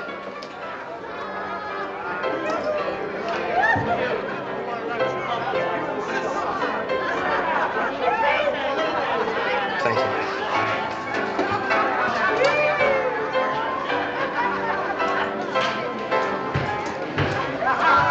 Questions being asked around here. I think I better tell Mr. Pernell.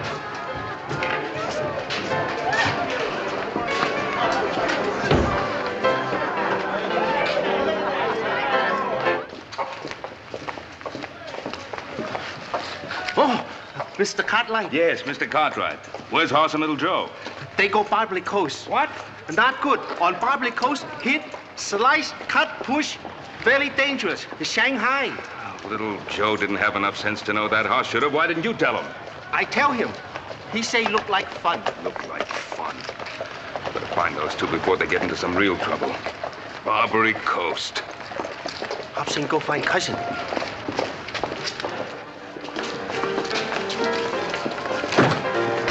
Joseph! Well, at least I found one of you. Now, where's your brother? Oh, he's looking for Hamp and Johnny. Didn't I tell you two to stay together? Oh, we thought it would go faster this way.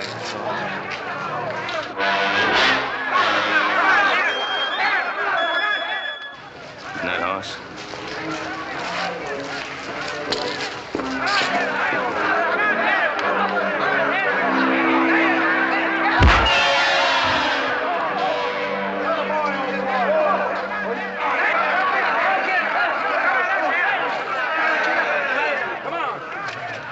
Horse, didn't I tell you to stay out of trouble? Oh, I ain't no trouble.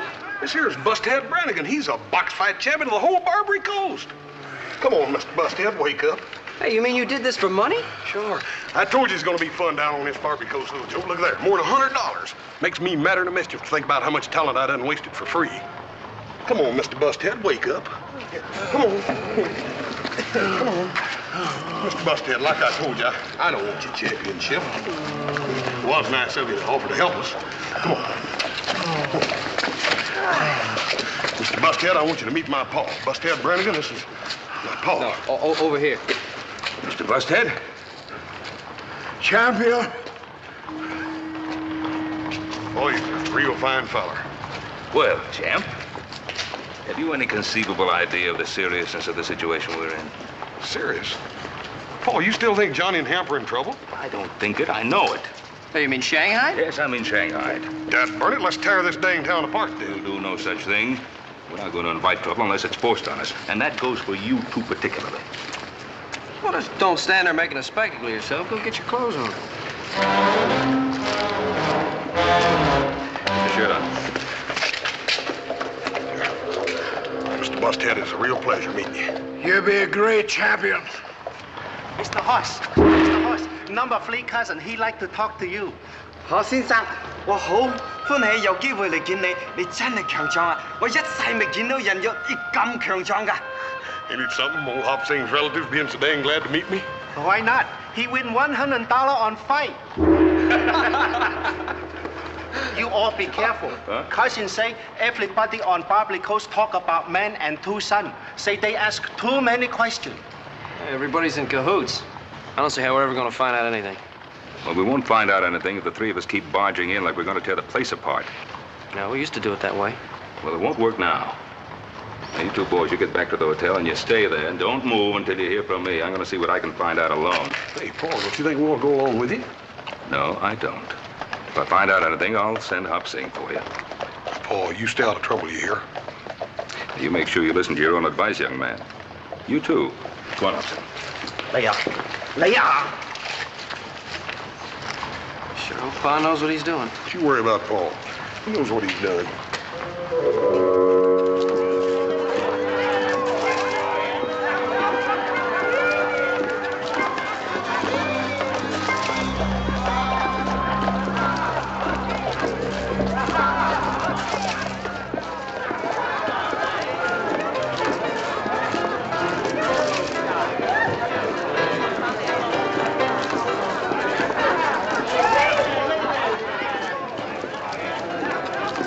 You boys wait here.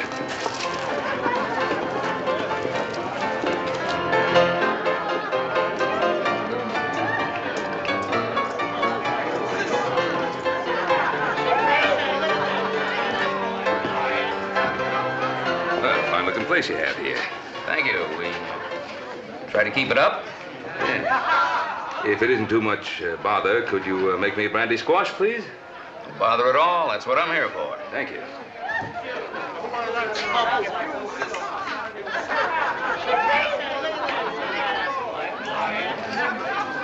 What? Thank you.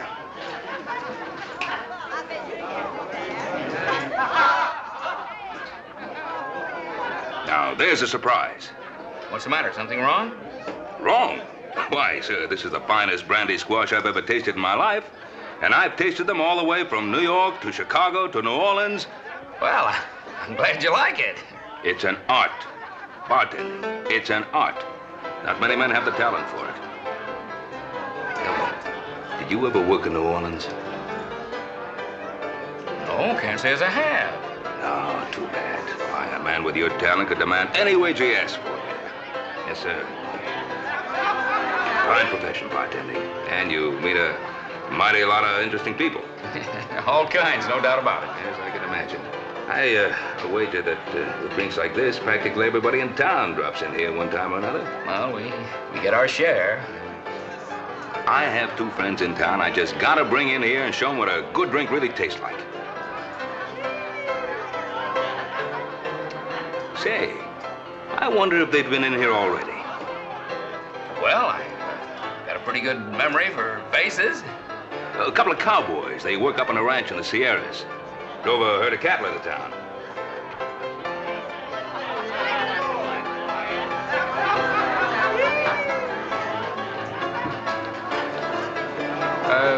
Let's see now. You say, I want to get this straight. You say that there were two of them.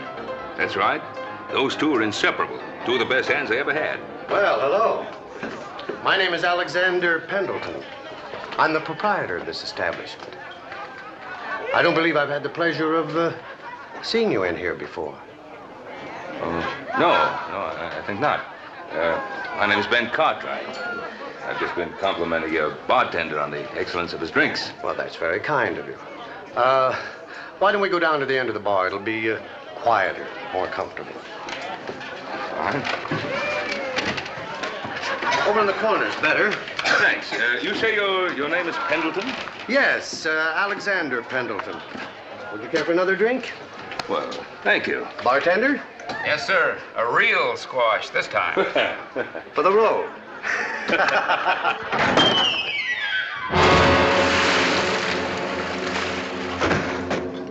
Boss, are you sure you know what you're doing? Haven't you had enough trouble with those two cowboys you bought from Cartwright Joe? That's their boss. You just dropped through the floor. I need 3 more men to fill out Captain Shark's crew. And I don't prefer to buy them from Cartwright Joe. And if you're thinking of asking for a raise, don't. The man was lying to you. You make the worst drinks in town.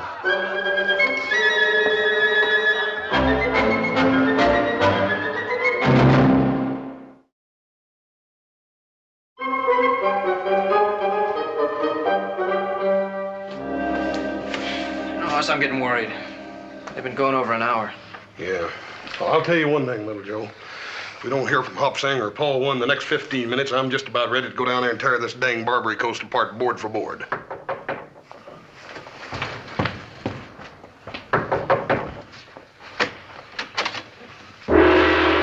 Where's Paul? Not sure. What do you mean you're not sure? Where'd you leave him? Mr. Cartwright tell Hop Sing wait. Hop Sing wait a long time. Mr. Cartwright no come back. Hop Sing worry. Come see you, boy. Hop Sing, you shouldn't ought to done that. Paul comes out of there and you ain't there. What's he gonna do? Number 5 cousin wait. Well, Joe, you don't reckon anything's wrong with Paul? Pa, don't worry. He can take care of himself.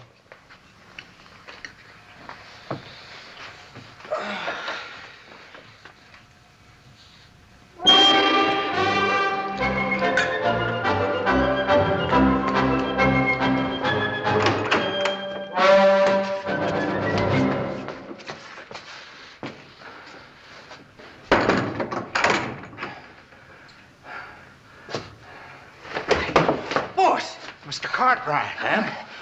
Johnny, you boys all right? Yeah, all right. How did they get you in here? You'd never believe it. After me telling the boys to stay out of trouble. I know what you mean. Well, if Johnny hadn't wanted to buy that silk for his wife, we wouldn't be in this mess. Well, never mind about that now, Ham. The point is, how can we get out of this mess? There's nothing we can do. You raise a fuss, they come in and beat you over the head. I've got some fine sailors for you, Captain. Excellent, excellent. It sounds like that Mr. Pendleton.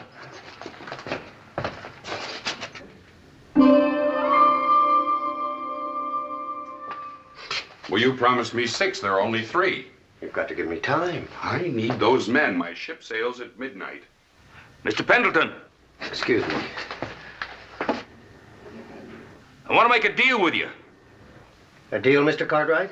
I don't know what you expect to get for us, but whatever it is, I'll pay you twice that amount if you let us out of here.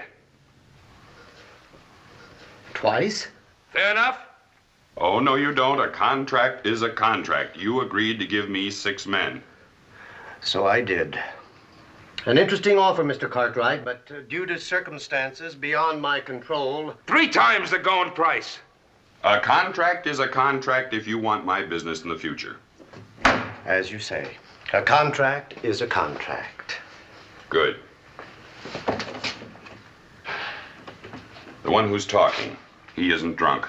Or perhaps he just holds his liquor well. You know my principles. Don't want him, huh? The 2 sailors, yes. The sober one, no. Unless you get me 4 more men within the hour, I'll take my business to Cut-Rate Joe.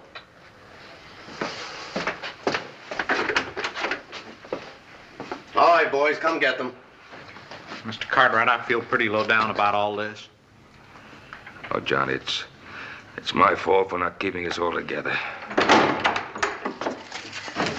All right, come on, let's go. Don't do it, Mr. Cartwright. You'll just be getting a beating for nothing. Believe me, it's best. All right, come on. Look, boys, well, we'll get out of this somehow. My boys are bound to be looking for me now. No, not that one. The captain turned him down cold. Come on, let's go.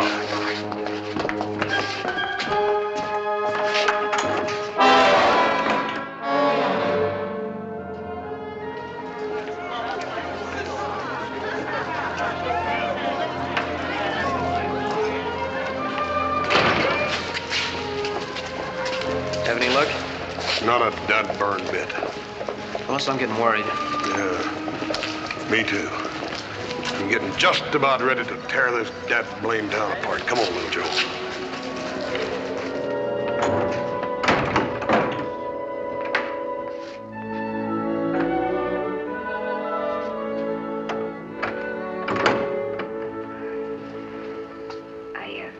I brought you something to eat. Well, I'm not hungry. Oh, well, you better be. You know, Shanghai Pete is pretty mad about not being able to sell you. The Shanghai Pete, is that what that Mr. Pendleton calls himself? Oh, well, you got it wrong end, too. Shanghai Pete sometimes calls himself Mr. Pendleton. Mr. Pendleton. You better eat this. It's all right. It ain't got no knockout drops in it. You're real quality, ain't you? What? Oh, well, I mean is, we don't get your kind in here often. Mostly drunks, sailors and farmers and cowboys like them other 2. Well, I'll have you know that them other two the finest men I've ever known. Just because they happen to go out in a little celebration. It wasn't a little one. It was a real good one. Oh, I don't know why men have to act up so. It just gets them in trouble. I wish someday I'd find just one man who wasn't always wanting to get into trouble. Oh, well. Wait a minute. Don't go.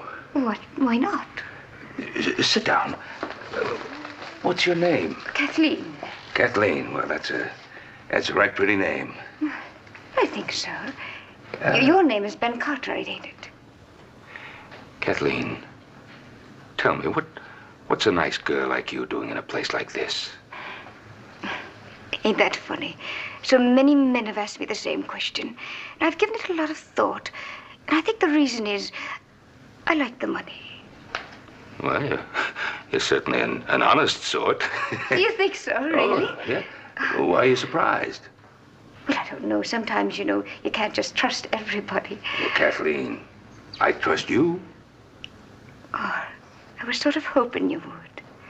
Kathleen, now tell me, if this Shanghai Pete or Mr. Pendleton or whatever his name is, if he sells me, do you get anything out of it? No, I don't. Not a penny. Well, wouldn't you like to? Oh, yes, I would. I've been asking to be put on commission. Kathleen, if you help me out of here... Mercy, no. Well, I have the money. Well, I don't see how you could. Wait, the men that brought you in here picked your pocket first. I mean, I don't have it with me, but I own a ranch. I can get all the money I want without any trouble.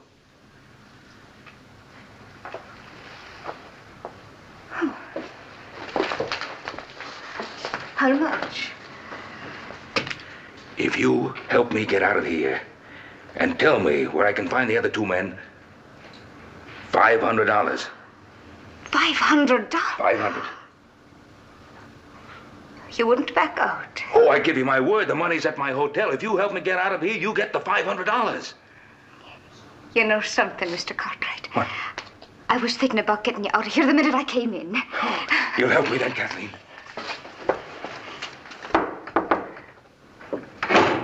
I'll be back in a little while.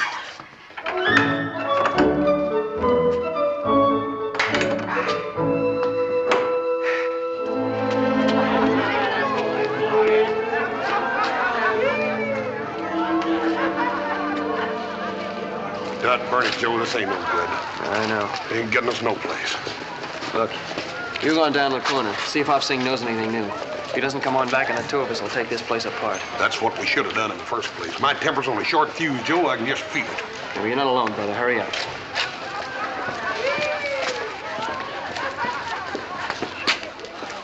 Hop Sing, you heard anything new? It's very bad news. What do you mean?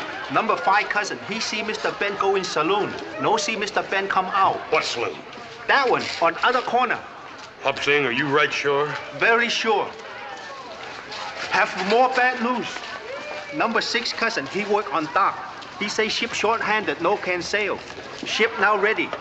Hop Sing think maybe Mr. Johnny, Mr. Hemp, no longer cowboy. Is sailor man now. Hop Sing think maybe Mr. Ben sailor man too. Mr. Hoss, where you go? I'm going over that Y-to-B saloon. You better wait for little Joe. You only one man. Yeah, well, that ain't but one saloon, is it?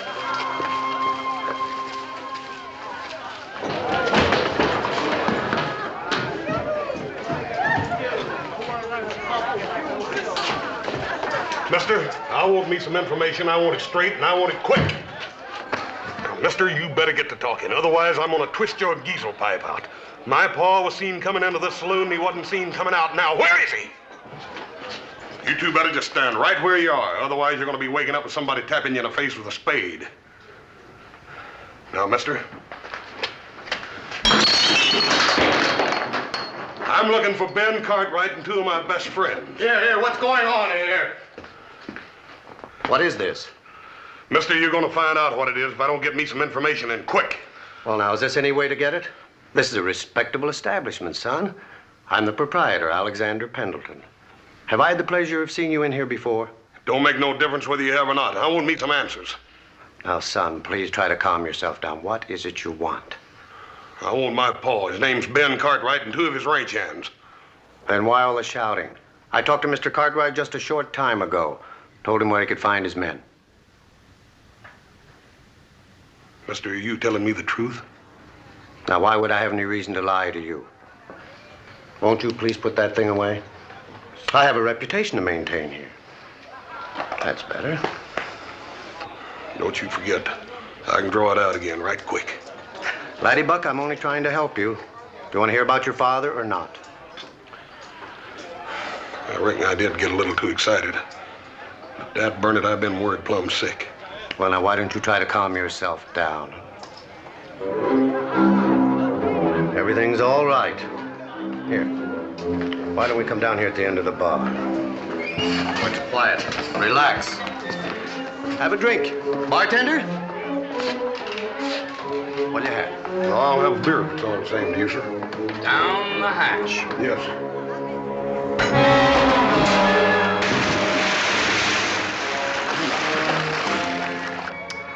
A fine piece of merchandise.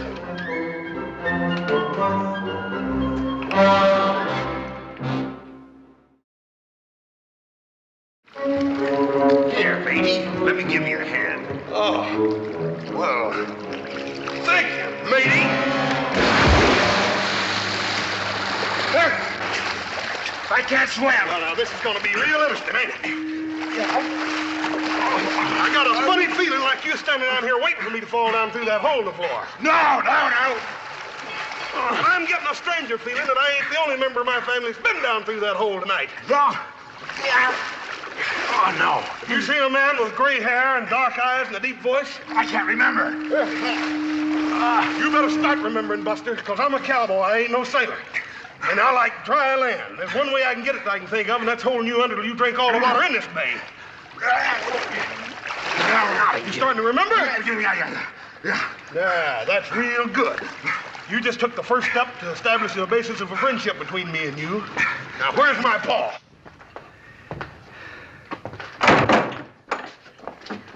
We'd better hurry. They'll be back in a minute. Kathleen, I'll never forget you for this. Oh, I believe that.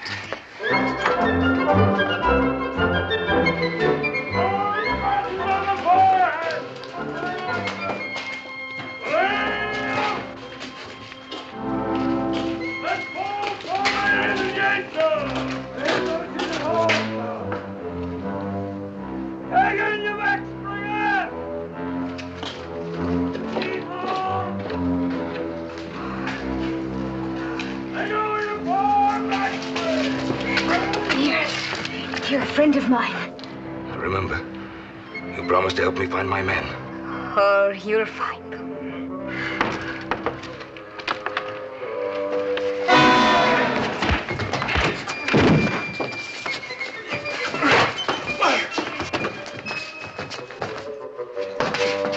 Kathleen, what is this? Explain to them. Well, Cartwright Joe, let's get down to business. But you work for Mr. Pendleton. I work where I make a buck. You. Look sound of wind and limb. You know me. High-class merchandise. Don't do that, Mr. Cartwright. You're worth less if you're all battered up. Double-crossing witch. Well, quick, Buck Katie, how much do you want for him? $100. 100? I offered you 500. And then turn me into the police afterward. Oh, I know the likes of your kind. $150. The price has gone up. Oh, come now, quick, Buck. You know better than that. This is stolen merchandise. This is carriage trade, and you know it. Double-crossing rats, the lot of you. He won't be too easy to turn over. I'll have to buy him new clothes. The overhead has eaten me up, Katie. All right. I'll make it half price, $75, and it's a deal. But only because I've got to get back to the store before I miss. Quick, Buck, you're a thief, and you know it. But I do need the merchandise.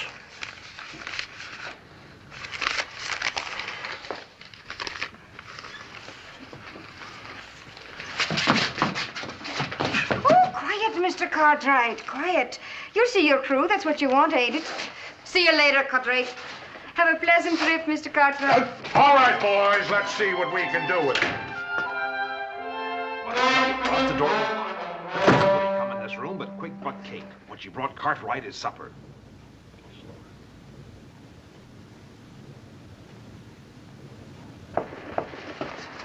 Oh, hello, sweetie. Don't sweetie me, you little double-crosser. You sold Cartwright to cut rate. But, darling, only because it was costing you money to keep him.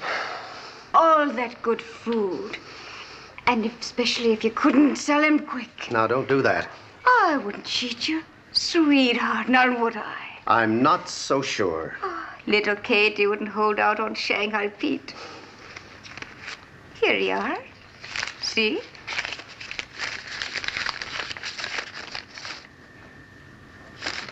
$25. Is that all you got for him? Captain Shark already turned him down, and Cartwright Joe's got to be stuck with him. No, you're not mad at little Katie now, are you? Lucky for you, you caught me in a good mood. Besides, I've got another Cartwright. And is he a beauty? A live one, a real live one. All right, bring him in, boys.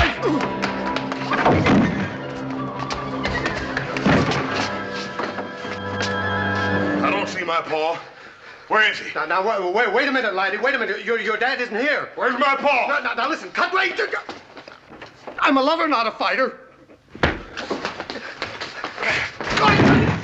Where's my paw?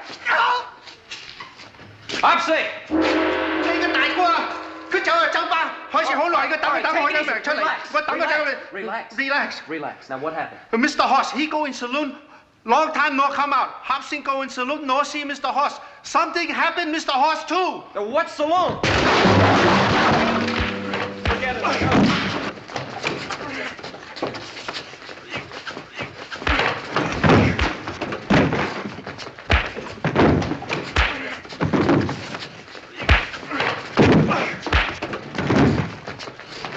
You take your dirty hands off of me or I'll blow your head off! Hey, Joe, that ain't no way to treat a lady. Well, you know, brother, I think you're right.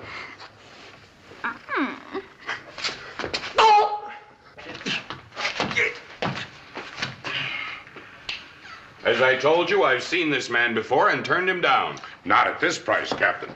Only $100. I'm letting him go to sacrifice because I'm after your future business. Besides, your ship sails at midnight. Cut rate, Joe, you know my principles. I'm a fair man and a temperance man. I'm not offering you a drink. I'm offering you a sailor. I'm not a sailor. Sir, I do not approve of the practice of Shanghaiing. Then what are you doing with two of my men? I would not resort to it except I find myself so often short-handed. Now what kind of an excuse is that? Sir, I have dedicated my life to stamping out the evils of drink. It is abominable. Any man who is so drunk that he doesn't know what's happening to him deserves to be shanghaied. This man is perfectly sober. I can't use him. Well, thank you, Captain. I can't say I agree with all of your principles, but...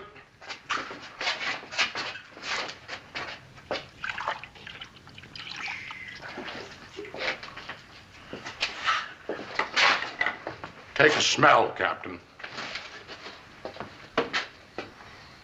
The reek of demon rum is nauseating to me. This man is obviously drunk. I'll take him.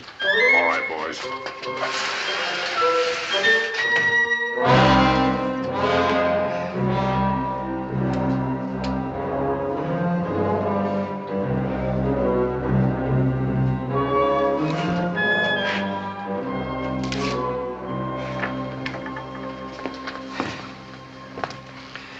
All right, what's your part in this? Honestly, I just happened to be walking by. Well, you just better happen to start remembering a few more things. Oh, now, laddie, you wouldn't be harming little me, would you?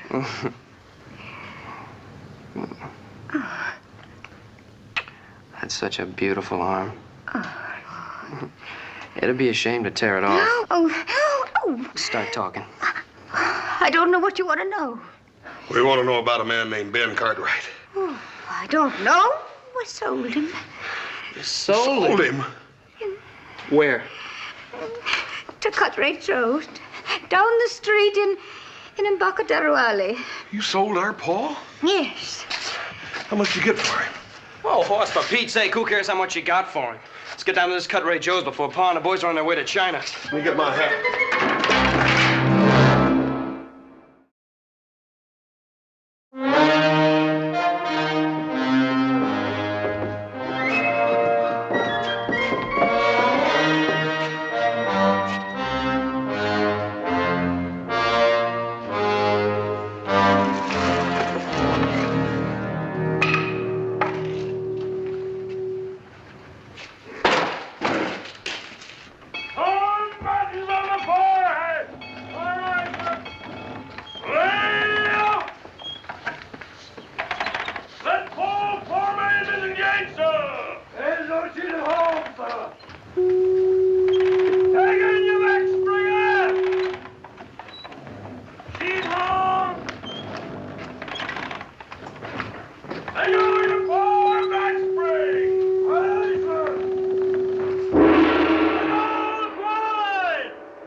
Hop Sing. Little Joe, Mr. Hoss, this cousin number 3. He see Mr. Ben. They take Mr. Ben away on ship. They find him later. Okay. You follow me. Come. Don't fight it, Mr. Cartwright. Just ain't no use.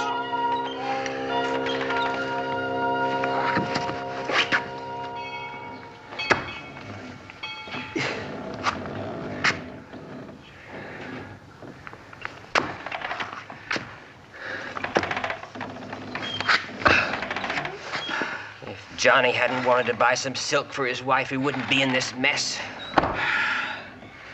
Oh, we've been in worse messes. Back in the Ponderosa. We've always been able to get out of them. I know it. My heart just ain't in it. Well, my heart is in it. And after what I've been through, shipping 40 sailors is beginning to look pretty small. Captain! Captain! I demand to see your captain. Come on now, where's your captain? I want to see you. Sailor, in the future, if you want to see me, you come to me. Don't send for me. It isn't done. Oh, it isn't it? Will you listen to me? Have you ever heard of mutiny? Mutiny? Why, you're worse than a pirate. You and your high principles and your temperance, I'll see to it that your license is revoked on every sea in the face of this earth. Just who do you think you are? I'm Ben Cartwright of the Ponderosa. The Ponderosa? The Ponderosa. I know it well, Captain. A four-masted schooner out of New Orleans. The Ponderosa is a ranch. A ranch? I always wanted a little chicken ranch. There's a place up in Santa Rosa. Now, I'm an American citizen. I know my rights on board of every ship. Take Mr. Ben on that ship. I have enough men in those mountains to sink every ship in this harbor, and so help me, I'll do it. That's our pa's voice. Music to my ears. Just like a bugle call saying charge. Let's go. You keep a civil tongue. Master lovers, we're being boarded!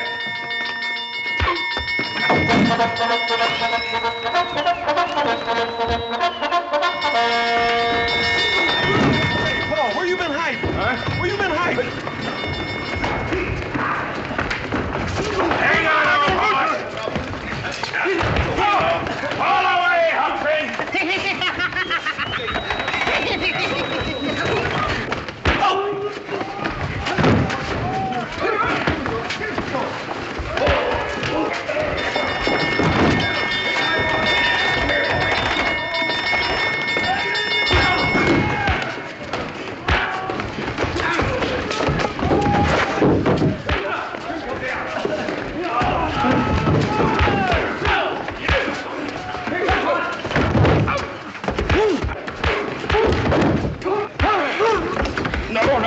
No, son.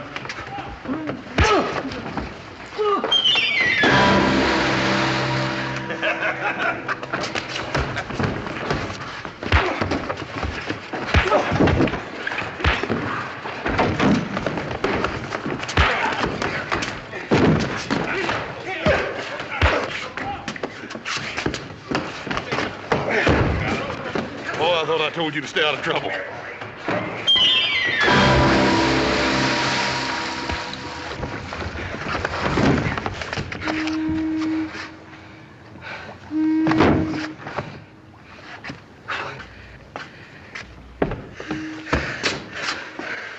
Well, it took you fellas long enough to find me.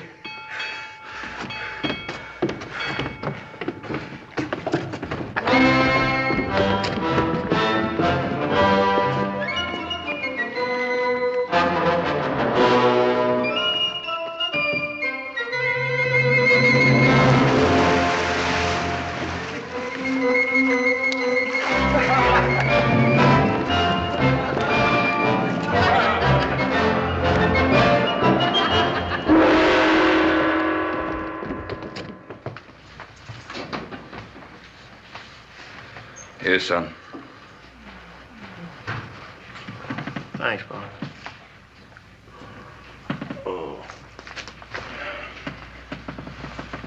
Hoss? I'd darn sight rather eat it, Paul. I know.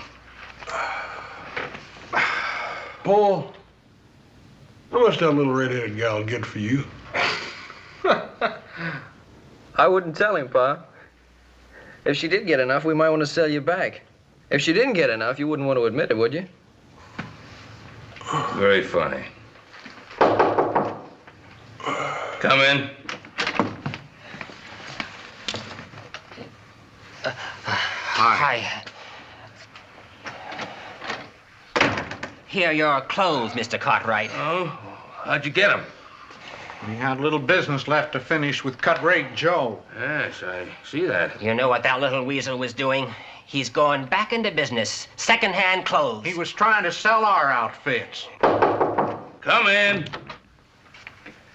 Mr. Johnny, have surprise for you. Number 7 cousin in silk business. Make you present. One bolt fine China silk for your wife. Oh, gee, I sure would like to have me a courting shade made out of that. I wouldn't do it, Ham. Silk can get a man in a whole lot of trouble. Well, at least we're all together again. Oh, yes, and thanks a lot, boss, for everything. And tomorrow morning, bright and early, we're going to start out on a little vacation. How about it? Well, Pa, I'd just as soon we went back to the Ponderosa. Well, you're the one who was yelling about getting a vacation. I know, but a vacation's time for a change, isn't it? Yeah? Oh, I think I got my change. Us? Well, Paul, if it's all the same to you, there's a little den of wildcats on the Ponderosa I think I'd rather tangle with than any more of these city folks. You mean you want to go back to work? Well, I reckon I do, Paul, and that way we could let old Adam have a vacation. Well, all right, then. Tomorrow morning, bright and early, we'll head back to the Ponderosa. Hop Sing have one more big surprise. Number 9 cousin is cook in hotel dining room. Hop Sing help fix special fine supper. Oyster, champagne, steak. Hey, what are we waiting for? Let's get cleaned up and get down to the dining room. Come on. Oh, no, you stay right here. Hop Sing bring up. You no leave a hotel room. You go Barbary Coast. Very dangerous. Hit, slice, kick, push, Shanghai. You know, I think he's got something there at that. Hey, Paul. Sure enough, how much did that little gal get for you? You'll never know.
Todd McCarran. Wonder what he's up to now. Well, there's only one way to find out. Let's ask him. Let's go.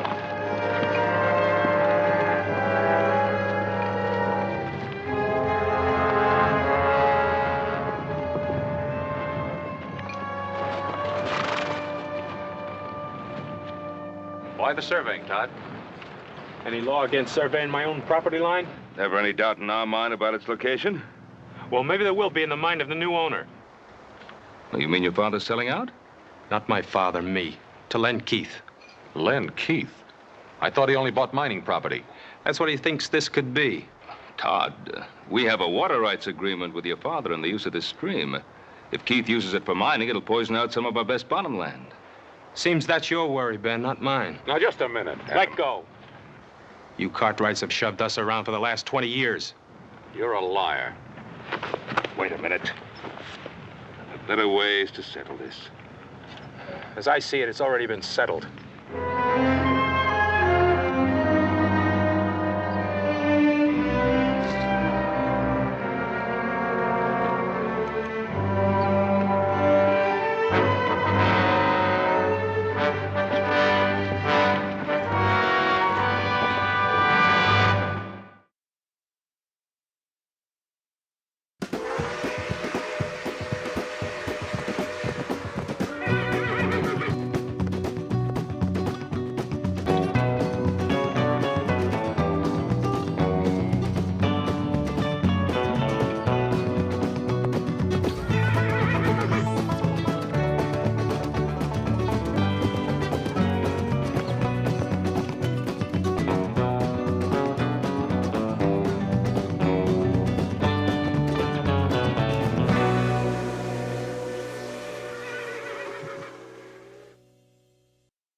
been? Old Hop Sing had a real good meal fixed for you. And you decided not to let it go to waste and ate it all, huh? How'd you know that? What are you doing reading a book? The care and training of dogs. Oh, a little old stray pup wandered in here, and I've been trying to figure out how to take care of it. I thought you were an expert on things like that. Oh, Paul, there's so dang many new scientific ideas that natural know-how just ain't no good no more. Well, as far as I'm concerned, you can say that about Todd McCarran, too. I thought I knew him pretty well. Why? What's the matter with Todd? Oh, I don't know. Growing pains, likely. Where's that pouch of Virginia tobacco I got? Don't look at me. I didn't smoke it. I thought you were saving us tobacco for Andy McCarran's birthday. Well, I was, but no reason a man can't have a birthday a few days early. I'm going to ride over to Andy and have a talk with him about Todd. Oh, wish Mr. McCarran a happy birthday for me, too, will you? I will.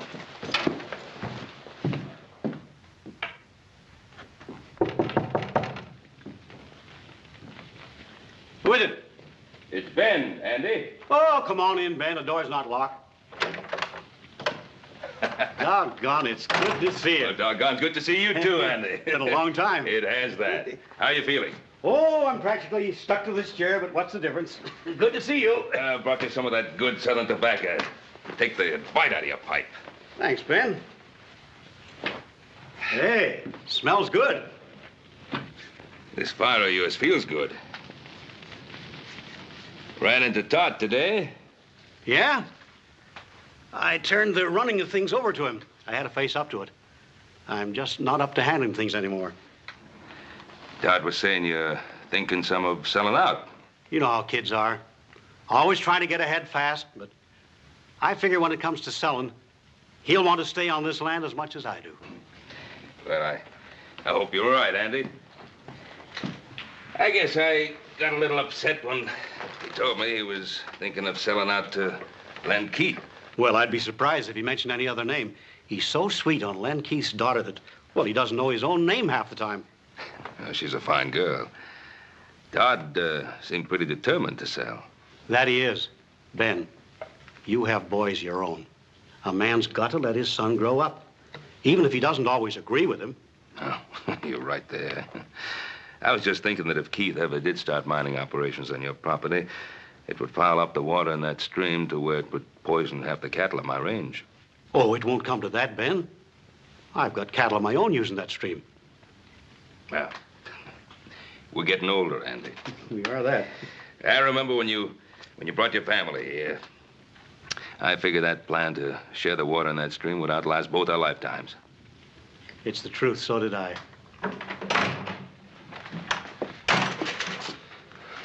Well, I see you didn't waste any time, Mr. Cartwright. Todd, is that a way to behave? I don't like people talking behind my back. Ben came here to talk, not fight. It won't hurt you to listen. What for? I know what he's going to say. We're just one big happy family as long as he's the boss and we do what we're told. You've been listening to that all of your life, Pa. Todd, I've never known your father to back away from me or any other man long as I've known him. What's he doing? Talking over old times so that you won't forget the little things you might owe him, so you'll feel ashamed to let me sell out? Todd! He's been doing that to some of the others around here, only they haven't had the belly to stand up to him. That's enough. Ben Cartwright's the best friend we ever had, and you know it. He's no friend of ours. You apologize. Andy, never mind. No, Ben. This is still my house, and I won't have it shamed. Your house, your land. This wonderful land that killed Ma before her time and crippled you so you can hardly walk. All right, keep it. Love it. Run on it for all I care.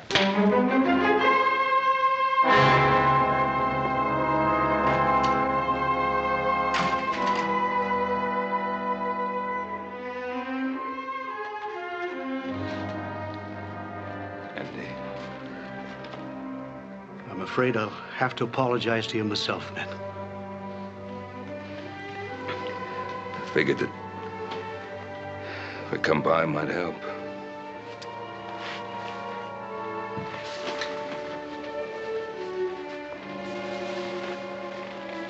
Guess it hurt more. Andy, now, we don't have too much ready cash in the Ponderosa this time of year, what with it being tied up in the herd and all, but, well, if it's selling out that Todd is so concerned about... Ben, you know how Todd would feel about any offer coming from you? I suppose he'd just think I'd been waiting for the opportunity to buy you out. Pretty sad thing when two old friends can't discuss business without their motives being questioned. It's much deeper than that, Ben. Len Keith has no intention of using this land for ranching.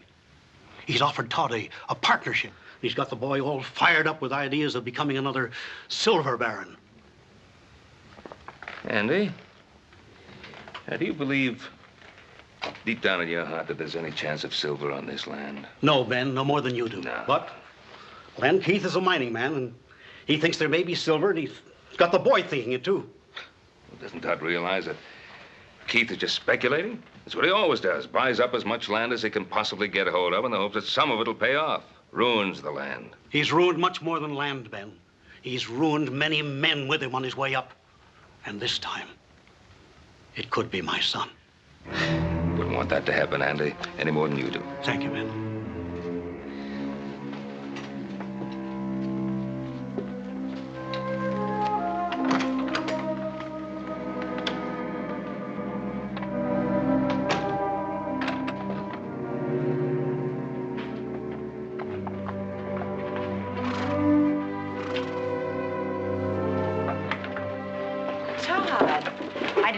Till this evening. I have to see your father.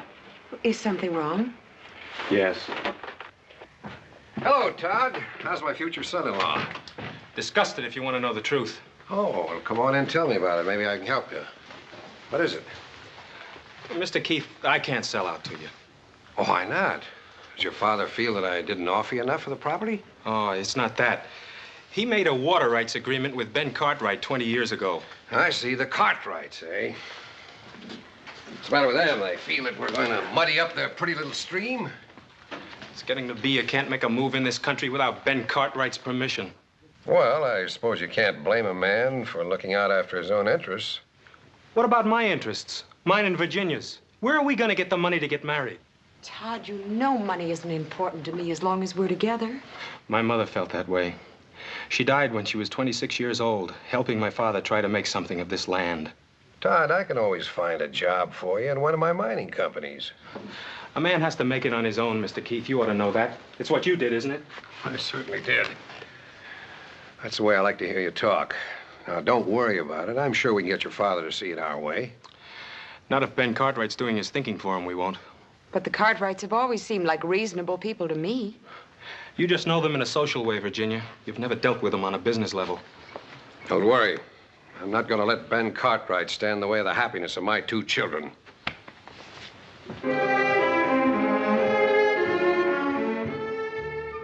Here, Shorty. Come on, boy. Here, Shorty. Come on, boy. Come on, puppy. Come on, Shorty. Come, son, you pup.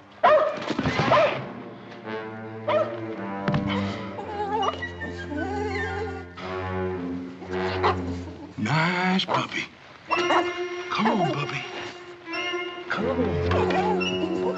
Come on here, Shorty. I'm gonna give you a bath. Get over there in that tub. Come here to me.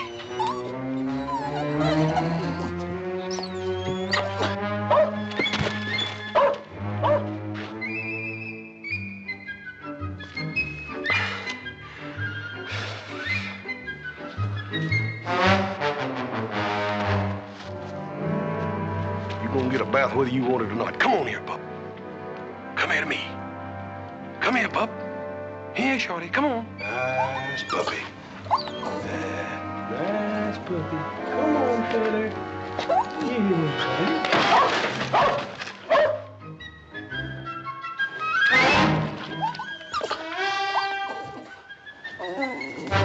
If you ain't the beatin'est dang dog I ever seen. All morning I've been trying to catch you just to put you in that bucket. Poor little old outfit, don't you know this is for your own good? You load it down with them dang kicks, and I'm just trying to get them off of you, that's all. Poor little old outfit, you. Hi, brother. Are you still playing nursemaid to that little dog you found? Well, I can't hardly help it none, can I, if this poor little critter hangs around. You smell something? Oh, it's me. Yeah, I was setting some traps for the wolves that were bothering the cattle. Caught a skunk in one of them. You sure did. Look here, when I get through with old Shorty here, why don't you jump in? It's gonna take a lot more than soap and water to get me clean. Well, this here ain't ordinary soap. This here soap's got sulfur in it. I was over at Baker's Flat the other day talking to that storekeeper. telling him about old Shorty's wood ticks, and he told me that stuff would take anything off. Huh? Yeah. It'd probably take my skin off, too.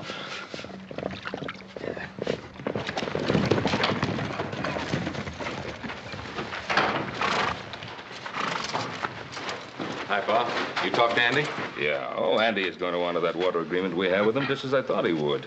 I just can't figure out what got into Todd. I can't either. Seems like he just doesn't want to get along with anybody. Yeah. But you two know what's wrong with Todd. He's in love. Well, I wish it were that simple. Anybody smell skunk? Oh, that's me, Pa. I caught a skunk in one of the wolf traps. Well, if you're going to go to that social with us tonight, I think you better start getting cleaned up now. Yeah. Oh, you think somebody will mind? Yeah. Listen, Adam, if Todd is at that social, and I think he will be, try to have a talk with him, you know, as a friend. Shorty, I know you ain't gonna never believe this, but this here's real good for you.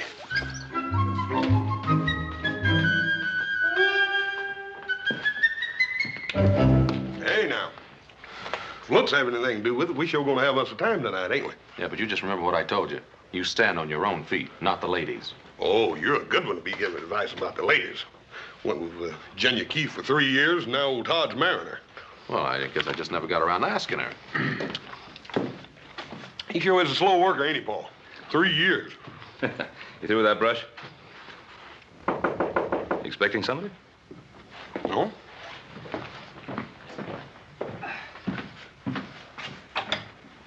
Oh, hi. Boss? Hello, Ben. Len? Not interrupting anything, am I? No, not at all. Just getting ready to go to the dance. Ah, I'm taking Virginia in later myself. Wonder if I could have a private little talk with you. Yeah, let's go get the horses ready. Well, sit down, Len. Thanks. Oh, what's on your mind? Well, Todd McCarran came to see me, and he's all upset about what happened between him and his father. Well, I was a little upset myself. I'm very fond of Todd. He's got a lot of character. He's extremely ambitious. Len, sometimes ambition can drive a young man in the wrong direction. But I don't think that's true in Todd's case. I consider him practically a member of the family. I'd be pretty careful of whatever opportunities I put in his way. Matter of fact, I wanted you to help me. In spite of what's happened, Todd's got a great deal of respect for your opinion. Well, perhaps that used to be so. Well, of course, he's a little high-strung, but you and I can understand that. We were young once, too. We saw what we wanted in life, and we went out and we took it. Now, nowadays, a young fella needs help to get started. I'm doing what I can for Todd. I thought you'd want to help, too. That was a very nice speech, Keith. Now, what did you really come to see me about? Well, I don't want anything for myself. I'm only here to help Todd. Old Andy McCarran does pretty much what you ask him to, now doesn't he? Now, hold on. Andy McCarran has a mind of his own, and he's very capable of using it. Yes, but you've got to make him understand something. By holding on to that land, he's jeopardizing his son's future. Now, your interest and concern with Todd's future is most commendable. I've watched you over a period of years, Len. Making quite a lot of money and ruin quite a bit of land and quite a few people in the process. I'm not going to help you ruin Todd McCarran. I always try reasoning first, Ben. If that doesn't work, I guess I can find some other way.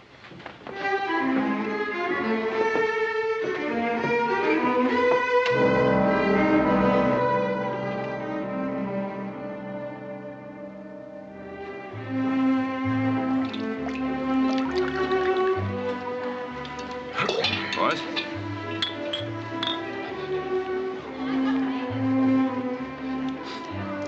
Little Joe, you sure do smell better than you did this afternoon. Well, thanks a lot. If you gentlemen will excuse me. Yes. Of course. Hey, Paul, I'm gonna see if I can't rustle me up one of them little fellas. Have you had a chance to talk to Todd yet? No. He's danced every dance with Virginia. Excuse me, Adam. I think I've just found my filly.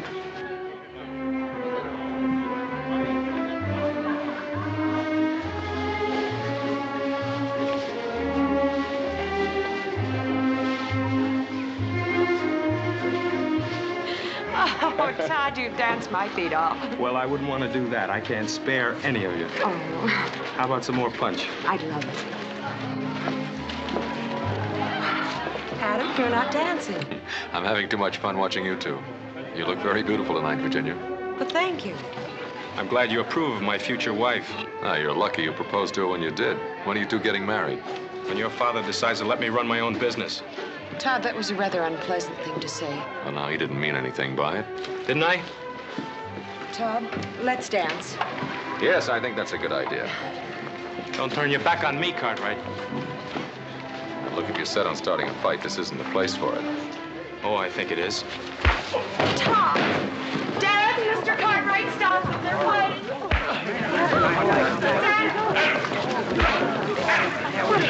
Hold it. All right, you two. That's enough. Todd, we don't want to fight you, boy. And stay away from me, all of you. Dad, take me home. All right, Virginia.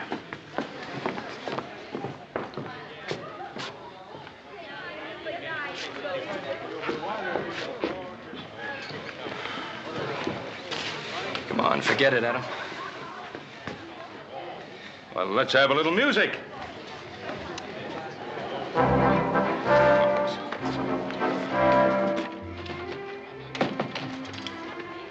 Dad, I shouldn't have walked out on Todd like that. I ought to go back. Well, this isn't the time, Virginia. My advice is to just let him calm down a little. Dad, sometimes I wonder if your advice for Todd and me is really any good. Virginia, what have I ever told you that hasn't worked out for you? I'm not talking about something you can put your finger on. I'm talking about the way Todd has changed. The way he looks at me, the way he acts. Well, of course he's changed. And all for the good. He's turning into the kind of a man I'd be proud to have as a son-in-law. Would I be proud to have him for a husband? Virginia, if I've done anything at all to hurt you, believe... Well, I'm glad you're still here. I'd like to apologize.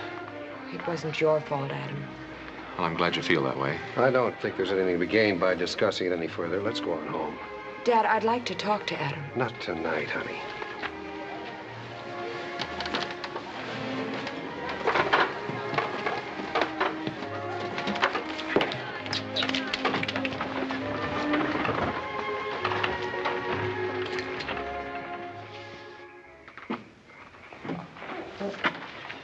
Excuse me, Mr. Keith. I got to talk to you. Well, can't I wait till morning? No, sir, it can't. Well, go on in, honey. I'll be right in. What is it, Tucker? It's about the cattle you just bought. Something's come up. You better handle it.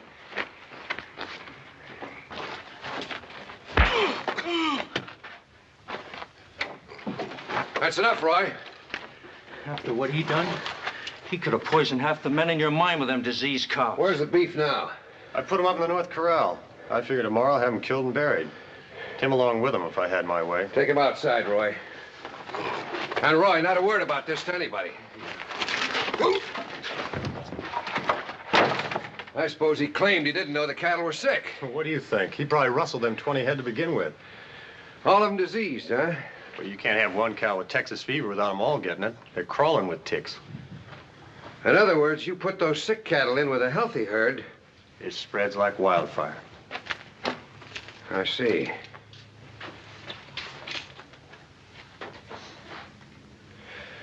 Tucker, I want you to ride that man out of town tonight and make sure that he never comes back. Make sure. Well, Mr. Keith, there's only one way I know of to make sure. I'll leave that up to you. And Tucker, don't kill off any of those sick cattle until I tell you to. Well, what can you do with sick cows? Well, I thought I might get big-hearted and make a present of a couple of them to Ben Cartwright. Well, you know what Cartwright would do if he ever caught us at it. Well, don't let him catch you. Them's big stakes, Mr. Keith. Yeah, the biggest. Cartwright's always had everything his way. Let's see how he acts when he finds cattle being added to his herd instead of rustled away, huh? I know he took the first swing at you, but I don't know if that's the way to handle Todd. I've watched both of you grow up, and I have just as much confidence in him as I have in you. No, you have, but I don't have Glenn Keith telling me what to do. Well, Virginia's Keith's only daughter. Suppose you can't blame him for looking after her interests. Look, Len Keith never made a move in his life that didn't benefit Len Keith first. And I'll tell you something else. It isn't just a little piece of land he's after. He's an ambitious man, there's no question about that. The way he's extending his mining interests, it looks as if he wants to take over the whole Carson Valley. Including the Ponderosa. Now, Adam, you and I both know that the Ponderosa is one piece of land he'll never get.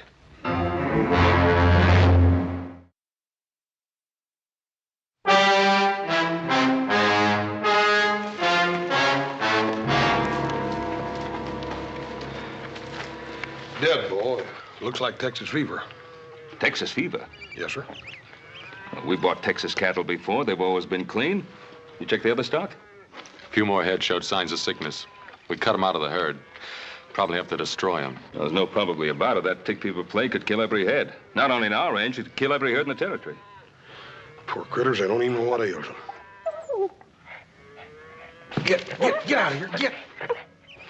Get out of here. Dang fool dog will have them ticks all over him. Hoss, you remember that sulfur soap you used to wash down that dog? Yes, sir. Well, I'm thinking that if that sulfur soap could wash the ticks off a dog, why not off cattle? We can't scrub down every steer. No, but we can dig a pit between the two corrals. Put in some water and a lot of sulfur like a bath. Run the herd through one at a time. Well, that'd take a powerful lot of sulfur. Well? But I reckon they ought to have it up at Baker's Flat. You want me to ride up there and see? Yeah, you take the buckboard and haul as much as you can carry. Joe, you better get back to the herd. Have the men cut out every head that even looks sick.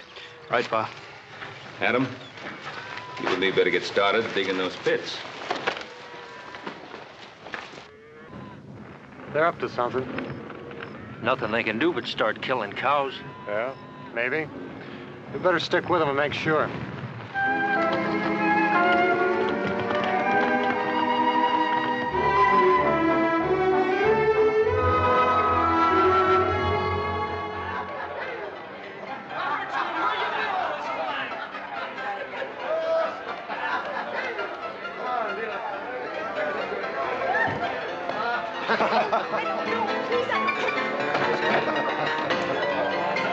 Virginia, you shouldn't be in here. Neither should you. Todd, I've looked all over town for you. Everybody's staring at you. Come on.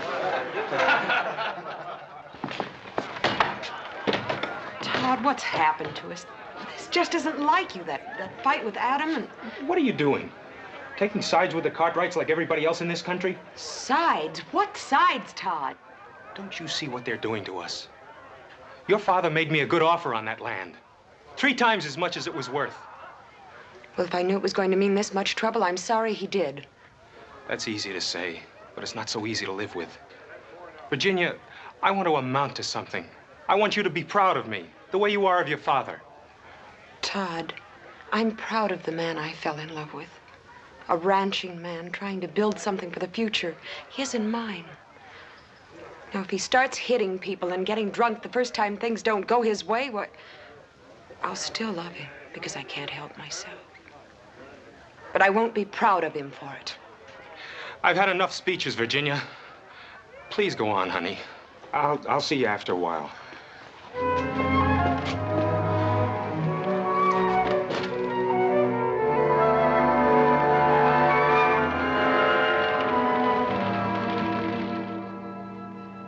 It's wonderful to see you, Virginia. Now that you're practically a part of the family, I never get to see you anymore. Well, I've been meaning to get out to see you for a long time. Oh, I know how it is, planning the wedding and everything. You know, it means a lot to me, having you for a daughter. Virginia, you and Todd having trouble? Yes, we are, Mr. McCarran, and I just don't know how to handle it. Now you know that all lovers have their little quarrels. That's just the trouble. It isn't just a lover's quarrel.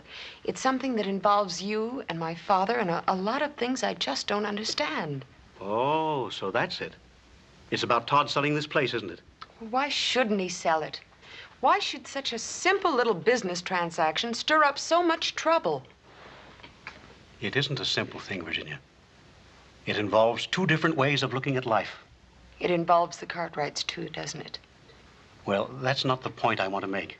I'm talking about the land and a man's attitude towards it.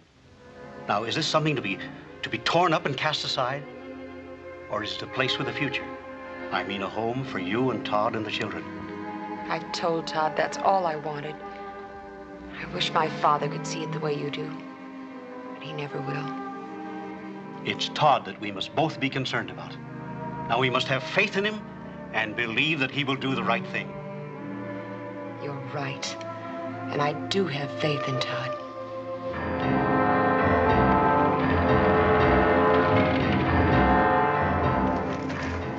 He's coming. Did he see you?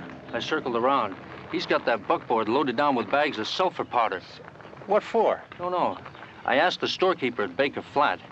He said that Cartwright fella talked about washing his cows down with sulfur water. Well, I don't know what good that'd do. But we better see to it that it don't happen anyway. You stay here. Get your rifle and keep down out of sight.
You all right?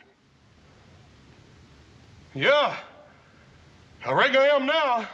Thanks to you coming along. Hey, come on up and give me a hand.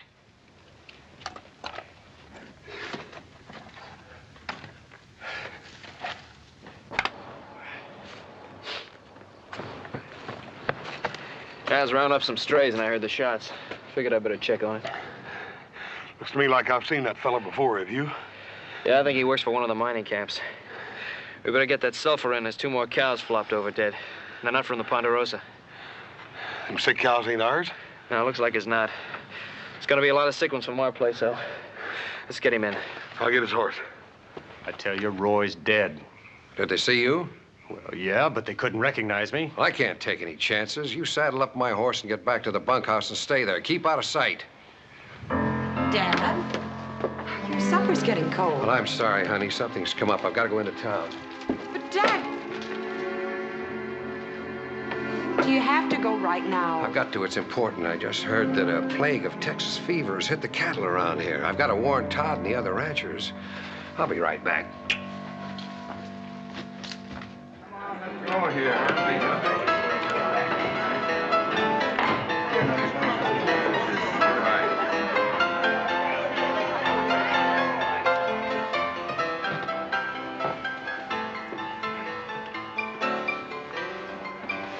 Are you drunk? Virginia sent you... No, she didn't, but something pretty important came up. I thought you ought to know about it.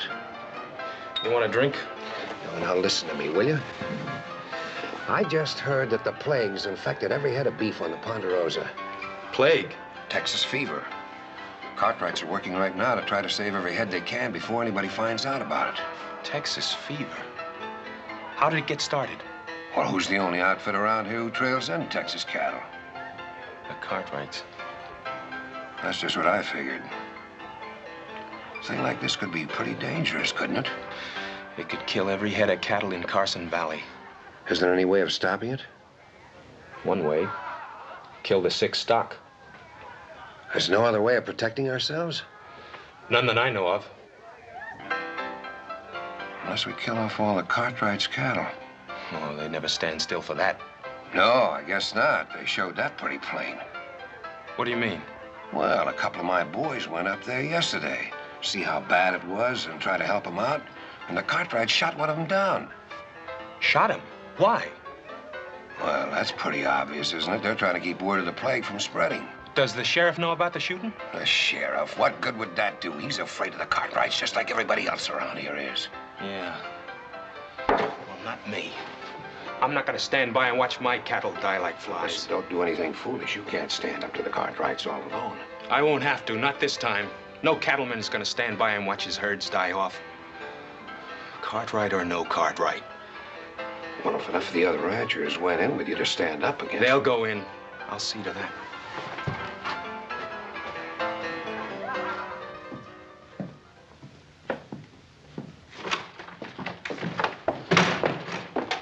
I've been waiting for you. I've been wanting to talk to you. Well, I'm in a hurry. I'm sorry I hit you. There was no call for it. It doesn't make any difference. But it does make a difference. I want to talk to you. Well, later. What are you doing? We got trouble. What kind of trouble? I can handle it. Don't turn your back on me. Tell me about it. Pa, I haven't got time. I've got work to do. Does it involve the Cartwrights? Doesn't everything in this country involve the Cartwrights one way or another? I have a right to know what it's all about. There's tick fever on the Ponderosa. I've got to get to the other ranches and warn them so we can stop it from spreading to our stock. Tick fever? How did it get started? It must have come in on one of the herds the Cartwrights brought up from Texas. Did you talk to Ben Cartwright? One of Len Keith's men tried to. They shot him down. I don't believe it. I didn't expect you to. Todd, you're declaring war. Ben Cartwright did that when he brought in that sick herd. I'm not going to let you do it. Pa, I've got to.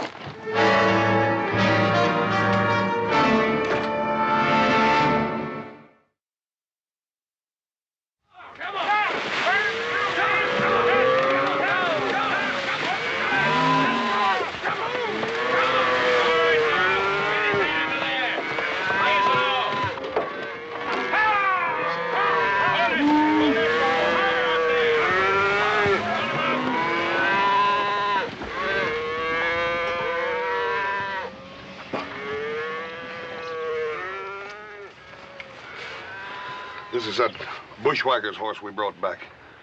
Take a close look at him.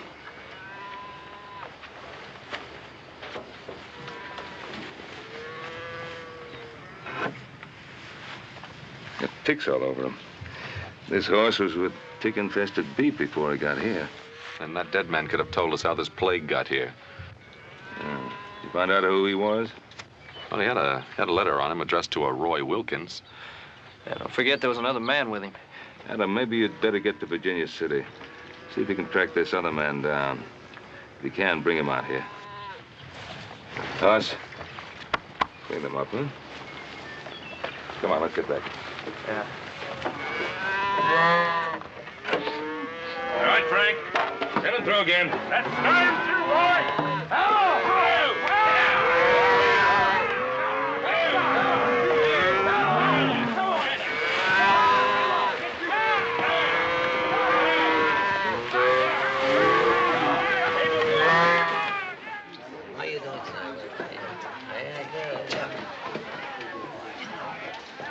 Hello, Adam. Give me whiskey, Cosmo. Yes.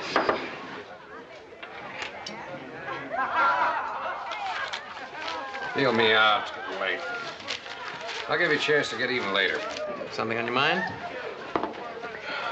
You know a man named Roy Wilkins? Roy Wilkins. Sure, I've seen him in here. Who does he work for? I don't know.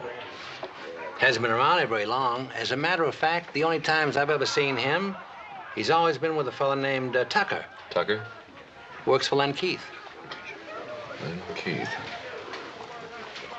Thanks.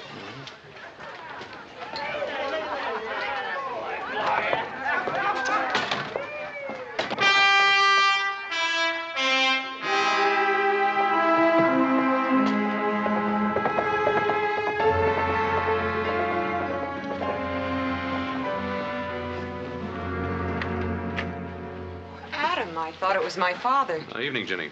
Isn't he here? Well, no, he's in town. Listen, you know a man named Roy Wilkins? Wilkins. There's a man named Roy I know. He's a friend of Tucker's. Who's Tucker? Well, he's Pa's foreman. He lives in that shack on the other side of the storeroom. Adam, what is it? Well, this Roy Wilkins and one other man, maybe Tucker, I'm not sure, tried to kill my brother this afternoon. That's impossible. Those men work for my father. Excuse me.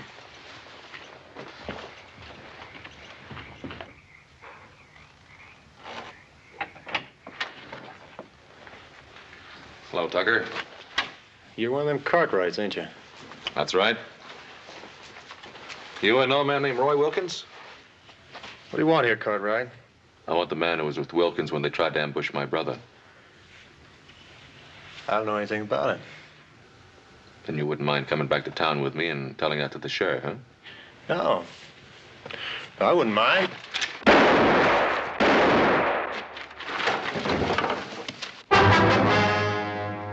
I thought you missed him. Dad. Adam, is he? Yeah, he's dead. I wanted him alive. I was hoping he could tell me something. Tell you what, Adam? You think fast, Mr. Keith. Just like you shot fast a while ago. But when this plague trouble is settled, we're gonna have a talk. I wish you hadn't seen this, Virginia. I'm sorry I had to see as much as I did. I had to protect Adam. Tucker would have killed him. Tucker had already dropped his gun. You killed him deliberately. Oh, you're all upset. Now go on into the house. You can't send me away like a little girl, Dad. Don't try to understand it, you hear me? Now go on back into the house.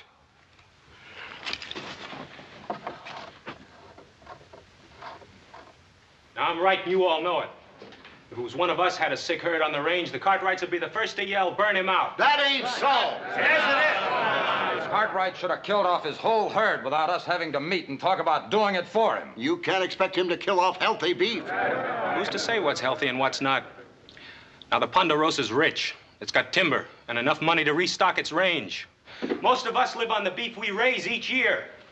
Now, if we lose our herds, where's the money coming from to pay off the bank loans, to feed our families, to even get started again? You really aim to ride against the Ponderosa? If I didn't fight for my land and what's on it, I wouldn't hold myself much of a man. Anyone else feels the same way is welcome to ride with me. We're with him, ain't we, men? Not me. All right. We'll meet at the north end of town, just after sunup. Every man bring a rifle and be ready to use it. That's it, then. Come on.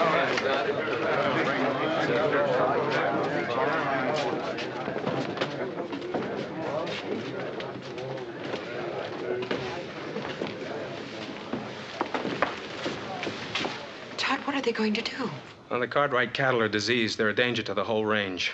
So we're heading out to the Ponderosa in the morning to settle it one way or another. You mean to fight the Cartwrights? It looks that way. Do you know how this plague got started? It doesn't matter how it gets started. We just can't risk a plague spreading throughout the whole territory. Todd, I think my father brought that plague to the Cartwright herd deliberately. Did he tell you that? Adam thinks so, too, only he can't prove it. I already told you it doesn't matter who started the plague. Todd, it does matter. The Cartwrights aren't at fault. They've been your friends for years, and what they need now is help, not threats. Virginia, we have to look after our own interests. That's what my father tells me. For years, that's what he told me every time he was doing something he was ashamed of.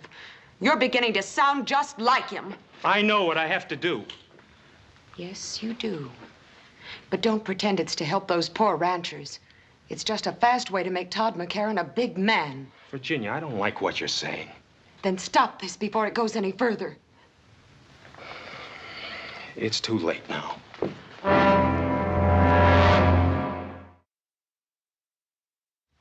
Pa's, is dipping doing any good?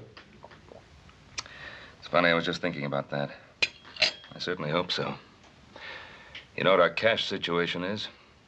If we were to lose any of our herds right now, it would pretty near wipe us out.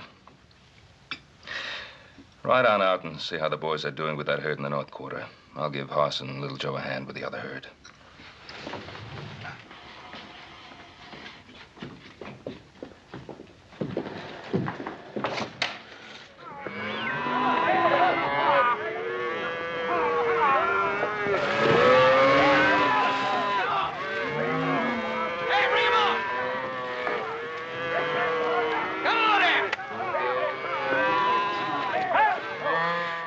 More trouble than plague, Pa. What now? Todd McCarran and Len Keith have got everybody around here stirred up. There's a bunch of them riding this way, and they're all armed. Don't they realize we're doing everything we can? Pa, it's a mob. They're not going to stop and think. They claim they're going to kill every head of cattle on our range. Well, then we'd better make them stop and think. Ride over to the house and get our rifles.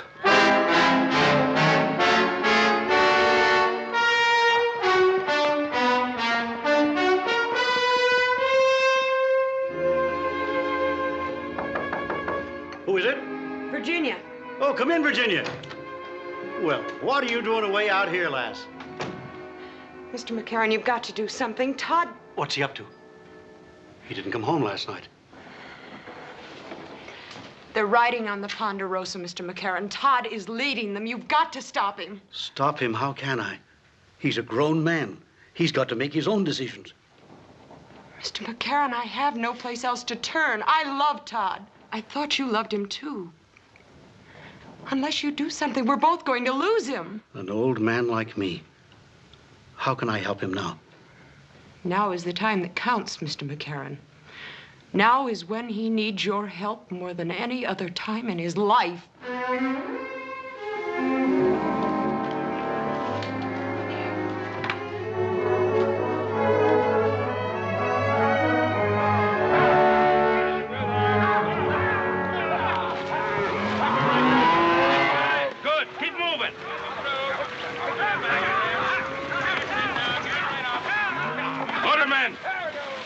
Get your gun! Remember, boys, no shooting unless I say so. How do we know they want to talk? We want to talk.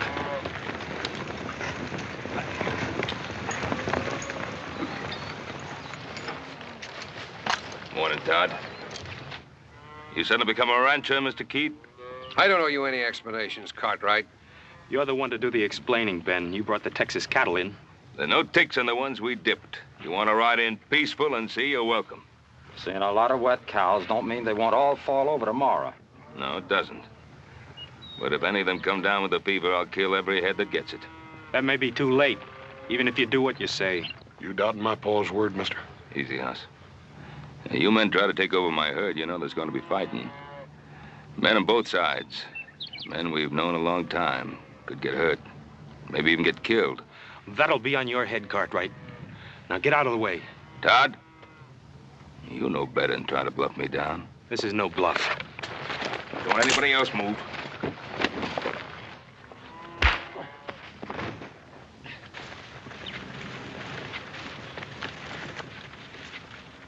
Shoot him down, Todd. We'll back you up.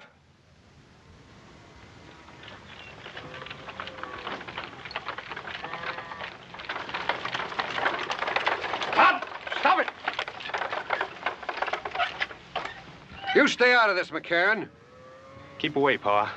This is between Adam and me. If you're going to make a killer of yourself, you better start with me. Your son picked his side, McCarran. Now, you've got no right to be here. Pa, don't you know everything we've got is at stake? I know that better than any other man here. Jameson, I passed by your spread coming here. Your stock's down with fever. Some of the others are also. Son, you better go home and take care of our herd. They're coming down with it fast. I told you what would happen. And you can blame the Cartwrights for it. Let's finish what we come here for. Yeah. Wait a minute. You can kill off every head on the Ponderosa, but what good will that do you? I tell you that sulfur dip's working. It's saving our beef. It can do the same for yours. It's the only chance any of you have. You better take it. You're still handing out orders, Cartwright? Don't back down from them. Make up your mind, Todd. Whose side are you on, ours or the Cartwrights? You don't have a side, Dad, except your own. He doesn't care about your cattle. He's only trying to destroy you so he can take your land. We're not talking about land. We're talking about plague. So am I, Todd. My father started it. Virginia, you don't know what you're talking about. She knows what she's talking about, all right. Her father killed Jim Tucker just to keep him quiet. Adam!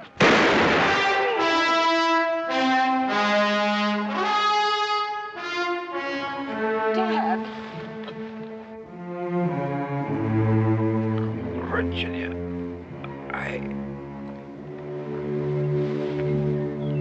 Dad?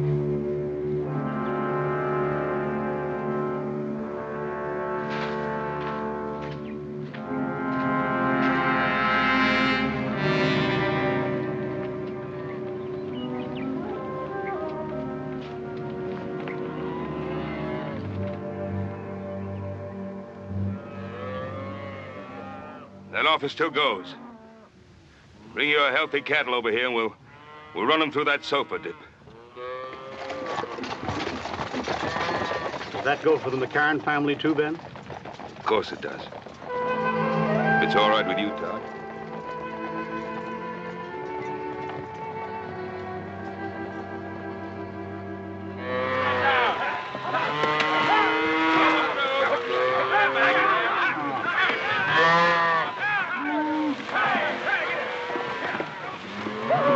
Yeah, get that one, turn around. Yeah, that's it. Well, that's the last of the McCarran steers, Todd. Well, I'd kind of like to stay and help with the rest. Hey, what do you say we take a break for some coffee? Good idea. Hey, Hoss, come on, coffee. Well, you two are going to make mighty fine neighbors. Thanks, Ben.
Doggone shame, ain't it, Charlie? Yep, sure is. Doc said she had pneumonia. Time he got here, wasn't much to do but call the sheriff. Well, didn't anyone know she was sick? First thing anybody knew was him riding all the way in for the doc by himself.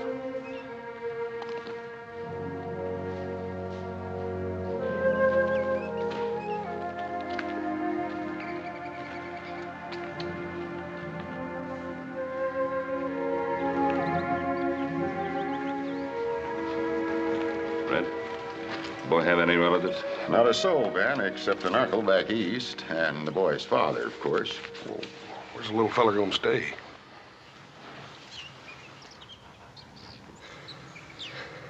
Well, how about it, folks? None of you want him? We got our own to worry about.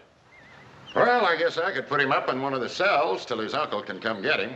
He's only a little boy.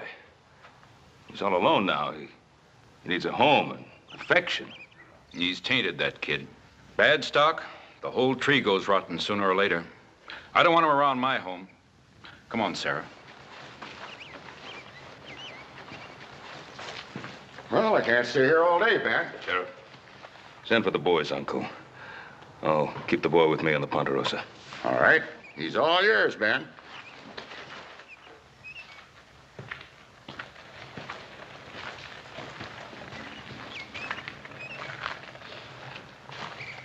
It's a pretty flower. Weeds will choke it out before it takes root. Son, you'll be staying at my ranch till your uncle can come for you. Pa said he'd come back for me. And I'm gonna be waiting right here until he does. Well, we'll see. We'd better get your things from the cabin. I'll go myself.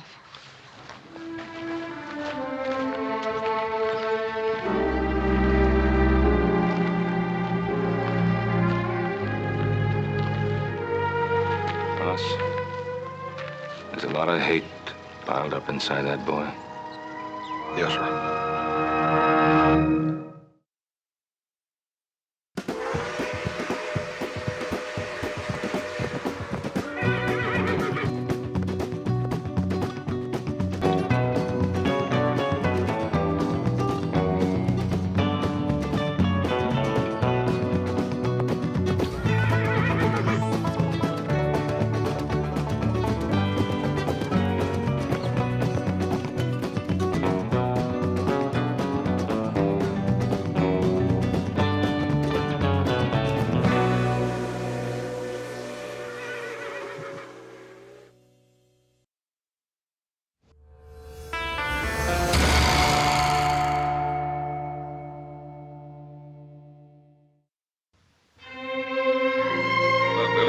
got there?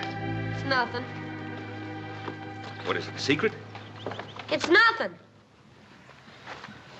Well, you don't have to show it to me if you don't want it. Let's just have a little talk.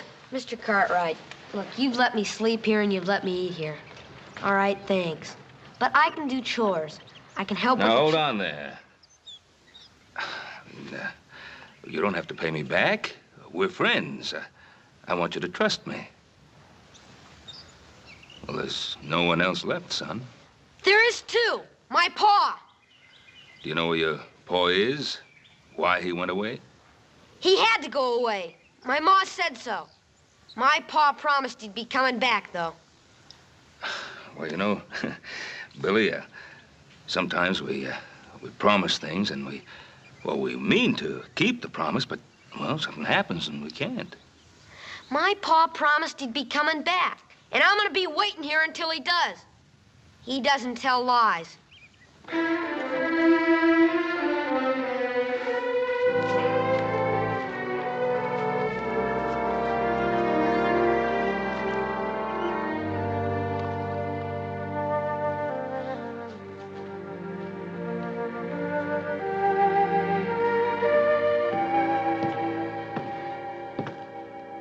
Why is he so touchy, Pa? Why don't you get close enough to reach him with a 10-foot pole? Well, how should I know why he's so touchy? If I knew that, I'd be so dang worried. Take your feet off the table. Hey, Hoss, how do you suppose you and I grew up to be so sweet-tempered with such a grouch for a pa? I don't know, little Joe. I reckon he must have been a mite more mellower when he was younger. I guess I had that coming. That boy has me so worried. When's his uncle coming? Sheriff hasn't heard yet. Well, look, he's got to know about his father sooner or later. Maybe you should just tell him. Mr. Cartwright! Mr. Cartwright, come quick! Hop Sing's having trouble again. Mr. Cartwright! What is it? What's wrong? Him bad. Him very bad boy. Oh, what did he do? He take Hop Sing knife, the big knife. What, the butcher knife? I see him. I say, you give back. He say no. Very sharp. You better get back quick. All right, I'm saying all right. Well, I've just got to discipline that boy somehow. Wait a minute, Paul. Let me talk to him. Well, don't you think I'm capable of talking to him? Well, yes, sir, you are, but maybe you've been talking to us roughnecks so long you done forgot how to talk to a little feller.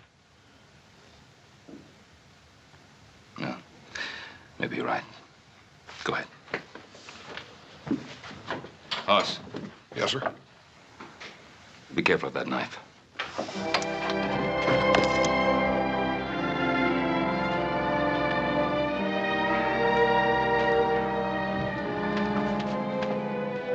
Billy, did you find one of Hop Sing's knives out here?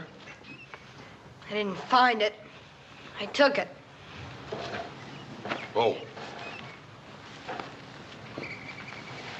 Go ahead, let me see you chunk it. Go on.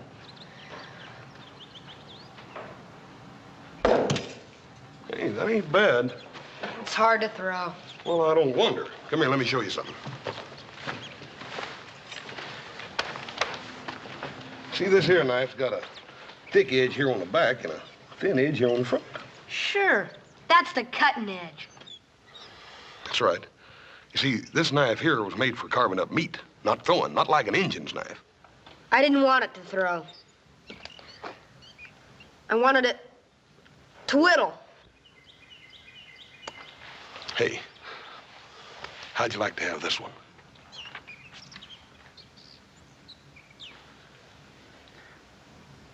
No, thanks. Well, Billy, I wasn't going to give it to you. You got to earn it. How? Well, by doing some chores for me tomorrow. Well, all right. Here, go ahead and take it. You just hold on to it sort of as a loan until you can do them chores for me. Thanks, Mr. Cartwright. There's just one other thing. Son, it ain't right to take something that don't belong to you. Let me take that knife back. Let me take it in to him. Old Hop Sing's pretty riled up right now. Won't you let me take it in to him, then you can go by and tell him you're sorry later. All right, if you want it that way.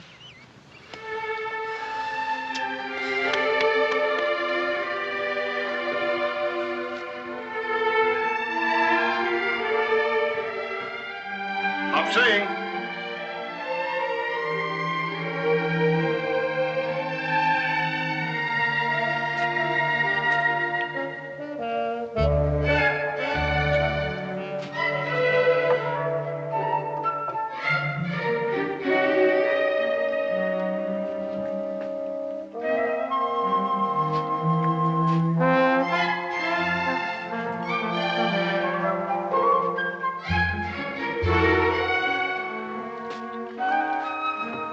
Mr. Hoss,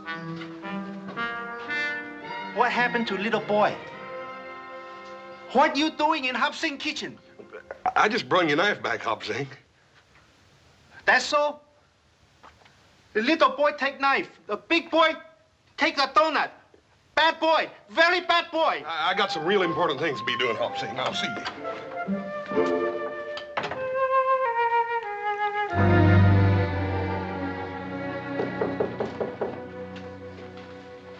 Who's there? Me, Hoss. Just a minute.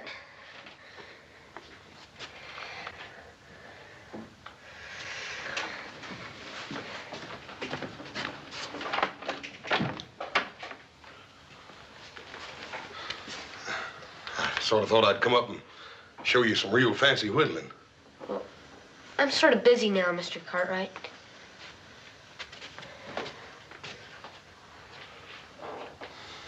Billy.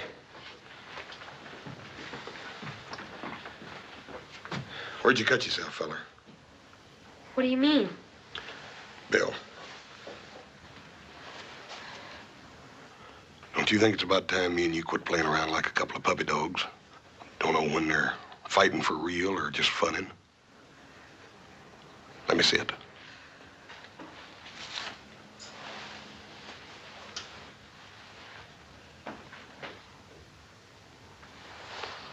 I knew you'd cut yourself when I first come up here. I should have come right on out and said it in the first place. It hurt?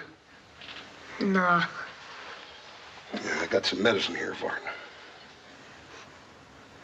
Will it sting? It's not a bad cut. They always seem like they bleed a little bit more when they're on the thumb, though.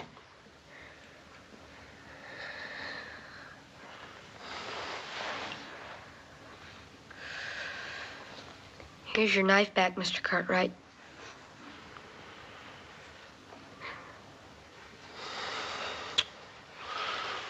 Billy, that wasn't your fault. It was all mine. Any fool ought to know better than to give a man something that he don't know how to use right. I shouldn't have told you I knew how to use it. Everybody makes mistakes, Billy. But it takes a real man to admit it.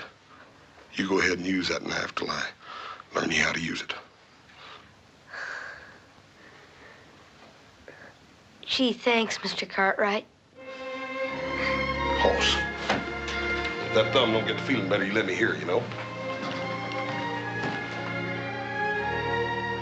Billy. Are you hungry? Yeah, I guess I am. Well, what do you say me and you go down and get us a couple of them donuts while Hop Sing ain't looking? Would that be all right? All right. Well, you'd be downright insulted if any of them things was left by supper. Well, Besides that, I'm bigger than he is. you're about bigger than anyone, Hoss. Come on. Hey, Hoss, you want to see something? Well, yeah, I reckon I do. What?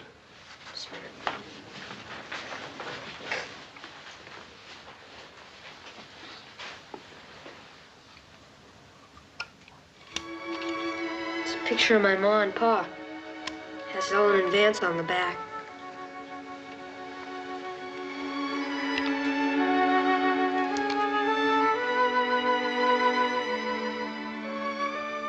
Your ma was a real pretty woman, Billy. That's the only thing that's really mine. Except for this knife now. You know something? It sure is gonna be fun when my pa gets back. Ain't it? Yeah, Billy. It's liable to be a while, though.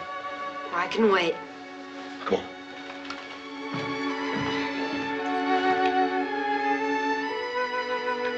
Come on.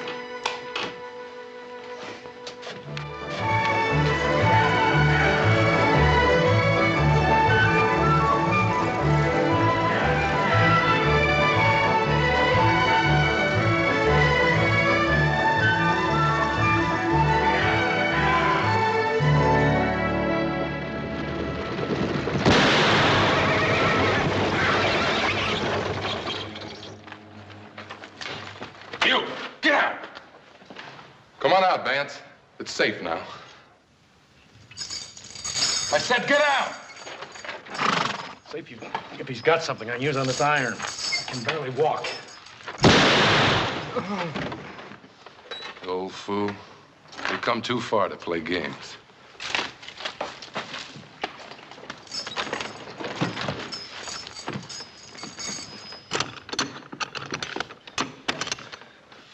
Here, stone chisel. That ought to do it. Yeah.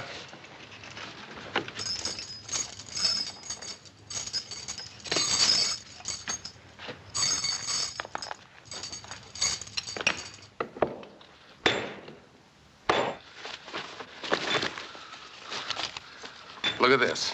Plenty of paper money. That's luck. We can get straight to Sacramento now. No, Pike. We agreed. I go for the boy first. I ain't getting killed for no kid. We need him, Pike. He can get food for us. It's a long way through those mountains.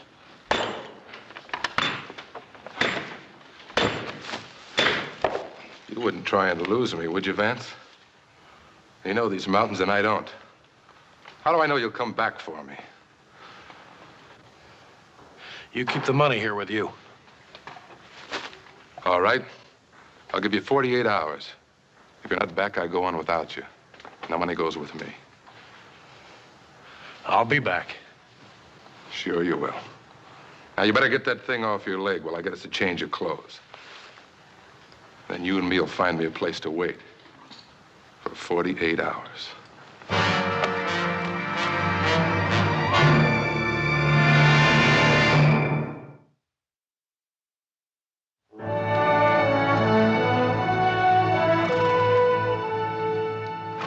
Morning, Ben. What brings you out our way, Fred? It's not election time again, is it, Sheriff? Where's the boy, Ben? Oh, Billy? Oh, he's off fishing with Hoss. Say, did you hear from his uncle? No, but we sure heard from his father. Him and a killer named Pike broke out of the penitentiary. When? 3 days ago. And yesterday, I got word a stagecoach was held up about 30 miles from here. Driver and guard both killed. You think it was Vance? I don't know, but there ain't been no trace of him since they killed a farmer right next to the prison. Probably on their way to California. They'd be safe there. That's what I figured. Vance knows this country well enough to slip right past us into the mountains. Yes, he does. And there are 3 passes into the mountains from the Ponderosa. I was hoping you and your boys would point him out for us. Oh, we'll be right with you. Thanks, Ben. We'll wait for you. I'll take some men to the truckee.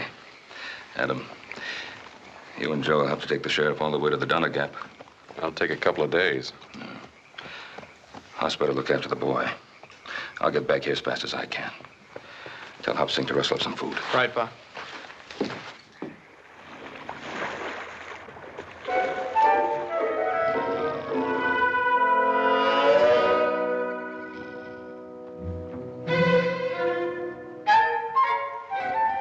Hey, Hoss!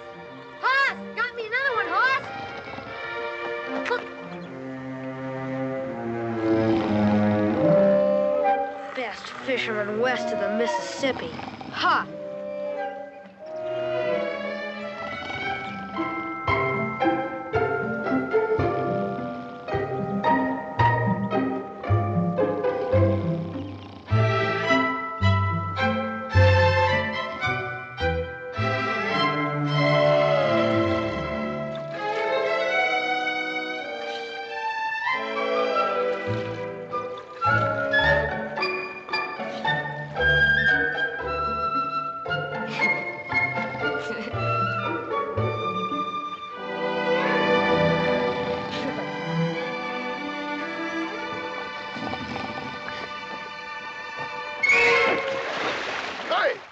Hey, Billy!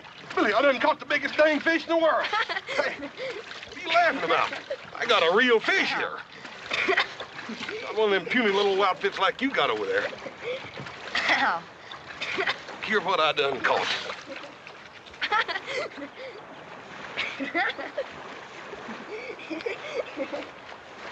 Well, I ain't never seen no fish like that before. You're not sore, are you, Hoss?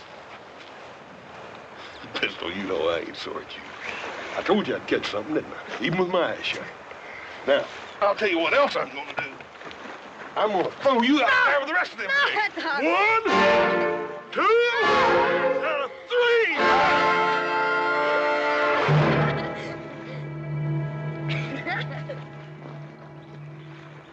If I ever hear anything about this from Little Joe or Adam, well, I know a little boy that's gonna have a mighty sore bottom. Oh, I wouldn't tell on you. Well, I wouldn't spank you either, Billy. I was just teasing. Hoss, I wish I were this happy all the time. I do too, Billy.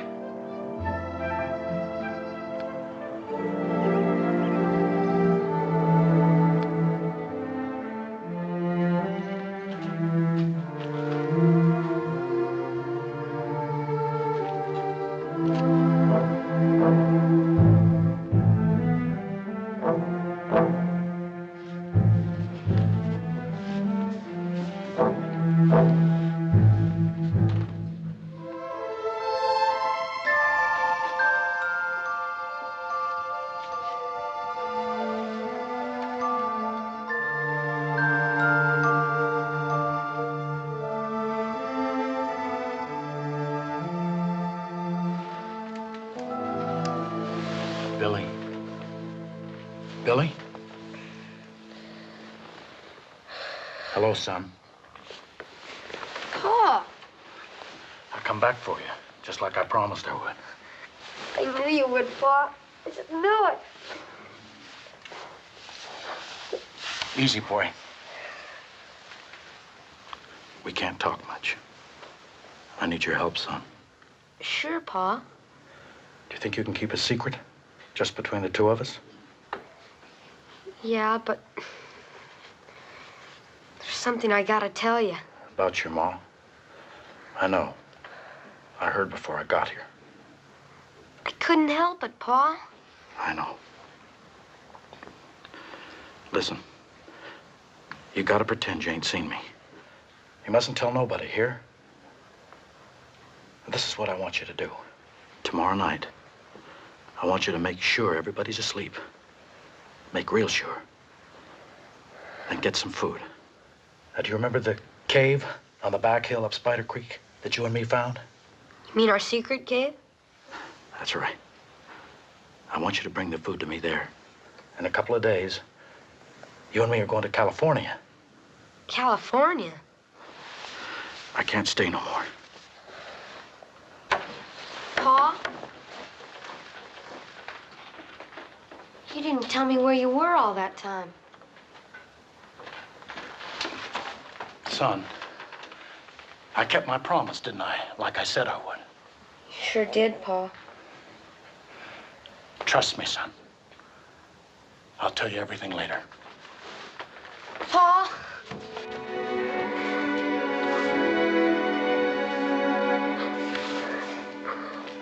I'll be waiting. And remember, son, this is our secret.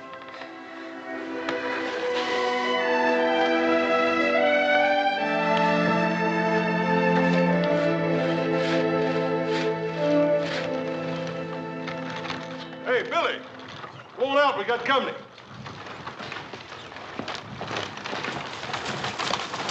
Hello, Hoss. Howdy, Mr. Sherman. How are you, sir? Fine. Orville? Hello, Hoss. Paul's got the contracts ready for you, Mr. Sherman. Come on in. Good. Well, how's the lumber business? Well, don't reckon it can be any better, Mr. Sherman. These dang trees keep growing as fast as we can cut them. That's good. Keep building in the city, and I'll make you Cartwrights the richest men in Nevada. Orville, wait outside here. Daddy won't be long. Oh, boy. I'm Orville Sherman. Who are you?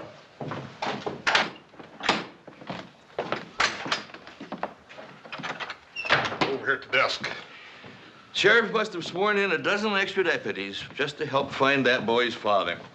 Yeah, I reckon folks will be blaming them two convicts with everything that happens within a 100-mile radius of here. Probably so. How's the boy taking it? Well, sir, he just lost his ma. Don't seem hardly fair to me to have to tell the boy about his paw right after that. I suppose not. My father told me he broke out of jail. You're a liar. Your pa's nothing but a dirty old convict. He is not. He is not. Murder. You liar. You liar. Say it. Say he's a murderer or eat dirt. No. Say it. Say he's a murderer or eat dirt. No. Say it. I'll break your arm. Say it. Say he's a murderer. You're gonna eat dirt. Say it. Vogel! He called me a liar, Pa. I'm going to have to take a switch to you. Rolling around in the dirt like a barroom brawler. Now get in that buggy. Go on. Billy, you all right? He said my pa was a convict. Are you hurt? It's all right, Mr. Sherman. I'll take care of it. You go ahead. Children can be very cruel sometimes. Yes, sir.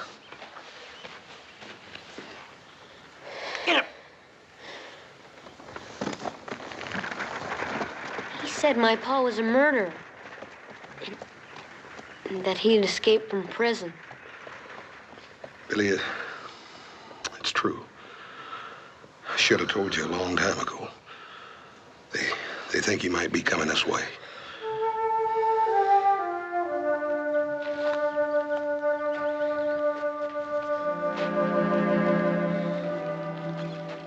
Couldn't make me eat dirt.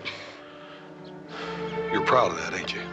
No one's gonna say anything about my pa. Billy, I ain't saying they should. The thing is that it don't matter what your ma or pa was, son, 'cause you ain't them. Now, my ma was a real pretty woman, but that don't mean that folks have got to enjoy looking at a big ugly cuss like me, does it? Don't you see what I mean, Billy? It's more important what you are than what your ma and pa was, or what people might say about them, good or bad. But Hoss, my pa promised he was gonna come back for me. When he does, he's gonna explain everything to everybody. We better get you fixed up. I hate to lose a hand with just me and you running this ranch by ourselves, wouldn't you?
From now on, it's just the two of us.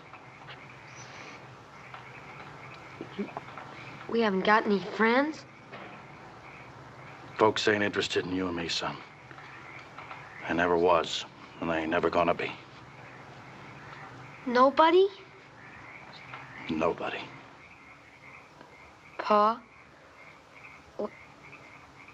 Would it be all right if I said I love you? Sure. That's a good thing. For a man and his son. To say to each other. We better get back to the cave. Pa? Yeah? You said you were gonna tell me about where you've been.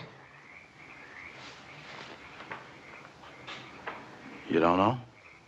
A boy said you were a convict and a murderer. Billy, I shouldn't have been sent to prison. But nobody cared. So that's why they sent me. It was pretty bad there, son, so I got out. And I come back for you like I promised I would. I knew you would, Pa. You'd have done the same for me, wouldn't you, son? Sure, but no matter what. No matter what. You better get going.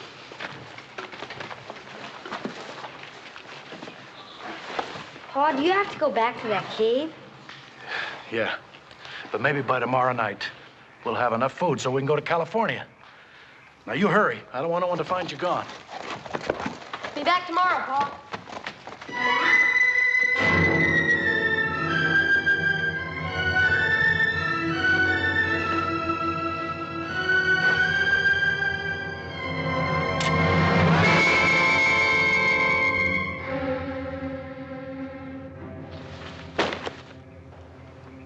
Let me go, Hoss. I ain't aiming on pulling this trigger unless you make me. Don't you remember me, Hoss? I'm Vance Allen. I rented my farm from your pa. I remember you, Vance. You could say you never seen me. I can't do that. I can help you turn yourself in and then do what I can for you. I got a bad deal once, Hoss. Vance, you got a fair trial. A jury found you guilty. Now, busting out of prison ain't gonna help you none. I'll go to California. Nobody knows me there. I'll go through the mountains. Nobody's got to know. What about the little boy? I won't wait for him. I'll go now.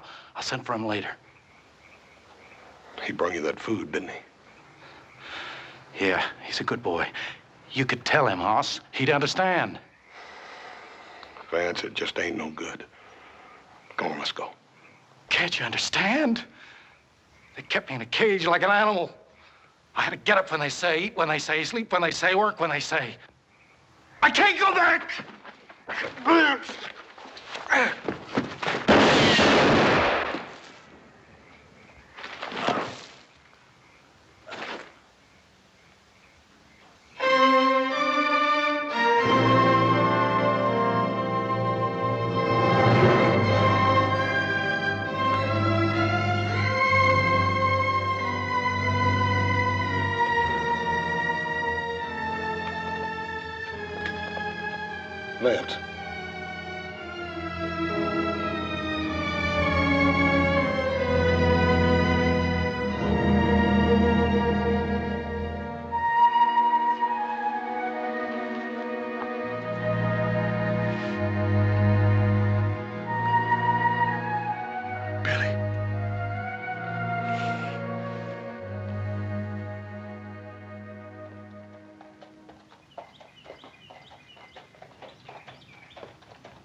Good morning, Mr. Cartwright. You take enough food along? Yes, everything was fine, Hobson. House up yet? He never get up until he smell cooking. The other boys get back? No, sir. Well, I'm hungry enough for 3 people. Unsaddle the horse to see that he's fed.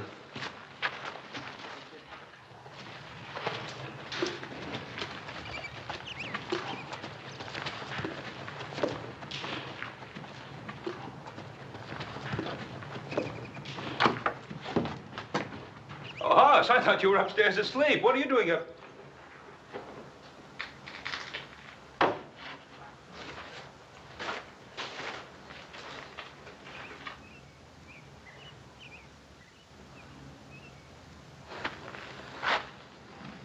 Vance. Boy, I couldn't help it. He pulled a gun on me, boy. I didn't even have time to aim. Sure, son. He came back for Billy just like he said he was. Better tell the boy. And Paul. I'll tell him. Ain't nobody can do it for me.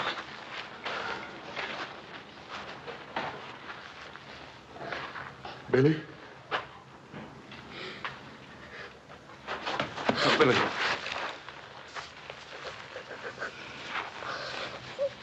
dead, son.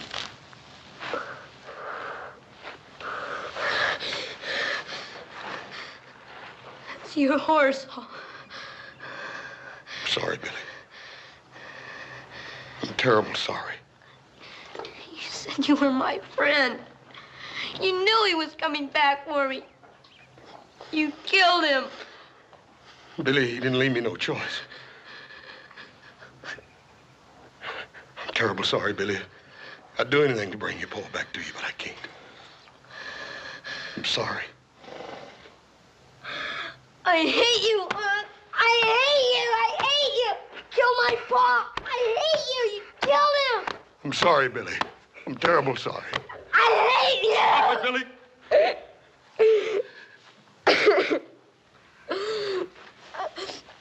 I wish I were big enough. I wish I were big enough to kill you, Aunt.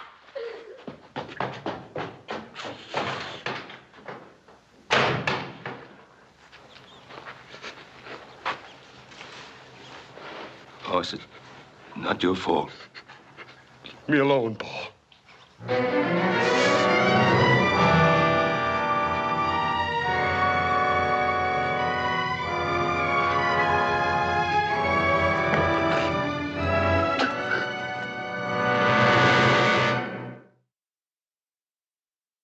Hoss, that boy was not responsible for what he said. You did what you had to do. Paul, I ain't never had to do anything like that. I hope I never have to do it again. I didn't even sight my gun, boy. I just pulled the trigger. And if you hadn't, he'd have killed you.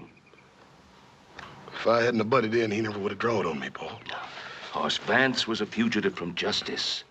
You obeyed your duty to the law. There ain't no law that says I can go out and take a man's life away from him. I ain't got no tin badge that says it's all right for me to kill a little boy's paw. A little boy that trusted me. I wish I had some words to take your pain away, Hoss. What am I gonna say to him? What's he gonna think about trusting folks and letting folks be his friends now after what I done to him? What did you think when your mother died? I thought the world had come to an end. But you got over it. And so did I. Paul, I can still feel him little fists hitting and hitting me. And it hurts, Paul. It hurts worse than anything. I know, son, I know. I've been sitting here praying as hard as I know how that God would tell me what to say to him. We was friends, Paul.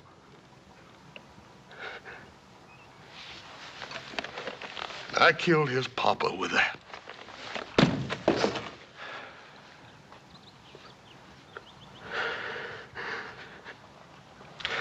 Paul, I got these big hands, Paul, and I can lift a heifer clean off in the ground. And I can whip most near any man I ever met. But I'd cut them both off. If it'd make that little boy quit looking at me like he wanted to spit. Why don't God help me, Paul? Why don't he tell me what to say? Why do I have to just be a big, dumb horse?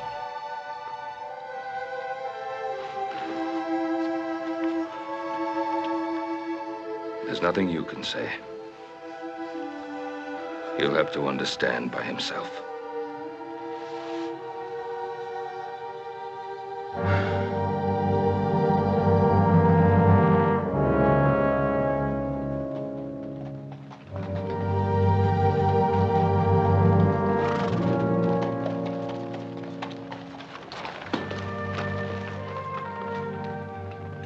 Hoss, do you want me to go along with you?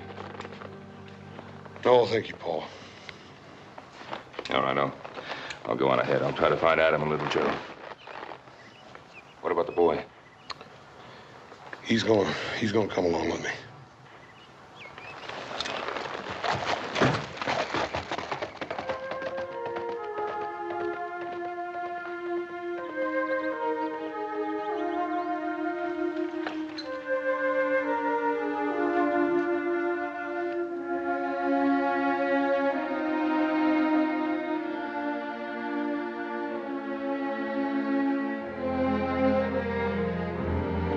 Billy, we better get going.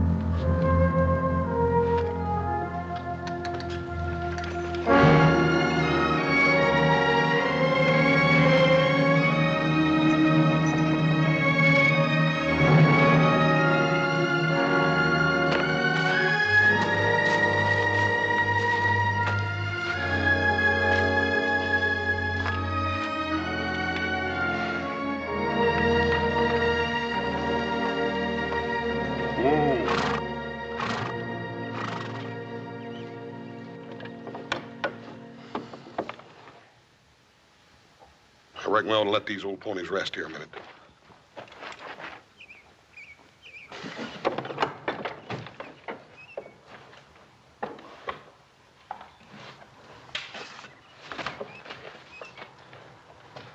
Still cool. Howdy.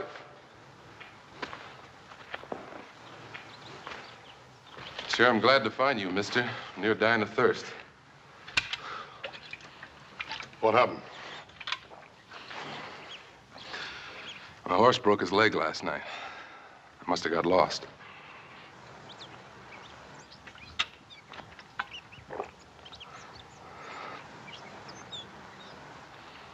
Who you got under there?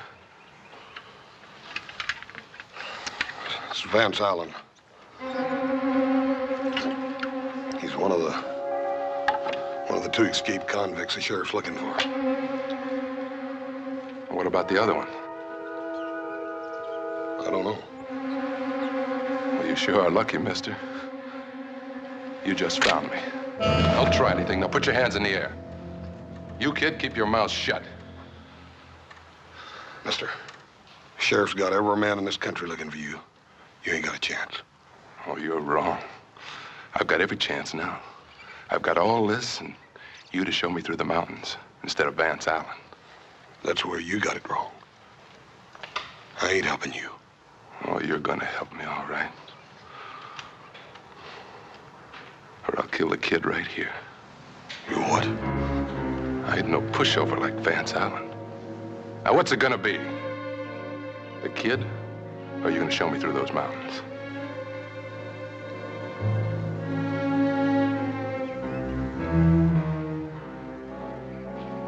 Run, Billy!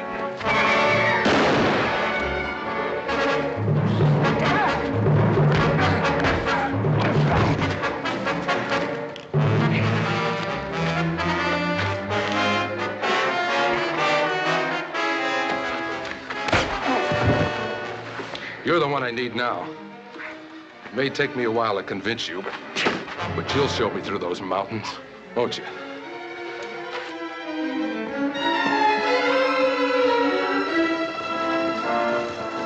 It's Billy.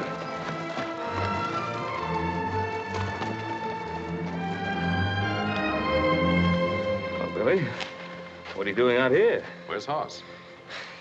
It's with that other man, back in the woods. What other man? The one that was with my pa. Where are they? Can you lead us back to where they are, Billy? Now, listen to me, boy. That man is desperate. Now, he could kill Hoss. I want you to lead us back to where they are. Hoss killed my pa. I hope he does kill Hoss. I hope he does. Did you hear what I said, Billy? Take it easy, Pa. Billy! Billy!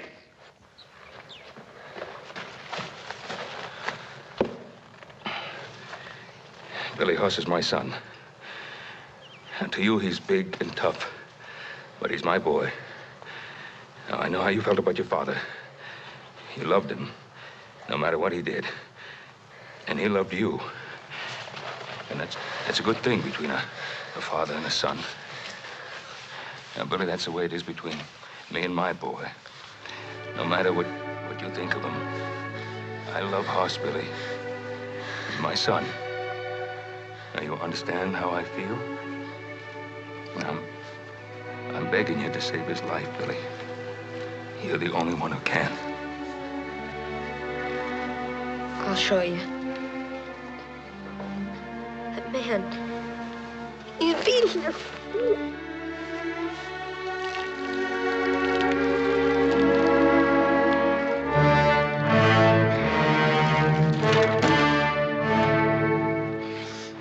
Well, big boy, did you have enough? You gonna take me through those mountains now?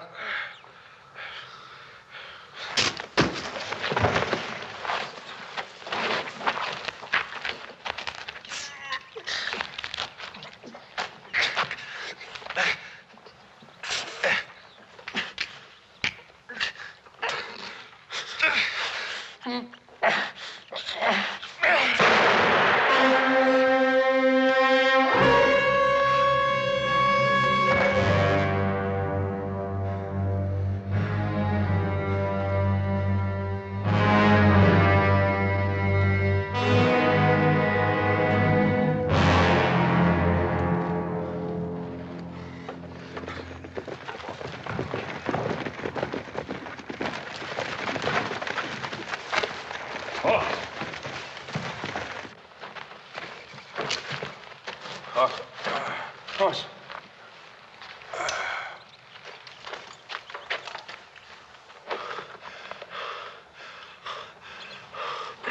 Easy, boy. Easy. You took quite a beating. I reckon I'm lucky. My old head's as hard as it is, Paul. We'd have never found you if it hadn't been for Billy. He's a good boy.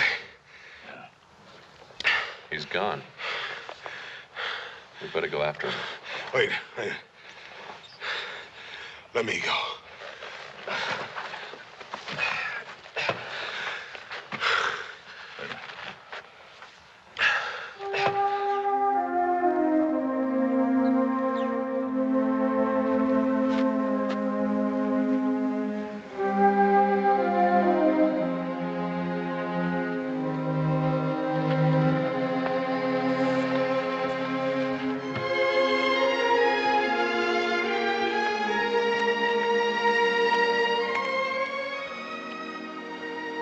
Billy, you can't catch many fish without a pole, can you? You're alive.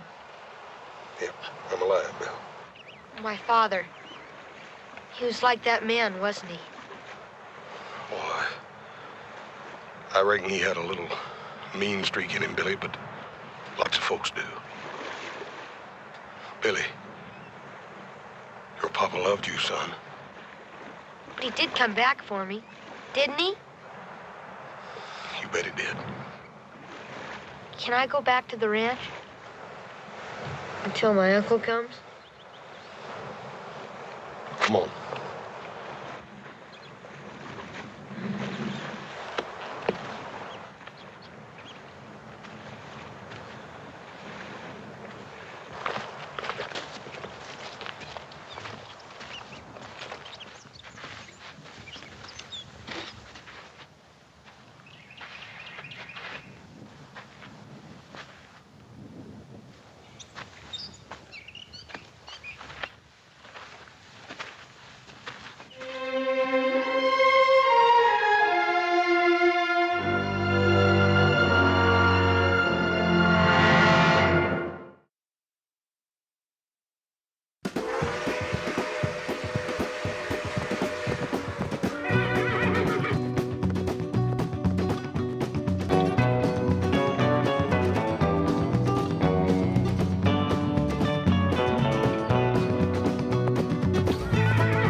don't see any sign of tracks. Not a sign. Look, why don't we split up, meet up by that rim rock? All right. Be mighty careful, little Joe. If we get that old timber wolf all boxed in, he ain't gonna be at all sociable. Right.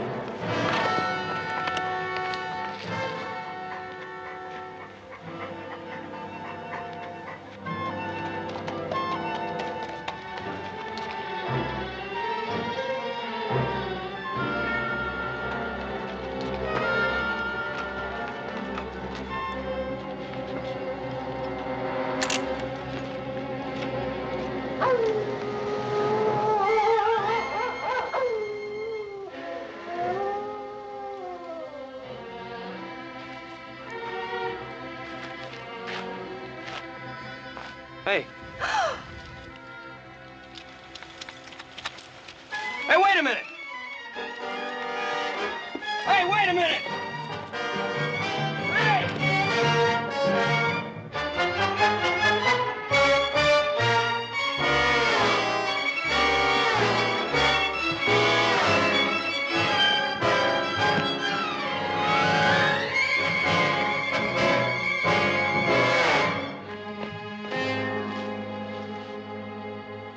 Little Joe, where are you?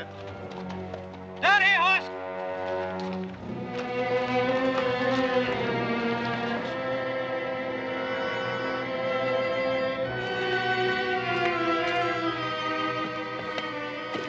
Hey, Joe. That ain't no Lobo. I sure ain't. What is she, an Indian girl? No, it looks like a gypsy to me. Yeah. Hey, I ain't never seen one of them up close before. I almost killed her. How? I thought she was that wolf.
Gypsy girl.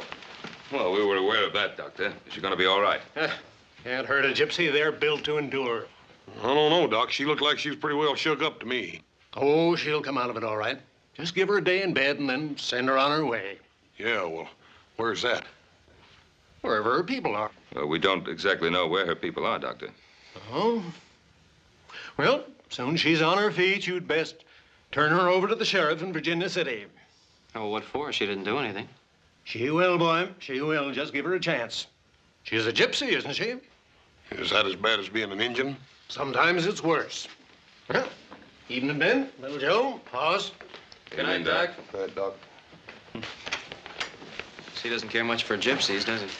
I guess a lot of people don't trust her much. A lot of people don't trust no tumbleweed folk much. Well, I don't think that little girl can do much harm while she's here with us. Maybe when she wakes up, we can find out where her people are. She sure is pretty, ain't she, little Joe? She sure is, like nothing I've ever seen. Well, sounds like she's waking up. Better take a look at her. Well, I'll check her, Pop. Hey, Paul, how come Adam didn't come back with the doctor? No, he's staying in town overnight.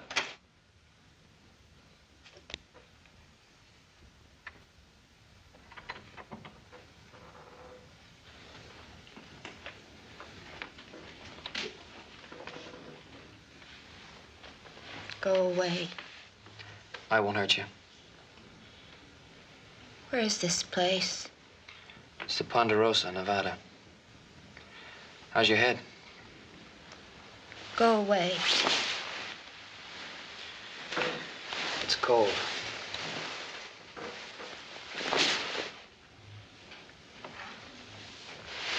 It's cold, and I think that you ought to keep the cover over you. Hey! Hey, what'd you do that for? All right, you just go ahead and freeze if you want to.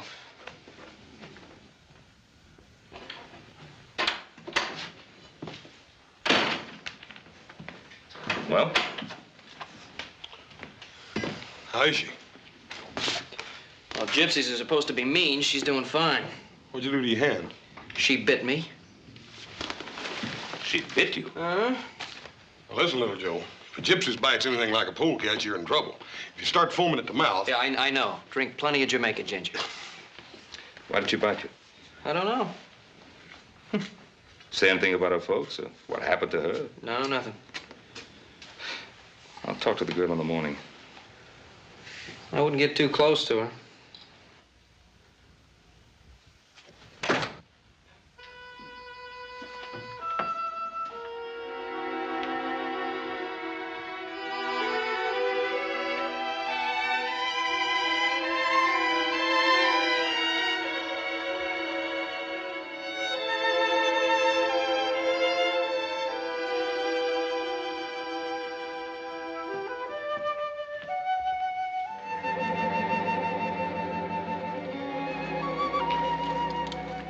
You see that star? Yeah, it's the North Star. I would like to reach up and pluck it out of the sky. Oh, that's a long ways up. No, it's so close I can feel the cold on my face. Oh, maybe you better get back in bed. Night is the inside of a black bell. It rings forth the spirits of the dead. Don't worry. It's just that Lobo wolf we've been trying to catch. Go away. Now, will you bite me again if I don't? Where are the folks you belong to? I have no one. Come on, everybody has someone. Why do you care about me? Is it because I am pretty and you want to kiss me? Come and do it. I am waiting for you. Now, look, I don't know what's bothering you, but I brought you here and I feel responsible for you. I want to find out where you belong, and that's all. You're walking in your father's shoes. And what does that mean? You're playing like you are a man, but you are a little boy. On what makes you so grown up? I'm past being grown up. I'm old and withered. I am dead. And I don't know what you're talking about. You're the craziest girl I ever ran into. Go away before I turn you into a toad.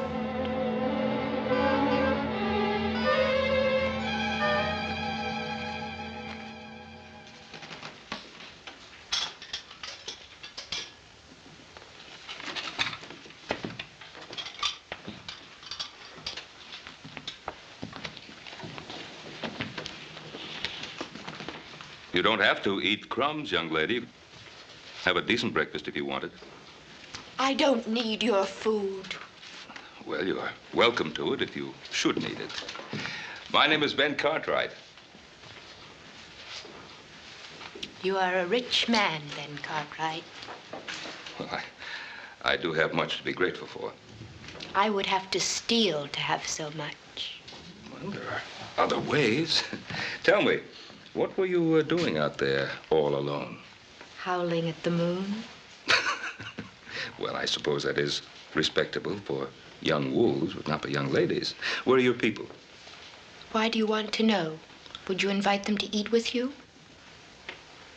Well, I want to know so that I can return a young girl to them. I think they've lost one. They did not lose me. I am not like them. I'm different. Well, how? What makes you different? There is no one in front of me and no one in back. I may go anywhere I want to go and be whatever I wish to be. What is it that you wish to be? I wish to be free.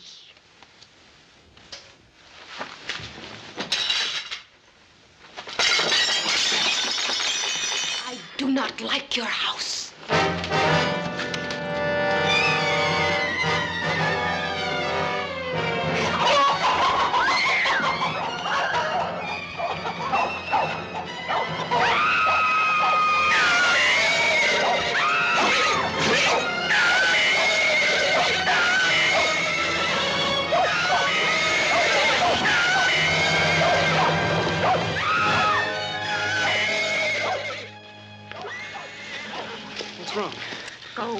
What's the matter? Hey, give me that. Let me go. Not till I find out what's going through that crazy head of yours. Why do you try to kill yourself? I'm Gafe. I am a witch. The animals, they know it. If you mean those horses, it was your dress that spooked them. They're not used to bright colors, nothing else. No, it is the dark star. It is the dark star.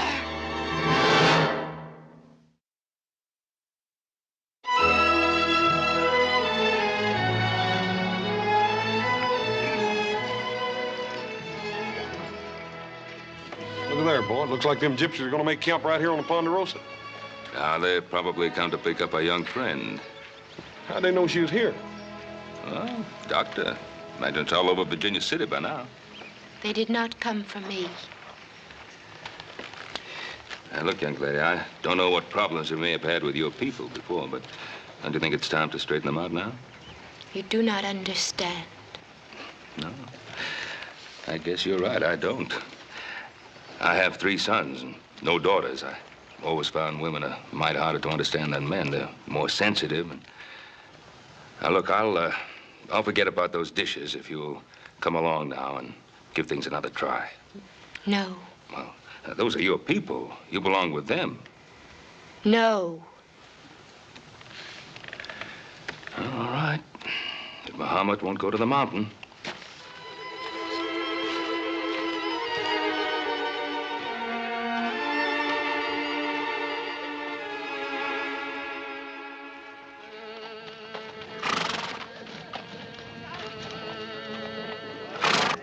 Zurka, we have visitors. Oh, welcome, friends.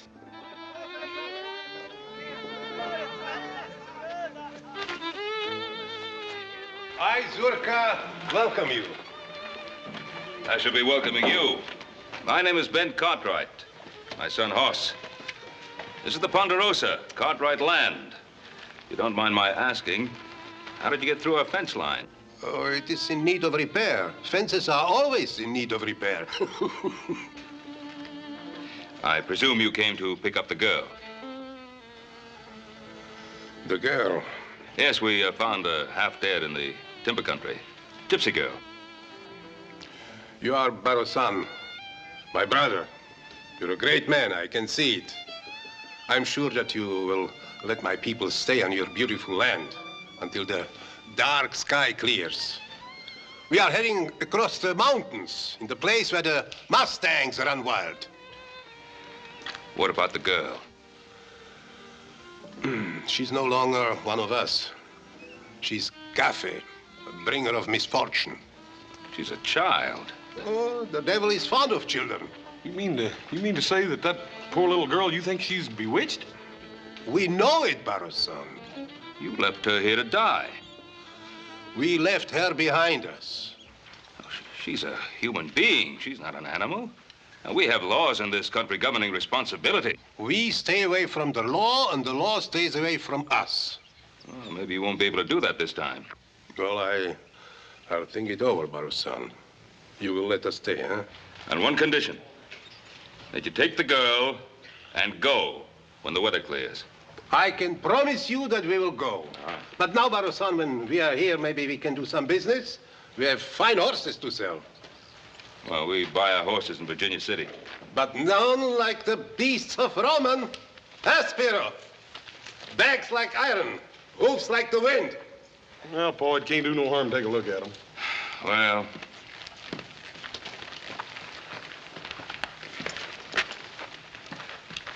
What do you want for the stallions? 150 apiece. How much? For both. All 3?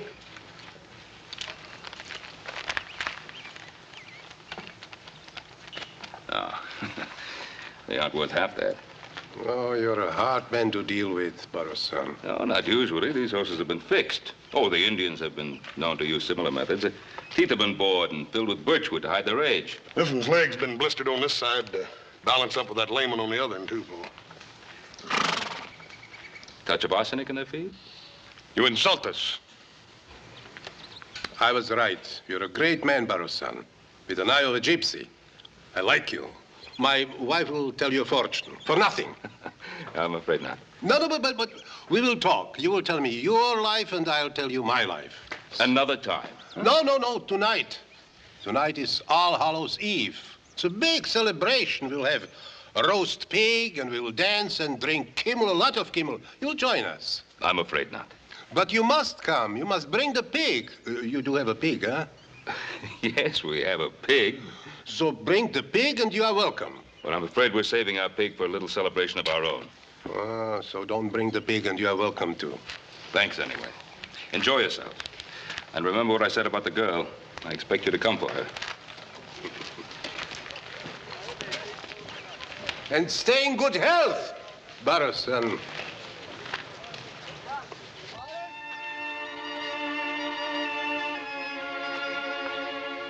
Hi.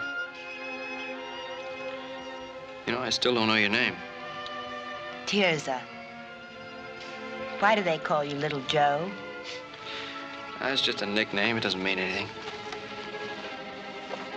Venom of spiders protects us from wild animals and savage dogs.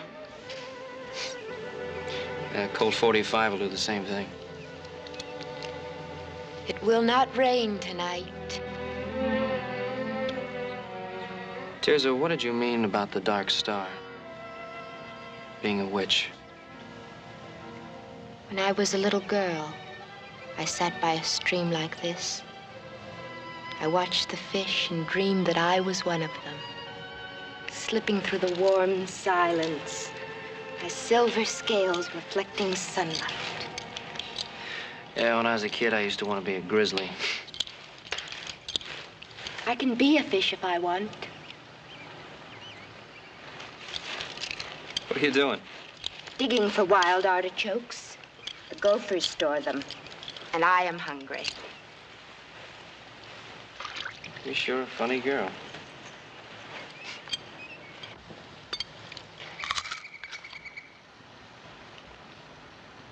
Why did you stop me? When? Before? Why'd you try to kill yourself? For the same reason I bit you. And why's that? Because I'm a witch.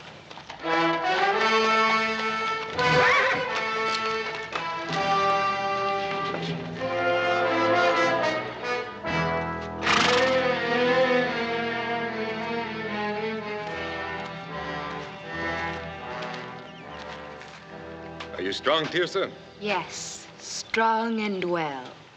I'm Joe Cartwright. Go away, Guile. Back to your own kind. Go watch over your kingdom. Leave us alone.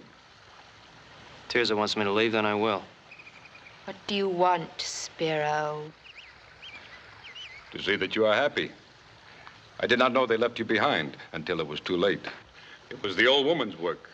And if you had known, what then? I might have changed her mind. The Bruja is my grandmother. I can influence her. A glass of metaxa. A laugh or two. She would listen to me. And all you would want for that service is to hold me in your arms for all the nights that are to come. Maybe not all. I would rather lie in the arms of a snake.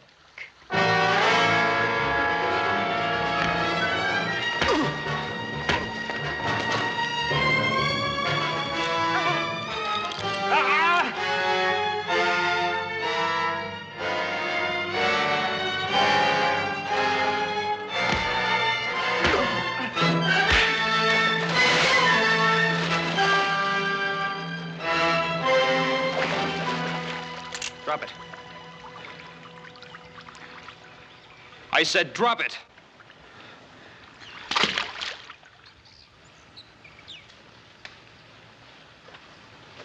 All right, get on your horse and clear out. Remember my face, Gallo. It'll be the last one you see in this world.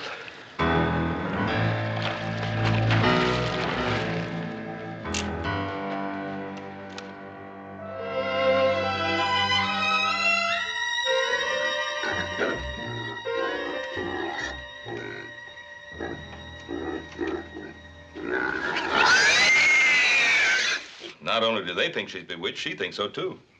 Sounds like they've been driving it home hard enough to her to make her believe it. Where's she now? She's asleep. She's quite a girl, though. Isn't she, Joe? Yeah, Pa. Adam, you don't think there'll be anything worthwhile at the auction? No, I didn't like the looks of those Mustangs. Kind of runty. I understand the gypsies tried to peddle some of their broken-down geldings that they'd fixed up. Did quite a good job, too. You know, the average buyer probably wouldn't notice the difference for quite some time. Well, they'd have to go something out, Fox. You, Pa. Hey, Paul. One of our little Poland China pigs is plumb gone. Seems I was supposed to supply a pig one way or another. And looks like you did get out, Fox. No, I didn't, because they're going to pay for that pig one way or another. I don't know, Paul. That old gypsy Zerka, he could charm his way out of a Comanche scalping. He's not going to charm his way out of paying for that pig. Well, yes, I gotta see. Yeah, me too. How about you, Adam? Come on along. No, I think I better keep an eye on the house in case they back in one of the wagons and take out the furniture.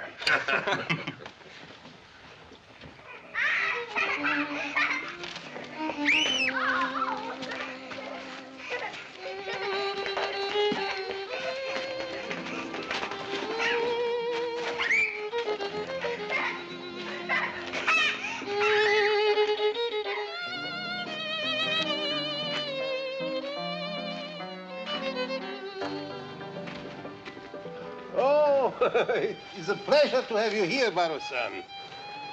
I'm sorry to barge in like this, but I have the strange feeling that that pig belongs to me. Does it? I don't know. I really don't know, Barrow-san. It wandered here into the camp, poor lost soul. Do you think it is yours? Now, Zurka, you know it is. That's a very expensive animal. Oh, I'm very sorry, Barrow-san. I don't know how to repay you. I have only a few dollars. But maybe you would consider a barter. Wait. Barrow-san, it is not much, but it is pure silver and carved with a loving heart. This is worth much more than that pig. No, I couldn't possibly take it. But look, I took your pig too. It will ease my conscience. Please take it. Let's not talk about it, and we'll have a drink. I don't know. No, but you must taste some of your pig.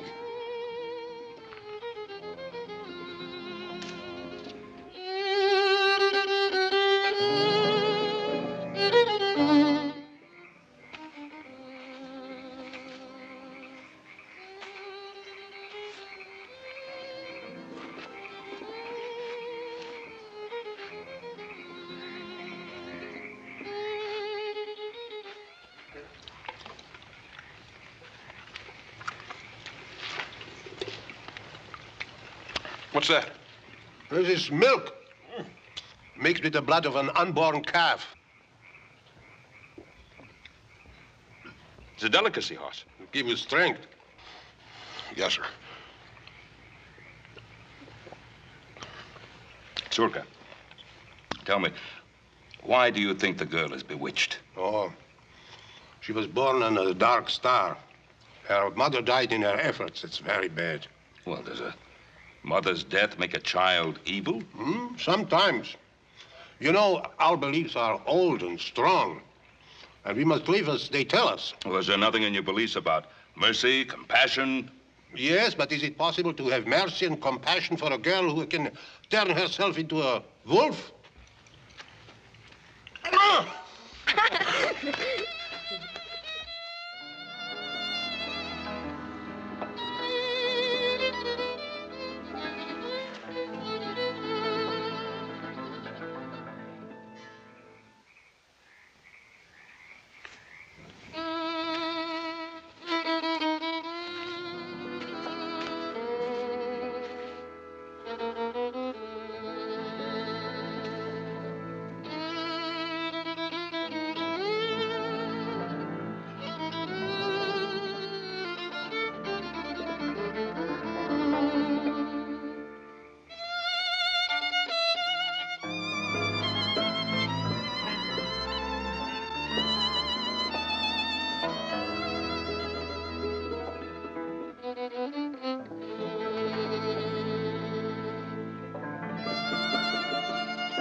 Go after your son, Matheson.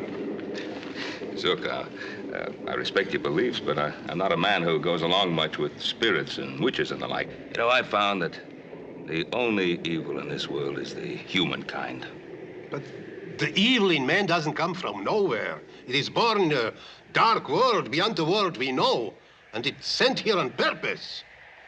You really believe that girl can turn herself into a wolf? Yes, she must plague our house. The devil drives her. He possesses our children and drives them against us. She's evil, believe me. Oh, I can't believe it. I don't think so.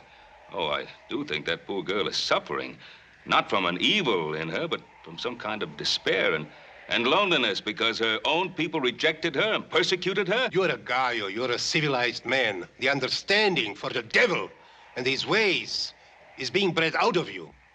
Zurka, have you ever seen any real evidence of the devil in her? Or are you afraid of her because she was unlucky enough to have been born under some weather-obscured star? You know, a man, possibly you've never heard of him, once said, "The fault, dear Brutus, is not in our stars, but in ourselves." I like your words. They're good words, but not our words. I've seen too much of evil. Go after your son. He's in danger. The danger is in the flesh, not fantasy. My son can take pretty good care of himself in that department. Zurka, give the girl a chance. You may be wrong. Maybe, but I'm not. Well, I guess it's not going to storm after all. Well, thanks for the silver bowl. And thanks for the pig.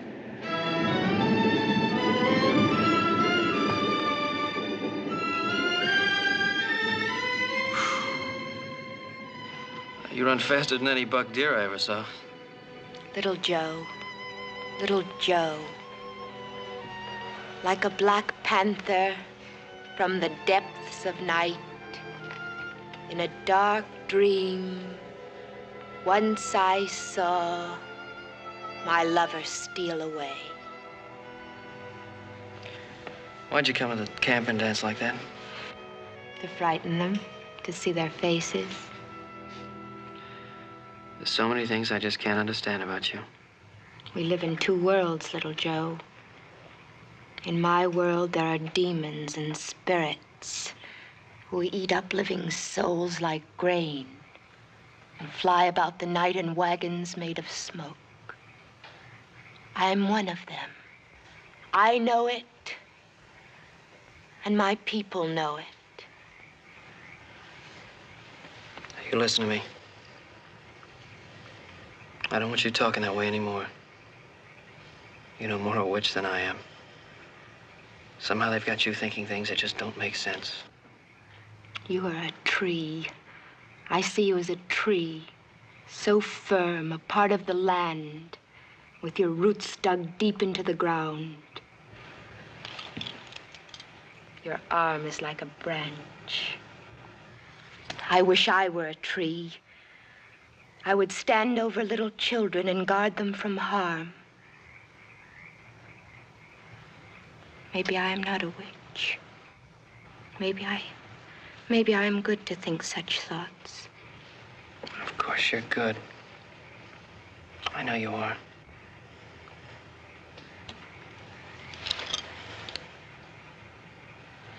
Your heart is beating. Is it because I am near you? Yes. Am I beautiful? You're very beautiful. Can we talk of love sometime?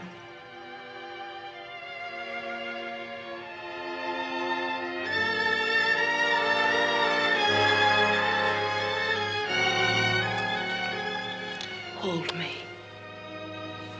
Hold me. Little Joe.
Please help me.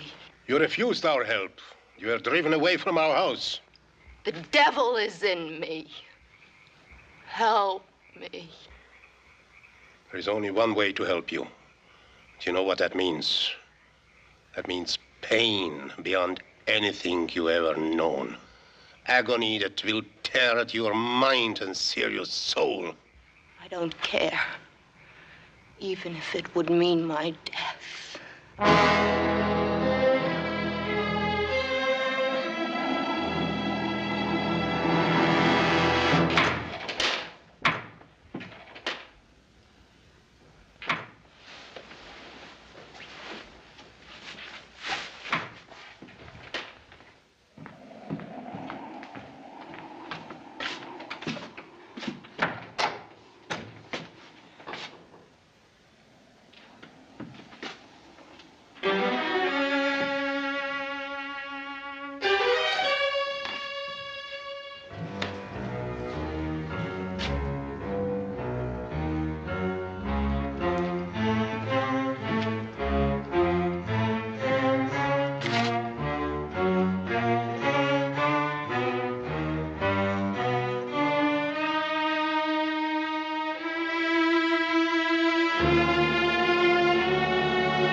Anybody here?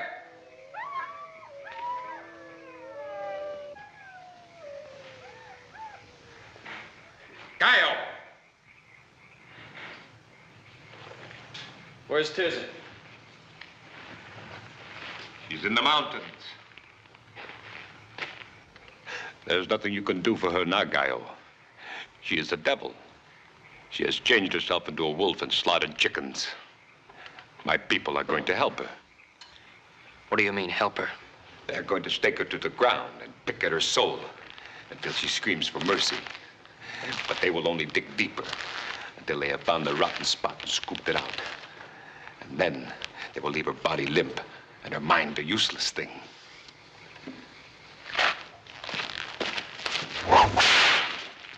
I could have killed you both on your moonlit rock of love. It would have been easy.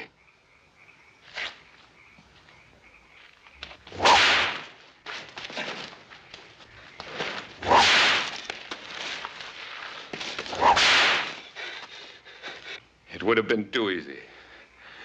It would have only given me a moment or two. This way, I can see them scar her mind as she has scarred my face. I can make you crawl as I have crawled.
know what they're trying to do, Tirza. Don't let them! But I want them to. Don't you see? No, I don't see. All I see is a lot of talk that doesn't make sense. But it does. The devil is in me. They will take him away and make my soul as clean as air. Tirza, don't!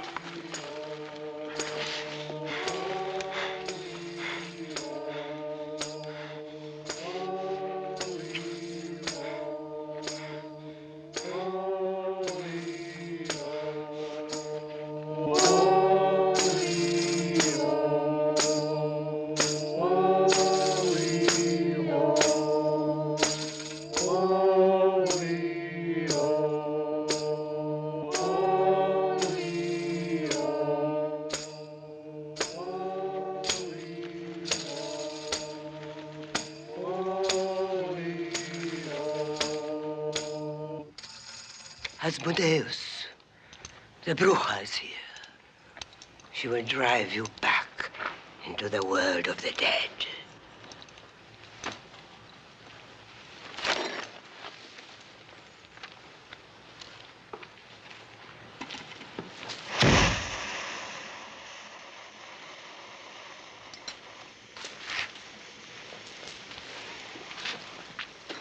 At the end of the world, there's a hole through which one can descend in the underworld. This can be reached by following the direction taken by the setting sun. The journey should be made on two cocks, harnessed together.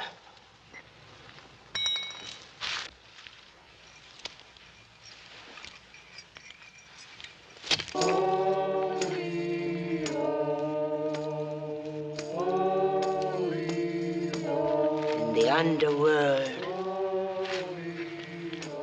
It is time to sleep.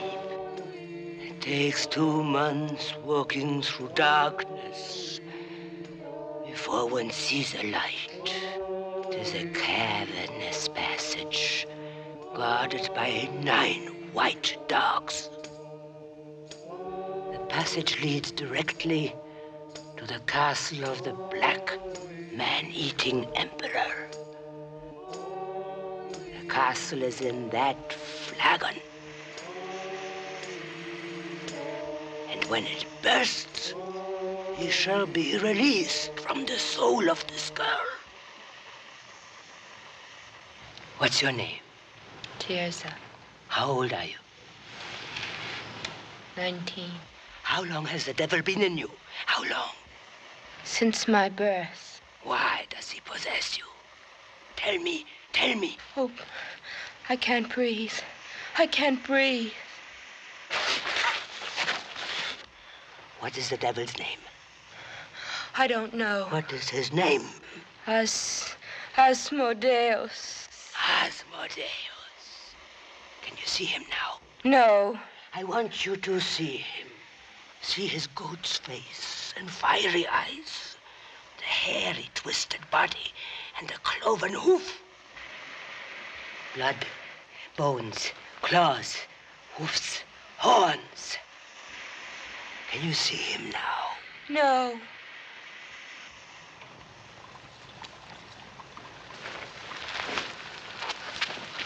Three times from east to west, and 3 times from west to east. Scorpions, feathers, spiderweb. I conjure thee, Asmodeus. I exorcise thee, O ancient serpent, by the judge of the living and the dead, that from this girl thou, with fears and afflictions of thy fury, speedily depart.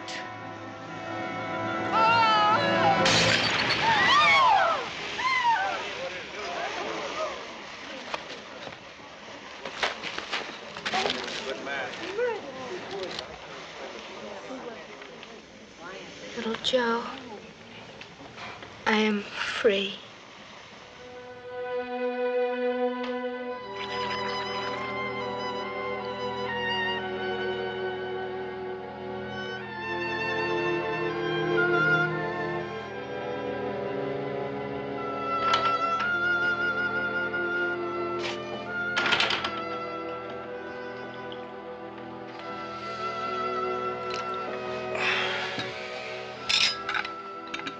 coffee? No, no, thanks. I wanted to talk to you. Go ahead, boy. Well, you remember once you told us that we could have a piece of this land when it was time. That's right. Is it time, boy? Yes, sir. Well, if that's what you want. This is a fine young woman. I'd be proud to have her for a daughter.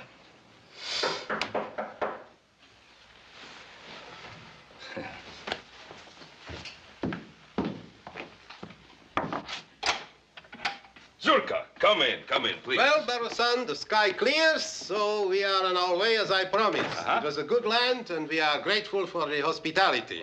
The girl is coming with us. Our house is her house now. Tirza's not going with you. You want her, young man? Yes. Oh, but it is our way that if a man marries, he has to join the girl's family. You have to become a gypsy. Tirza's going to stay here with me. No, little Joe. I cannot stay.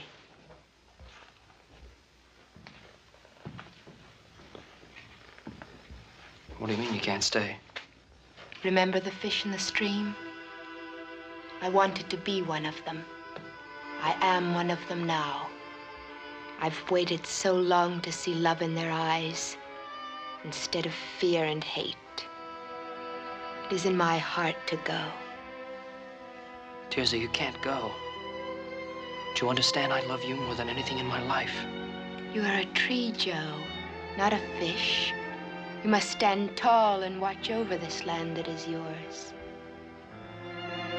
Tirza, Stay here and think of me sometimes when the stars are in the skies. I will have memories of you always.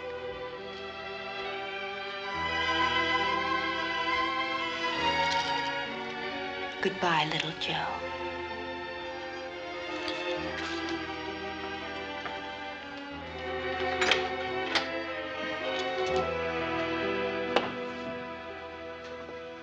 You have a good son.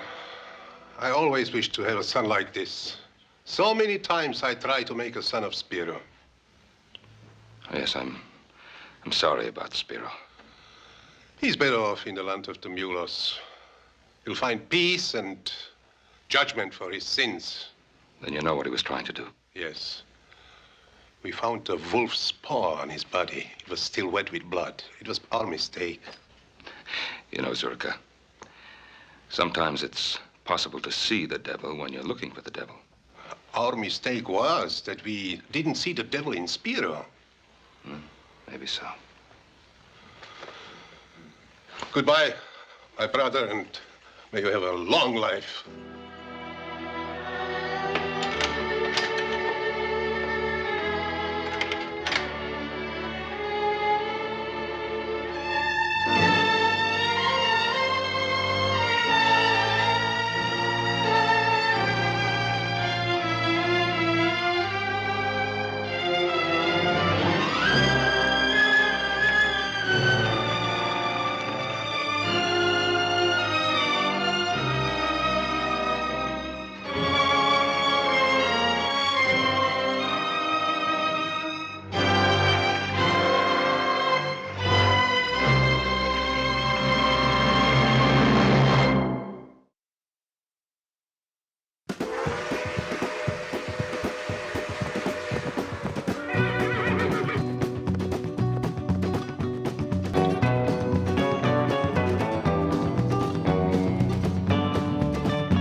don't you look where you're going? I'm sorry, I didn't see you. Well, you don't sound half sorry to me. Look, I said I was sorry. Why don't we leave it at that? If you don't mind, we'll call the shots. Now, suppose you use the other side of the street. Joe! Joe, come here! Your daddy's calling you, little boy. Right, I'll take you one at a time. Joe! What's the matter, Joe? Didn't you hear me calling you?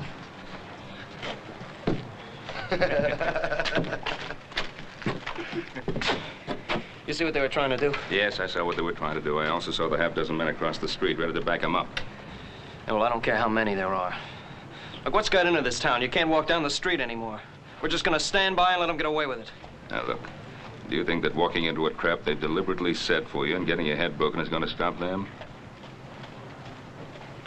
Now, get along to Mr. Cameron's store and help horse load the supplies. I'll round up Adam and join you.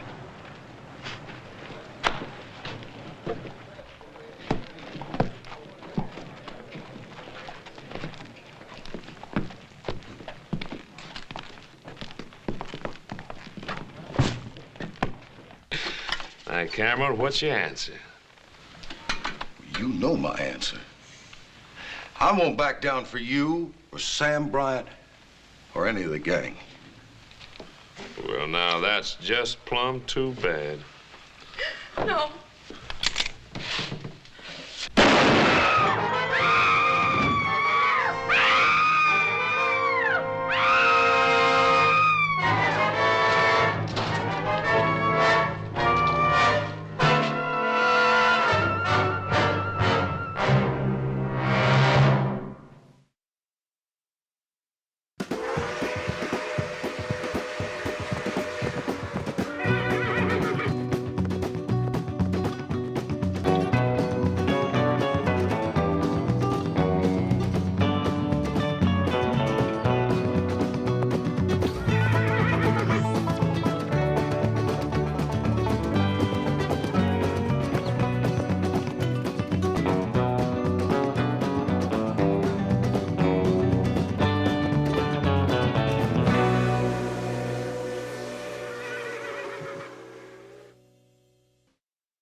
Killed him.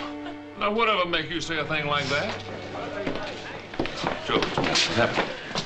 Hey, Sheriff, what kind of town you running here? Gonna stand there and let that fella hold a gun on me? Sheriff, he killed my husband. Well, Miss Cameron, you don't mean that. You killed him. Miss Cameron, that's a terrible thing to say. Why, I got some friends that'd be downright upset to hear you say a thing like that. We know who your friends are. Why don't you leave her alone? Here, let me handle this. Back, come on. I don't know what make her say a terrible thing like that. You killed him, Perkins, and you know it. I'll take care of this, Cartwright. All right, Perkins, let's go. I'm locking you up. All right, Sheriff. If that's what you think you ought to do.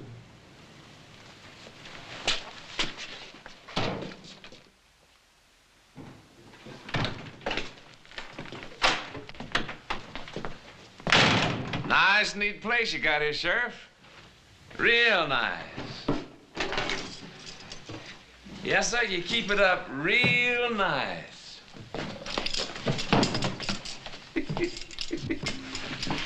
You know the way, Perkins. Anything you say, Sheriff. Anything you say.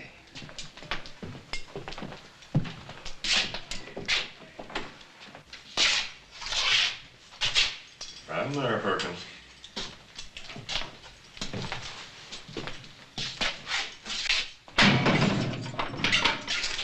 Waste of time you locking me in here. You know that, don't you? But if that's the way you want to do business.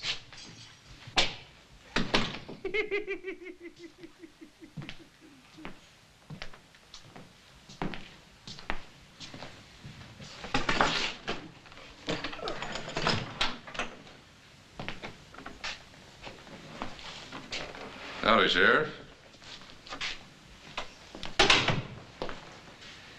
Hey, tell me, you got one of my boys in here. How much is bail gonna run? Circuit judge is in town, Brian.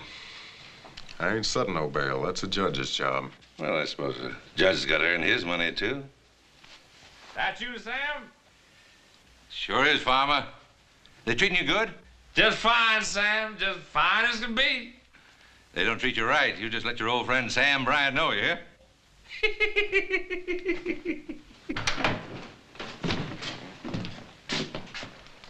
Don't tell me to let Perkins go already. No, they ain't. But it might be a real good idea. Not this time, Bryant.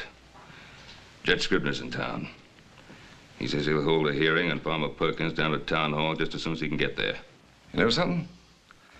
I sure hate to see outsiders like the judge get mixed up in our private affairs. I think outsiders ought to tend their own business. And that goes for you Cartwrights, too. See you later, Sheriff. Jen.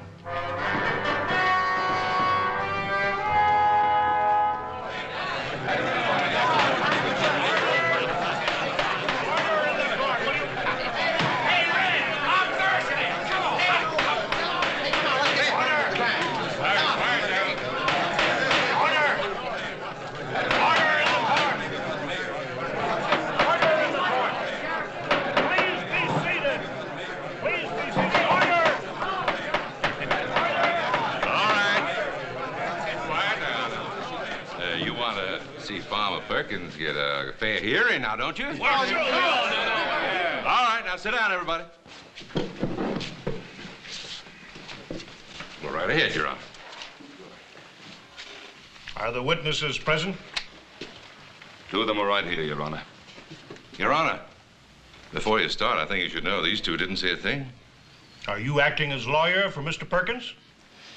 Well, Your Honor, I'm acting like just what I am. Farmer Perkins' friend. I'll not have any more of these outbursts. All right, Mrs. Cameron. Is Mrs. Cameron present in the court? Your Honor, if I may. Yes, Doctor? Mrs. Cameron is in no condition to testify at the present time. Yes, but she was an eyewitness to the alleged crime. Do you measure emotions by the clock, Your Honor? This woman just saw her husband shot down in cold blood.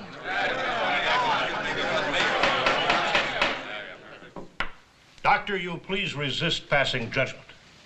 I ask you if Mrs. Cameron is present in this court. No, she is not. She's in my office, a very sick woman. May I ask the nature of her illness? You certainly may. It's the same sickness that afflicts this entire town. Fear.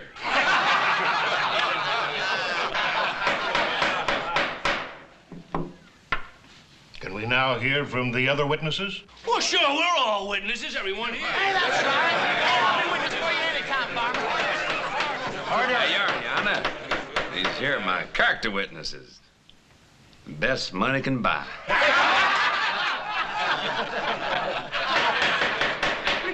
I'll not have a travesty made of my court. I'll testify, Your Honor. My brother and I were outside a Cameron's store when we heard the shot. We ran in and found Farmer Perkins. Mr. Cameron was on the floor dead and his wife was standing over him. That's exactly the way it happened. But you did not see the actual shooting. No, Your Honor, we did not. All right, Mr. Perkins.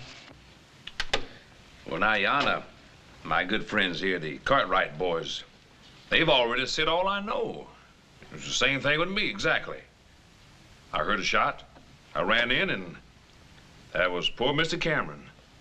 And that right pretty wife of his. Don't suppose she shot him, do you? Hey, that's right there, Farmer. She must have done this. Are there any other eyewitnesses to the alleged shooting? I mean, other than Mrs. Cameron? Judge, you know as well as I do what kind of man Farmer Perkins is. At this moment, Mr. Perkins's character is not on trial. Due to the failure of our only eyewitness to appear, I must adjourn this hearing. I said adjourn it. Only until Mrs. Cameron is available to testify. Meanwhile, the suspect is to remain in the custody of the sheriff. Hey, now what's he doing? Just a minute. He's subject to bail, isn't he? I mean, he hasn't been charged with anything yet. I've already drawn up the paper, Your Honor. Hey, listen. Hey, what was he talking about? Come on, give him a drink. All right, Ben. You saw it. All legal, right down the line. I could have told you it'd happen. Well, I just don't know what's gotten into the people of this town. They're just going to stand by and watch them get away with a cold-blooded murder, because that's all it is, a cold-blooded murder. Oh, I'm not sure the people of this town care one way or the other. Now, what you're saying is that this case is closed. Is that it? Well, you saw what happened. I arrested Perkins, I had a hearing, and he's out there walking around. Look, Sheriff, if you want to do something, why don't you start by arresting Sam Bryant? He's the head man. On what charge, son? Associating with bad company? Keeping order in the mines? That's what he was hired for. That's what him and his men do. Now, it's gone a lot further than that, Sheriff. They've taken over the whole town. So they have. Well, you could have stopped it before it went that far. By myself, with no deputies, not a soul to back me up. What is it you expect me to do? Well, I don't know what to expect of you, but I know what I'm going to do. I'm going to get Beth Cameron to testify. And if she does, the judge is going to reopen the hearing and set a trial immediately. And if that's done, will you rearrest Farmer Perkins? I'm a practical man, Ben. And a sociable one. I don't like taking chances on my life. But if I'm going to, I want company.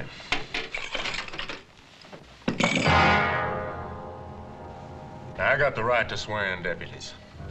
And deputies is what I want before I go after Farmer Perkins again.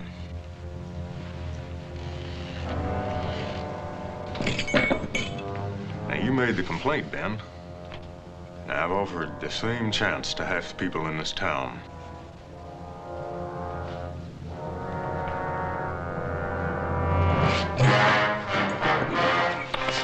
I know Beth Cameron will testify. There was a hearing a while ago. You were needed at that hearing. You weren't there. What do you want me to do? Isn't one killing enough? My husband's dead, isn't he? My husband tried to stand up to Sam Bryant and they killed him. And if I try to stand up to them, they'll kill me. Is that what you want? No, of course not. And it won't happen. Suppose my sons and I promise to protect you. Would you testify then? Can you promise to protect all of Virginia City? And the judge? Can you promise to keep Perkins in jail, that he won't go free or break out and come after us? All right, Mrs. Cameron. Let's just say that your husband died for nothing.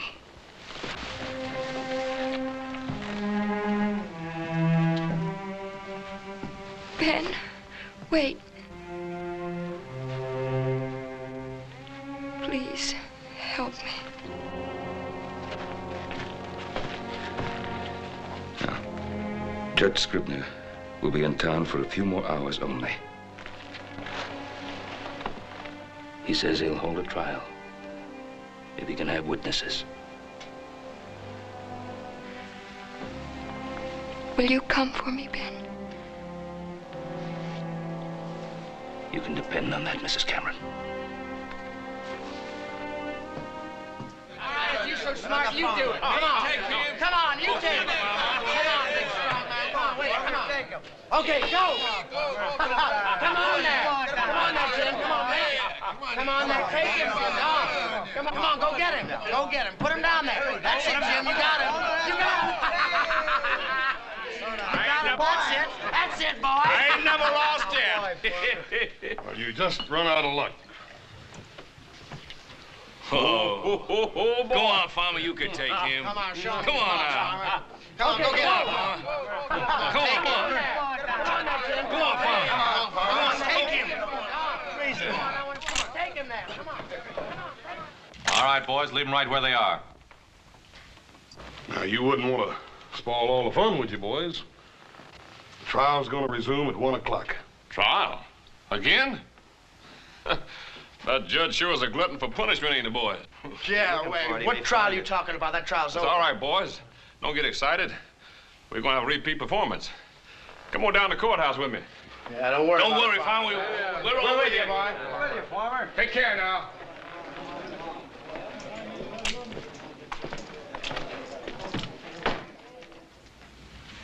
Will you answer the question, please, Mrs. Cameron? Farmer Perkins threatened to wreck our store unless my husband paid him for what he called protection. My husband said he'd never back down. Farmer Perkins drew his gun and shot my husband. Thank you, Mrs. Cameron.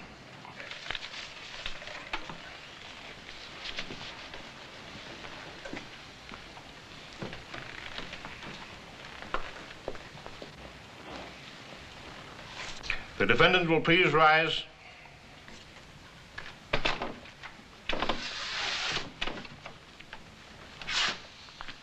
Since you waive trial by jury, it becomes my sworn duty to pass sentence on you. I hereby find you guilty of murder as charged.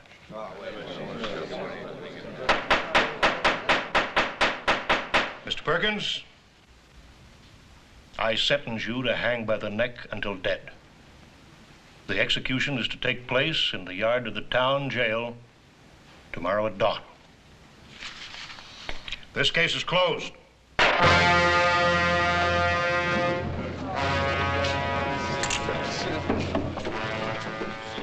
You hold the top cars, temporarily. Not for long. I promise you, Cartwright, you'll never live to see the day that Farmer Perkins hangs.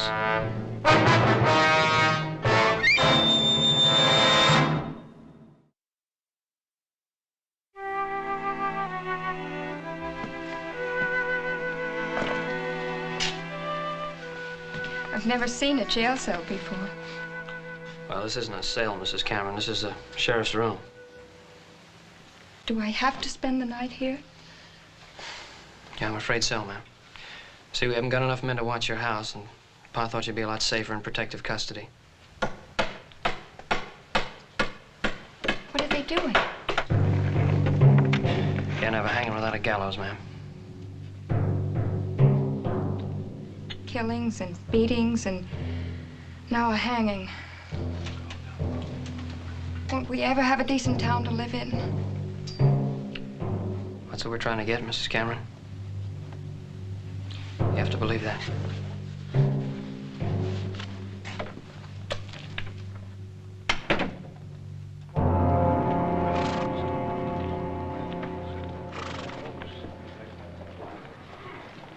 Well, Judge, all I can say is that the example you set us today was a very necessary one. And I can assure you that by the time you get back here next month, things will be a lot more peaceful around here. Well, thank you very much, Ben. Please don't wait around. The stage will be leaving in a few minutes. Oh. Your boys will be needing you at the jail. As a matter of fact, Judge, those boys can get along without me very well. Although I wouldn't want them to know that. But we are a bit short-handed. Good night, sir. Good night, Ben, and good luck.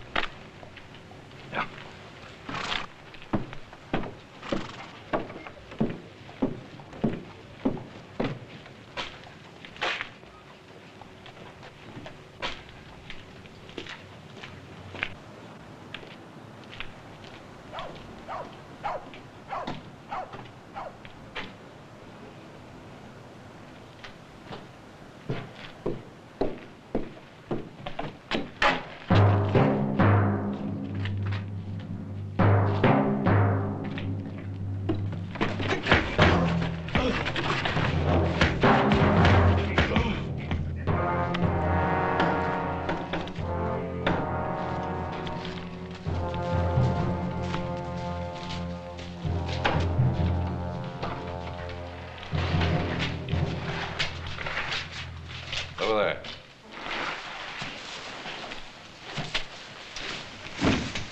Tie his hands.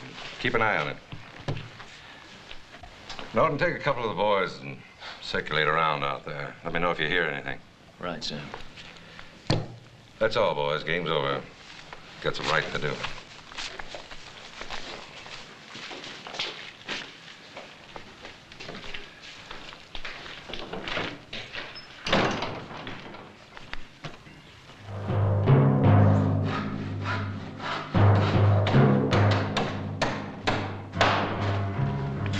Sure that Gallus is going to be ready on time? What time is dawn? 5 o'clock, a little before 5. But I've got the hanging set for 5 o'clock sharp. We won't keep the farmer waiting.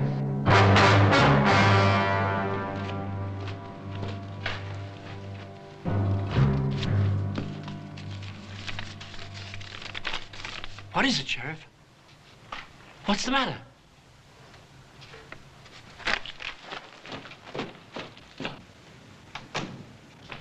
Hey, sir, where's your hurry? You running for re-election? Where's your dad? What's keeping him? He ought to have been here a half hour ago. I know, I'm getting worried about him. The judge has probably trapped him into some long-winded discussion of the law or something. No, not tonight. I just wanted to make sure this was no crazy man's idea of a joke. Read that. Hang Farmer Perkins and we hang Ben Cartwright. Set Farmer Perkins free, give him a horse and a half-hour head start, and we'll send Cartwright back to you.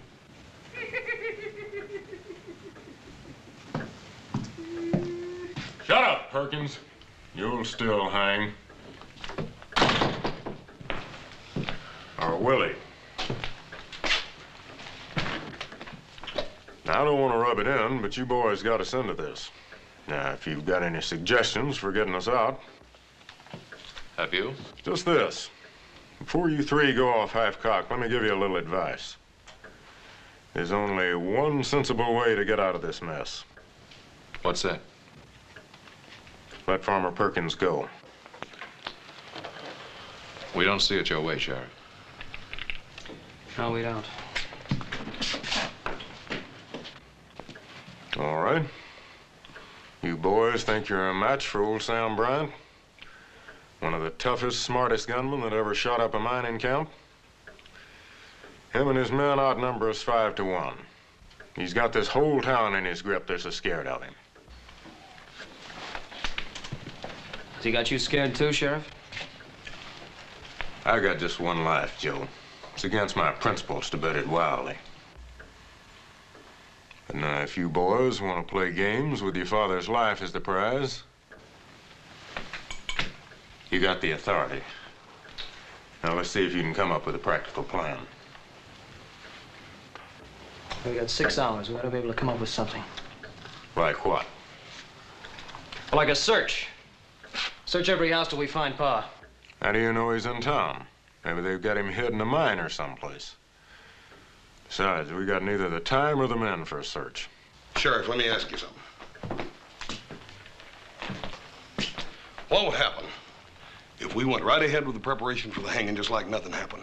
Then they never would know whether we got that message or not. Could just send another messenger. That's right. And we'd be waiting for him. And we'd jump him. No. We'd follow him. We'd follow him right to where they're holding our paw. Now, that's the first good suggestion I've heard tonight. Adam, you stay here.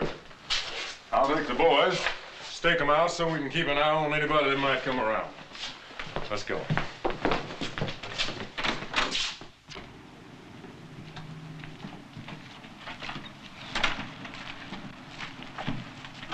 Howdy, Doc. There's some of us you can count on, Sheriff. We're spotted around watching the jail in case Sam Bryant and his men try to rush it. Well, that's not Sam Bryant's way of thinking. But I'm much obliged to you anyway, Doc. All right. Hey, Doc. Yes? We're expecting a caller. Don't stop him. Just keep out of sight. We'll do that. Thank you. Hoss, over there by those stairs. Joe, get back here in the alley. Right. Keep your eyes sharp.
Let's go. I'm still the sheriff here.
We sure needed that one alive. Yeah, there's nothing I could do. Not if I wanted to stay alive myself. See what we can do for the sheriff. Joey's hit pretty bad. You go get the doc and I'll get him over to his house. Right.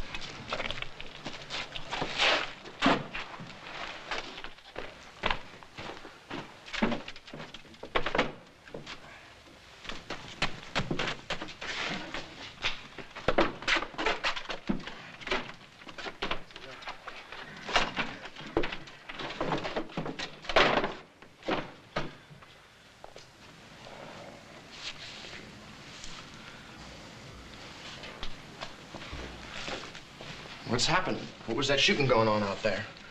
How should I know? Can't see a thing from here.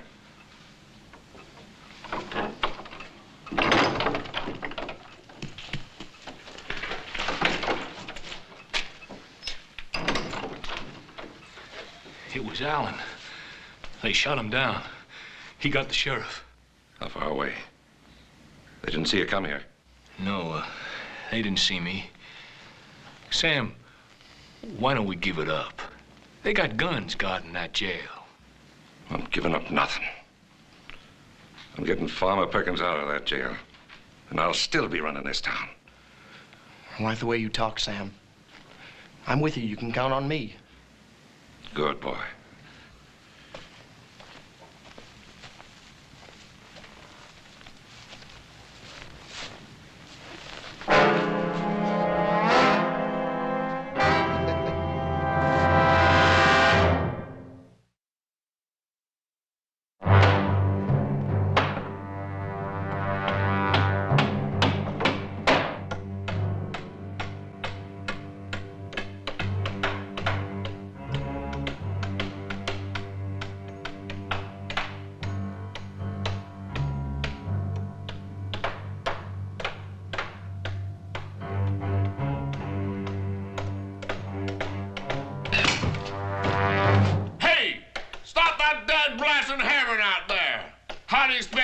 Sleep.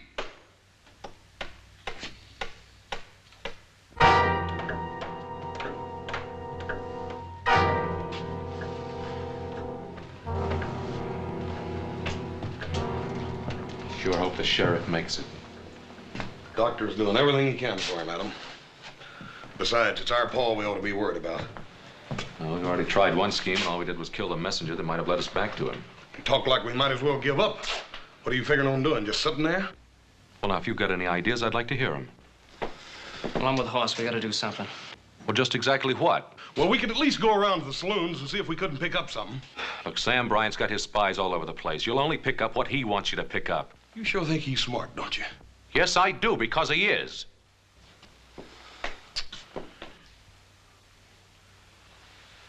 I'm beginning to feel the key lies in Bryant's mind. What do you mean? A couple hours ago, when the sheriff was all set to let Farmer Perkins go, you were both against it. Now, do you still hold to that? Well, Adam, that was a couple hours ago. We still thought we could find Paul by dawn. And now you're not so sure.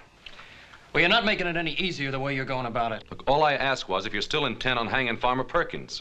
I don't know. I don't want to stand here and play question and answer games. They got my father out there and they threatened to kill him. Maybe you forgot that, brother, but I haven't. Joe, I feel the same way about it you do. I done told you that. But Pa sure wouldn't want us all fighting among ourselves. Right, then let him start making sense. Well, if you give me a chance, maybe I will.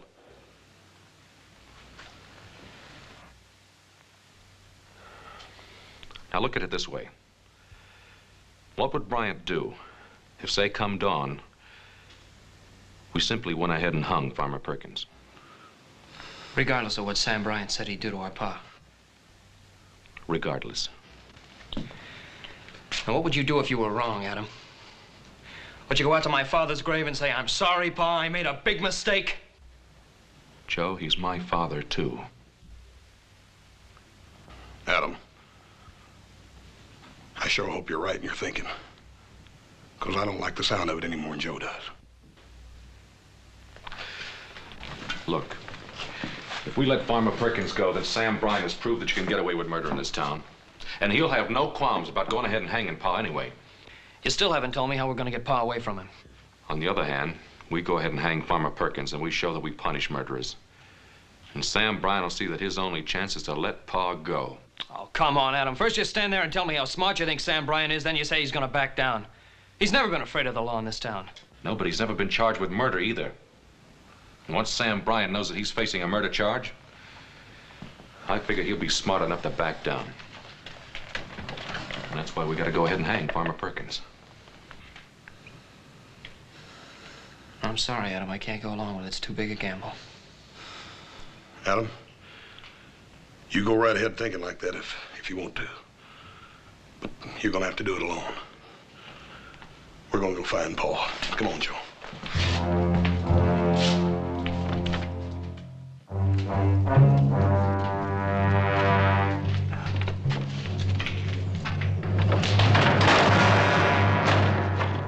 Try it one more time.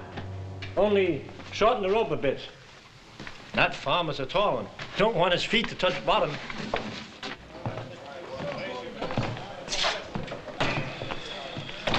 Old Comstock's staying up for the hanging. Yeah, there's no lack of people. Not one single lead on Pa. Yeah. Come on, little Joe. We still got lots of looking to do.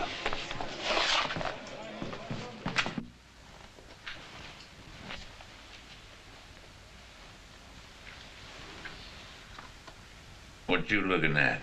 I just wanted to see exactly what kind of a life I'm putting in the balance with my father's. Before you let me go, huh? What makes you think I'll let you go?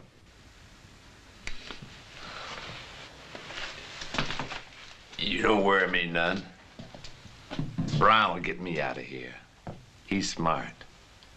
And besides, what kind of son would swap his own pa's life for mine? You got 90 minutes left. You want to talk to a preacher? Preacher.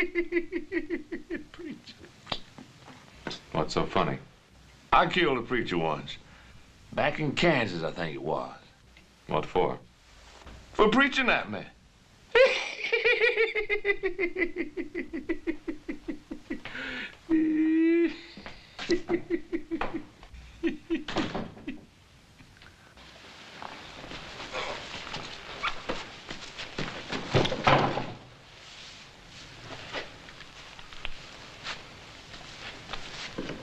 Why don't you write a note?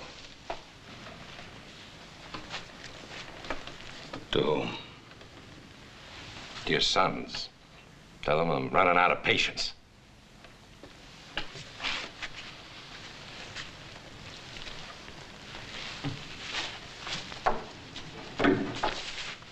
Right off.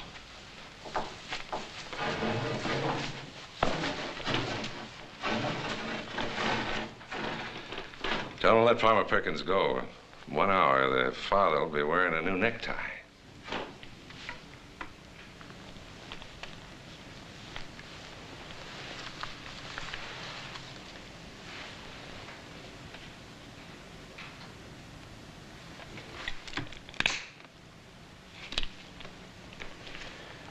I raised my sons to make their own decisions.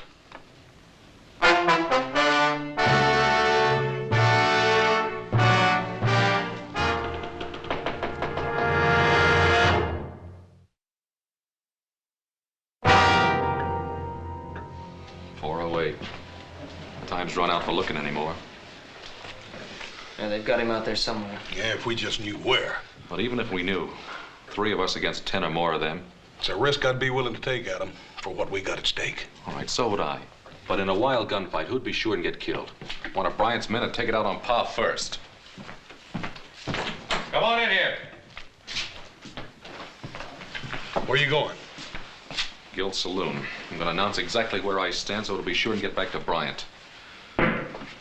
Well, if you can convince that bunch over there, you can convince me. Well, just remember, a lot of Bryant's men will be there to stir the mob up against me. Lock the door after us. You better hurry back. The hanging's at 5.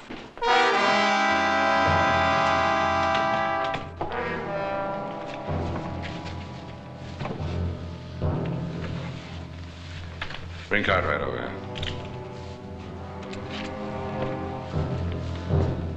Sorry we couldn't build you a fancy gallows like the town. We'll just have to make do. Get up on the table.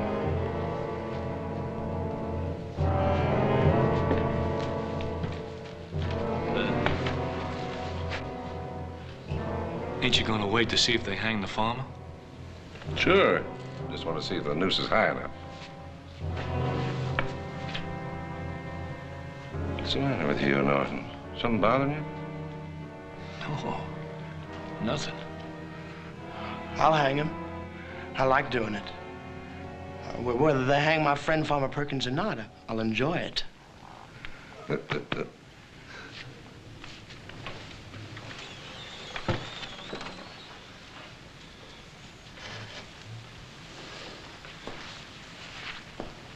Perfect fit. Cartwright, you never looked so good to me.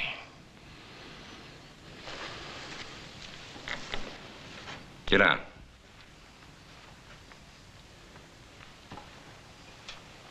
Now, I want Sam Bryant and all of you to understand the following. From now on, all murders will be hanged in Virginia City. And the first hanging to take place will be that of Farmer Perkins this morning at 5 a.m. as scheduled. And any future murderers will also be hanged. And if Sam Bryant wants to escape hanging, he'll let my father go. I know Bryant, kid, better than you do. He don't fool around. You're signing your pa's own death warrant. It's that badge, that stinking badge is going to him.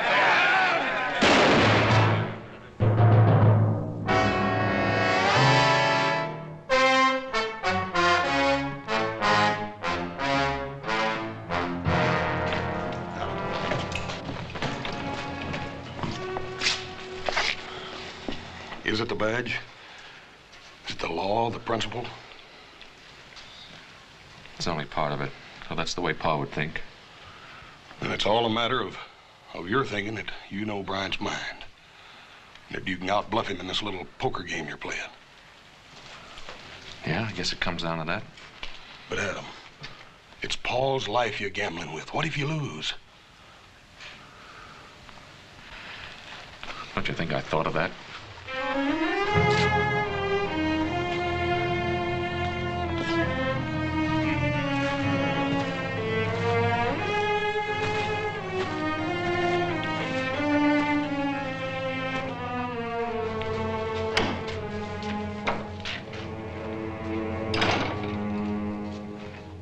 Cartwright, his son Adam's now acting sheriff.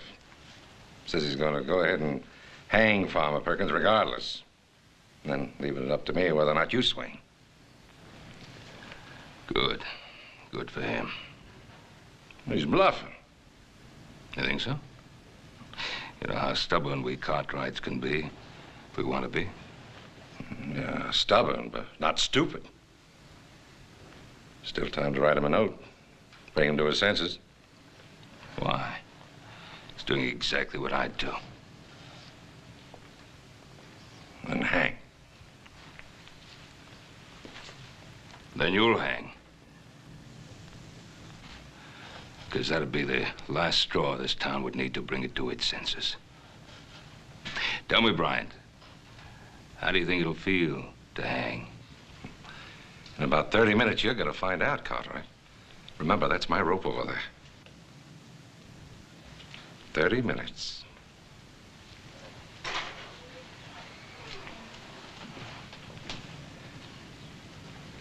I'm getting out of here, Sam. Norton!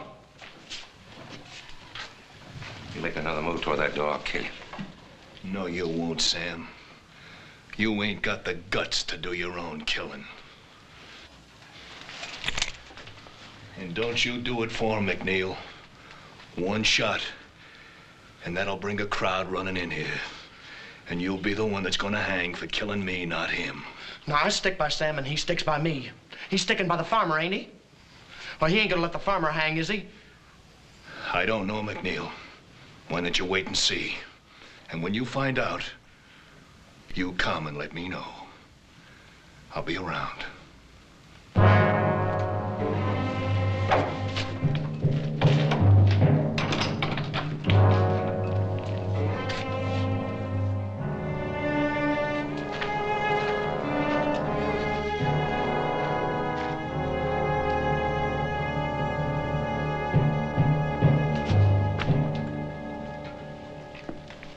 Where's Hoss and little Joe?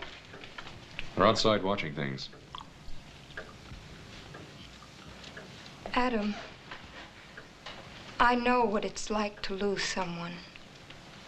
Do you? And to know that you're the cause of it? Adam, Ben Cartwright's worth 10,000, Farmer Perkins. There's still time. Let Perkins go.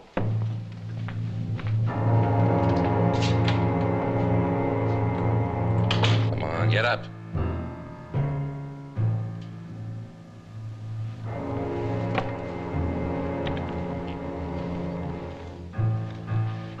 Put the noose around his neck.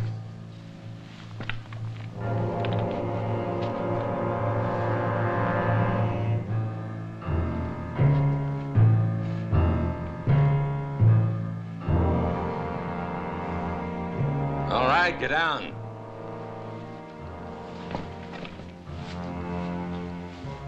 Come here, I want to show you something. Get on down the corner. You can see the jail from there.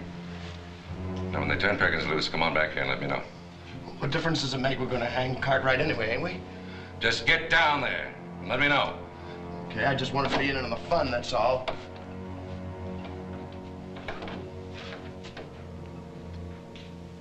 You know, there wasn't any need to send the boy. Because they'll hang Perkins, all right. And after they do, they'll be coming here for you. Let them come. They've been after me before. They haven't got a thing they can prove against me. They will have. After you hang me. Shut up, Cartwright. I'll probably yank this table out from under you right now.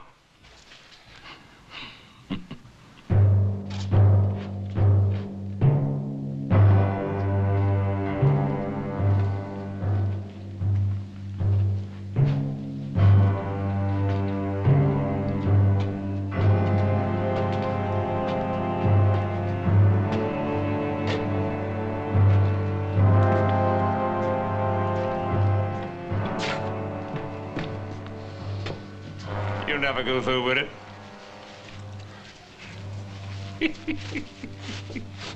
What's so funny? Old Ben Cartwright. I bet he ain't so high-minded with a rope around his neck.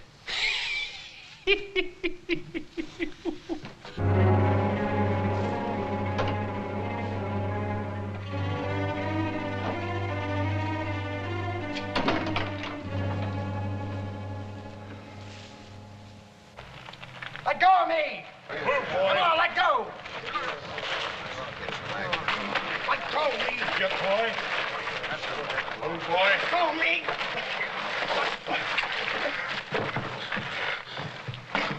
We found him down by the corner.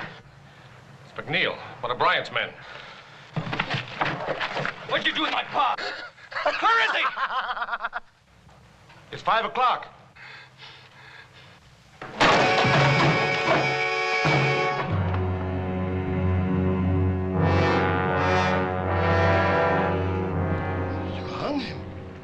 You hung the farmer. We told you we was going to, boy. All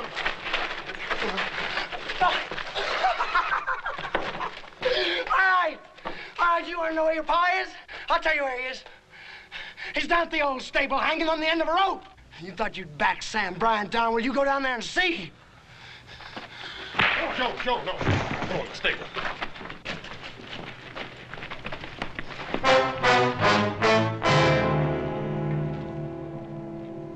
Listen to me, all of you. Look, I brought Ben Cartwright back. I didn't do nothing. Now, look, I'm giving him back his gun.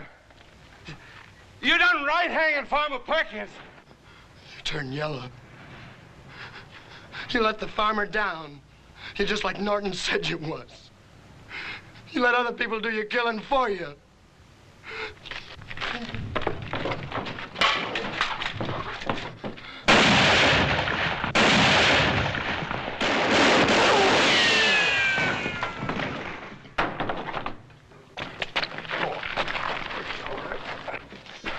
Feel all right, Pa?